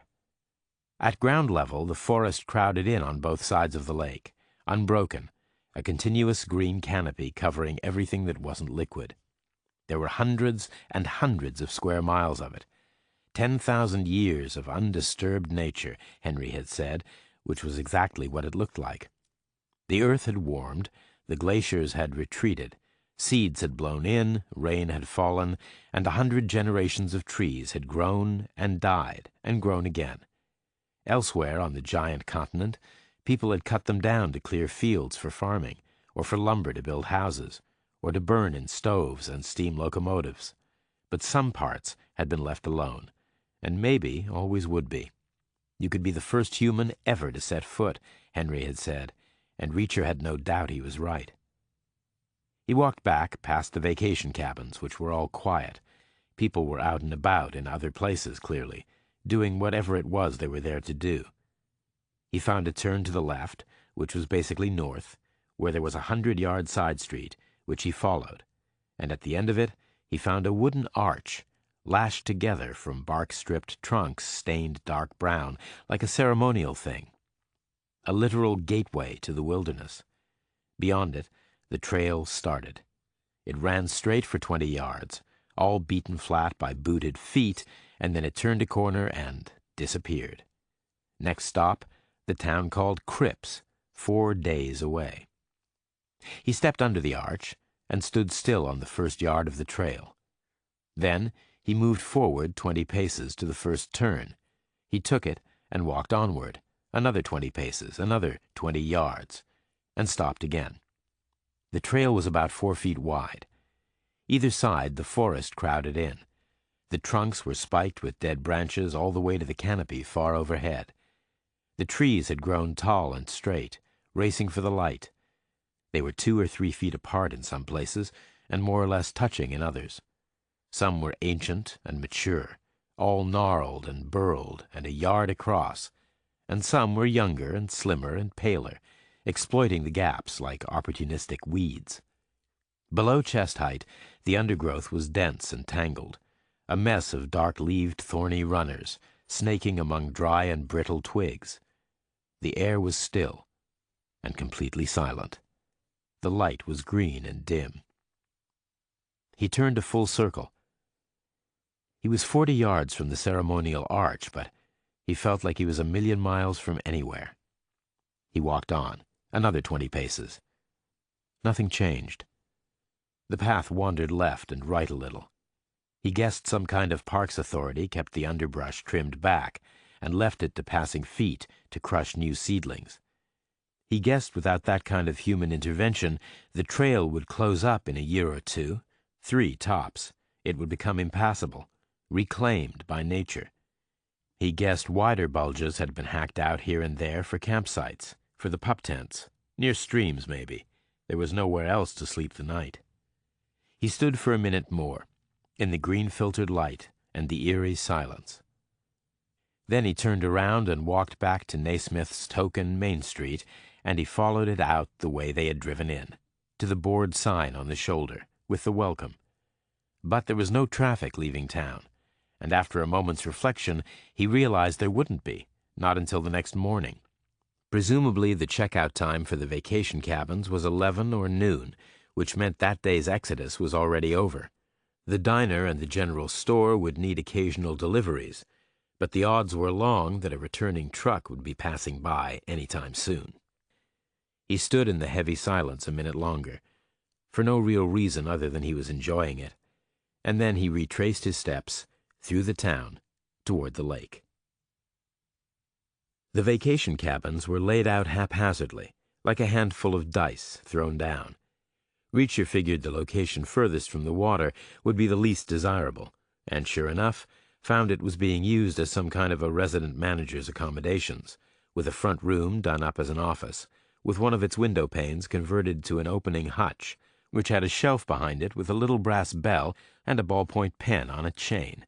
He rang the bell, and a long moment later an old guy stepped up, slowly, like he had arthritis. Yes, he had vacancies. The overnight charge was a modest sum. Reacher paid cash and signed his name with the pen on the chain, and got a key in return to what turned out to be a tiny wooden house that smelled hot and moldy. Not a prime position, but it had a partial sideways view of the lake. The rest of the view was all trees, inevitably. There was a bed and 2 chairs, and a bathroom and kitchen facilities, and a short shelf with creased and battered paperback books on it. Outside, in back, there was a small deck with 2 folding chairs, slung with faded and sun-rotted fabric. Reacher spent the rest of the afternoon in one of them, with his feet up on the other, reading a book from the shelf. Warm, alone, relaxed, as happy as he could remember being. He woke at 7 in the morning, but lay in bed a whole extra hour, stretched out like a starfish, to let the walkers and the boaters get through the diner ahead of him. He figured they would be looking for an early start. He wasn't. He figured about 10 o'clock would be optimum, to catch the first wave of departures. A ride back to Route 11 was all he needed. To I-95 would be a bonus, and Bangor or Portland or any place further south would be the icing on the cake. He figured he would head to New York next. Yankees tickets would be easy to get, the dog days of summer, folks out of town, plenty of space in the high seats in the sun. He showered and dressed and packed, which consisted of folding his toothbrush and putting it in his pocket. He saw the maid on her way between 2 other cabins, and told her his was vacant and ready for her. She looked like she could have been the waitress's sister from the diner, and probably was. He walked on, thinking about coffee and pancakes, and a corner table in a quiet, empty room, and maybe someone's abandoned newspaper to read. He didn't get the quiet, empty room. Henry and Suzanne were in there, with about 9 other people, all milling about, all talking in a tense and agitated fashion, like a scene in a movie where folks find out the mining company has poisoned their water. They all turned to look at him as he stepped inside. He said, "What's up?" Henry said, "They closed the trail." "Who did?" "The cops. State, I think. They strung tape across the entrance." "When?" "In the night." "Why?" "No one knows." "They won't tell us?" Suzanne said. "We've been calling all morning. All they'll say is the trail is closed until further notice." Another guy said, "It's closed at Crips, too. We started that end last year. I still have the motel number. Same situation. Tape between the trees." Reacher said, "It's a 4-day walk, right? There must be a bunch of people still in there. Maybe something happened." "Then why won't they tell us?" Reacher said nothing. Not his problem. All he wanted was pancakes, and coffee, more urgently. He looked for the waitress and caught her eye and found an empty table. Henry followed him straight to it. "Can they do that?" Reacher said, "Do what?" "Close the trail like that?" "They just did." "Is it legal?" "How would I know?" "You were a cop." "I was a military cop. I wasn't a park ranger." "It's a public resource." "I'm sure there's a good reason. Maybe someone got eaten by a bear." One by one, the whole disgruntled group came over and gathered around. 11 people standing up, Reacher sitting down. The guy who still had the number for the Crips Motel asked, "How do you know that?" Reacher said, "Know what?" "That someone got attacked by a bear." I said, maybe, like a joke. "Bear attacks aren't very funny." A guy said, "Maybe it's just a drill." "What kind of drill?" "Like a rehearsal. For a medical emergency, maybe. For the first responders." "Then why would they say until further notice? Why wouldn't they say until lunchtime today or some such?" Another guy asked, "Who should we call?" Suzanne said, "They're not telling us anything." "Oh, we could try the governor's office." Another woman said, Like he's going to tell us anything if the others aren't. "It can't be bears." "Then what is it?" "I don't know." Suzanne looked at Reacher and said, What should we do? Reacher said, "Go for a walk someplace else." We can't. We're stuck here. Helen's got the van. "She left already?" She didn't want to eat breakfast here. "Can't you call her?" No bars. "Bars aren't open yet." I mean, no cell phone coverage here. We can't call her. We tried, from the payphone, in the store. She's off the network somewhere. "So, go kayaking instead. That's probably just as much fun." Henry said, "I don't want to go kayaking. I want to walk the trail." Eventually, the small crowd wandered away again, out through the door to the parking lot, still mumbling and grumbling, and the waitress came by to take Reacher's order. He ate and drank in silence, and he got the check, and he paid in cash. He asked the waitress, "Does the trail get closed a lot?" She said, "It never happened before." "Did you see who did it?" She shook her head.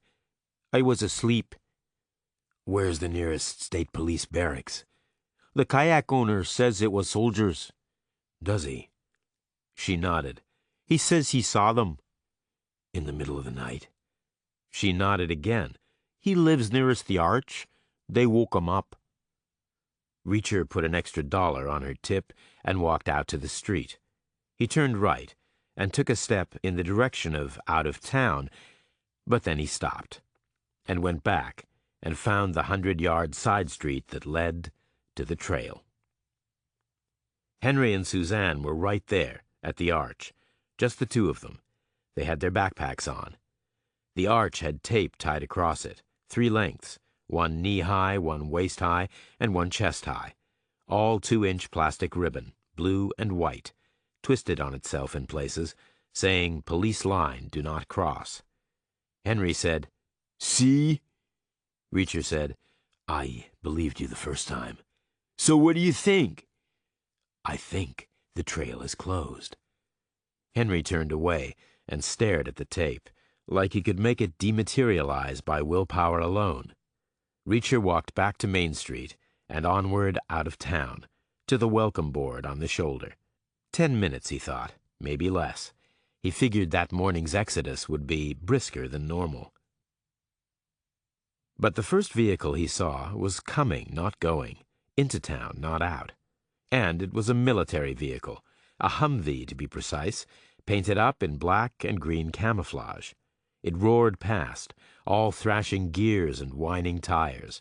It took the curve and disappeared. 4 guys in it, hard men, all in the new Army combat uniform. Reacher waited. A minute later, a car came driving out of town, but it was full. 2 in the front, 2 in the back. No room for a hitchhiker, especially one as large as Reacher. He recognized people he had seen in the diner, disconsolate and complaining, boots on and ready, backpacks piled in the corner, no place to go. He waited. Next up was another Humvee, heading in, not out. Roaring engine, thrashing drivetrain, howling tires, 4 guys wearing ACUs. Reacher watched it around the corner, and even at a distance, he heard it slow and change gear and speed up again. A right-hand turn, he thought, and he would have bet the few bucks in his pocket it was heading for the wooden arch. He stared after it, thinking. Then another car came driving out of town. A sedan, 2 people, an empty back seat. The driver was the guy who still had the number for the motel in Cripps. He slowed down and stopped, and the woman next to him buzzed her window down. She asked, "Where are you headed?" Reacher said nothing. She said, "We're going back to Boston." Which would have been great. 3 hours from New York, multiple routes, lots of traffic. But Reacher said, "I'm sorry, but I changed my mind. I'm going to stay here." The woman shrugged, and the car took off without him. He walked back to the cabin rental office and rang the bell. His cabin was still available. He paid for another night and got the same key in return. Then he headed for the arch, 100 yards along the side street, and when he got there he found the 2 Humvees and their 8 occupants. The Humvees were parked side by side, nose out, blocking the whole width of the road. Their occupants already had their boots on the ground. They were all armed with M16s. They were setting up an exclusion zone. Reacher knew the signs. 2 squads, 4 hours on, 4 hours off. Military police for sure. Reacher knew those signs, too. Not the National Guard, either. Regular U.S. Army. Not a drill. No one was going to get past them. There was no sign of Henry or Suzanne. Reacher said, "Sergeant." One of the grunts turned around. Chevrons on the tab in the center of his chest. 20 years younger than Reacher, at least. A whole different generation. The military police has no secret handshake, no magic word, and no real inclination to shoot the breeze with some ancient geezer, no matter who he might claim to have been one day long ago, way back when. The sergeant said, "Sir, you need to step back 10 yards. Reacher said, "That would be a hell of a long step, wouldn't it?" 2 PFCs were hauling sawhorses out of a Humvee, A-shaped ends, and planks to fit between, marked "No Entry." Reacher said, "I'm guessing your orders are to keep people out of the woods, which is fine with me, knock yourselves out. But close observation of the terrain will reveal the woods start where the woods start, not a Humvee's length plus 10 yards down the street." The sergeant said, Who are you? "I'm a guy who once read the Constitution." This whole place is woods. "So I noticed." So back off now. "Unit?" 345th MP. "Name?" Kane, spelled C-A-I-N, with no E. "You, got a brother?" Like I haven't heard that one before. Reacher nodded. He said, "Carry on the good work, Sergeant." And he turned and walked away. He went back to the cabin rental office and rang the bell again. The old guy stepped up, creakily, and Reacher asked him, "Are my friends still here? The people I came in with? Henry something and Suzanne something?" They checked out early this morning. "They didn't come back again?" They're gone, mister. Reacher nodded and headed for his hut, where he spent the next 4 hours on the back deck, sitting in one lawn chair, his feet up on the other, watching the sky. It was another beautiful day, and he saw nothing except bright blue emptiness and wispy contrails arching way overhead, 8 miles up. In the early afternoon, he headed to the diner for a late lunch. He was the only customer. The town felt deserted. No trail, no business. The waitress didn't look happy. Not just about the lack of revenue. She was on the wall phone, listening to someone, concern on her face, a tale of woe, clearly. She hung up after a long minute and walked over to Reacher's table. She said, "They're sending search parties south from Cripps for the walkers. They're grabbing them and hustling them out real fast." Reacher said, "Soldiers?" She nodded. "Lots of them." "Weird." "That's not the worst of it. They're holding them for questioning afterward. They want to know if they saw anything." "Soldiers are doing that, too?" "Men in suits. My friend thinks they're the FBI." "Who's your friend?" She works at the motel in Cripps." "What are people supposed to have seen?" "All we have is rumors. A bear gone rogue, maybe. A man-eater. Packs of wild coyotes. Mountain lions. Bigfoot monsters. Or some vicious murderer escaped from the penitentiary. Or wolves or vampires." "You believe in vampires?" "I watch the television, same as anyone else." "It's not vampires," Reacher said. "Well, there's something in those woods, mister." Reacher ate a tuna melt and drank coffee and water, and then he headed back to the arch for a second look. The sawhorses were in place, 10 yards upstream of the parked Humvees. 4 grunts were standing easy, weapons shouldered. A show of force, no entry, not a drill. Pleasant duty overall, given the season. Winter would have been much worse. Reacher walked back to town. Just as he hit Main Street, the colorless minivan came around the corner. Helen was at the wheel. She pulled over next to him and buzzed her window down. She said, "Have you seen Henry and Suzanne?" He said, "Not since breakfast time." "People say the trail is closed?" "It is." "So I came to pick them up." "Good luck with that." "Where are they?" "I think Henry is a hard man to dissuade." "They went anyway?" "That's my guess." "After it was closed?" "There was a brief window of opportunity after the tape went up, before the soldiers arrived." "I heard about the soldiers." "What else have you heard?" "There's something bad in the woods." "Vampires, maybe," Reacher said. "This isn't funny. I heard it might be escaped prisoners or rogue military units. Something very dangerous. Everyone is talking. It's on the local AM station. There are anchors in Cripps already." "You, want a cup of coffee?" Helen parked in front of the diner, and they went in together, to the same table Reacher had used before. The waitress brought coffee, and then hustled away, and got on the wall phone again, to her friend in Cripps, presumably, for updates and gossip and rumor. Helen said, "Henry is an idiot." "He likes the woods," Reacher said. "Can't blame him for that." "But there's something in there now, obviously." "I guess there is." "Which he must have known. It's not brain surgery. He's an idiot, but he's not an idiot. But he went in anyway, and dragged Suzanne in with him. He is an idiot, both sorts." Suzanne could have said no.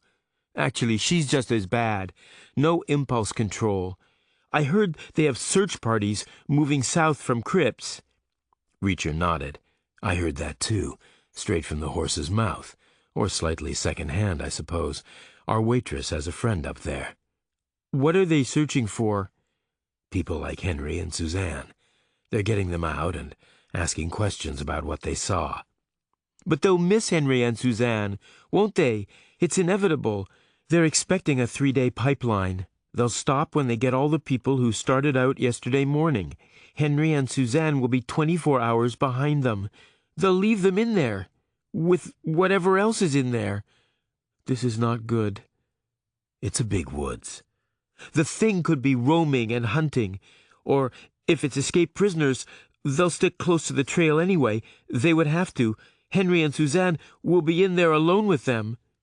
Reacher said, "It's not escaped prisoners." How do you know? I went to see the soldiers at the Arch. They're military police, like I was. But technically what they're doing isn't entirely kosher. The military can't perform civilian law enforcement duties. There are all kinds of rules about that. But their sergeant told me his unit number with no hesitation at all, and then he told me his name just as fast. He even spelled it out for me, Kane, with no E. What does all that mean? It means he's not afraid of anything. So he can get right in my face, which means he has a solid gold get-out-of-jail-free card, which must be urgent orders from somewhere very high up, from an unimpeachable source, as in, if some citizen like me makes a fuss, I'm going to get crushed by the machine. He's going to get a medal, which makes this a national security issue. It's showing all the signs, and people escaped from the penitentiary isn't national security. That's a state affair. Helen was quiet for a second. Then she said, A national security issue could be a rogue military unit, or a band of terrorists, or escaped prisoners from Homeland Security, or some kind of mutant has gotten free, like a genetic experiment, or someone else's genetic experiment set free on purpose. Maybe this is an attack, and they're right there in it. It's none of the above, Reacher said. How do you know? Because I sat in a chair all morning and watched the sky. Which told you what? No circling spotter planes, no drones, no helicopters. If they were hunting a warm-blooded creature, or creatures, they'd have been up there all day with heat-seeking cameras and air-to-ground radar and whatever other fancy things they have now. So, what do you think they're looking for? They aren't looking.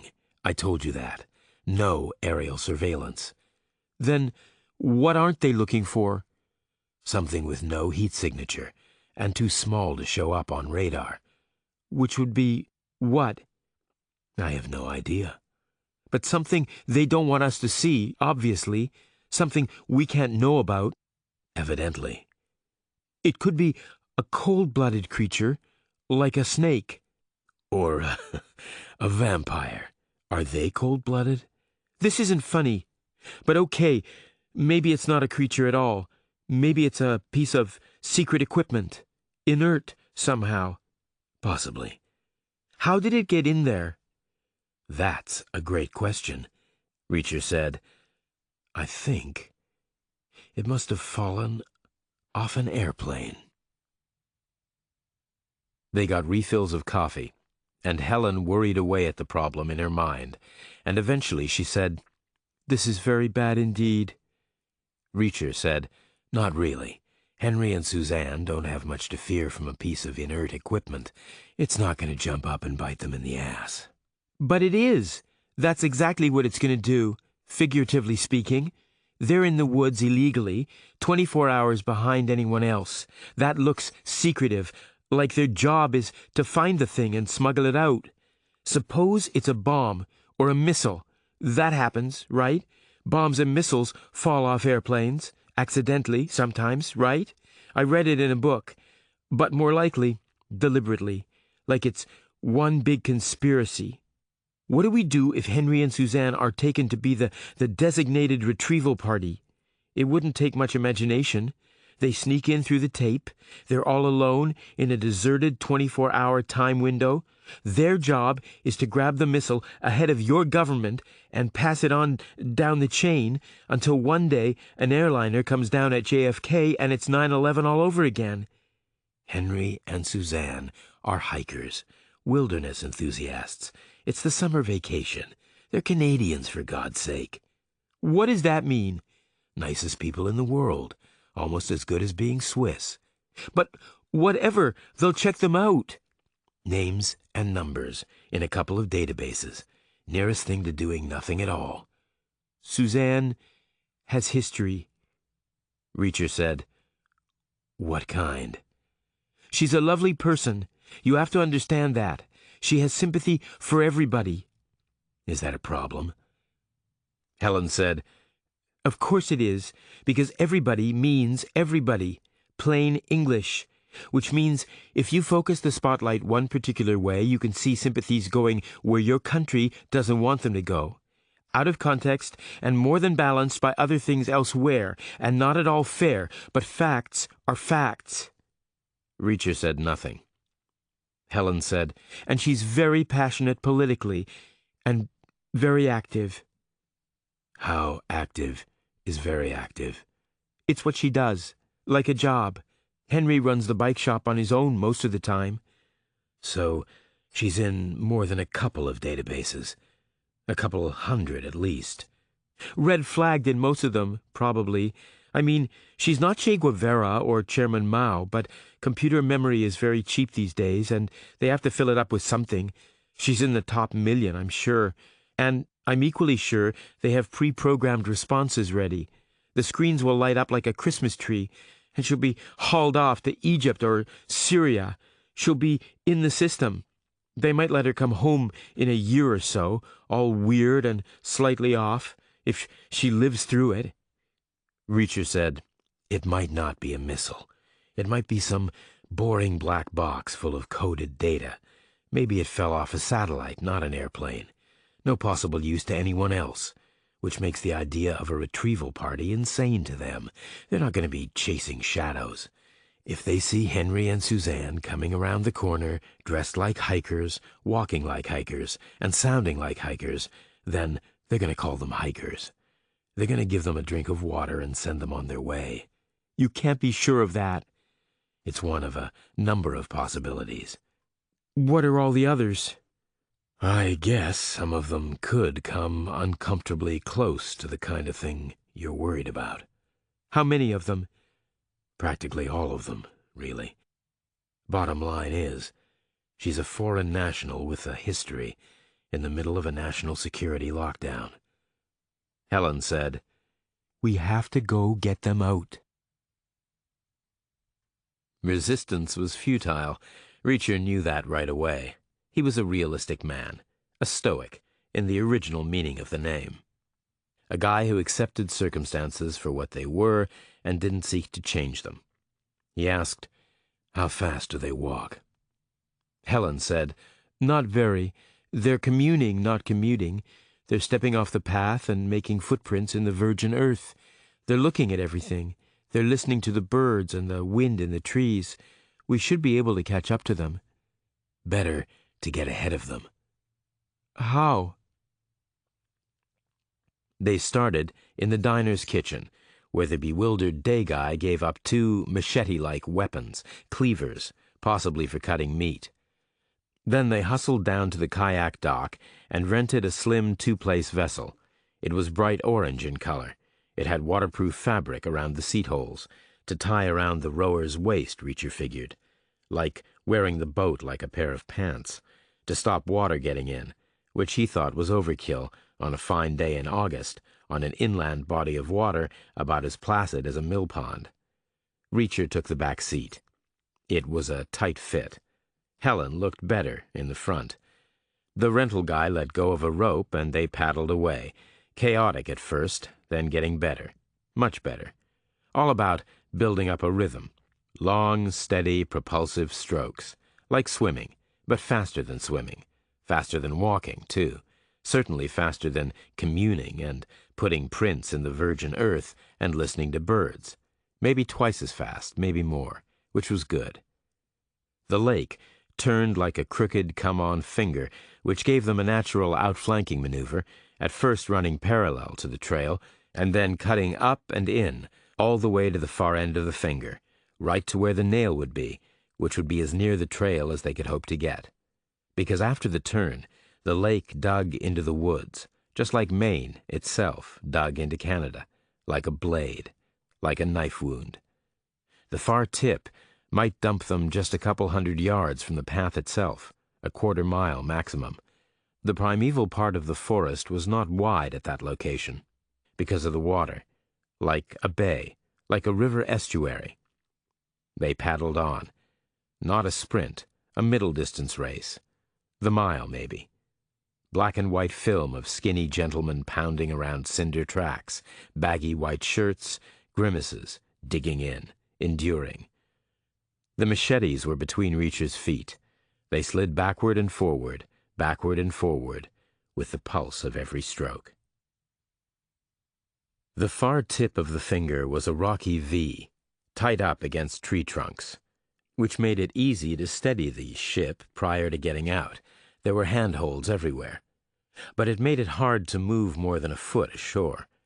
It was all about squeezing through, leading with one shoulder, leading with the other, being careful with the trailing foot, like crossing a crowded room at a party, except with statues instead of people, all of them as solid as iron. And not in candlelight, but in a strange green glow from the bright sun behind a billion still and silent leaves.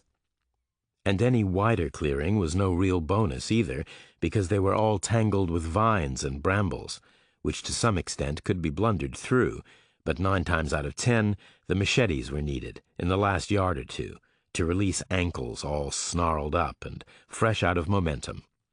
Reacher asked, "You okay?" Helen answered, "In what way?" "You don't like the woods." "You want to take 3 wild-ass guesses as to why? As in, right now, this minute?" They pressed on, Reacher leading, making a big hole in the vegetation, Helen coming through it close behind, both of them making prints where maybe no human had ever walked before. And then they sensed rather than saw the trail up ahead, a slit, a discontinuity, an absence, a hole in the woodland sounds, a change in the sky, a seam in the canopy. And then they came upon it, stepping over gnarled trunks, bent like knees, turning, squeezing, and finally falling out on what was, literally, the beaten track. The air above it was damp and still, and noticeably cool. Helen said, "So, are we ahead of them?" "I think so," Reacher said. "For sure, if they're sightseeing. Maybe not if something spooked them and they hustled. But I'm pretty sure we made it. And when it comes to speculation, I'm a very cautious man." "So, we wait here?" "The most efficient use of our time would be to move and meet them head-on. By definition, we'd turn them around closer to Naismith than here." "We might be walking away from them." "Life's a gamble, I guess." "It was a spooky situation from the start. Maybe they were hustling all the way, just to be able to say they'd done the miles. They could have passed here 30 minutes ago." "I'm guessing they didn't hustle. They seemed really into this stuff. I think they're strolling slow, stopping all the time, looking at this and that, all on their own. It's just them and the forest. I say they're 30 minutes in front of us." "You've done this kind of thing before, right?" "From time to time." "Did you get them right?" "Some of them." She took a breath and said, "Okay, we'll hope to meet them head-on, and if we don't, I'm going to call you some very un-Canadian names, some with several syllables." "Sticks and stones," Reacher said. "I'll go first," she said. The trail was much easier underfoot, and it was a straight shot, with no twisting or dodging, which meant they could pay a little attention to things more than 1.5 feet away, of which there were many, and which in the end slowed them down more than the tripwire brambles, because there was a lot to look at. Primeval was the right word. Not necessarily Reacher's thing, but he couldn't deny some sense of primitive connection. It could have been that 100 generations of his ancestors had lived in the woods. They had to live somewhere. The trees were spotty with lichen and smooth with light green moss, and they bent and twisted and jostled for light and space, and the gloomy shapes they made seemed to talk just faintly, like a distant hum. "Perfect ambush location ahead and left, so take care. 2 defensive positions ahead and right, so plan to use the first, with the second to fall back on if necessary." 100 generations, and by definition, all of them survived. They walked on, through cool air, like cellar air, still and damp and undisturbed. The trail itself was soft and springy, a dark, leaf-rich loam, like carpet. No hikers up ahead. Not in the first 5 minutes, or the first 10, which made each new minute more and more likely. 2 couples on exactly opposite vectors, one moving fast, one moving slow. 15 minutes already gone. The window in which the encounter would have to take place was getting smaller and smaller. If it was going to happen, it was going to happen soon. It didn't. Not in the next 5 minutes or the next 10, which was getting arithmetically difficult. It was hard to imagine Henry and Suzanne could be slow enough to make the big numbers work, unless they had chickened out and turned around, straight back to Naismith. Second thoughts, maybe, and an honorable retreat. They might have stepped out behind Sergeant Kane at the exact same moment Reacher and Helen had paddled away from the kayak dock. No way of knowing. No hikers up ahead. Helen said, "Reacher, you blew it." He said, "Start with the polysyllabic examples. I'm always interested." She said, "Maybe something already happened to them." "But what? There are no search parties coming north out of Naismith. No other hikers. The missing equipment is not jumping up and biting them in the ass. Not actually. You can say so later, figuratively. But so far, nothing much can have happened to them." "Then where are they?" "They must be static. Maybe they pitched their tent already. Maybe they found the perfect spot." "I think they hustled, and we missed them. I think we came in behind them. You blew the call." "Life's a gamble," Reacher said again.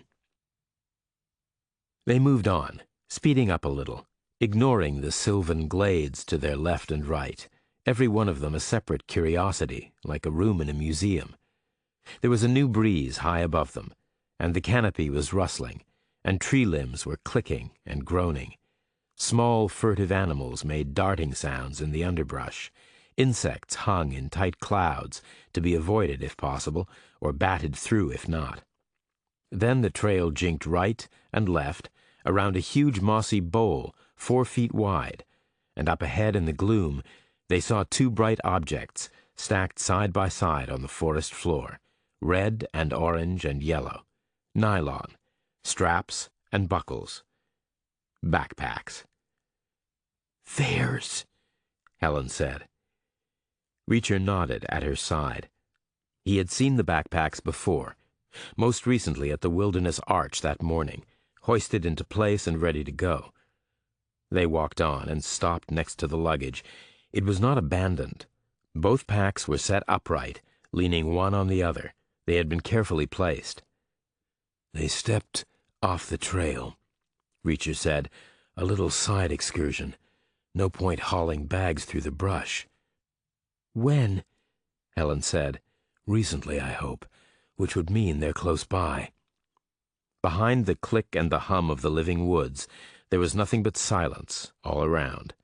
No gasps, no calls, no feet ripping through the tangled undergrowth.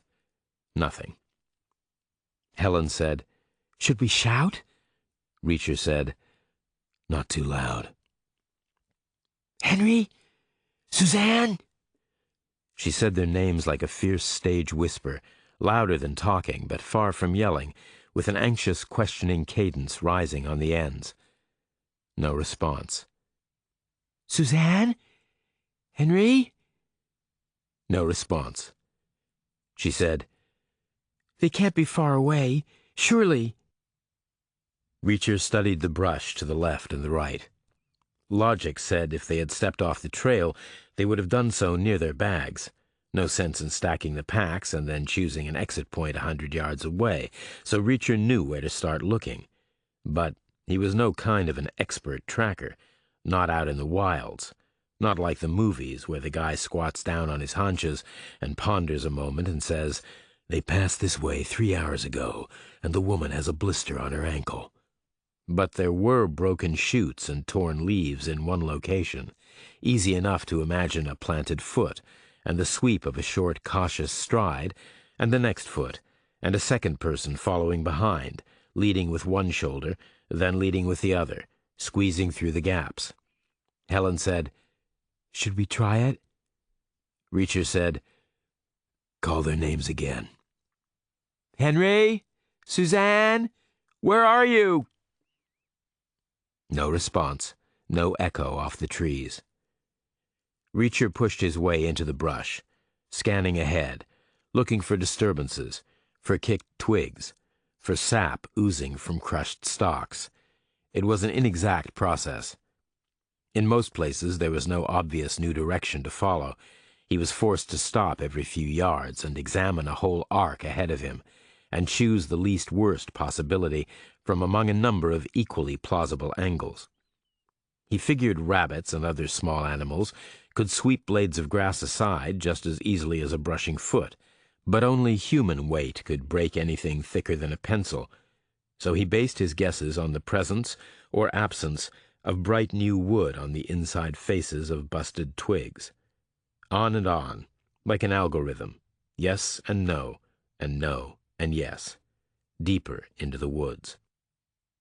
Every 10 yards they stopped and listened, the backs of their brains filtering out the normal sounds and scanning for the abnormal, but hearing nothing, not on the first stop or the second, or the third.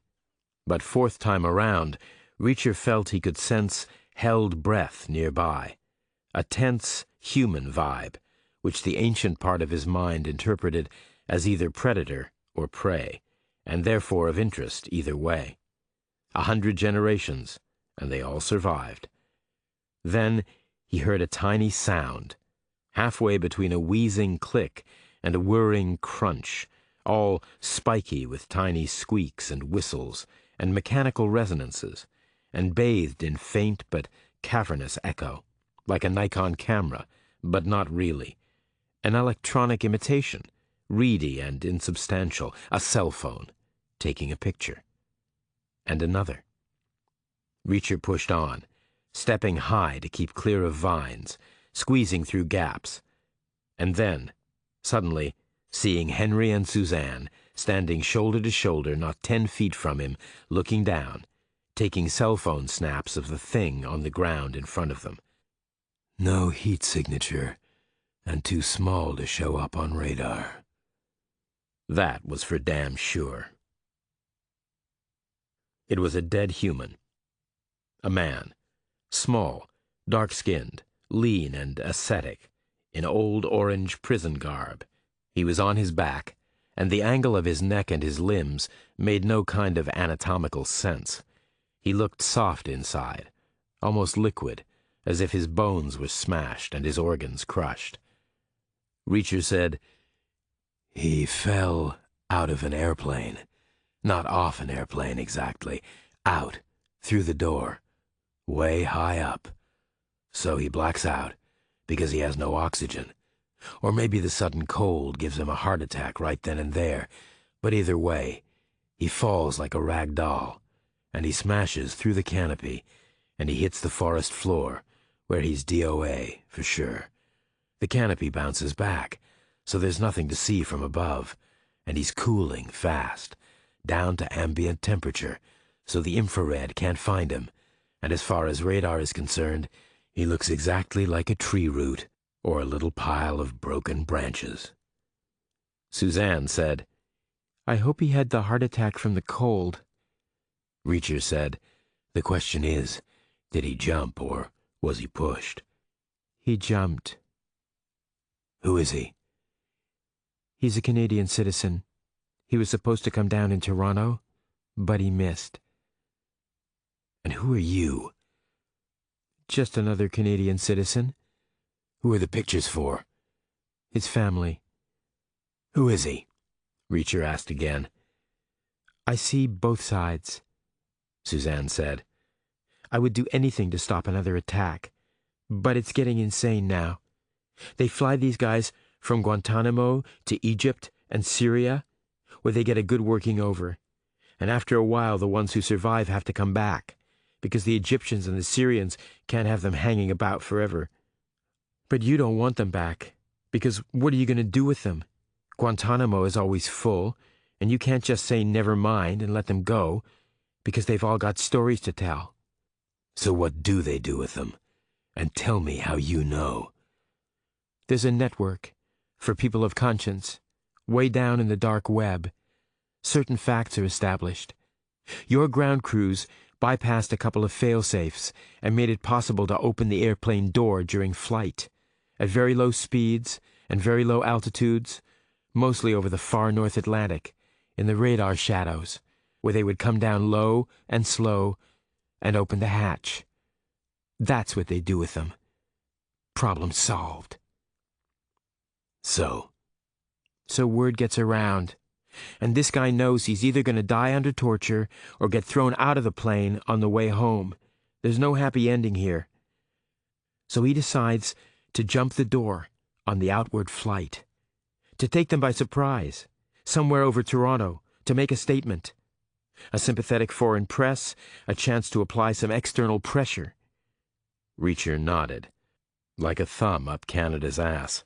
Toronto wasn't very far away. He said, what went wrong?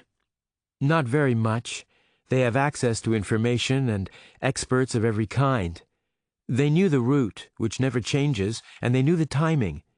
It's just a question of counting the minutes in your head and then going for it, which I guess can't ever be totally accurate, although he trained for months, and a gust of headwind counts for a lot, I suppose.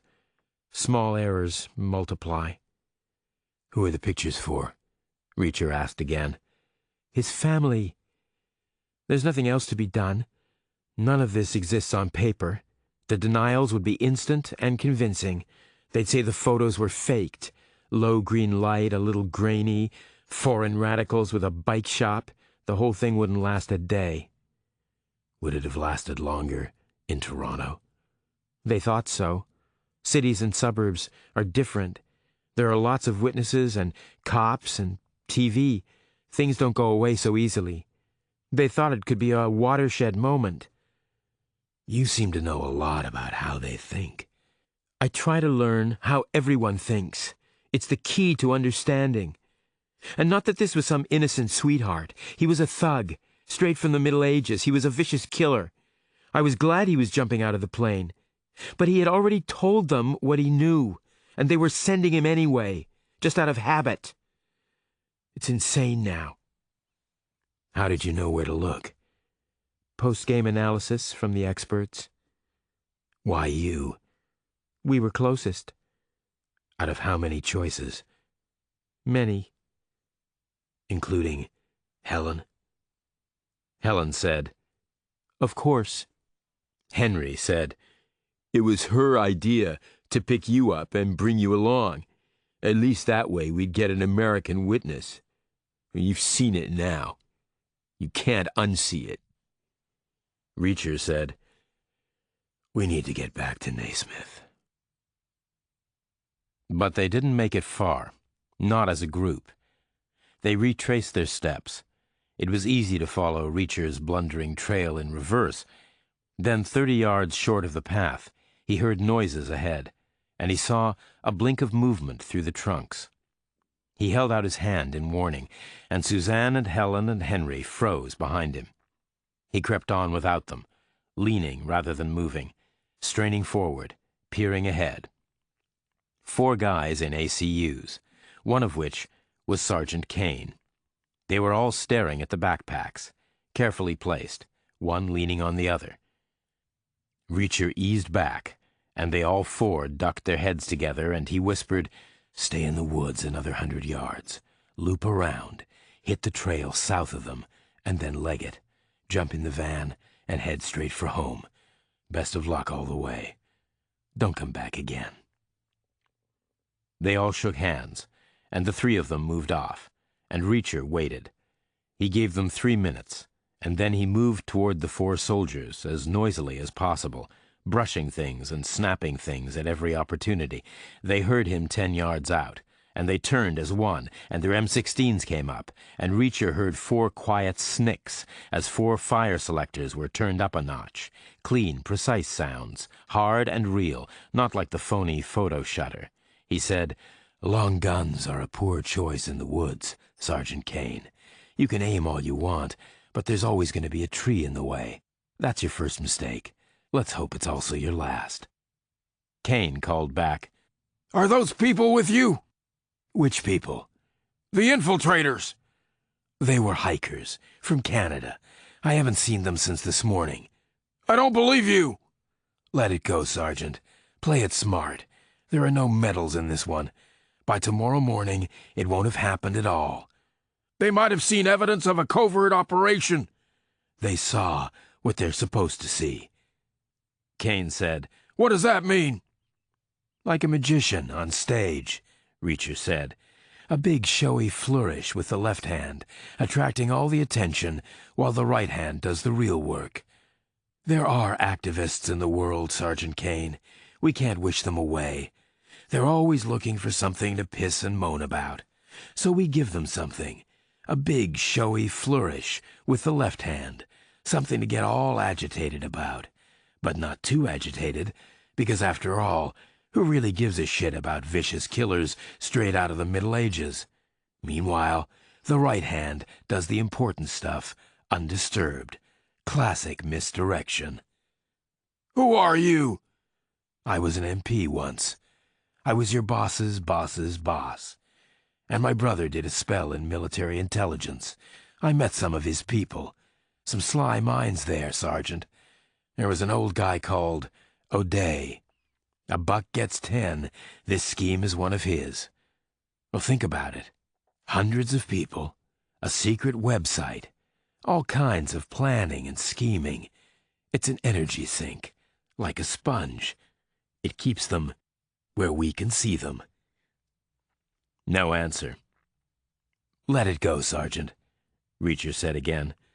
Play your part, which is to look sinister next to your Humvees. No one's going to thank you if you screw up your lines. These things are very carefully orchestrated. Then Reacher stepped back and shut up, and let Kane's career caution do his work for him. After a minute, Kane gave the word, and all four of them formed up and jogged back the way they had come. Reacher followed 5 minutes behind them, but he took the precaution of looping the last 100 yards through the brush and coming out on a parallel street. 2 minutes later, he was back at the welcome board, waiting for a ride out of town.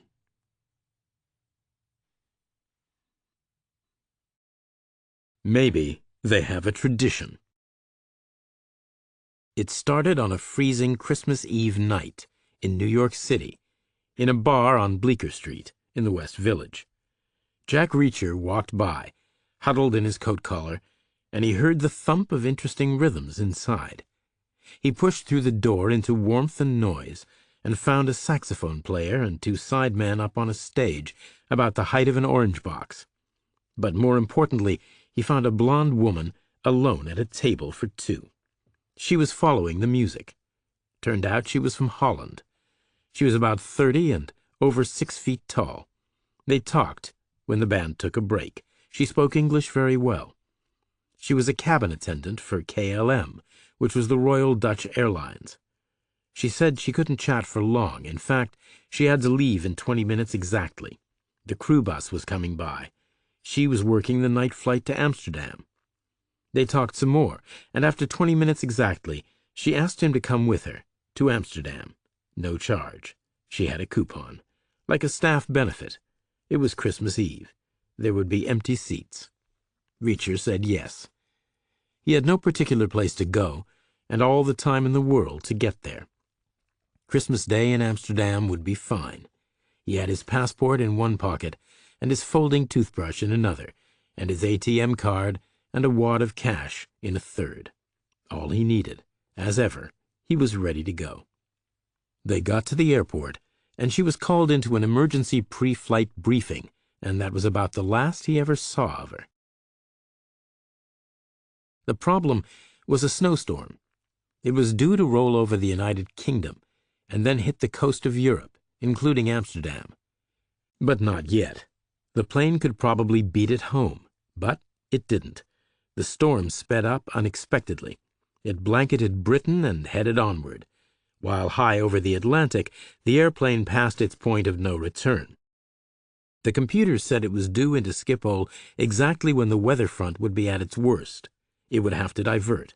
It would have to stop short on a runway already snowed upon and already cleared. Best offer was a place called Stansted in England, in the county of Essex. Reacher saw his new friend hustle by in the distance, and another attendant told him the plan. She said his friend was sorry, but she would have to stay with the plane. He was on his own for Christmas. Reacher was through the Stansted airport before 6 o'clock in the morning, Christmas Day. It was well before dawn, and still dark as night. There was one cab on the rank. The driver wore a turban. Reacher asked him what lay round about. The guy said a town called Harlow in one direction, and a town called Chelmsford in another, and Cambridge, about twice as far away to the north. Cambridge, Reacher said. He had been there on U.S. Army business back in the day. It had a university and air bases nearby, which he might need. His KLM coupon was one way only. England was a fine country, but he couldn't stay in one place forever. "Roads are very bad, sir," the driver said. "We won't make it to Cambridge." "How much snow?" 2 feet in places." "You got here this morning," Reacher said. "Let's try for Cambridge." They set off, and did pretty well for the first 20 miles, all the way to the middle of nowhere. Then their luck ran out. The wind had smoothed the snow over roads and walls into glittering, crusted shapes that bore no relation to what lay beneath. The driver said, "I'm turning back." It was still dark. All around was snow. In the far distance was a light. A house, maybe. An upper-floor window. A bulb left on all night. Maybe 2 miles away. All on its own. A country residence. Reacher said, "You can let me out here." "Are you kidding?" "I don't like to turn back. I prefer to keep moving forward, as a matter of principle." "No cars will come. You'll be stuck here all day. You'll freeze to death." "I could walk. There's a house in the distance. Maybe a stately home. I could knock on the kitchen door. Maybe they have a tradition. I could get Christmas dinner below stairs. A cup of coffee at least." "Are you serious?" Nothing ventured, nothing gained. So eventually the taxi drove away, leaving Reacher all alone in the landscape. He stood in the dark for a moment, and then he set out walking, knee-deep through the drifts, some crusty, some powder, which exploded around him as he blundered through. There was a wind blowing, laced with eddies of snow. He found a road surface under his feet and stuck with it, and saw it was going to lead him to the corner of a high estate wall, built of stone and powdered with snow. The road led along it for about half a mile to what looked like a pair of fancy iron gates between tall stone pillars topped with carved statues of lions or mythical beasts. In the pre-dawn gloom it was hard to tell. He slogged onward, one plunging stride at a time, and he made it to the gates, which were standing open, knee-deep in snow. There was a long driveway ahead, buried in untouched white, running between avenues of bare trees straight to the house, 100 yards or more. No tracks, no footprints. Reacher was going to be the first visitor of the day. The gates had wrought iron words welded in as part of the design. On the left-hand gate was Trout, and on the right was Hall, the name of the house. There were more lights showing in the front windows, regular yellow bulbs upstairs and twinkling reds and greens below, Christmas decorations lit up all night. Reacher set off down the driveway, stepping high, a yard at a time, clumsily. At the bottom of every step, he felt frozen gravel underfoot. He was hungry. He hoped the cook was in a good mood, which was never guaranteed. He had seen TV shows from Britain about country houses. Sometimes the cooks reacted badly to unexpected circumstances. He made it to the house. It was a big old pile made of stone. The kitchen door was presumably around the back, through more deep snow, whereas the front door was right here, and it had an iron bell-pull handle. Reacher pulled the handle.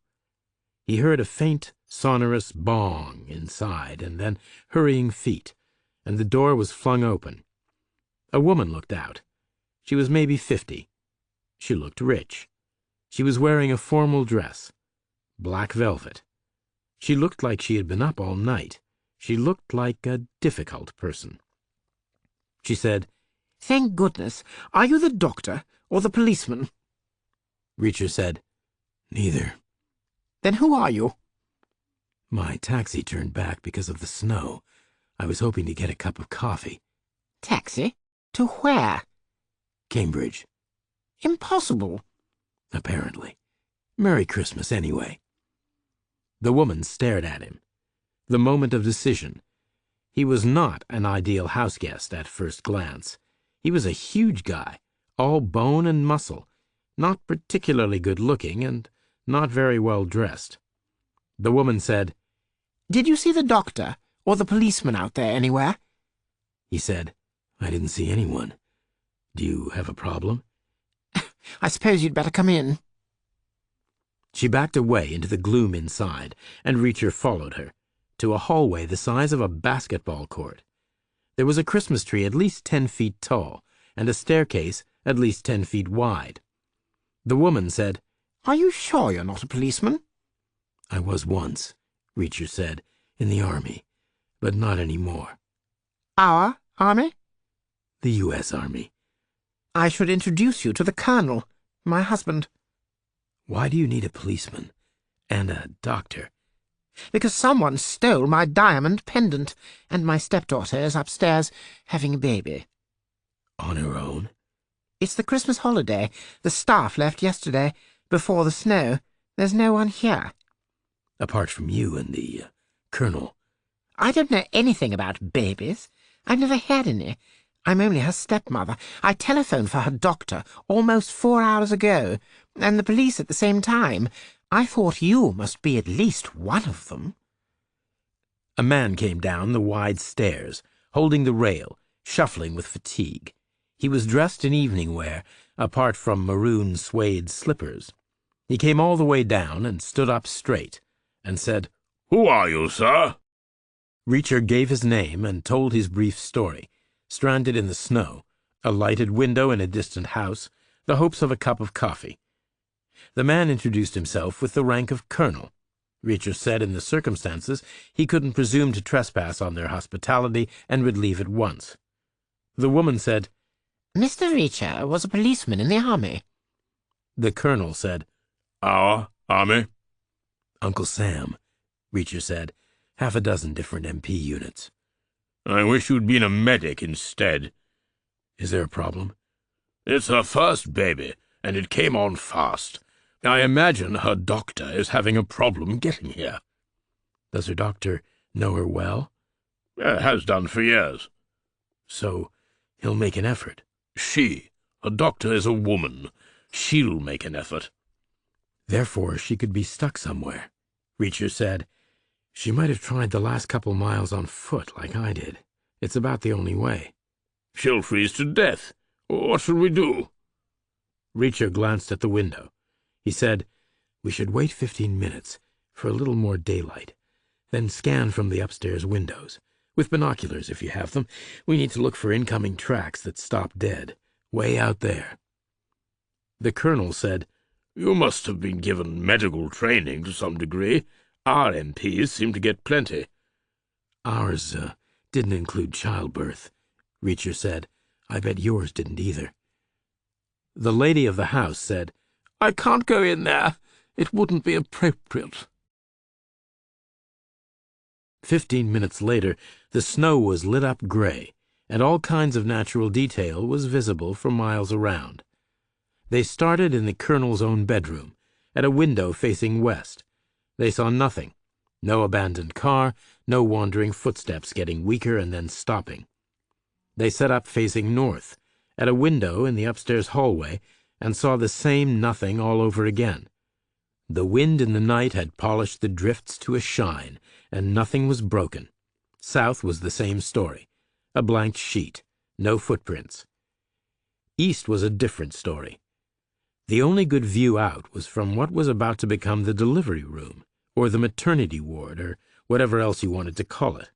Hopefully not the ICU. The colonel wouldn't go in. He said it would be unseemly. His wife had already made her position clear. So Reacher knocked politely and heard a gasped, "Come in." So he did, keeping his eyes front, explaining as he went, raising the field glasses, seeing his own tracks from earlier, curving in from the right, starting way out, coming close to the wall and in through the gate. But also seeing a second incoming track from the opposite direction, starting level with his own, but way on the left, and then homing in with the same smooth curve, but suddenly stopping dead, some way short of the wall. A voice from the bed said, "Have you found her?" He said, "I think so." "Look at me."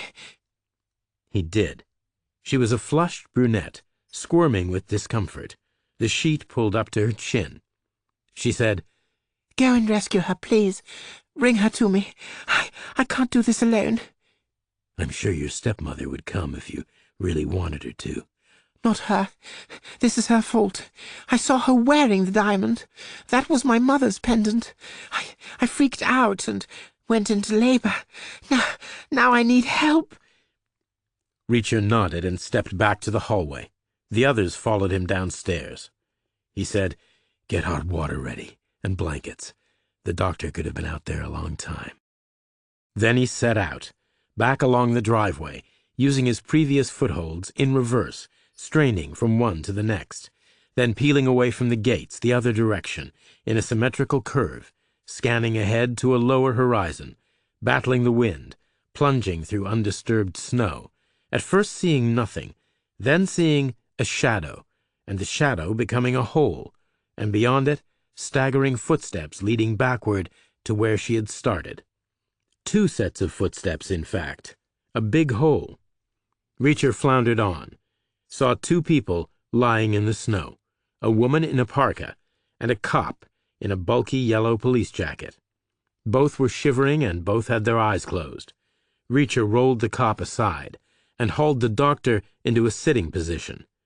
Her eyes blinked open. Beside her, the cop sat up. Reacher asked him, "How long have you been out here?" The guy checked his watch and said, "Me? About 2 hours. I found her car abandoned and followed her tracks in the snow. I didn't get any further than she did." His words were all broken up by shivering. They came out in spurts of steam. The woman was very cold. Reacher asked the cop, "How close is your vehicle?" "Further than the ass." Only one choice, then. I'll carry her, and you carry her bag. Why is she even here? I thought a diamond was missing. Is someone injured? The daughter of the house is having a baby, all by herself, and the diamond isn't missing, but we'll worry about that later. Who are you? I was passing by. I thought they might give me a cup of coffee, or even Christmas dinner. Why would they? I thought it might be a tradition. What did they say? They were preoccupied. Reacher lifted the woman into his arms. He stood up and turned around and set off back the way he had come. The cop floundered behind, shorter than Reacher, unable to use his pre-made footholds, and therefore slower. Reacher hustled hard, trying to generate surplus body heat, pressing the doctor close, trying to transfer it to her. She was coming around slowly. Reacher pounded onward. Then she woke up the rest of the way, fast, and she started struggling in panic. "We're on our way," Reacher panted. "She's holding out for you." What time is it?" "About 3 hours later than you figured it would be." "Who are you?" "Long story. Starts with a Dutch woman, but that part's not important now." "Have the contractions started?" "Little ones, maybe, but no screaming or yelling yet. But she's all alone." "The stepmother has a phobia. I think she had a bad experience of her own." "She said she never had kids." "People like that usually do." Reacher turned in at the gate and staggered for balance, and set off down the driveway, galumphing from one old footprint to the next, the policeman huffing and puffing 20 steps back. They made it to the door, which opened immediately into a flurry of hot towels and warmed blankets. Eventually, the doctor passed herself fit and hurried up the stairs. The house seemed to breathe out and relax. The colonel took up a position in the upstairs hallway, pacing back and forth in a traditional style, and about to be grandfather, just as nervous as he must have been a generation before as an about-to-be father.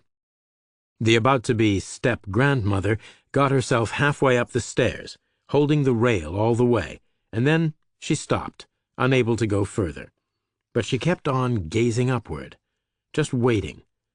The cop joined Reacher in the back corner of the downstairs hallway and said, "Now tell me about the diamond." Reacher said, "It was described as a pendant. It was the first wife's, not the second. As rich as these folks are, it must have been big enough and heavy enough to notice if it's not there any more. So she didn't lose it when they went out to dinner, which they did because they're in party clothes. And the cook left yesterday before the snow. The daughter didn't go with them tonight, but she saw them when they got back because there was a big hoo-ha about her mother's diamond, during which the stepmother no doubt took it off. Then, later, it's missing, and because it was a big hoo-ha, she doesn't specifically remember taking it off, so she projects backward and thinks it was lost at the dinner party, or a coat check boy stole it. So where is it? The daughter picked it up. Her mother's diamond. Partly a defensive instinct, but mostly because she was about to have a baby all alone, and she wanted the comfort of clutching something of her mother's, like a good luck charm. They wasted your time. You'll find it in her hand or under her pillow. Her baby's being born on Christmas Day. So are 1/3 of a million others. Don't make a big deal out of it. You should go look in the kitchen. The cook will have prepared in advance. Well, they won't be eating today, too nervous. You could get your Christmas dinner after all. And Reacher did, alone in Trout Hall's basement kitchens, while above him the others waited. Then he left, and he never found out who was born there that day. Guy walks into a bar. She was about 19, no older, maybe younger. An insurance company would have given her 60 more years to live. I figured a more accurate projection was 36 hours, or 36 minutes, if things went wrong from the get-go. She was blonde and blue-eyed, but not American. American girls have a glow, a smoothness from many generations of plenty. This girl was different. Her ancestors had known hardship and fear. That inheritance was in her face and her body and her movements. Her eyes were wary. Her body was lean. Not the kind of lean you get from a diet, but the Darwinian kind of lean you get when your grandparents had no food and either starved or didn't. Her movements were fragile and tense, a little alert, a little nervous, even though on the face of it she was having as good a time as a girl could get. She was in a New York bar, drinking beer, listening to a band, and she was in love with the guitar player. That was clear. The part of her gaze that wasn't wary was filled with adoration, and it was all aimed in his direction. She was probably Russian. She was rich. She was alone at a table near the stage, and she had a pile of ATM fresh 20s in front of her, and she was paying for each new bottle with one of them, and she wasn't asking for change. The waitresses loved her. There was a guy further back in the room, wedged on an upholstered bench, staring at her, her bodyguard, presumably. He was a tall, wide man, with a shaved head and a black T-shirt under a black suit. He was a part of the reason she was drinking beer in a city bar at the age of 19 or less. It wasn't the kind of glossy place that had a policy about underage rich girls, either for or against. It was a scruffy dive on Bleecker Street, staffed by skinny kids trying to make tuition money, and I guess they had looked at her and her minder and taken a snap decision against trouble and in favor of tips. I watched her for a minute, and then I looked away. My name is Jack Reacher, and once I was a military cop with heavy emphasis on the past tense. I've been out nearly as long as I was in, but old habits die hard. I had stepped into the bar the same way I always step anywhere, which is carefully. 1:30 in the morning. I had ridden the A train to West 4th and walked south on 6th Avenue and made the left on Bleecker and checked the sidewalks. I wanted music, but not the kind that drives large numbers of patrons outside to smoke. The smallest knot of people was next to a place with half a flight of stairs leading up to its door. There was a shiny black Mercedes sedan parked on the curb with a driver behind the wheel. The music coming out of the place was filtered and dulled by the walls, but I could hear an agile bass line and some snappy drumming. So I walked up the stairs and paid a $5 cover and shouldered my way inside. 2 exits. One, the door I had just come through. The other, indicated at the end of a long, dark restroom corridor, way in back. The room was narrow and about 90 feet deep. A bar on the left at the front, then some upholstered horseshoe benches, then a cluster of freestanding tables on what, on other nights, might have been a dance floor. Then the stage with the band on it. The band looked like it had been put together by accident after a misfiling incident at a talent agency. The bass player was a stout old black guy in a suit with a vest. He was plucking away at an upright bass fiddle. The drummer could have been his uncle. He was a big old guy sprawled comfortably behind a small, simple kit. The singer was also a harmonica player, and was older than the bass player, and younger than the drummer, and bigger than either one, maybe 60, built for comfort, not for speed. The guitarist was completely different. He was young and white and small, maybe 20, maybe 5 feet 6, maybe 130 pounds. He had a fancy blue guitar wired to a crisp new amplifier, and together the instrument and the electronics made sharp sounds full of space and echoes. The amp must have been turned up to 11. The sound was incredibly loud. It was like the air in the room was locked solid. It had no more capacity for volume. But the music was good.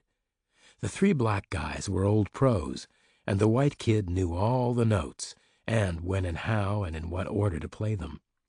He was wearing a red t-shirt and black pants and white tennis shoes. He had a very serious expression on his face. He looked foreign, maybe Russian, too. I spent the first half of the first song checking the room, counting people, scanning faces, parsing body language. Old habits die hard. There were 2 guys across a table with their hands underneath it, one selling, one buying, obviously, the deal done by feel and confirmed with furtive glances. The bar staff was scamming the owner by selling store-bought beer out of an ice chest. 2 out of 3 domestic bottles were legit, from the refrigerator cabinets, and then the 3rd came from their own cooler. I got one of them, a wet label and a big margin. I carried the bottle to a corner seat and sat down with my back to the wall. It was at that point I saw the girl alone at her table and her bodyguard on his bench. I guessed the Mercedes outside was theirs. I guessed Daddy was a B-grade oligarch, millions but not billions, indulging his daughter with 4 years at NYU and an ATM card that never stopped working. Just 2 people out of 80 in the room. No big deal. Until I saw 2 other guys. They were a pair. Tall, young white men, cheap, tight leather jackets, heads shaved by blunt razors that had left nicks and scabs. More Russians, probably. Operators, no question. Connected, no doubt. Probably not the best the world has ever seen, but probably not the worst either. They were sitting far apart from one another, but their twin gazes were triangulated on the girl alone at the table. They were tense, determined, to some degree nervous. I recognized the signs. Many times I had felt the same way myself. They were about to go into action.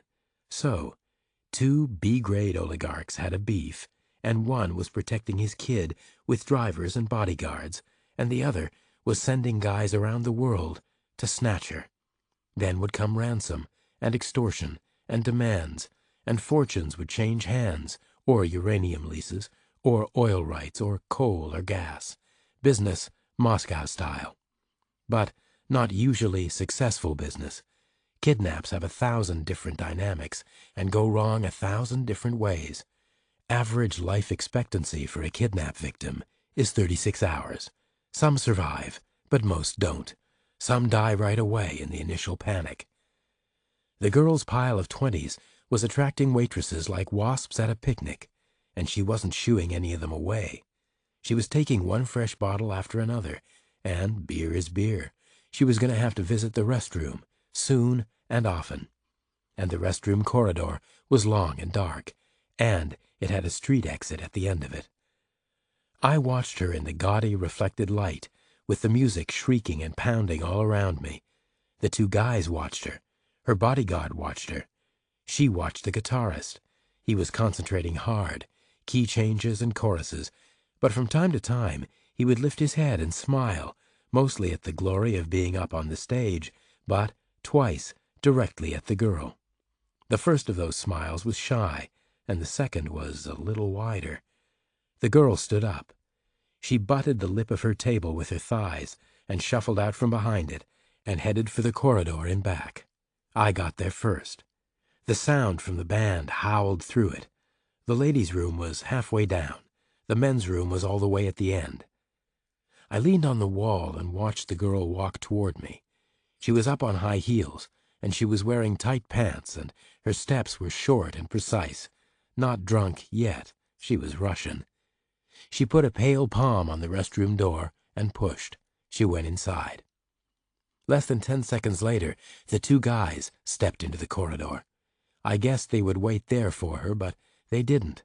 They glanced at me like I was part of the architecture and shouldered in through the ladies' room door, one after the other. The door slammed behind them. The music played on. I went in after them. Every day brings something new. I had never been in a women's bathroom before. Stalls on the right, sinks on the left, bright light and the smell of perfume. The girl was standing near the back wall. The 2 guys were facing her. Their backs were to me. I said, "Hey," but they didn't hear. Too much noise.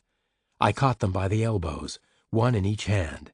They spun around, ready to fight, but then they stopped. I am bigger than the Frigidaires they had been dreaming about back home. They stood still for a second, and then pushed past me and pulled the door and headed out. The girl looked at me for a moment with an emotion I couldn't read, and then I left her to do what she needed to do. I went back to my seat.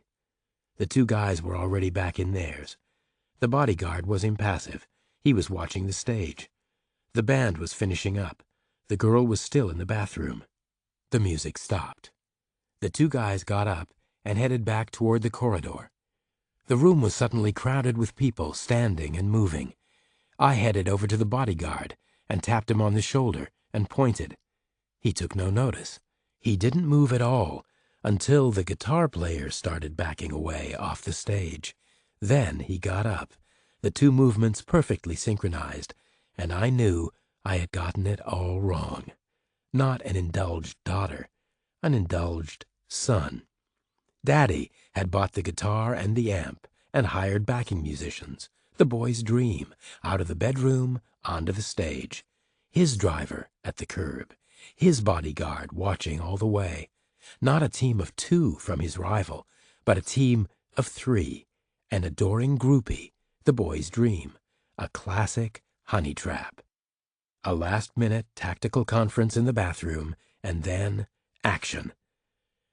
I shoved my way through to the back and got to the street well ahead of the bodyguard, just as the girl was hugging the boy and turning him through a half circle and pushing him toward the 2 guys.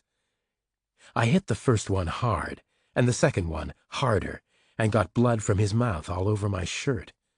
The 2 guys went down, and the girl fled, and then the bodyguard showed up. I made him give me his T-shirt. Bloodstains attract attention. Then I left through the front. The obvious move would have been to turn right, so I turned left, and I got the 6 train at Bleecker and Lafayette, heading north, the last but 1 car.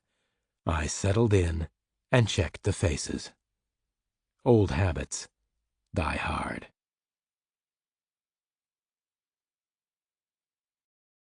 No room at the motel. It was snowing when Reacher got out of the bus, in a part of America where it didn't snow often. It was late in the afternoon, and the streetlights were on. People looked both excited and anxious at the unaccustomed weather. There was about 6 inches of slushy pack on the ground, and the flurries were coming down hard. Some folks looked itching to go sledding or snowballing, and others looked convinced the power was about to go out and vehicular transportation was about to become impossible for months. Context, Reacher thought. What was a mere sprinkle by northern standards was a big deal in the South. He sloshed his way across the sidewalk to a humped patch of what he guessed was grass, like a village green with a flagpole, which had a frozen and matted stars and stripes hanging limply from it. The town was a mile from the interstate highway and knew it. It was all gas stations and fast food and inns and motels, a pit stop, nothing more, all geared to what random travelers wanted, especially that day. Already cars were pulling off and splashing through the downtown slush, searching for a place to stay an unexpected night, anything to avoid certain death in the raging blizzard ahead. Context, Reacher thought again, and melodrama. He figured he'd better snag a room before the panic turned into a rush. He had seen news video from time to time of stranded travelers sprawled in motel lobbies, no room at the inn, which made him remember it was Christmas Eve, December 24th. He chose the cheapest-looking place, which was a falling-down motel next to a shell station big enough for 18-wheel trucks. It was a 12-room dump, with 10 already taken, which made Reacher think maybe the rush had already started. The place could have been no one's first choice. It wasn't the Ritz, that was for sure. He paid cash and got a key and walked along the row to his room, all hunched under his collar to ward off the blowing snow. 10 rooms had cars parked outside, all rimed with snow and streaked with salt, all with plates from states to the south, all laden with luggage and packages. Families, Reacher guessed, aiming to get together for the holidays, their journeys interrupted, their plans ruined, their gifts undelivered. He unlocked his door and stepped into his room, which looked adequate in every respect. There was a bed and a bathroom, even a chair. He shook meltwater off his shoes and sat down, and watched the flurries through a fogged window as they whirled through yellow halos of vapor light. He figured drivers would be chickening out in waves, but they would look for accommodation first, not food, which meant the diners wouldn't crowd out for another couple of hours. He switched on the bedside light and took a paperback book from his pocket. 90 minutes later, he was in a diner, waiting for a cheeseburger. The place was filling up, and service was slow. There was a kind of manic energy in the room, from a lot of forced high spirits. Folks were trying to convince themselves they were having an adventure. Eventually his food came, and he ate. The place got more and more crowded. People were coming in and just standing there, somehow defeated. The motels were full, Reacher realized. No more room at the inn. People were eyeing the diner floor, like in the news footage. He ordered peach pie and black coffee and settled in to wait for it. He walked back to the motel pretty late in the evening. The snow was still coming down, but lighter. Tomorrow would be a better day. He turned in at the motel office and stopped short to avoid walking straight into a very pregnant woman. She was with a guy, huddled aimlessly, and she had been crying. An idling car stood by, an old 3-door, rimed with snow and streaked with salt, and full of luggage and packages. No room at the inn. Reacher said, "Are you guys okay?" The man said nothing, and the woman said, "Not exactly." "Can't get a room?" The whole town is full. "Should have kept on going," Reacher said. "The weather's letting up." I made him pull off. I was worried. "So what do you plan to do?" The woman didn't answer, and the man said, "I guess we'll sleep in the car." You'll freeze. What choice do we have?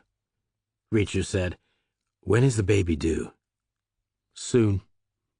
Reacher said, I'll trade. What for what? I'll sleep in your car, and you can have my room. We can't let you do that. I've slept in cars before, but never while pregnant. I imagine that wouldn't be easy. Neither the man nor the woman spoke. Reacher took his key out of his pocket and said, Take it or leave it. The woman said, You'll freeze. I'll be just fine. And then they all stood around for a minute more, shuffling in the cold. But soon enough, the woman took the key, and she and her partner crabbed away to the room, a little embarrassed, but basically very happy, wanting to look back, but not letting themselves. Reacher called a happy Christmas after them, and they turned and wished him the same. Then they went inside, and Reacher turned away. He didn't sleep in their car. He walked over to the Shell station instead, and found a guy with a tanker with 5,000 gallons of milk in it, which had a use-by date, and the weather was clearing. The guy was willing to go for it, and Reacher went with him. The Picture of the Lonely Diner. Jack Reacher got out of the R train at 23rd Street and found the nearest stairway blocked off with plastic police tape. It was striped blue and white, tied between one handrail and the other, and it was moving in the subway wind, and it said, "Police do not enter," which technically Reacher didn't want to do anyway. He wanted to exit, although to exit he would need to enter the stairwell, which was a linguistic complexity, in which context he sympathized with the cops. They didn't have different kinds of tape for different kinds of situation. Police do not enter in order to exit was not in their inventory. So Reacher turned around and hiked half the length of the platform to the next stairway, which was also taped off. Police do not enter. Blue and white, fluttering gently in the last of the departing train's slipstream. Which was odd. He was prepared to believe the first stairway might have been the site of a singular peril, maybe a chunk of fallen concrete, or a buckled nose on a crucial step, or some other hazard to life and limb. But not both stairways, not both at once. What were the odds? So maybe the sidewalk above was the problem. A whole block's length. Maybe there had been a car wreck, or a bus wreck, or a suicide from a high window above, or a drive-by shooting, or a bomb. Maybe the sidewalk was slick with blood and littered with body parts, or auto parts, or both. Reacher half turned and looked across the track.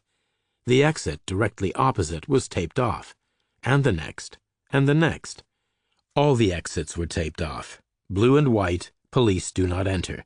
No way out, which was an issue. The Broadway local was a fine line, and the 23rd Street station was a fine example of its type, and Reacher had many times slept in far worse places, but he had things to do, and not much time to do them in. He walked back to the first stairway he had tried, and he ducked under the tape. He was cautious up the stairs, craning his neck, looking ahead, and especially looking upward, but seeing nothing untoward. No loose rebar, no fallen concrete, no damaged steps, no thin rivulets of blood, no spattered fragments of flesh on the tile. Nothing. He stopped on the stairs with his nose level with the 23rd Street sidewalk, and he scanned left and right. Nothing. He stepped up one stair, and turned around and looked across Broadway's humped blacktop at the Flatiron Building, his destination. He looked left and right. He saw nothing. He saw less than nothing. No cars, no taxis, no buses, no trucks, no scurrying panel vans with their business names hastily handwritten on their doors.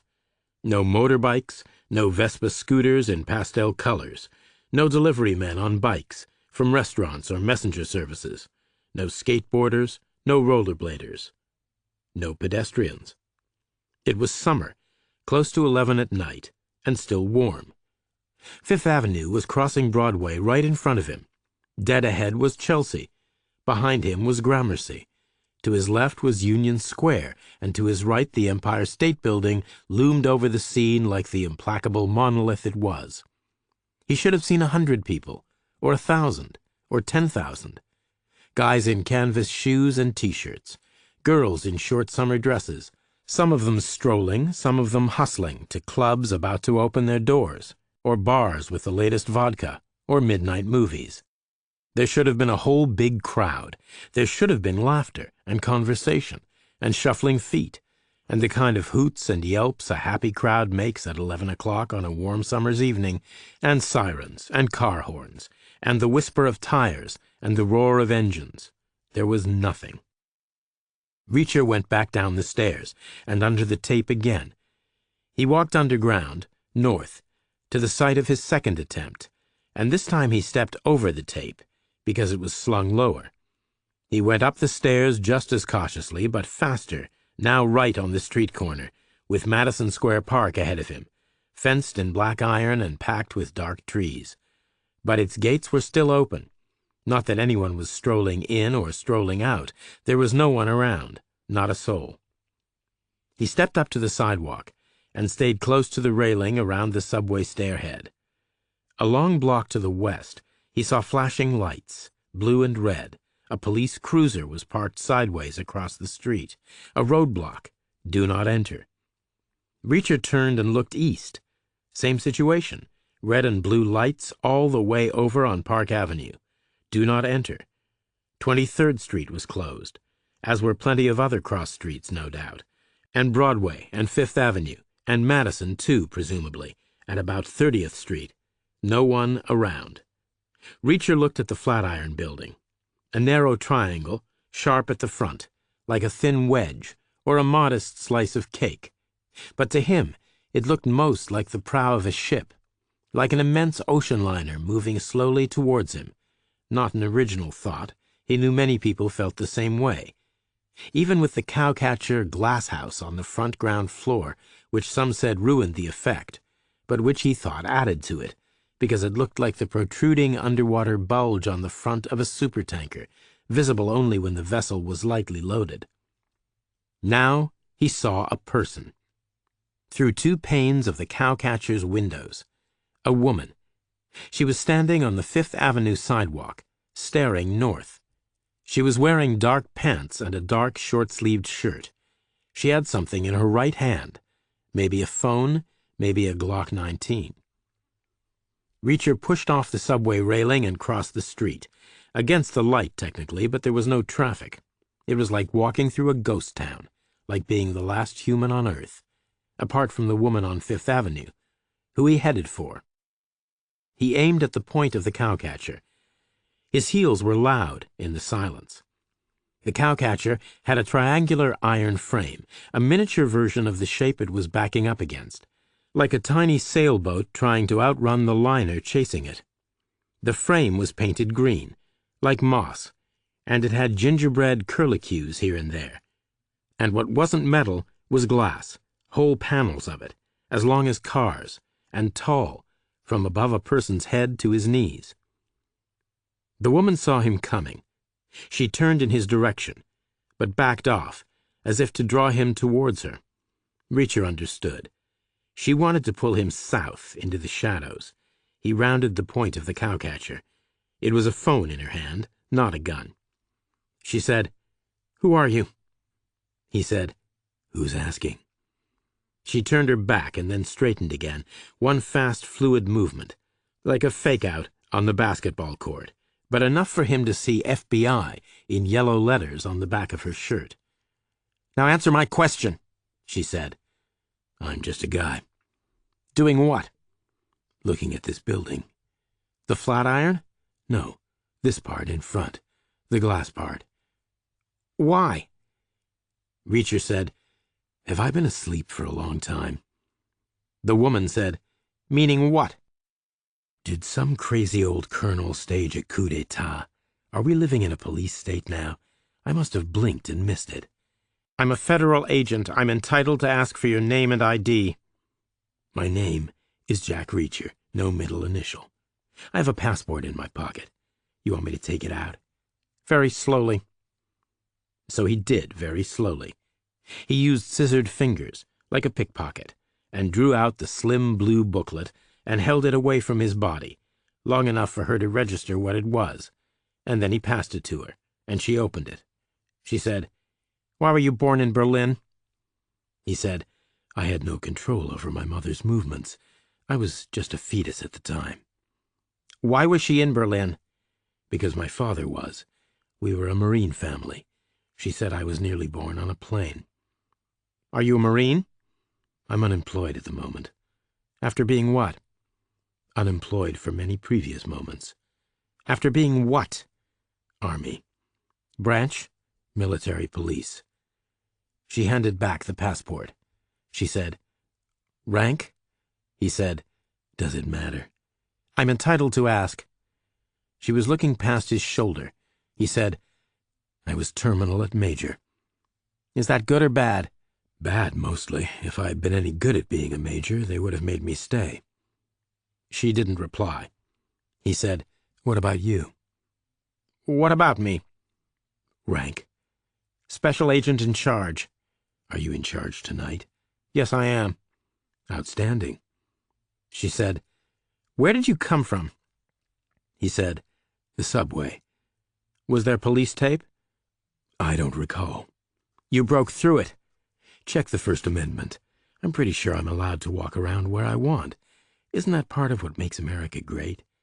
"You're in the way." "Of what?" She was still looking past his shoulder. She said, "I can't tell you." "Then you should have told the train not to stop. Tape isn't enough." "I didn't have time." "Because?"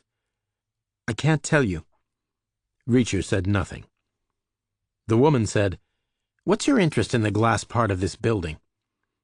Reacher said, "I'm thinking of putting in a bid as a window washer. Might get me back on my feet." "Lying to a federal agent is a felony." 1 million people every day look in these windows. Have you asked them?" "I'm asking you." Reacher said, "I think Edward Hopper painted nighthawks here." "Which is what?" "A painting. Quite famous. Looking in through a diner's windows, late at night, at the lonely people inside." "I never heard of a diner called Nighthawks. Not here." "The nighthawks were the people. The diner was called Phillies." "I never heard of a diner here called anything." "I don't think there was one." "You just said there was." "I think Hopper saw this place and made it a diner in his head, or a lunch counter, at least. The shape is exactly the same, looked at from right where we're standing now." "Ah, I think I know that picture. 3 people, isn't it?" "Plus the counterman. He's kind of bent over, doing something in the well. There are 2 coffee urns behind him." "First there's a couple, close but not touching, and then one lonely guy all by himself, with his back to us, in a hat." "All the men wear hats." "The woman is a redhead. She looks sad. It's the loneliest picture I've ever seen."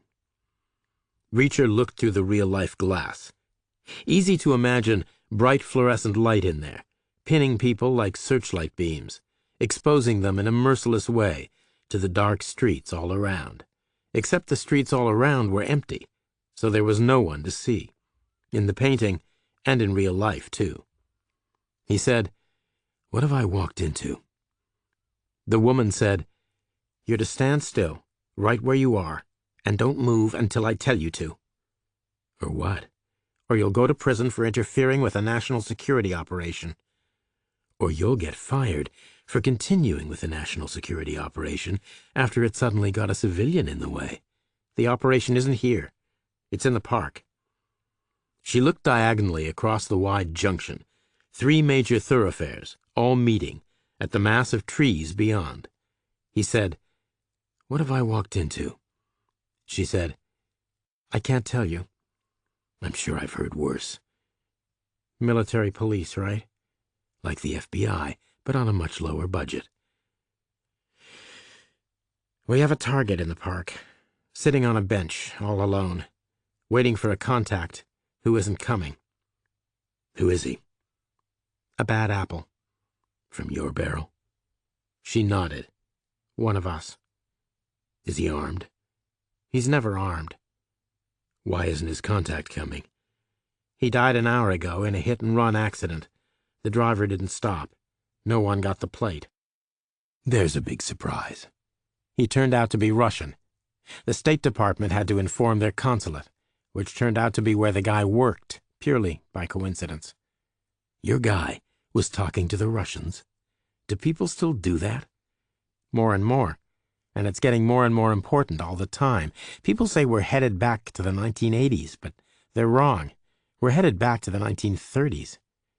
So your guy ain't gonna win Employee of the Month. She didn't answer. He said, "Where are you gonna take him?" She paused a beat. She said, "All that's classified." All that? All what? He can't be going to multiple destinations. She didn't answer. Now he paused a beat.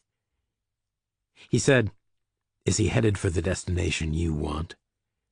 She didn't answer. Is he? She said, "No." Because of suits higher up? As always. Are you married? What's that got to do with anything? Are you? I'm hanging in there. So, you're the redhead. And? I'm the guy in the hat with his back to us, all alone. Meaning what? Meaning, I'm gonna take a walk, like a First Amendment thing. Meaning you're gonna stay here, like a smart tactical thing. And he turned and moved away, before she had a chance to object. He rounded the tip of the cowcatcher and headed diagonally across the heart of the complex junction, moving fast, not breaking stride at the curbs and the painted lines, ignoring the don't walk signs, not slowing at all, and finally straight into the park itself, by its southwest gate. Ahead was a dry fountain and a closed-up burger stall. Curving left was the main center path, clearly following some kind of a design scheme that featured large ovals, like running tracks. There were dim, fancy lights on poles, and the Times Square glow was bouncing off the clouds like a magnesium flare. Reacher could see pretty well, but all he saw were empty benches, at least at the start of the curve. More came into sight as he walked, but they too stayed empty, all the way to the far tip of the oval, where there was another dry fountain and a children's playground, and finally the continuation of the path itself, curving down the other side of the oval, back towards the near tip, and it had benches too, and one of them was occupied. By a big guy, all pink and fleshy, maybe 50 years old, in a dark suit, a pouchy face and thinning hair, a guy who looked like his life had passed him by. Reacher stepped close, and the guy looked up, and then he looked away, but Reacher sat down next to him anyway. He said, "Boris, or Vladimir, or whatever his name was, isn't coming. You're busted. They know you're not armed, but they've gone ahead and cleared about 20 square blocks, which means they're going to shoot you. You're about to be executed, but not while I'm here, not with witnesses. And as it happens, the SAC isn't happy with it, but she's getting pressure from above." The guy said, "So?" Reacher said, "So here's my good deed of the day. If you want to turn yourself into her, I'll walk with you, every step of the way.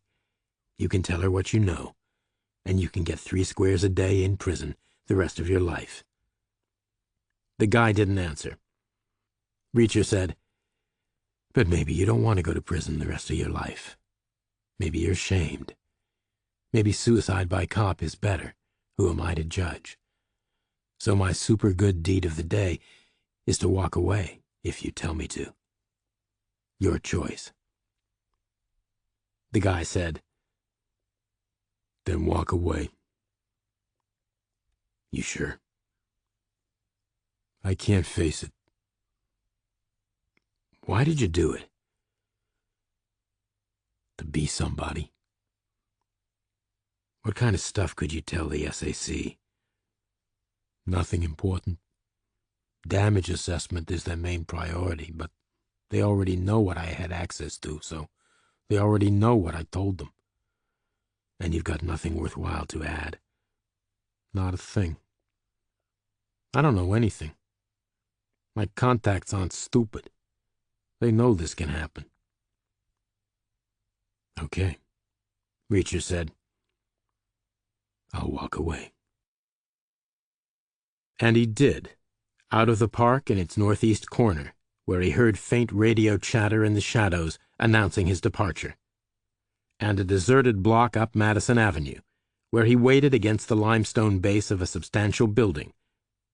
4 minutes later, he heard suppressed handguns, 11 or 12 rounds expended, a volley of thudding percussions, like phone books slammed on desks. Then he heard nothing more.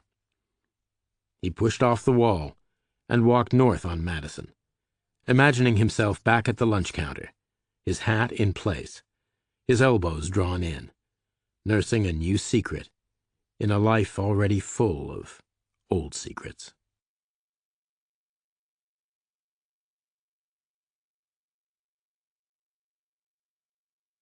No Middle Name is published by Random House Audiobooks, a division of the Penguin Random House Group.